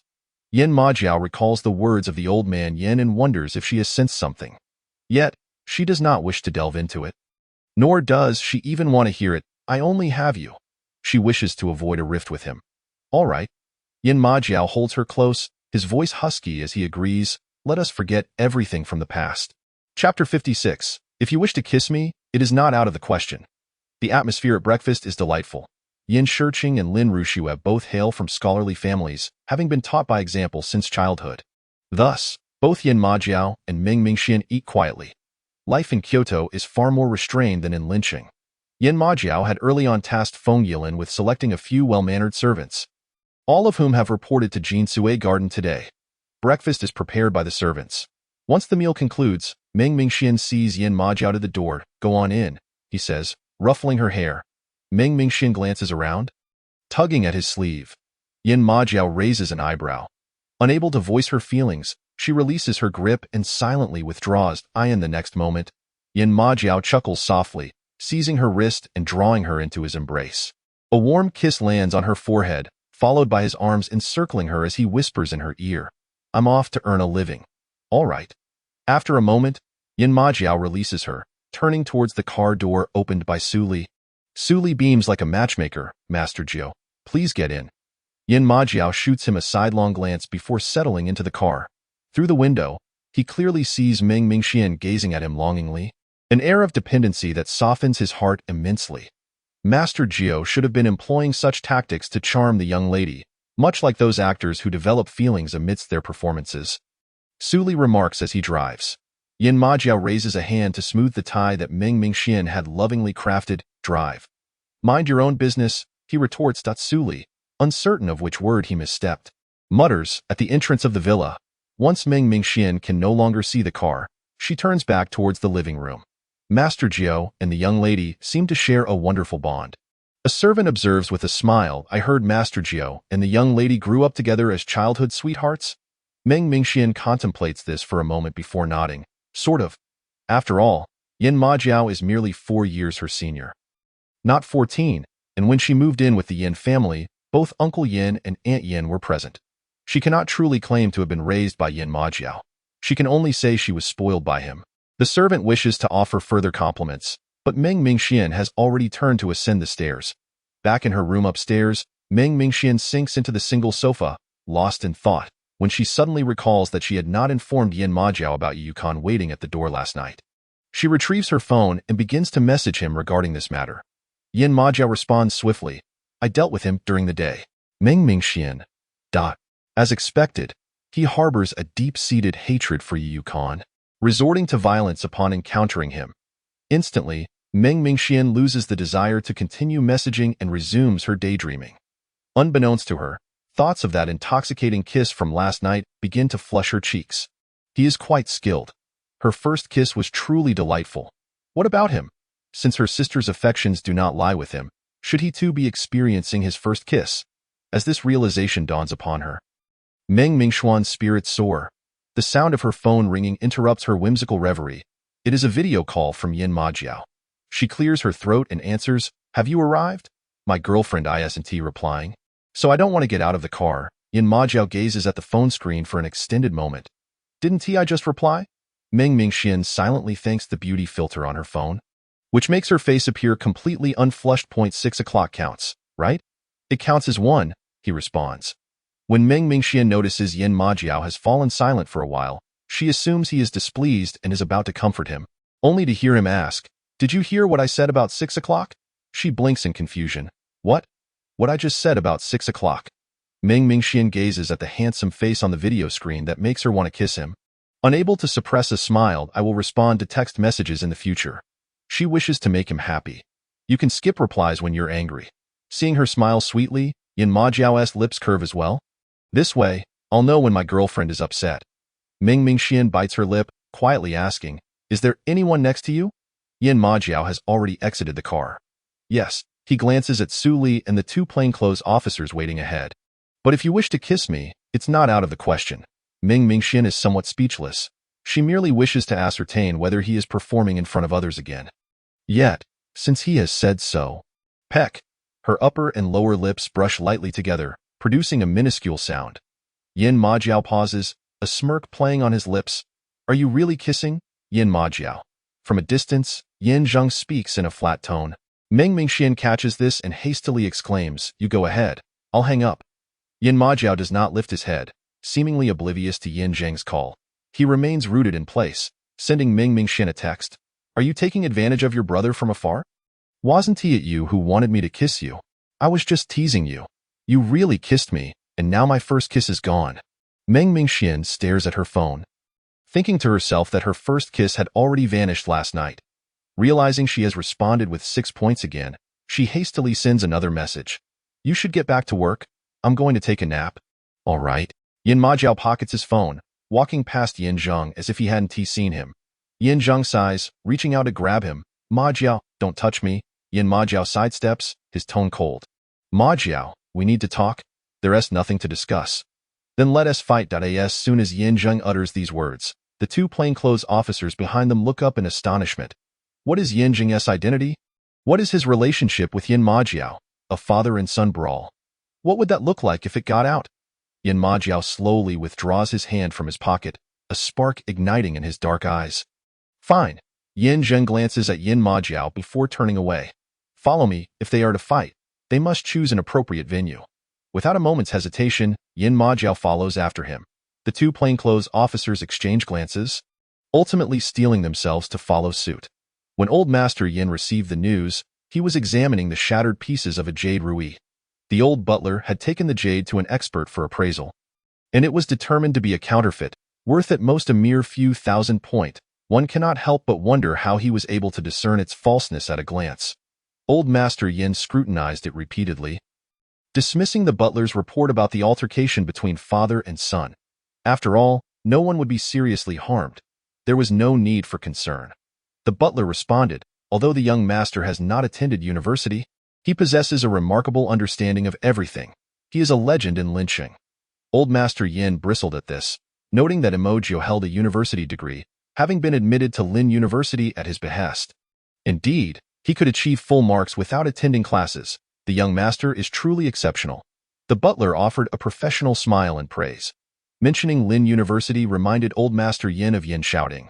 Where is Xiaoding? When will he arrive? He will arrive at 3 in the afternoon. 3 o'clock. Old Master Yin pondered, rising from his desk and instructing the driver to bring the car around to Jiuye Garden. The butler paused momentarily. Yes, sir. 10 minutes later, Old Master Yin settled into the back seat of the jeep, messaging those at the airport to send Xiaoding directly to Jiuye Garden. I want him here, he stated. The butler, feeling somewhat numb, replied, Yes, sir. Such an affinity for stirring trouble, he observed as Old Master Yin orchestrated a tempest. The butler sluggishly poked the screen with his middle finger. Chapter 57. I find your affection to be rather cheap. In the villa's living room, Meng Mingxian sat quietly beside Old Master Yin, awaiting his words of wisdom. During his tea drinking, she glanced several times at the old butler, who stood quietly behind him, just moments ago. He seemed to cast a sympathetic glance in her direction. Was Old Master Yin contemplating introducing her to another suitor? At that moment, Old Master Yin broke the silence. Song Han is quite dependable. Isn't he? Meng Mingxian nodded. Yes, I owe a lot to Song Sin Xiao this time. If he hadn't turned back, risking his life, I would have surely been struck by Yin Xiaoxi's tank. The sports car appeared feeble before the imposing tank. Have you considered that it is your betrothal to your brother that has led Xiaoxi to treat you this way? Old Master Yin was known for his bluntness. He had offended many in his youth, yet his numerous accomplishments afforded him a level of tolerance. Indeed, I have suffered an unwarranted calamity, Meng Mingxian concurred. Old Master Yin paused. Then why can't you engage in a proper romance? If you weren't your brother's fiancée, Xiaoxi would not create trouble for you. I have engaged in a proper romance, Meng Mingxian replied, looking at Old Master Yin, but it was disrupted by Jiugu. Old Master Yin was momentarily at a loss for words. The butler stifled a laugh at the absurdity of the situation. After a long pause, Old Master Yin regained his voice. With Grandfather Yin here, should you still harbor feelings for Xiaoding, I will support you. Meng Mingxian was taken aback. So, it is acceptable for me to be with Yin Xiaoding, but not with Yin Emojio. What kind of nonsensical logic is that? It seemed Old Master Yin had perceived her silent rebuttal, and he frowned slightly. The Yin family held a prominent status in the capital. They could not afford to have rumors of brothers vying for the same woman circulating, lest they become a laughingstock. Meng Mingxian fell into a profound silence. Indeed, she had once been in a passionate relationship with Yin Ting, one that was widely known. In her rebirth, she often lamented why she could not return to the time before her relationship with Yin Ting. However, such matters were beyond her control. When Xiaoding arrives, you should have an earnest conversation with him. Any misunderstandings or grievances can be shared with Grandfather Yin. He spoke kindly. Grandfather Yin, Meng Mingxian suddenly raised her head. Now that I have returned to Kyoto as Jiuye's fiancé, Nie Ziyang, Tang Jun, and Feng Yilin all call me little sister-in-law. The news has spread far and wide. For you to summon Xiaoding to Jiuye Garden and suggest a reconciliation at this moment.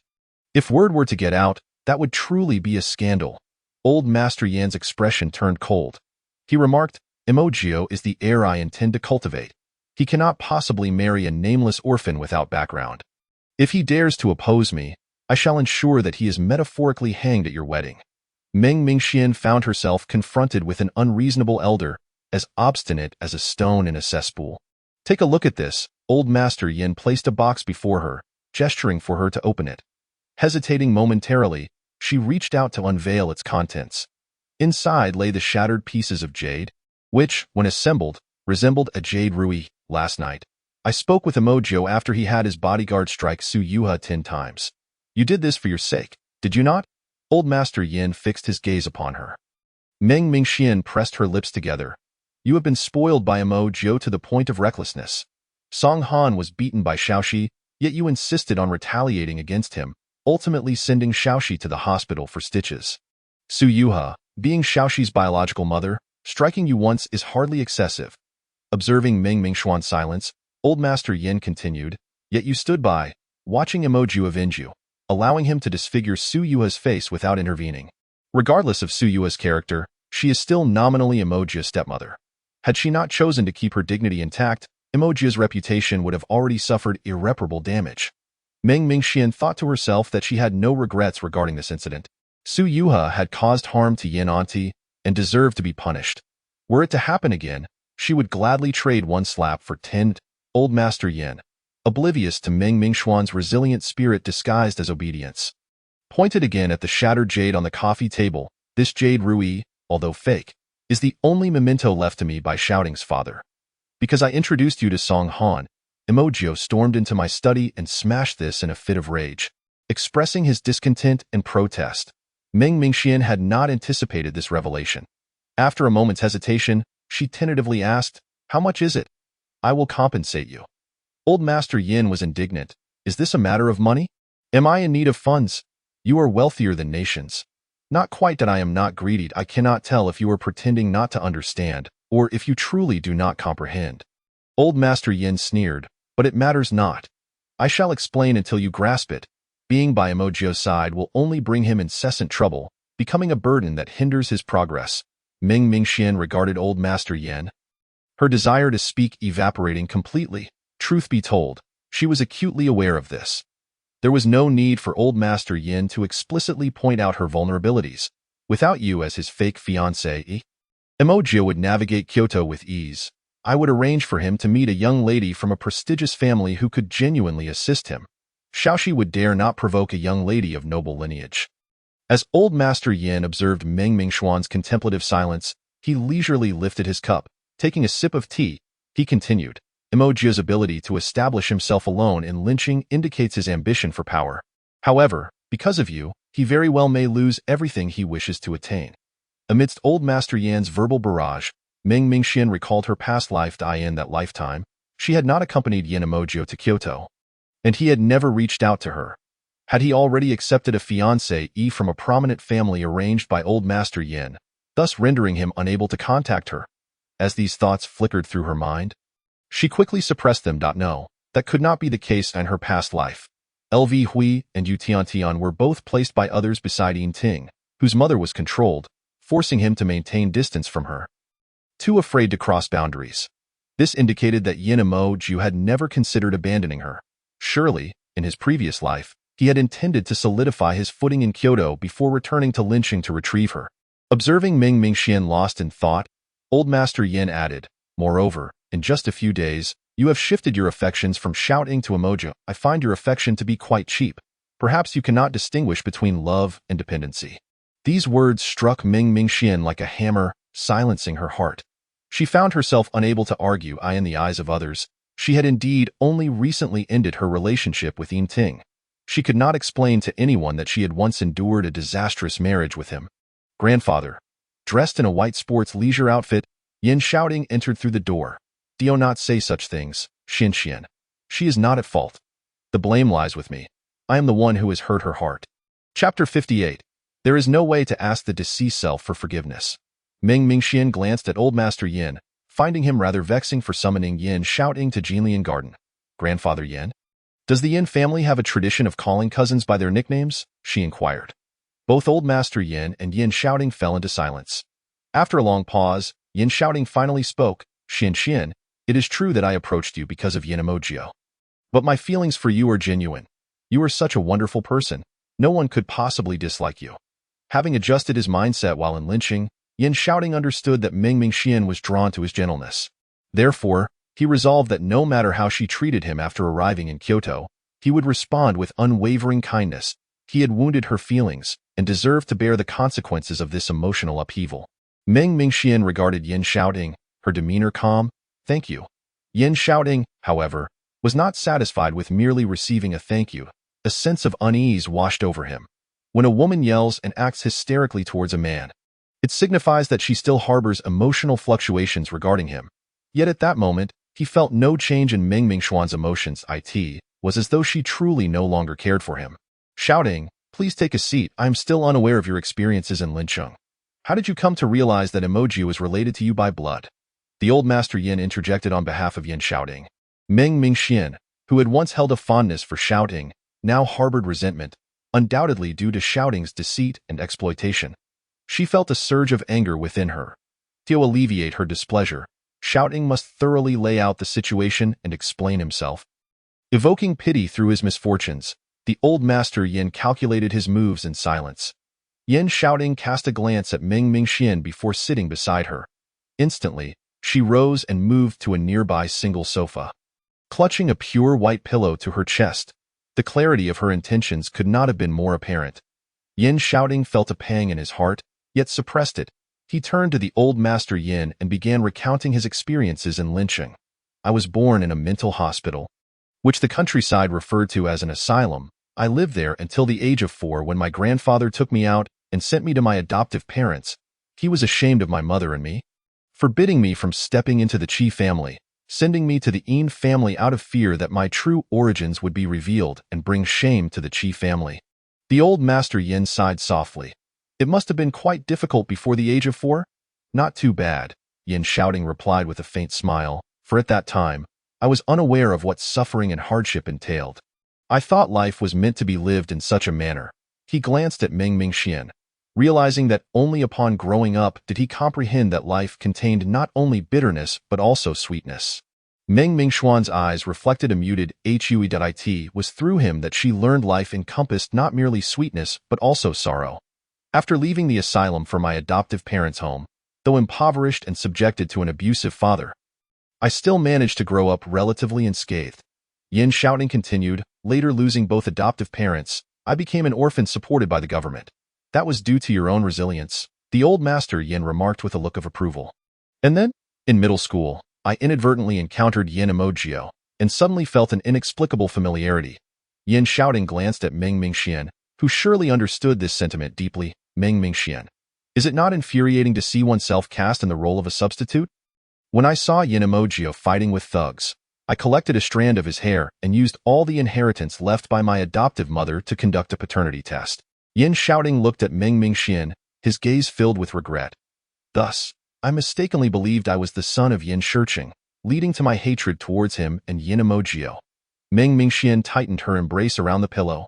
"How pitiable. Just because of this pity, one could draw close to a girl whose emotional world was still blank, using her to exact revenge on those he despised. Xiaoxian, I am truly sorry. My initial approach to you was indeed because of Yin Emojio." Yin Shouting sighed softly, reflecting on his youthful obstinacy, blinded by hatred, to such an absurd extent.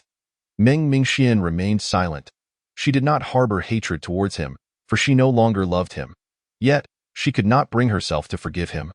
For her former self had perished. She feared pain. Yin Emojio had never caused her pain, yet her past life's outcome had been so tragic, so painful, she could not speak forgiveness for the self that had died. "Xiaoxian, my feelings for you are genuine. I have never liked any other girl, only you. For you are so wonderful. Am I so wonderful that you pushed me to threaten Yin Emojio with suicide?" Yin Shouting fell silent. In those days, he had hesitated, but his desire to see Yin Emojio suffer was overwhelming. Yin Emojio regarded Meng Mingxian as his most treasured possession, and with such sordid thoughts, he would surely manipulate her household registration. Only by threatening suicide would Meng Mingxian instill fear in Yin Emojio, compelling him to yield. "I am sorry." Yin Shouting repeated his apology. Meng Mingxian suddenly smiled. "If you call me sister-in-law, I will let this slide, though not make such a fuss. It is unfair to yourself and to your cousin." Yin Shouting regarded her with tender eyes, akin to a parent observing a child throwing a tantrum. Meng Mingxian contemplated dousing him with her tea, but refrained due to the presence of the old master Yin. "I am not causing a fuss." "You are not causing a fuss, yet you returned to Kyoto as your cousin's fiancé? You should be siblings by rights." Yin Shouting inquired, "Do you dare to claim that you have feelings for your cousin? The kind of affection a woman holds for a man. Why should I not dare?" Meng Mingxian thought to herself that she was indeed returning to Kyoto to play the role of Yin Emojio's fiancé, so why should she not dare to express her affection for him? At most, she could only privately refrain from admitting it to Yin Emojio. "Xiaoxian, you know very well that you are merely using him, treating him as a tool for revenge against me. He is my substitute. Meng Mingxian lifted her teacup, suppressing her emotions, yet ultimately set it back down. Old Master Yin, I have an appointment with Yin Emojio for dinner. It is almost time. Meng Mingxian turned to the Old Master Yin, subtly issuing a dismissal. Were it not for Yin Emojio, she would not bother with such pleasantries. After all, he was Yin Emojio's grandfather. What I just said, you did not take to heart? Did you? The Old Master Yan's expression darkened. I did take it to heart. Meng Mingxian feigned innocence, but the Old Master Yin understood. I dare not disobey him, just as when he presented evidence before me, claiming my ex was ill-intentioned and demanded I break up immediately. Did I not comply right away? The term ex was indeed a painful reminder. Yin shouting pressed his hand against his chest. Therefore, Old Master Yin, your visit is futile. I have no choice in the matter. Meng Mingxian spoke earnestly. Please seek him out. As long as he consents, I will break up with him immediately or return to lynching. Yin Emoji would never agree, and Meng Mingxian was fully aware of this, as was the Old Master Yin. Chapter 59 in the recording, Meng Mingxian speaks of breaking up and returning to lynching. By the time Yin Moji received the audio message, it was nearly the end of the workday. He glanced at the audio file sent by the Old Master Yin, tapping on it. Xiaoxian, you are well aware that you are merely using him, treating him as a tool for revenge against me. He is my substitute. Yin Shouting's voice resonated. Shortly after, it seemed someone lifted a teacup and set it down again, yet no one spoke. Yin Emoju picked up a pin from his desk, twirling it between his fingers. The Old Master Yin understood. I dare not disobey him, just as when he presented evidence before me, saying my ex was ill-intentioned and demanded I break up immediately. Did I not comply right away? Therefore, Old Master Yin, your visit is futile. Seek him out. As long as he agrees, I will break up with him immediately or return to lynching. When Ye Ziyang entered, he happened to hear Meng Mingxuan's words about breaking up and returning to lynching. Yin Emoju noticed the commotion and turned off the phone screen. What is it? Ye Ziyang snapped his jaw shut, momentarily speechless. Brother Jiu, this is a document sent by the department. He stepped forward, placing the file before Yin Emoju. Yin Emoju opened it, glanced at 2 pages, and closed it. Planning documents. Upon hearing this, Ye Ziyang's expression brightened. Brother Jiu, is the department considering siding with us? Yin Shaoxiang is utterly useless. In terms of heirs, you are undoubtedly the most suitable. If Yin Zheng were not blind, he would see the reality of the situation. If you pledge allegiance now, perhaps he will toss you a bone. Yin Emoju placed the document into the shredder. Ye Ziyang abandoned his shortcut ambitions, eagerly watching the phone on Yin Emoju's desk. By the way, has the little sister-in-law been recorded by the old master? Yin Emoju leaned back in his chair, his expression weary. There is no way to divide this. Once aboard a pirate ship, it is not so easy to disembark. Moreover, they had already crossed that line. Ye Ziyang noticed Yin Emoju's discontent and was about to leave when he heard a faint inquiry. I recall you mentioned that you often forcefully kissed your fiancée? Yes, he used to enjoy doing that. Does she slap you afterward? Damn. So Brother Joe kissed the little sister-in-law while pretending to be drunk and received a slap. Ye Ziyang's imagination ran wild, and he cautiously replied, she slapped me a couple of times at first, but not after we got together. So, does that mean Brother Jew has found some psychological balance? Though in reality, he had never been slapped. You are truly unfortunate. Yin Emoju smirked slightly. His little rose had never struck him. Ye Ziyang. Why would he feel the need to comfort Brother Jiao, knowing how strong-willed he is? The little princess had caused such a ruckus for Yin Ting for years, yet Brother Jiao remained unbroken. By the way, did Brother Jiao have a fight with the Yin department? What was the outcome? Ye Ziyang inquired, as the news had spread through their circle, with some having witnessed it at the boxing gym. He wants to send me to the grassroots. Yin Emoju chuckled. Ye Ziyang immediately wore a befuddled expression, momentarily at a loss for words. What was he thinking, given Brother Jia's reputation in lynching? Would he really need to go to the grassroots? How absurd. At that moment, Yin Emoju's phone rang. Upon seeing Little Rose on the screen, he immediately answered. Mingxian. The old master Yin mentioned he had not eaten and wished to dine with us. Meng Mingxuan's voice was gentle. As for the old master Yin, that was one thing. But with Yin Shouting joining, she feared she might lose her appetite. Put it on speaker. Yin Emoju instructed. All right. 2 seconds later, Meng Mingxian replied. It's on. Does grandfather or cousin Shouting have any dietary restrictions? Are they allergic to dog food? Yin Emoji's clear voice flowed from the speaker, calm and unhurried, reaching the old Master Yan's ears. Dog food? He treats them like dogs? The old Master Yan's anger flared. What did you say? If there are no allergies, let us eat together. Yin Emoji did not elaborate further. Mingxian, I will send you a restaurant address. You take grandfather and cousin shouting ahead, and I will come from the office. All right. Mingxian had been stifling laughter for quite some time. When Yin Majiao mentioned dog food, her appetite suddenly improved, even sparking a hint of anticipation. Mingxian quickly received the address of the restaurant and then took Yin Leoi and Yin shouting along with her. On Yin Majiao's side, she donned a suit jacket and prepared to head out. Jiuge, take me with you. I'm not allergic to dog food, Nie Ziyang called out, trailing behind. His primary interest lay in observing how Yin shouting would be fed dog food, and whether his sister-in-law would exhibit any signs of reluctance. He had to keep a watchful eye on Jiuge. Suit yourself. Thank you, Jiuye, Nie Ziyang playfully called out, eagerly following along. Upon reaching the ground floor, he even opened the car door for Yin Majiao. Usurping Su Li's task, the trio of Mingxian arrived first, and when she noticed Yin Majiao was still absent, she excused herself to the restroom, going outside to await her arrival. As Su Li parked the car, Mingxian hurriedly approached. Why are you running? Yin Majiao opened the car door and strode towards Mingxian, reaching out to tuck a strand of her hair behind her ear. I was eager to see you. Mingxian nestled into his embrace, the long-suppressed grievances bubbling to the surface upon seeing him. I came out under the pretense of using the restroom. It was unbearable.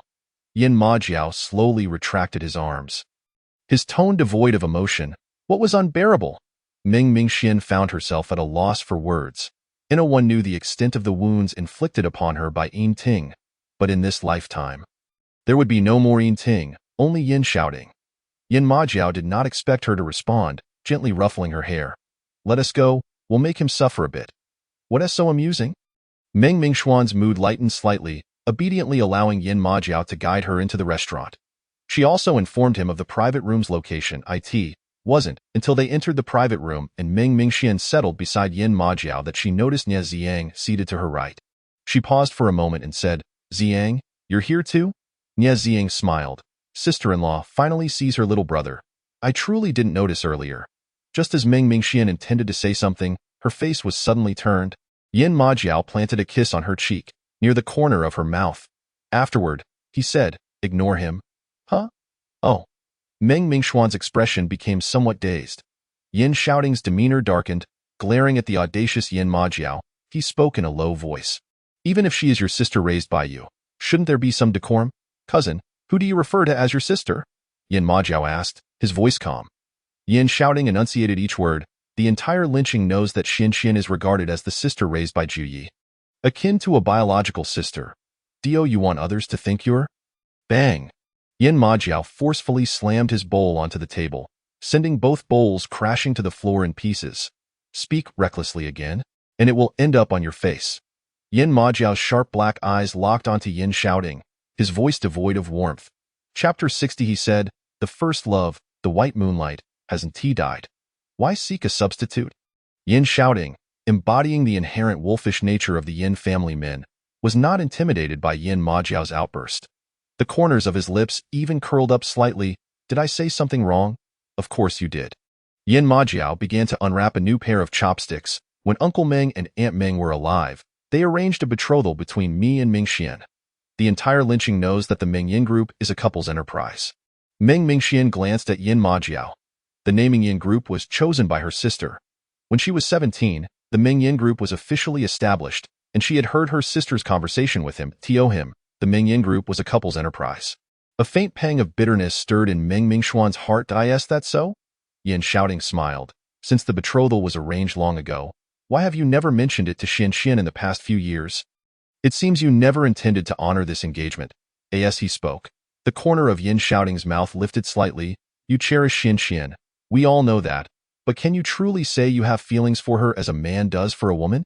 If so, when did that begin? If not, is it fair to expect Xin to fulfill an engagement devoid of romantic feelings? Yin Majiao regarded Yin Shouting, his gaze as cold as water.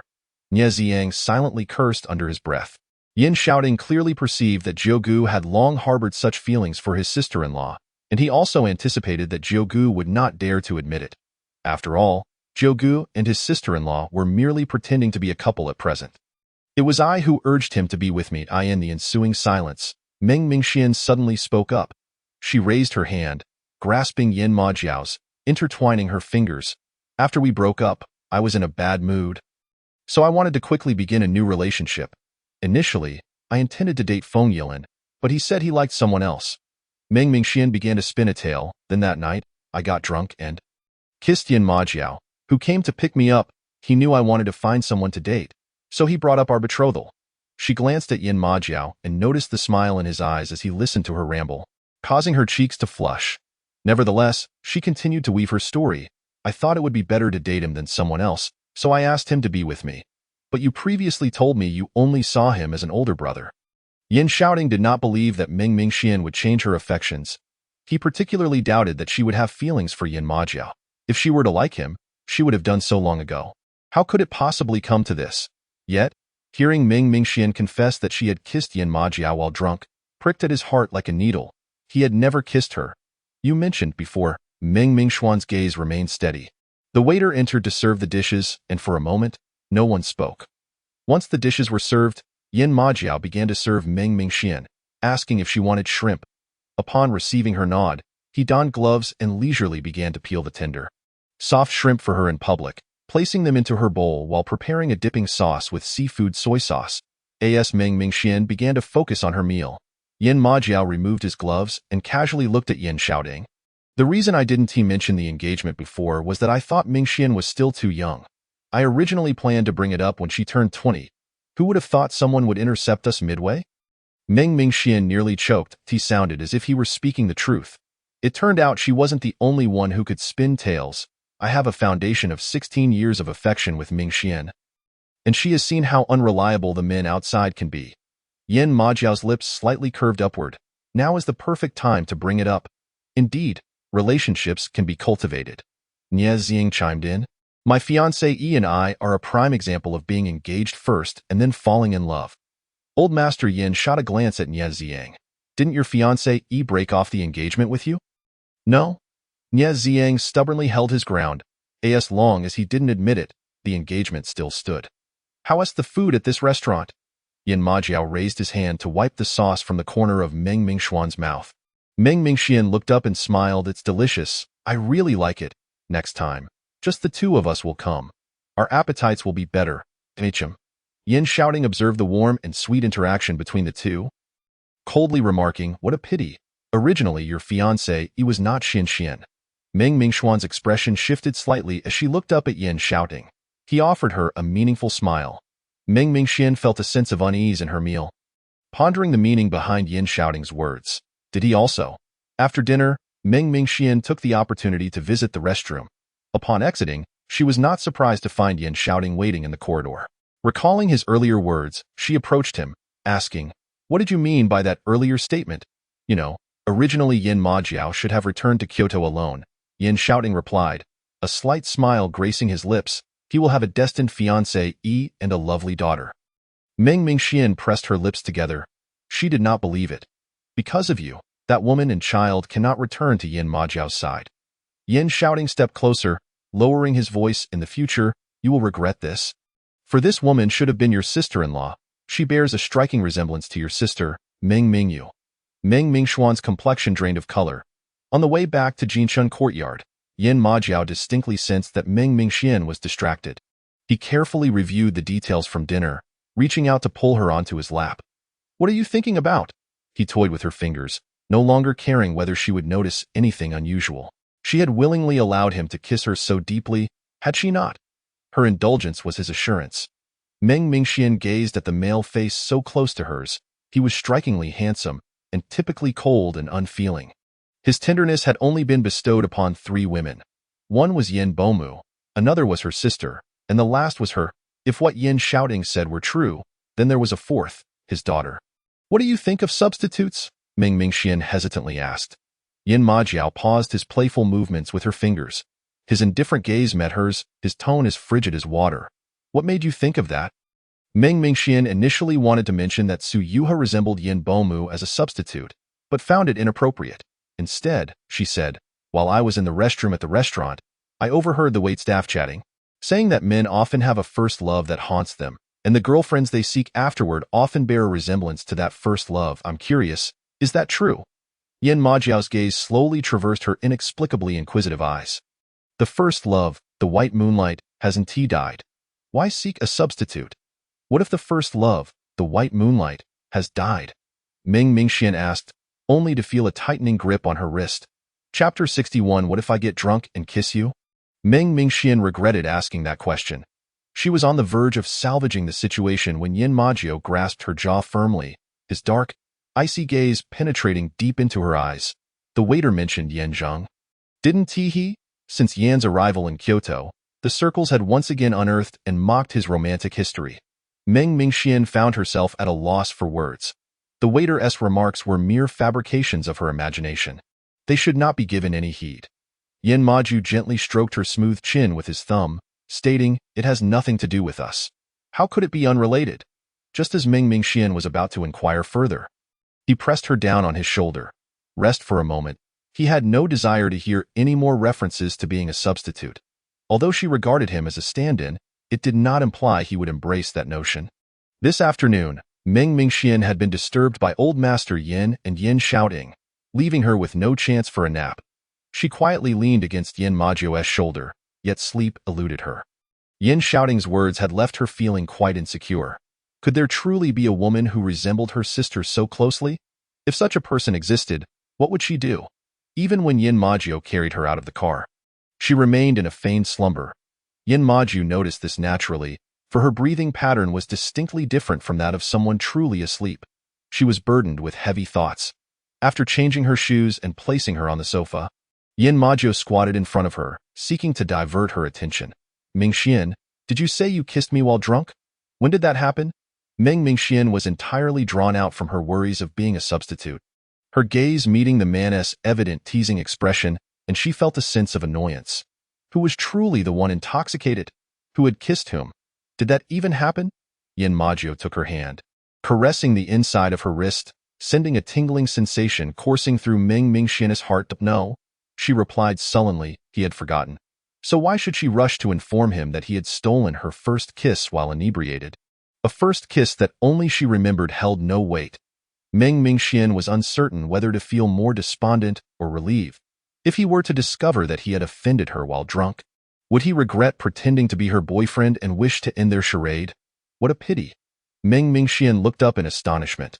What did he find regrettable? Yin Majio caught her bewildered gaze and chuckled lightly. Rising to loosen his tie. There's a gathering at the bar tonight. The friends in our circle would like to meet you. Would you care to join? He inquired. Ming Mingxian pondered for a moment. Will they bring their partners? Of course. Then I'll go to. If everyone else brought their partners, how could she allow him to attend alone? At such gatherings, what if someone called him Prince? All right, go pick out a dress. We'll set off later. Yin Majio still needed to return to his study to handle some business emails and attend a video conference. Can I wear the dress you gifted me last time? Ming Mingxian asked eagerly. Yin Majio's tone instantly turned serious. No, but it looks great. Be good. Wear a white one. Yin Majio coaxed her. 18 night? I look like a ghost. I refuse. Ming Mingxian rejected, asserting that she was 22. Not a mere 12 or 16. Then how about light green? Green? I'm your girlfriend now. You want me to wear green? If I want you to wear green, will you? Of course not. Ming Mingxian stood up. Feigning calmness, I'll find a black dress. I want to be a black swan tonight. Yin Majio pulled her closer, pinching her face and then her delicate neck. What are you doing? Just checking how pale you are. You re quite fair, definitely more of a white swan. Ming Mingxian. Nearby, the maids stifled their laughter. Ming Mingxian was aware that he needed to return to his study to work, so she pushed his hand away and swiftly ran off. Once back in her room, she opened the wardrobe but found herself dazed in front of it for quite some time. Her cheeks ablaze. Her boyfriend was quite the flirt. If only he were genuinely flirting with her instead of just acting. At the royal court bar, as Yin Majio entered the private room with Ming Mingxian, the young masters in the circle were already indulging in drinks.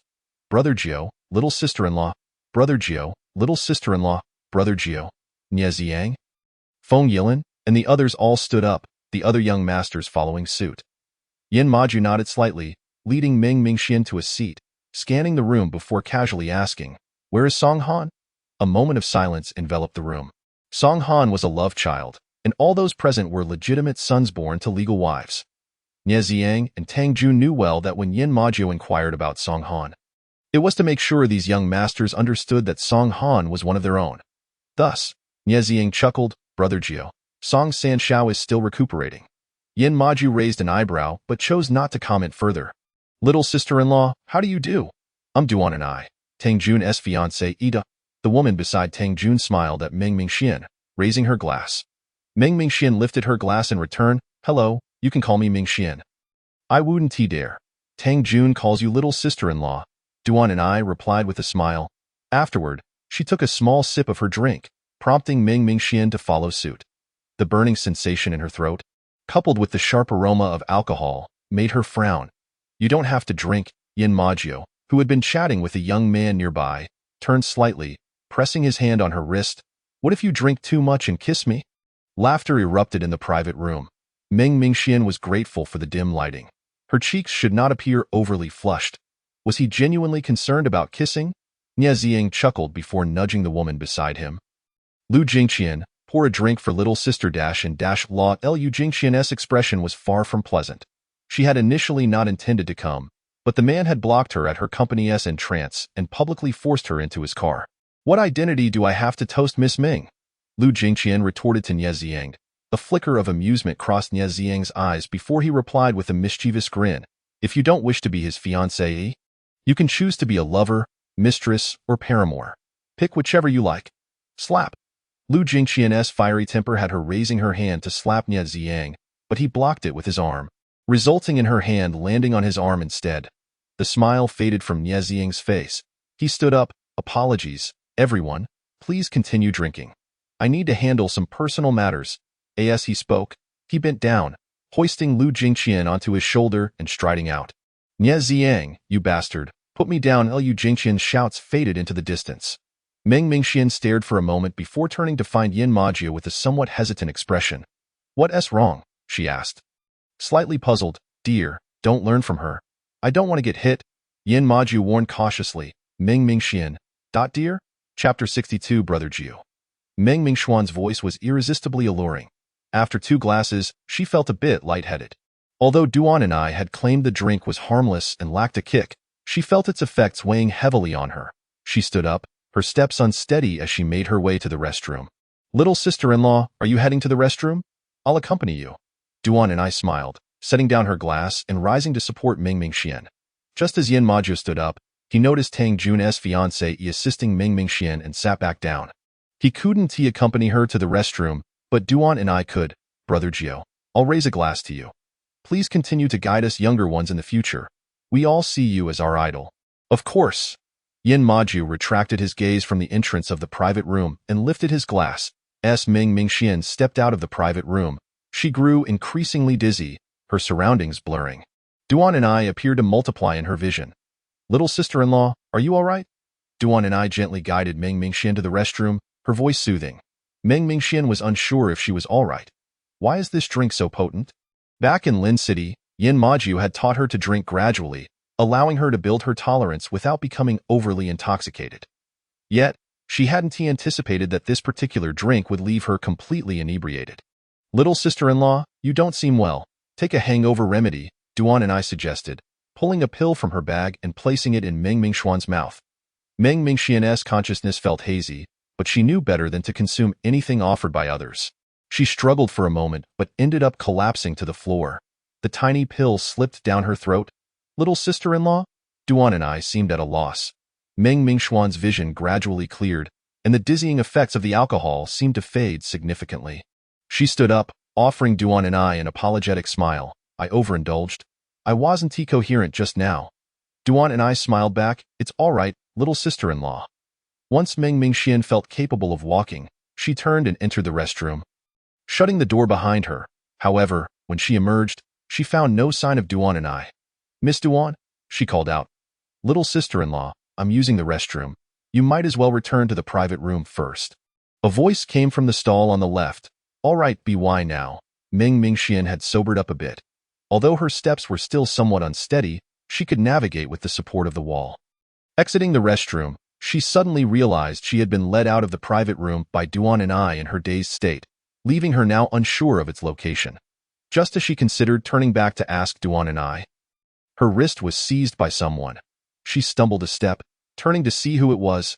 Yin shouting? He frowned at her flushed cheeks. Someone sent me an anonymous message saying you came to the bar alone to drown your sorrows. Do you realize how dangerous that is?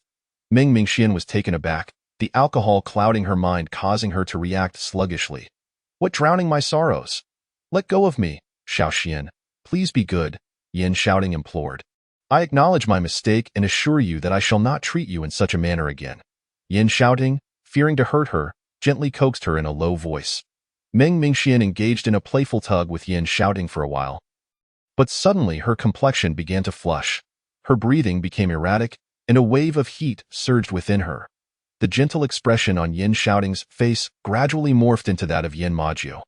Brother Jiu. Ming Mingxuan's voice was indescribably alluring.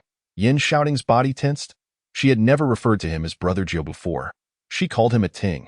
Inside the private room, Yin Majiu occasionally cast glances toward the door. After a moment, he finally stood up, stating, I shall make a trip to the restroom. Brother Jiu and the little sister-in-law are truly inseparable. They can't bear to be apart for even a moment. Others laughed. Yin Majiu had always regarded Ming Mingxian as his foremost priority, indifferent to external opinions, even if they deemed him to be henpecked. Soon, Yin Majiu arrived at the restroom door. Mingxian, are you inside? He stood near the women's area and called out. A moment later, Duani's voice responded, Is that you, Brother Jiu? The little sister-in-law has already gone out. Yin Majiu's expression turned icy. When? About 5 minutes ago, was the reply. Yin Majiu turned and left. He contacted Su Li in the car, instructing him to ensure that no one entered or exited the bar. He then began to kick open the doors of nearby private rooms. Checking every corner, before long, Tang Jun and the others were alarmed and rushed out to inquire. Upon learning that Ming Mingxian had gone missing after visiting the restroom, their faces changed dramatically, especially Tang Jun, who rushed to the entrance of the women's restroom, shouting for Duan and I to come out and clarify the situation, emphasizing that Ming Mingxian had gone to the restroom with her. If anything were to happen to Ming Mingxian, his relationship with Brother Jiu would be irreparably damaged. The music in the bar was abruptly halted. The men and women present were unaware of what had transpired, but seeing the imposing presence of the bodyguards, none dared to voice their concerns. In the relatively quiet environment, Yin Majiu soon heard a commotion near the emergency staircase. Though Ming Mingxuan's voice was absent, he hastened over, determined not to overlook any clues. When Yin Majiu pushed open the fire escape door, he saw Nie Ziang gripping Yin shouting by the collar, pinning him against the wall, both men in a standoff. Ming Mingxian hung onto Lu Jingxian, her face half-flushed to an alarming degree. Having fought his way through the city, Yin Majiu instantly grasped the situation. He removed his suit jacket and draped it around Ming Mingxian. Then, taking her from Lu Jingxian, he instructed, Hand her over to me. All right, as a fellow woman. Lu Jingxian felt a sense of dread for Ming Mingxian. Upon hearing Yin Majiu's voice, Nie Ziang turned to report, Brother Jiu. He fed the little sister-in-law something tainted and attempted to take her away. Both Nie Ziang and Lu Jingxian appeared somewhat disheveled, clearly having had a confrontation when Nie Ziang encountered Yin shouting attempting to lead Ming Mingxian away via the emergency staircase. What a filthy act. Unfortunately, I have never stooped to such lows, Yin shouting replied with a cold smirk. But how could Mingxian be left alone, and why was she fed something tainted? Yin Majiu, how have you been caring for her? Yin Majiu's gaze, as sharp as a blade, swept over Yin shouting's face. Ziang, check the surveillance footage. I will take Mingxian home first. Yin Majiu turned to leave, cradling the feverish Ming Mingxian in his arms. Understood. Nie Ziang released Yin shouting, whispering a cold chuckle. Once I find evidence, you are finished. I'll be waiting, Yin shouting replied. Unperturbed, as he departed, Nie Ziang adjusted his clothes and grasped Lu Jingxian's wrist. This time, Lu Jingxian did not resist him. As they stepped outside, she expressed her relief. Fortunately, you're such a scoundrel. Had you not bullied me here, I wouldn't have encountered Miss Ming. Nie Ziang's expression darkened. What a ridiculous characterization of mutual affection. Chapter 63. Be obedient. And we shall kiss when we return home. Nie Ziang led Lu Jingxian back to the private room, where he found everyone seated with solemn expressions. no one had any desire to drink anymore. They all lit cigarettes. I step out for just a moment, and such a grave matter arises. Nie Ziying pulled Lu Jingxian into a vacant seat beside Feng Yilin. How could the little sister-in-law have been left alone? His words added an immense weight to the already tense atmosphere in the room. Tang Jun stood up, kicking the glass coffee table in front of him, exclaiming, "What do you mean? How could the little sister-in-law be left alone?" Nie Ziyang hesitated, following Tang Jun's gaze toward Duan Ni. Lu Jingxian, equally astonished, hadn't anticipated this incident's connection to Duan Ni. After being taken away by Nie Ziyang, what had transpired? Jun, how many times must I repeat myself? After I administered the sobriety pill to the little sister-in-law, she regained her senses. I was experiencing stomach pains and allowed her to return to the private room first. I never imagined that such a short distance would lead to trouble for her. Duan Ni's eyes were red, her voice hoarse, clearly having cried. Sobriety pill? Nie Ziyang seized the crux of the matter. The surveillance footage has been reviewed. Feng Yilin leaned back casually, his expression neutral. Yin shouting indeed took the little sister-in-law from the restroom. But she was clearly already compromised when he arrived. Lu Jingxian's expression shifted. If that's the case, the issue likely originates from the sobriety pill Duan and I administered to Ming Mingxian. But has Duan and I lost her mind? To be so audacious as to harm Ming Mingxian right under everyone's noses? And how fortuitous that Yin shouting appeared at that precise moment. Where is the sobriety pill? Show me a few. Nie Ziyang turned to Duan and I brought it from home. Originally for my own use, I only brought one, which I gave to the little sister-in-law. Duan and I sobbed. The last vestiges of a smile vanished from Nie Ziyang's face. Lu Jingxian pressed down on Nie Ziyang, who was on the verge of exploding, and addressed Duan and I. Miss Duan, since you brought the sobriety pill from home, I presume you have more there, correct? To prove your innocence. Why not accompany us back to retrieve a couple for testing? Very well. Duan and I wiped her tears and stood up. Feng Yilin passed by Tang Jun, patting him on the shoulder.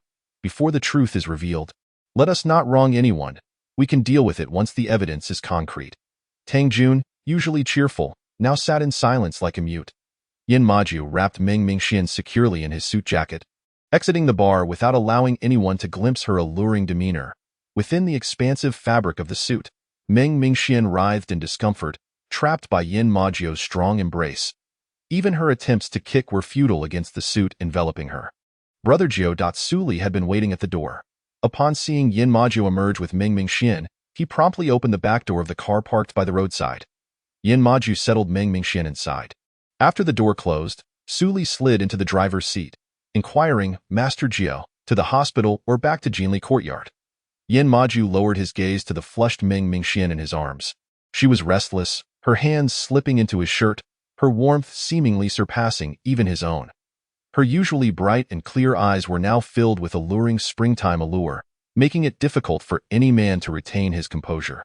To Jinli Courtyard. Yin Maju made his choice and then raised the partition. The car slowly made its way toward Jinli Courtyard. The heat within Ming Mingxian became increasingly apparent, and she looked at the man tightly holding her. A hint of grievance in her gaze. I'm feeling hot.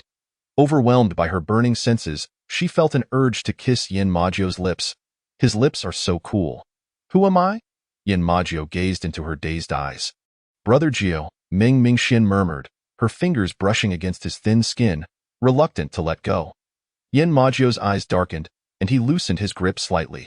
Seizing the opportunity, Ming Mingxian turned to wrap her arms around his neck.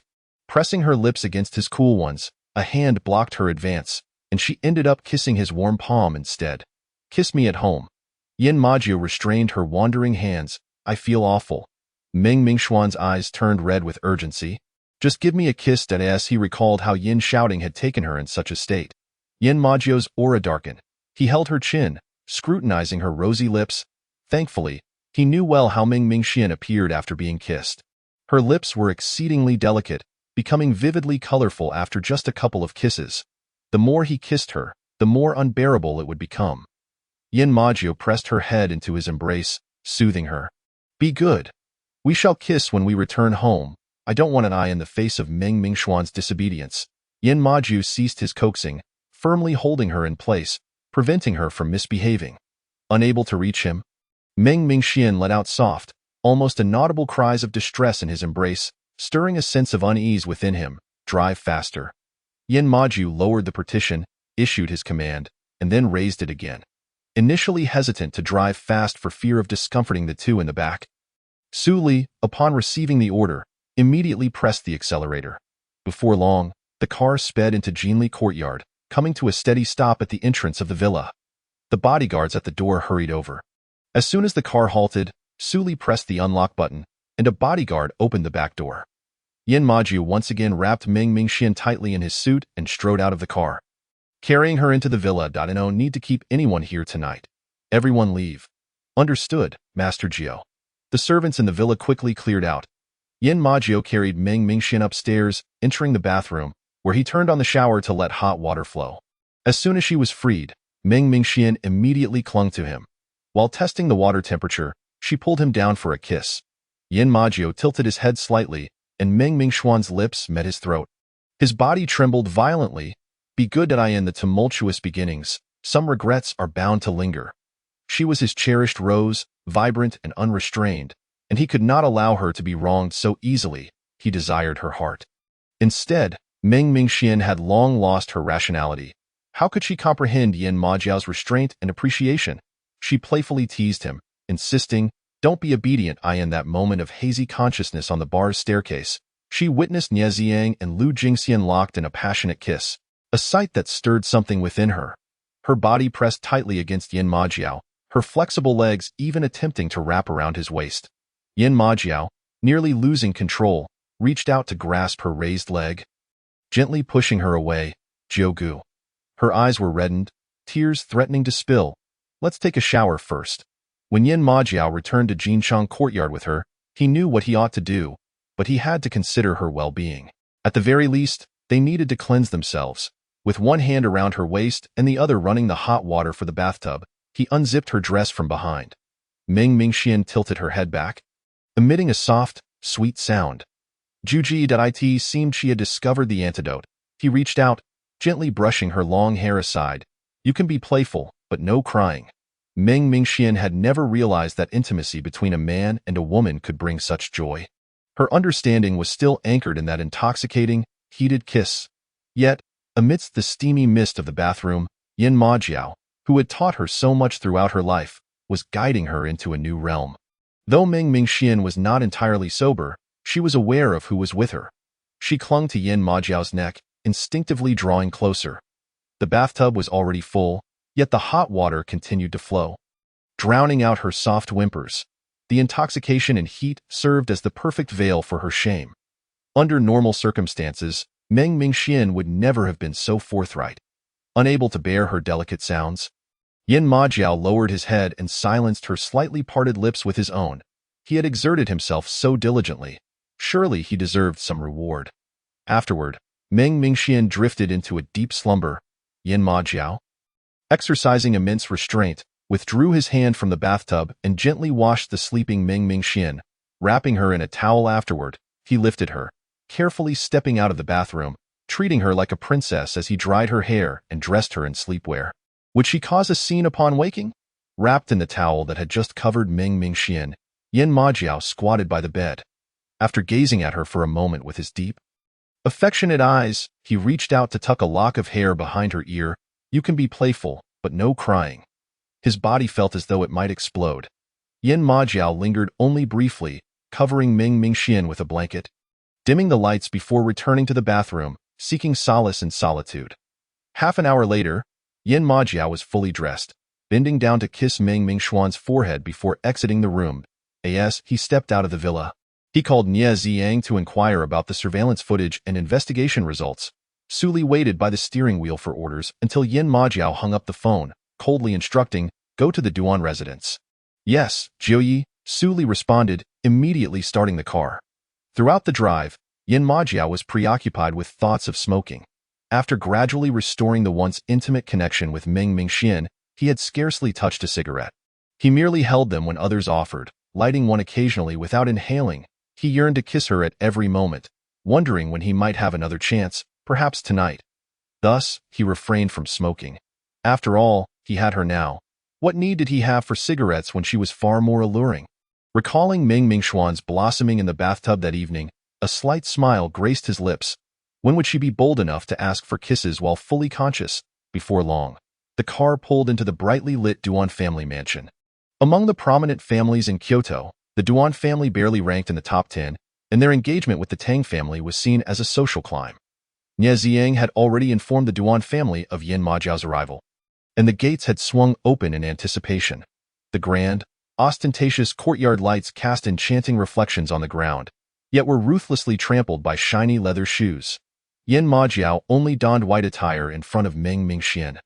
At this moment, he was clad in a sharply tailored black suit, accentuating his already stern features. Upon entering the Duan family's living room, he cast a casual glance around. The elder Duan sat sternly in the main seat of a brick-red classical sofa. On the cold tiled floor knelt a youth, no older than 20, with a swollen left cheek, evidently recently slapped. Nie Ziang and others stood up. Jiuye. Yin Majiao approached, sitting beside Tang Jun, his expression inscrutable. It appeared they had found the scapegoat. The elder Duan's expression froze, internally seething. Such an impudent young one. Through keen observation, the elder Duan deduced that the hangover remedy Duan and I had brought home was actually intended for her brother. Duan Tianhui, to use as a party stimulant, inadvertently given to his sister-in-law. Nie Ziang shot a sardonic glance at the elder Duan. Everyone in the room could hear the irony in Nie Ziang's words. I am new here. I still need to show respect to the elder Duan. Yin Majiao slightly lifted his eyelids, his seemingly indifferent gaze piercing. If we were to break the arm of the young Duan, this matter would be settled. The Duan family members in the living room collectively shuddered. The kneeling Duan Tianhui, just 19, looked up in disbelief. He did not want to lose an arm, young Master Yin. This seems rather excessive, doesn't it? The elder Duan's face darkened. Oh, what seems excessive? Yin Majiao feigned interest. Young Master Yin has mentioned he is new here. Why not let this matter rest? The elder Duan insinuated. Yin Majiao's cold eyes narrowed slightly. So, tonight's incident was instigated by some esteemed individual? The elder Duan became exasperated. That is not my intention. Let me guess. Yin Majiao slowly stood up, walking in front of the kneeling Duan Tianhui. Looking down at him, was it Madame Yin or Minister Yin? Or perhaps that unfortunate second young master of the Yin family, whose head was recently cracked open by my fiancé, as he spoke? He pressed his hand onto Duan Tianhui's shoulder, his cold gaze menacing. The privileged Duan Tianhui had never encountered such a situation. Terrified, he blurted out, It wasn't me. The stimulant isn't mine. Don't break my arm. Whose is it? Yin Majiao did not relent that I don't know. Duan Tianhui desperately looked towards the elder Duan for help. The elder Duan suggested that Duan Tianhui admit to the slap and apologize. But Duan Tianhui did not expect Yin Majiao to be so ruthless, threatening to break his arm. From the outset, Yin Majiao knew that Duan Tianhui was merely a scapegoat.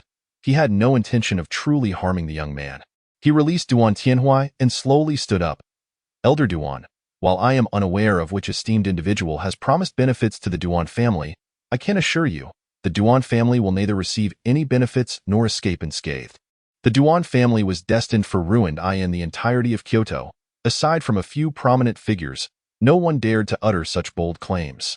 Yet, those words spoken by Yin Majiao, with his strikingly handsome lips, carried an undeniable weight. The elder Duan's face turned ashen. Though my Duan family may not rank within the top 10 in Kyoto, we are not to be extinguished at your whim. Then you may await your fate. Yin Majiao had not come merely to harm anyone. He was acutely aware of the hidden hand at play. If he were to strike, he would take down the entire Duan family. The elder Duan felt a surge of anger rise in his chest, helplessly watching as Yin Majiao delivered his threat before turning to leave. He quickly shifted his gaze to Nie Ziang. Nie Xiao, don't call me. Nie Ziang appeared eager to escape, dragging Lu Jingxian towards the exit while muttering, What a joke! Jiuye is someone who dares to strike even Minister Yin. The elder Duan. Last night, was it he who treated her in such a manner? As Nie Ziang hurriedly left with Lu Jingxian, Feng Yilin stood up to exit right behind them, not bothering to greet the elder Duan. If Jiuye said the Duan family would be finished, then they would undoubtedly meet their end. It was not merely a scare tactic. There was no need for formalities from a family on the brink of collapse. Ajuan, do persuade him to reconsider. You've been with him for so long. Surely you wouldn't disregard the bond of brotherhood. The elder Duan pressed his hand to his chest, addressing Tang Jun in a tone befitting an elder. Tang Jun raised his gaze, his voice unusually calm. Are we persuading or begging? The elder Duan scoffed. Yin Majiao is indeed a formidable figure in lynching, respected by the political circles there, but in Kyoto, he is nothing. Even his minister father could not allow the Duan family to be so easily crushed. Since you do not believe, why must you compel me to intervene? After all, he is still the son of Minister Yin. It would not be wise to let matters grow too tense. The elder Duan's words drew a laugh from Tang Jun. What are you laughing at? The elder Duan's expression darkened. Calmly, Tang Jun stood up, his gaze sweeping over the tear-streaked face of Duan I. Let's end this here. Duan and I froze in place. From today onward, our engagement is annulled.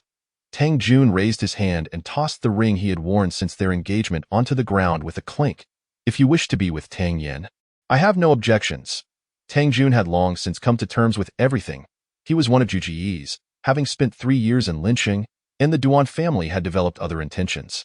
Or rather, the Duan family had likely already colluded with Tang Yin and his ilk. If he had not taken Duan and I to the bar, his sister-in-law would not have suffered such a great loss. Continuing to entangle himself with the Duan family would only breed resentment from Jiugu. Juan, I didn't. Duan and I frantically tried to grab Tang Jun's arm, but he sidestepped her. Since you've chosen your side, take care of yourself moving forward. Tang Yin was not a man of gentle temperament. That was a wolf donning the guise of a human. Tang Jun cast a deep glance at Duan and I before striding away from the Duan residence. A Jun! Duan and I cried out. For reasons she could not comprehend, despite having made her choice, her heart was now flooded with regret. As Tang Jun exited the Duan household, he felt that even the starlit night sky had lost its charm. The Tang and Duan families had long been close, and he and Duan and I had grown up together. It turned out that the sensation of being betrayed by a woman was indeed as unpleasant as it seemed. What was he doing? Come on over. Among us brothers, it's rare to have a heartbreak. We ought to celebrate with some drinks, he proclaimed. Just to be clear, the one who suffered the heartbreak must treat. Nie Ziyang's voice rang out with a tone of schadenfreude. Tang Jun raised his gaze towards Nie Ziyang, fell silent for a moment, and then approached him, engaging in a playful scuffle. Dude, take it easy. I'm your brother, not a punching bag. Nie Ziyang retreated step by step. Feng Yilin leaned against the car door, watching with a casual chuckle. Inside the car, Lu Jingxian sat, her expression one of confusion. The world of men truly was perplexing. After Meng Mingxian awoke, she lay on her bed, staring at the ceiling in a daze. The blurry recollections surged through her mind like relentless waves, leaving her feeling flustered. Just then, her phone rang. She patted her flushed cheeks and picked up the phone.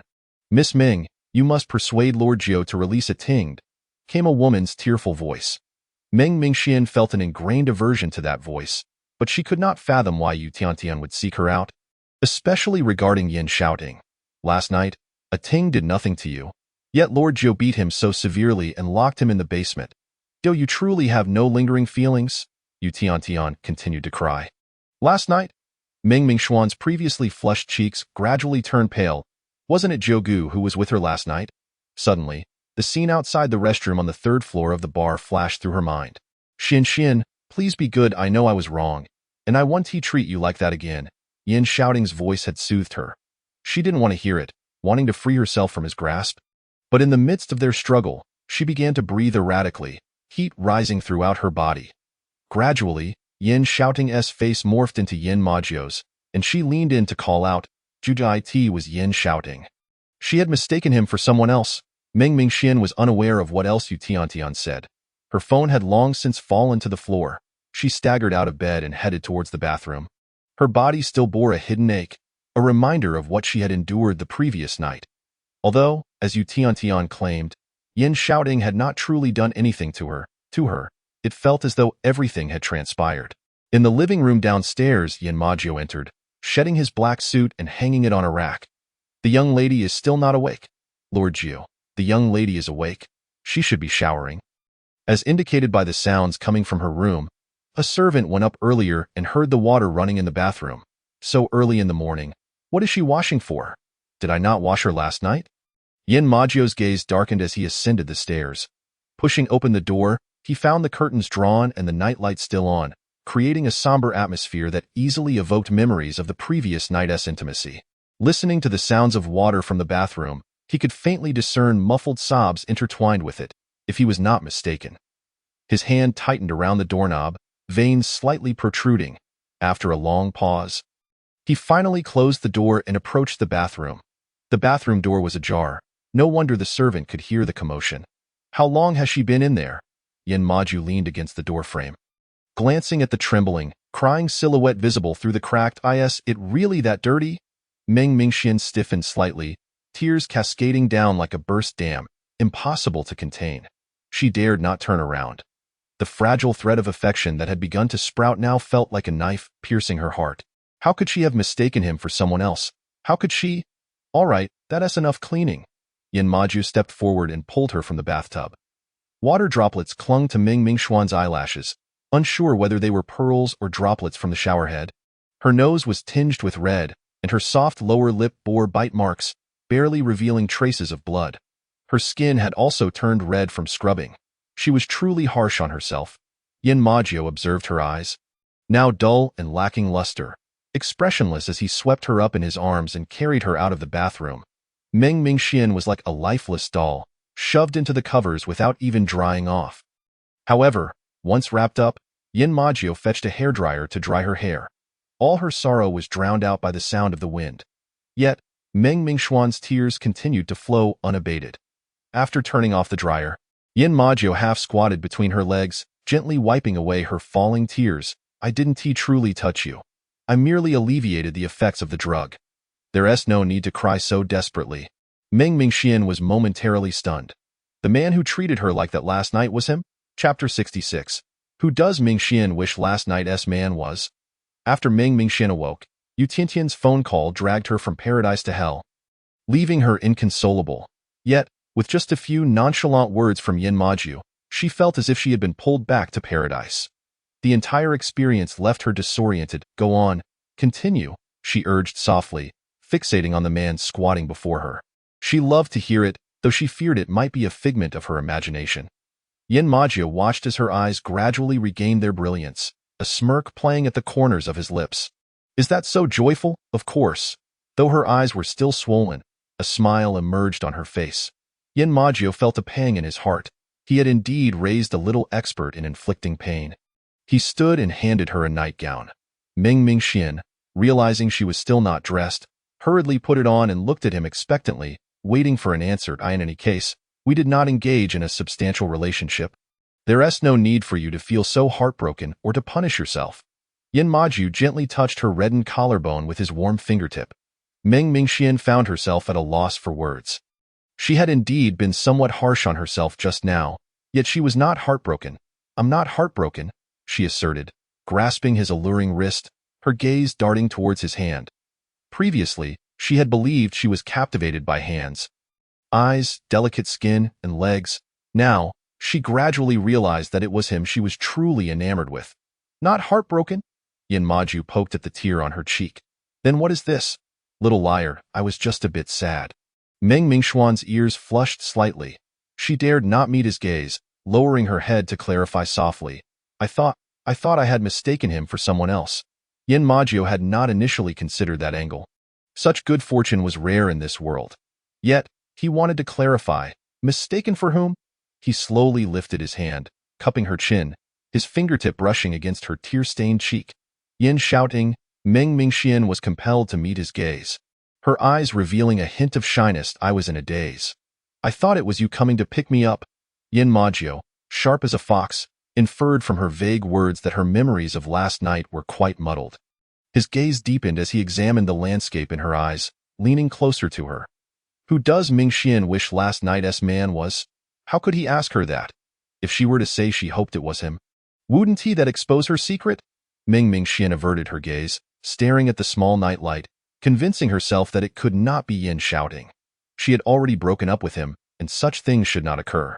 The answer was not what Yin Maju wanted to hear, but it was somewhat acceptable. With him, it's not allowed, but with a brother it is? Yin Maju wished to clarify.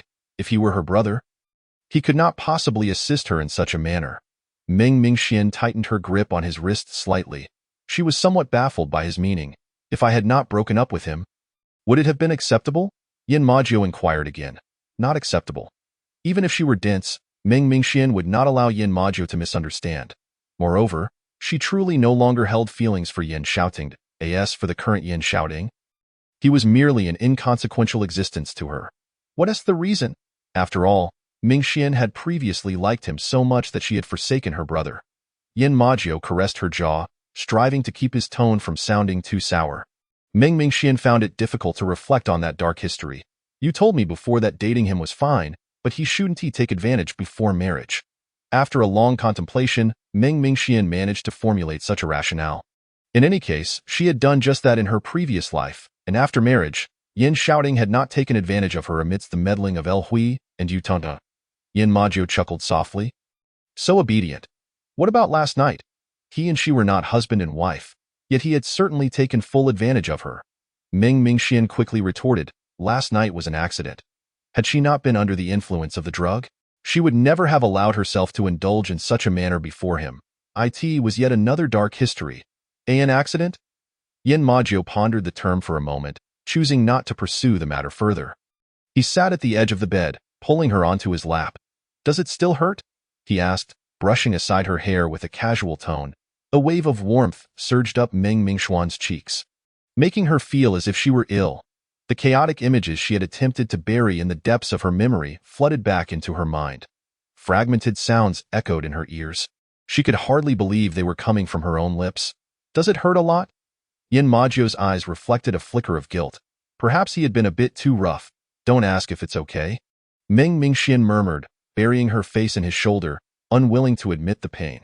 Yin Majiu raised an eyebrow slightly. Is this shyness? All right, I want to ask, he conceded, wrapping his arms around her waist, gently stroking her long hair. Ming Mingxian languished in his embrace for a while, the heat on her face gradually subsiding. She lifted her head slightly, tilting it to look at him. Are we still pretending to be a couple? Last night was indeed an unexpected event, yet this unforeseen occurrence transcended the boundaries of a mere faux couple. Such pretenders ought not to engage in such intimate behaviors. What were his intentions?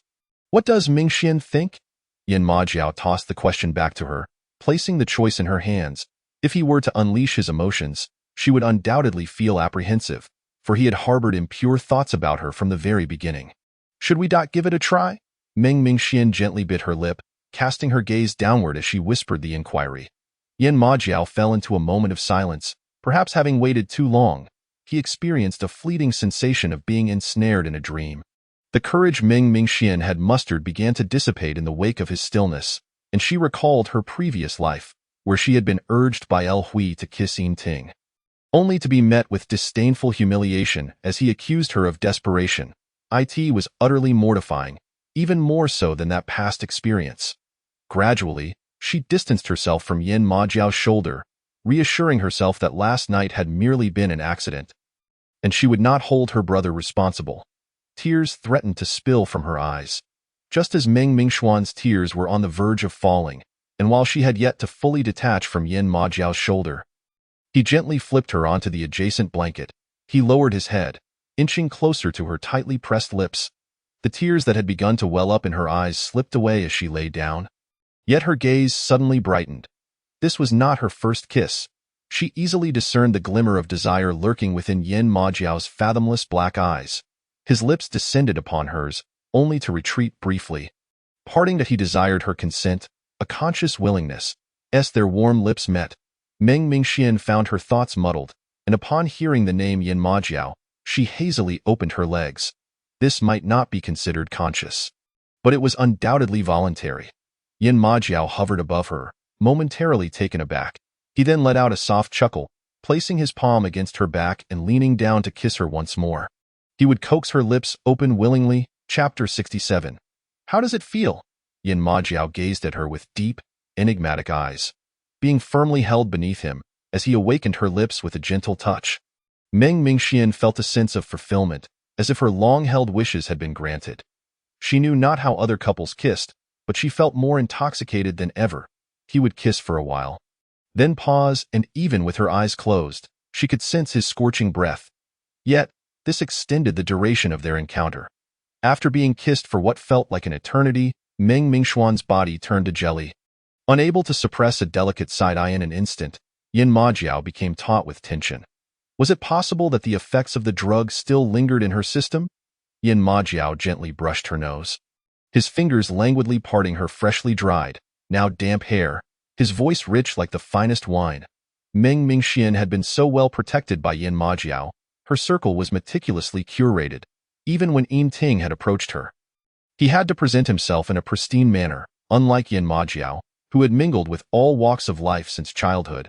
Having heard it all thus, she found it difficult to comprehend Yin Majiao's flirtations. It's resolved then. Meng Mingxian took a moment to steady herself before responding. After awakening, she felt no discomfort, only a slight prickling sensation. Since it wasn't the effect of the drug, Yin Majiao pulled her up, indicating that it seemed Mingxian did not find her brother's kiss unpleasant. He sat there nonchalantly, legs casually draped over the carpet. Earlier, when he had carried Meng Mingxian out of the bathroom, his suit pants had gotten wet. Now they clung to his elongated legs, creating a notably bulging appearance. Had it not been for the inherent concealing quality of black, the visual impact would have been quite striking. Meng Mingxian wore a slightly dazed expression, her gaze inexplicably captivated. Yin Majiao glanced downward, then took her hand. Would you like to touch? Meng Mingxian. Yet curiosity triumphed over reason, and she offered no resistance as he guided her hand. How does it feel? Yin Majiao regarded her with profound intensity. At this moment, Meng Mingxian had regained her composure. It was she who had misinterpreted. Indeed, Yin Majiao was not that kind of person. His abdominal muscles were perfectly sculpted. Do you work out every day? She inquired curiously after giving them a firm squeeze. If I worked out daily, it would be much more than this. Yin Majiao shot her a sidelong glance, enough to leave her feeling lightheaded. Meng Mingxian withdrew her hand, as her interest in Yin Majiao's abs had waned. Perhaps due to frequent exposure, she felt somewhat fatigued in her aesthetic appreciation. It was not as exhilarating as the first time she had seen them. Her momentary tension had stemmed from her earlier misinterpretation. People are often more intrigued by the unfamiliar. Have you locked up Yin shouting? Meng Mingxian recalled the earlier distress call from Yudon. Yes. Yin Majiao's once husky, alluring voice now turned indifferent. Meng Mingxian pondered the events of the previous night, failing to notice how he had appeared at the bathroom door. She struggled to recall the scene before losing her rationality. He had said someone messaged him, saying she was at the bar, drinking away. It was Duanjia. Yin Majiao drew her closer, flipping to the last page to reveal the answer, preventing her from delving further into her memories. She looked at him in astonishment. Duan and I? Until just moments ago, Meng Mingxian had not considered that Duan and I might be the problem. She had assumed someone had plotted against Duan and I, using her as a pawn to target her. Duan and I was Tang Jun's fiancé, and Tang Jun was Yin Majiao's brother. Why would Duan and I engage in such actions? Tang Jun had been away from Kyoto for too long. Yin Majiao ruffled her hair, noting that Tang Jun's brother, Tang Yin, was not to be trifled with. Otherwise, Tang Jun would not have been compelled to go to Lin City with him. Meng Mingxian felt a complex swirl of emotions. Tang Jun must be feeling quite heartbroken now. Is this the kind of sorrow that leads to drinking my cherished liquor? Yin Majiao chuckled. Meng Mingxian stared at him, unblinking, before suddenly leaning in to plant a kiss on his cheek. His smile was irresistibly charming. In an instant, Yin Majiao's smile vanished, replaced by a profound gaze. Meng Mingxian felt as though she had committed a faux pas, hastily getting to her feet and tugging down her clothes. I am going to shower and change. She resolved to confront Duan and I. She intended to slap her. Feng Yilin had urged her to endure, but she could not tolerate such humiliation. Had Yin Majiao not found her in time last night, what would have become of her? In her past life, Yin Ting had not dared to touch her, for he lacked the strength to oppose Yin Majiao. However, this lifetime's Yin Shouting was the publicly acknowledged grandson of the Yin patriarch. He would not be subject to the same constraints as in her previous life. Yin Majiao reached out, grasping her wrist. Are you still going to wash? Meng Mingxian was at a loss for how to respond. He had just kissed her for an eternity and had pinned her to the bed. Naturally, she needed to wash again. I'm going to wash. Meng Mingxian shot him a defiant glare, breaking free from his hold and striding toward the wardrobe. Her gait was somewhat awkward, as if she feared her legs might brush against something. Yin Majiao's gaze followed her legs, and after a while, he let out a soft, lazy laugh. Just as Meng Mingxian found a clean outfit, She heard his laughter and turned to meet his teasing, suggestive gaze, causing her cheeks to flush instantly. He must have thought of something. Without looking back, she hastened into the bathroom. The sound of the door slamming shut was her final act of defiance. Yin Majiao sat at the edge of the bed, repeatedly etching the image of Meng Mingxian in a state of desire into his mind. Truly enchanting. Meng Mingxian washed quickly this time, and when she emerged, Yin Majiao had already changed into his attire, complete with a tie. Yin Majiao handed her the tie that lay on the bed. She stepped forward to accept it, meticulously tying it for him. Are we still pretending to be a couple? Though she likely already knew the answer, she still sought a definitive response. What do you think? Yin Majiao asked with a light laugh. I want you to say it. Meng Mingxuan's expression was resolute. Say it tonight. He, being who he was, naturally knew how to indulge her. Tonight? Why wait until tonight to speak? Meng Mingxian barely had time to decipher the meaning behind his words before he ushered her into the car. Yin Majiao had no intention of accompanying Meng Mingxian to confront Duan and I. Some matters he trusted her to handle herself.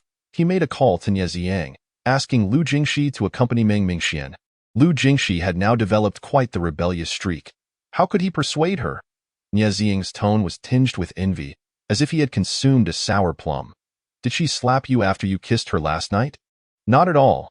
She was still as delightful to kiss, just not as compliant as before, resembling a pig destined for slaughter in his embrace. It took considerable effort to restrain her. If she truly despised you, she would have slapped you senseless. Yin Majiao's gaze subtly slid over Meng Mingxuan's face, and he received a sweet smile in return. His heart skipped a beat, beating irregularly. He reached out to pinch her lips, which were swollen and reddened from his kisses, and continued conversing with Nie Ziyang. You should have her befriend your sister-in-law.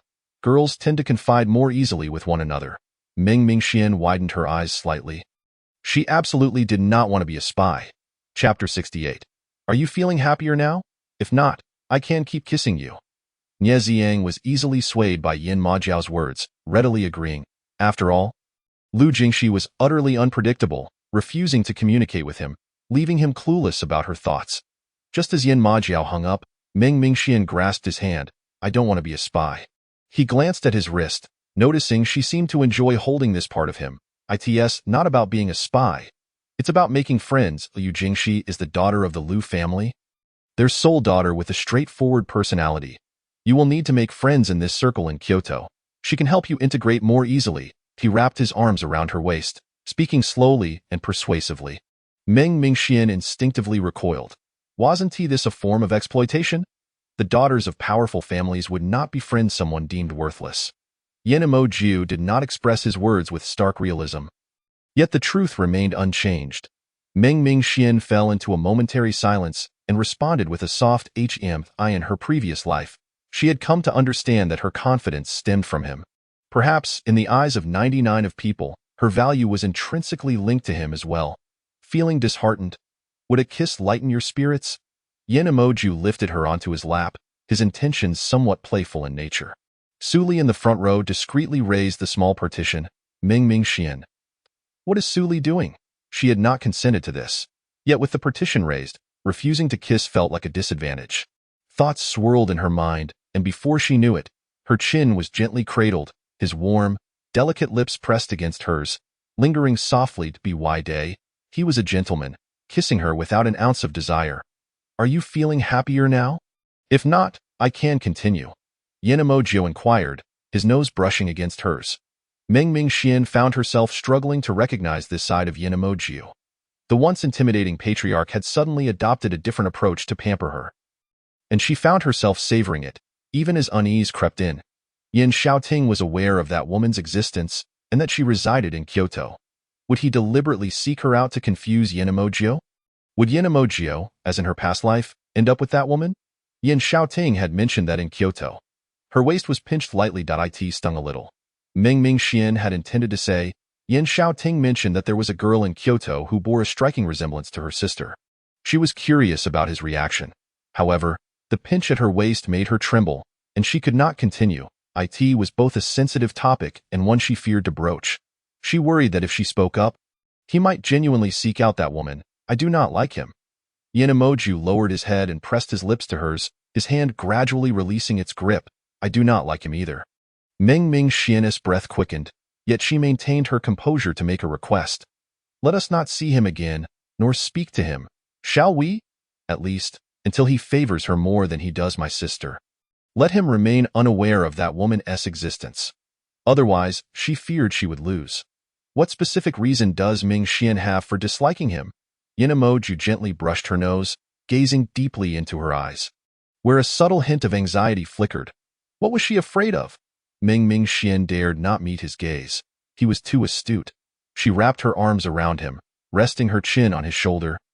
Concealing her expression from his view, he made me realize that without you, I would not be the esteemed lady of Lin Cheng. No one would spare me a second glance. Ming Xian's muffled voice reached him, causing Yinamoju's eyes to dim slightly. He recalled the tragic fate of Meng Shu, the desperate pleas of Meng Yi before her passing as she clutched his mother's hand. He held her tighter, as if wishing to transfer all warmth to her.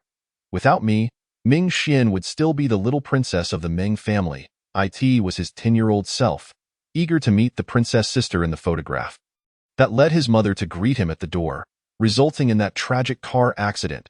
And no matter how hard his parents worked to provide her with paternal and maternal love, or how much he doted on her, it could never replace Meng Shu, Meng Yi, and Meng Mingyu. Everyone claimed she was fortunate, having become the cherished pearl in the hands of the 9th master of Lin Cheng. Yet, few knew that it was she who had forged that position. Had it not been for his desire to elevate her to the pinnacle of honor in Lin Cheng, he would not have possessed that tenacity and ruthlessness at such a young age. Instilling fear in those on both sides, ultimately receiving Meng Mingyu's assistance to establish the Ming Yin group, I can no longer recall the faces of my parents. All I remember is my sister. Meng Xian swallowed the last 2 words. Her sister did not like him. Let her be the one to like him. She would strive to make him like her in return. Ming Xian did not need to remember their faces. She only needed to recall that they loved her dearly. Yinamoju turned his head to kiss her earlobe. She was beginning to mention Meng Shu and Meng Yi in front of him, signifying her gradual emergence from the pain of losing her parents in childhood. Let go of me. I can sit by myself, all right. Ming Xian adored such intimate gestures. They made her feel as though he was somewhat taken with her too. However, she did not wish to embarrass herself in public. She was wearing a light-colored dress today. The reason? It's uncomfortable. Meng Xian's ears flushed crimson. Yinamoju seemed to grasp the situation, slowly loosening his hold around her waist, allowing her to sit down. Once Meng Xian settled back into her seat, she dared not look at Yinamoju, yet she heard him after a moment of silence inquire, "Do you feel nauseous?" Nauseous? Meng Xian turned to look at him in surprise, noticing his expression was remarkably calm. This version of Yinamoju seemed like a fragile mist. A light poke would scatter him, reducing him to fragments. She realized her previous evasion might lead to a misunderstanding. Perhaps he would think she was rejecting him. He was drawing closer, which was a positive sign. What she feared was his lack of desire for her. She could not allow him to misconstrue her avoidance as rejection. Meng Xian suppressed her feminine modesty, boldly slipping her hand into his palm, entwining her slender fingers with his. "No," she replied softly. "It's just that I'm wearing a dress, and I'm afraid of leaving marks." Having uttered the boldest words of her life, her entire face turned a deep shade of crimson. He had understood her at home. Surely, he would comprehend now, too? Yinamoju's profound gaze remained fixed on her, and after a moment, he tightened his grip on her fingers. Little Rose is so easily moved. Isn't she? It's still because of him. Beneath Yinamoju's calm exterior lay a tumultuous sea of emotions that Meng Xian could not begin to fathom, hidden deep beneath the surface, ready to erupt like a towering wave that might engulf her. Meng Xian quietly let out a sigh of relief, fearing he would press her further. She found herself unable to articulate any bolder statements. She was not under the influence of any drug now. When Lu Jingqian received a call from Nie Ziyang, her entire expression soured. She had hung up several times, but Nie Ziyang sent a smiling emoji accompanied by a threatening message. "Do you believe I will discuss marriage with the Lu family tonight? Aunt Lu is quite fond of me." Reluctantly, she endured her frustration and answered the call. Then, Nie Ziyang shamelessly exploited her kindness. The little sister-in-law had become an orphan at 6, finally gaining a sister who cherished her deeply at 16. Only to lose her again at 18. Look how the Duan family bullies her. It is precisely because she is a without family backing that many wish to prevent her from becoming the young mistress of the Yin family. Chapter 69 Here is 1,000,000. Find this woman. Liu Jingqian truly wanted to reply. What does it have to do with me? Yet, the words that ultimately escaped her lips were, where is she? Although Liu Jingqian had not referred to her as the little sister-in-law, which displeased Nie Ziyang somewhat, he recalled the words his ninth brother had told him and chose not to press the issue. Ninth brother is currently escorting her to the Liu family. You just need to change and wait. Understood. Just as Liu Jingqian was about to hang up, Nie Ziyang added, call Duan and I to the CAF. But do not mention that the little sister-in-law wishes to see her. Oh, how cold. Fortunately, it was a hot day. Otherwise, he might have frozen to death. Not a single word expressing that he missed her. You were not like this before. The call ended. Nie Ziyang let out a huff, raising his phone, contemplating that his phone and Liu Jingqian's were matching pairs, hesitating to smash it, and instead struck an ashtray. After Liu Jingqian hung up, she sat in the study for a while, yet her mind was no longer on the venture capital emails. That dog, Nie Ziyang. Since returning to Kyoto, he had not given her a single explanation, acting as if nothing were amiss. Did he think she, Liu Jingqian, was a woman who chased after him? Soon, Liu Jingqian suppressed her emotions, shut down her computer, and changed her clothes before arranging to meet Duan and I at their usual CAF. She then went downstairs to wait in the living room. Yin Emojia's car soon arrived at the Liu residence. A servant entered to report to Liu Jingqian, who then rose and stepped out the front door. Upon seeing Su Li opening the rear car door, with only Ming Xian waiting for her, she paused momentarily. The ninth master did not accompany her. The ninth master went to the company. He has Miss Liu here to keep our young lady company. The ninth master said he feels quite at ease. Su Li informed her sagely. Liu Jingqian glanced at Su Li, questioning whether he had gained Yin Emojia's trust through flattery. Quite direct indeed. Miss Liu, please get in. Ming Xian smiled, coming to Su Li's aid. Only then did Liu Jingqian enter the car, with Su Li closing the door at just the right moment. I am a young lady, and you are a young lady as well. It feels a bit awkward to call each other young lady. Why not call me Jingqian and I will call you Ming Xian? After fastening her seatbelt, Liu Jingqian broached the subject of titles with Ming Xian. Ming Xian appreciated Liu Jingqian's straightforwardness. Good, then I shall call you Jingqian from now on. In the bar's private room, I do not call you little sister-in-law not out of any objections, but because I am privately dissolving my engagement with Nie Ziyang, thus I cannot call you little sister-in-law. Liu Jingqian further explained the situation in the bar's private room. Ming Xian smiled lightly. Thank you, Jingqian, but I did not misunderstand. She was aware of the issues between Liu Jingqian and Nie Ziyang. However, given how wonderful Liu Jingqian was, she could hardly fathom what problems had arisen, especially since Nie Ziyang had not indulged in any flirtations during his 3 years in Lincheng. Yet, she would not question Liu Jingqian. That would be too presumptuous. My issues with Nie Ziyang are quite serious, but I do not wish to discuss them with anyone. It is a lifelong embarrassment for me. If Nie Ziyang asks you to mediate on his behalf in the future, please do not show favoritism just because of the ninth master, or we will not be able to remain friends. Liu Jingqian was astute, truly a young lady cultivated with care by the Liu family. Ming Xian nodded. I will respect my friend's decisions. Liu Jingqian raised an eyebrow. No wonder the ninth master is so fond of you. I had a bit of a liking for you at first glance, as well I feel the same. Ming Xian spoke candidly, expressing that Liu Jingqian's countenance was remarkably pure, imbued with an innate sense of pride that, paradoxically, was not off-putting. She resembled a harmless little peacock. My fondness for you stems from your seemingly gentle demeanor. Those of us with strong and proud personalities tend to be drawn to such sweetness. Liu Jingxian, with a playful smile, gently tapped Ming Xian's chin with her finger. Startled by Liu Jingxian's teasing, Ming Xian momentarily lost her train of thought. She was not as docile as she appeared, which was precisely why she lost Yin Majiao in her previous life. She had stubbornly believed that he had not abandoned her, only to have that illusion shattered by a few words from Yin Xiaoting. His silence upon arriving in Kyoto was due to his encounter with a woman who bore a striking resemblance to his sister. However, she bore him no ill will. It was her own folly. By the way, when you see Duan and I later, how do you intend to confront her? Liu Jingxian's voice jolted Ming Xian from her melancholy reverie. After a moment's contemplation, she replied, I shall slap her across the face. That sounds quite fitting, Ming Xian. Liu Jingxian chuckled. adding, with Lord Jiu standing behind you, you should indeed act without fear. Meng Mingxian hesitated. But I have heard that in a circle as treacherous as Kyoto's, one must learn to endure. Endure? Who is so malevolent as to lead you astray? Lu Jingxian scoffed. It is only those devoid of strength who must choose to endure, for they possess no other recourse. Yet, if one has the power and still opts for restraint, it merely invites others to perceive you as an easy target, escalating their bullying with each encounter. Might it not cause Yin Majiao to lose face if things go too far? Currently, Meng Mingxian was aligned with Yin Majiao. She had been persuaded by Feng Yilan's words, considering the precarious situation Yin Majiao would face upon his return to Kyoto.